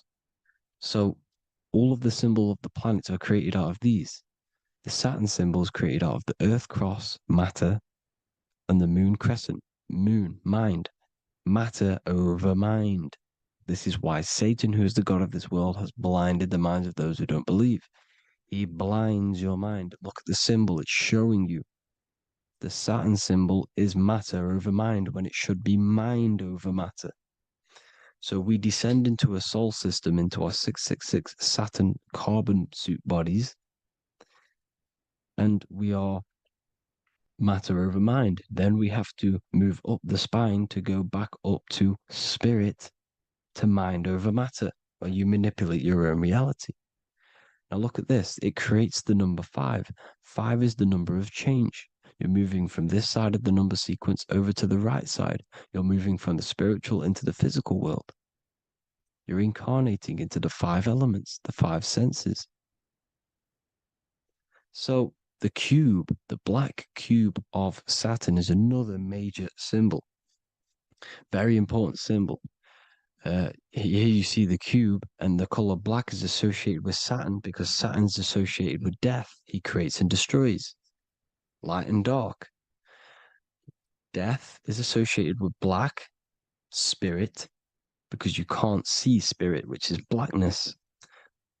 So the black cube is black because Saturn rules the nighttime, which is dark, blackness, and he rules the winter, which is death, blackness. So Saturn is the black cube. Cubes have 6 sides: up, down, right, left, back, and forward. Cubes are 6-sided. Everything is 6-sided inside of this creation because you're incarnating, you're materializing, crystallizing into the cube, the world of the cube. Everything's a cube. Everything's got 6 sides. Here's Leonardo da Vinci showing you that you're in the cube. Leonardo da Vinci did this famous painting. You're in the cube, you're hexed into physical matter, where you're incarnated into the 3rd dimension, the 3-dimensional world, which is a cube, 3D. And black cube adds up to 6 sides of the black cube. The Kabbalah means cube god in Arabic. And look at what they do. They worship the cube, the black cube, and they stand in rings like the rings of Saturn. Australia, Denmark, Manhattan, Santana all have these black cubes. You go to New York, you will see the black cube there as well. These black cubes are everywhere because it is the real God of this world, So look at the cross. The cross unfolds into the cube. Xbox, Nintendo GameCube, Sega Saturn, anything to do with a simulated gaming reality, they put Saturn in it because we're in the simulation of Saturn. This is a simulation. And this is why they reflect this through the Xbox, GameCube, Sega Saturn, anything to do with gaming, simulations, is all Saturn. Because we're in the cube of Saturn, the black cube. We're in the GameCube, the Xbox, the Sega Saturn. As above, so below. So they reflect it through the simulations that they create inside of this simulation. Cubes have 8 points for the 8 points of time and space. 8 is the number of time. Everything's cycling, infinity. So look at the cube. The cube is symbolized as in Judaism. The Judays have the black cube. They wrap themselves in a black band and they cover their eyes into blackness. The black cube for the black cube of Saturn They use the star as Saturn, and they worship their god on Saturn Day because it's all Saturn worship. And look how the Saturn god is wrapped around with these thorns or leaves, just like Jesus is wrapped around his heart. And Jesus on the cross is us on the cross. We are in the cross. We are in the cube. The cross is the cube. And the cross is even in the Saturn symbol. This is another symbol for Saturn. There's two symbols. You got this one, the one I've just broke down. Then there's this one. This is the cross of Saturn, the cube god, the simulation, the game cube. Now, Chronos is another word for Saturn. Chronos means time. When you clock into work, you go to the Chronos machine. Well, I did anyway. And I'd tap my card on the Chronos because Chronos is time. Anything to do with time is Saturn. He creates and destroys. Look at the artwork of Saturn with the sand, the time. Look at this, how he's cutting off the baby's wings. He's crystallizing the spirit into matter. He's cutting off your wings. Satan, in the Bible, he falls from heaven into earth and he loses his wings. He becomes a serpent. You see, it's all symbolic for us. We are the fallen angels, fallen angles of light. We're fallen angles of light. We are light beings. Now we're fallen into physical matter. Saturn's chopped off our wings. He's chopped off our spirit wings because when you astral project, you can fly. You will fly around. He's got the Reaper staff here, always depicted with the Reaper staff. Now look at the clock. Saturn Day is the 6th day. The number of the beast, 666. Look at the clock. 6 take away 12. 12 take away 6 equals 6. 7 take away 1 equals 6. 8 take away 2 equals 6. 60 seconds in a minute, 60 minutes in an hour, 24 hours in a day, 2 plus 4 equals 6. That's 666. Everything's 666 because it's time. Saturn. All goes to Saturn. He's the god of time. We're in time now.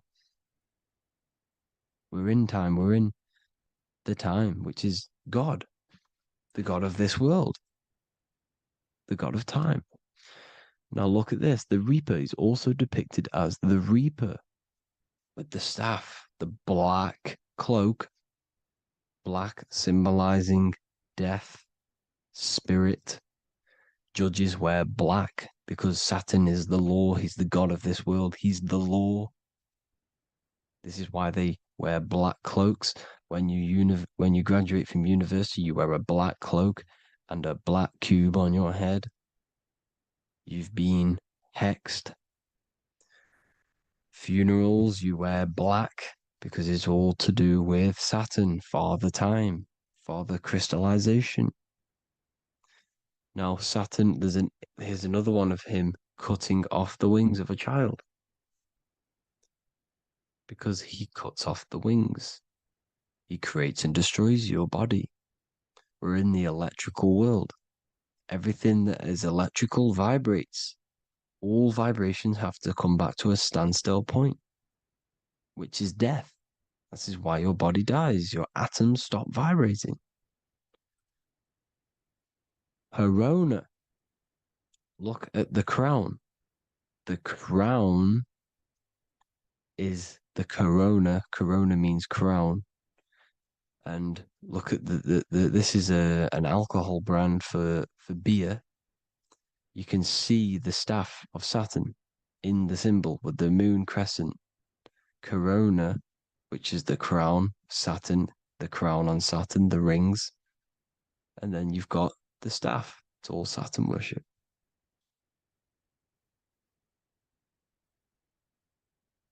Is the black cubes of 9/11.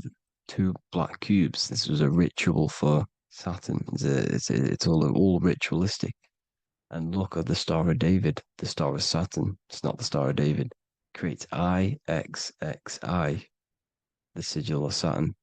IXXI means 9/11 in Roman numerals. 9/11. It's all a ritual for Saturn, and they have the 2 black cubes of Saturn.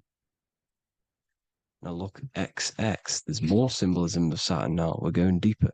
XX is more symbolism for Saturn. The sigil of Saturn is XX, as above, so below.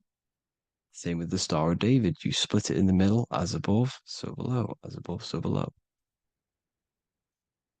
XX, this is a Knights Templar, Cross of Lorraine. XX, Knights Templar, high order of Masonry. They all worship Saturn. Well, Saturn's the real god of this world. X Eon with the XX. XXL magazines, which is all to do with famous rappers and stuff like that. When you die, you put XX on the eyes because it's Saturn. He's the Reaper. Is Jesus with the XX crown with the thorns around his heart, around his soul, with the cube on the top, the cross cube. Lucifer with the XX cross of Lorraine. Jay-Z with his alcohol brand, XX Cross of Lorraine, the X Factor with the rings of Saturn, all Saturn worship. The seal of Melchizedek is also Saturn. This is the cube. This symbolizes the cube with the 8 points for the 8 points of space and time. And this is the cube. It's another ancient symbol for Saturn. Here you see the star of Saturn with the Melchizedek symbol around it, which is all to do with Saturn. Here you see an altar, the Holy Grail, the Melchizedek symbol on it, and they're worshipping it. This is why we wear rings, wedding rings for the rings of Saturn. It all goes back to Saturn. Earrings. The 8-pointed star of the ancient Sumerians is all Saturn. It's all Saturn. So the ancients, the symbols of Saturn goes on forever. It's in all of the major corporations. You can see it everywhere, the rings of Saturn. Toyota is an obvious one. Internet, Nike, Target, Sega, Saturn. It's all Saturn worship. All Saturn worship. Because he is the real god of this world. Here's Kanye West's album with a Saturn here. Here's Michael Jackson's album saying escape. There's the X again. The escape. You have to escape this reality. Maybe that's what he's pointing at. Here you see it on the dollar bill. The star of Saturn. Here you see it again on the dollar bill. So that is it for today's people. I hope you all gain some insight on Saturn. Please like, comment, and share if you can. Subscribe if you like the channel. Please have an amazing day. God bless.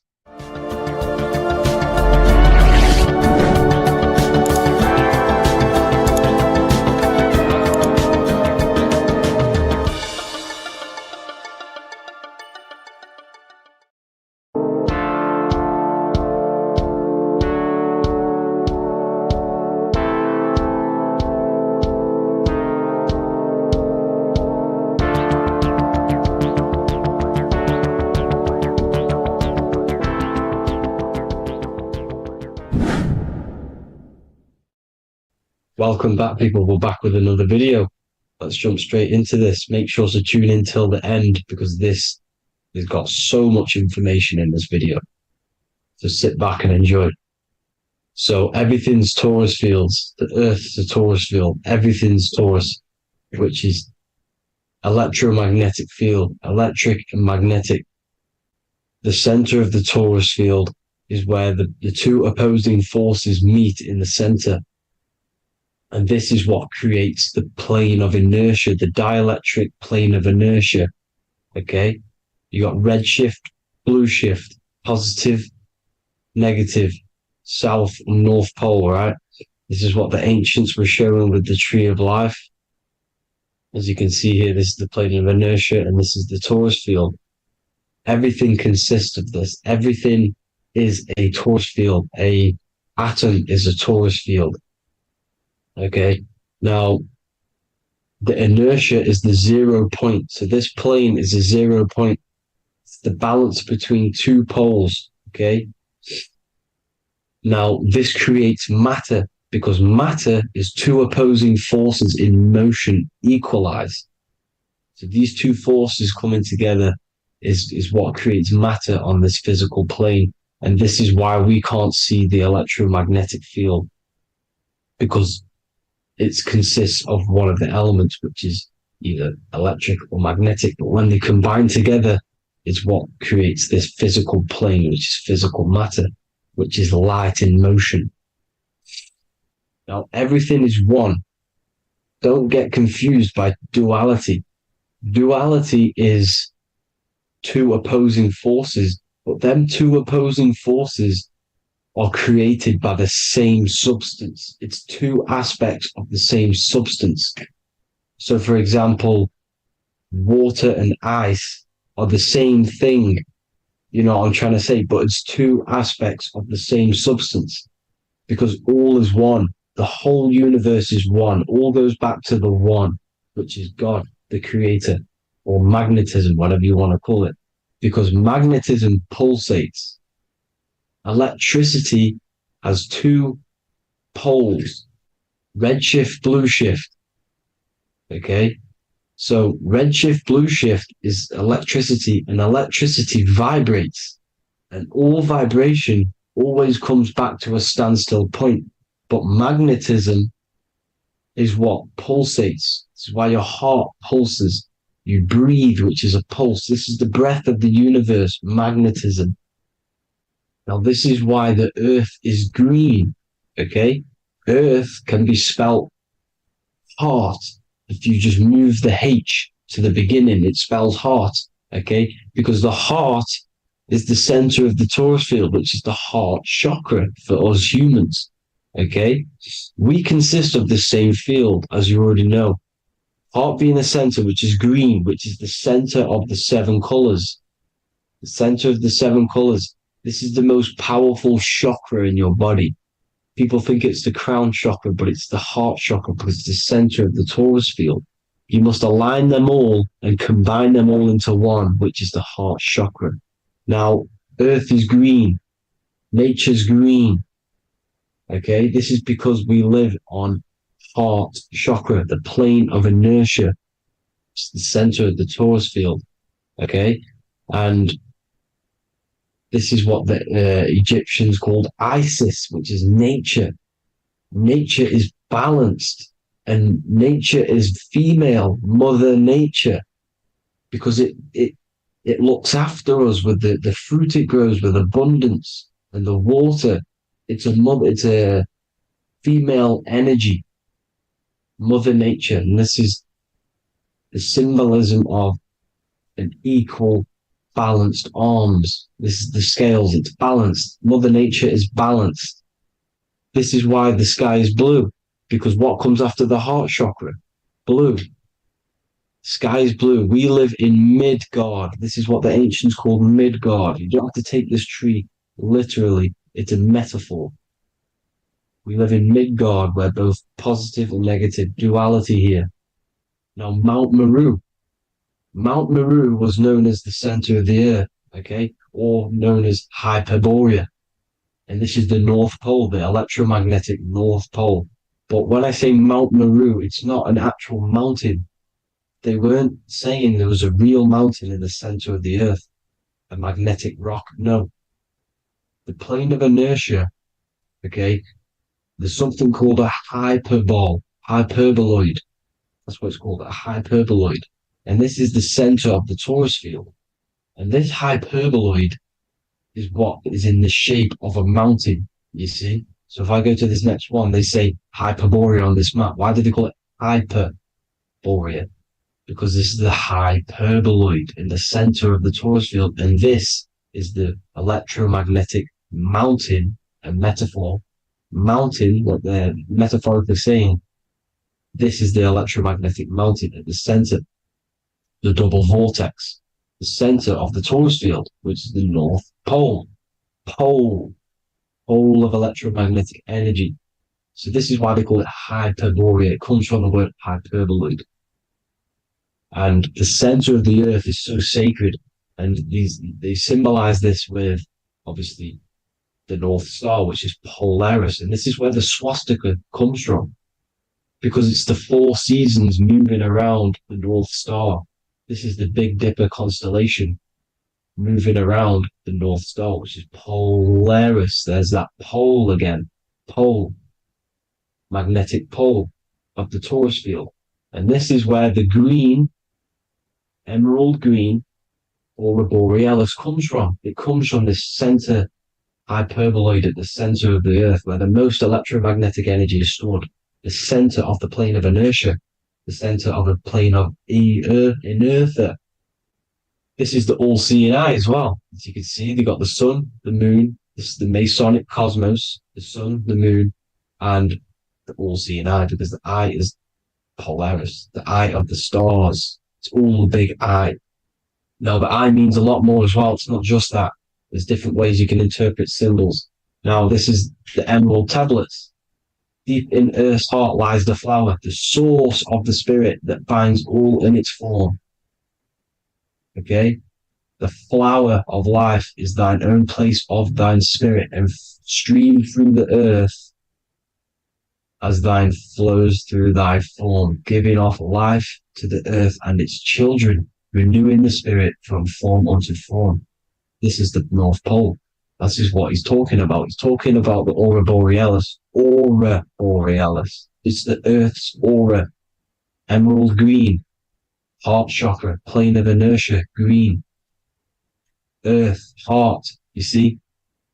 All related. Now, there's many symbolism of this. So much symbolism of the ancients. The 7 layers of heaven. 7 layers of heaven, which are the 7 planets. Okay?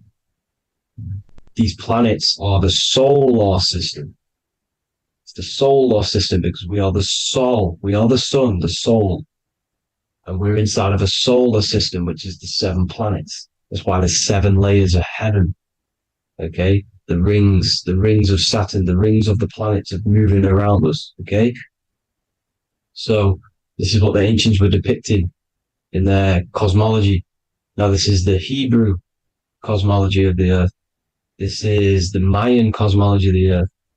You see, it's all an enclosed system. We live inside of a giant torus field. All is atum. It's what the ancients said, ancient Egyptians said. All is atum. Atoms are torus fields. Don't be tricked by the modern science today with the current model of an atom. It's completely wrong. They're hiding the torus field. They're hiding the electromagnetic field, which is in everything. Absolutely everything is in motion, and motion comes from this field. And you see, this is upside down, but this is I think it's pretty sure it's candles, but the 7 candles, the 7 planets, the 7 Elohim. You see? It all goes back to the stars and the heavens. Now, this is how the Earth really works, with the stars on the outside of the cosmic egg, and then the torus field spinning around the sun and the moon, the positive and the negative charge. The sun gives you energy, the moon takes your energy. The moon controls monthly cycles. Moon is mon. This is etymology. Mon, month, money, demon, monster. Stir is star, moon star. We are all stars. Youngster, minister, superstar, Hollywood star. We're all stars. We come from the stars, which is heaven. Our soul comes from the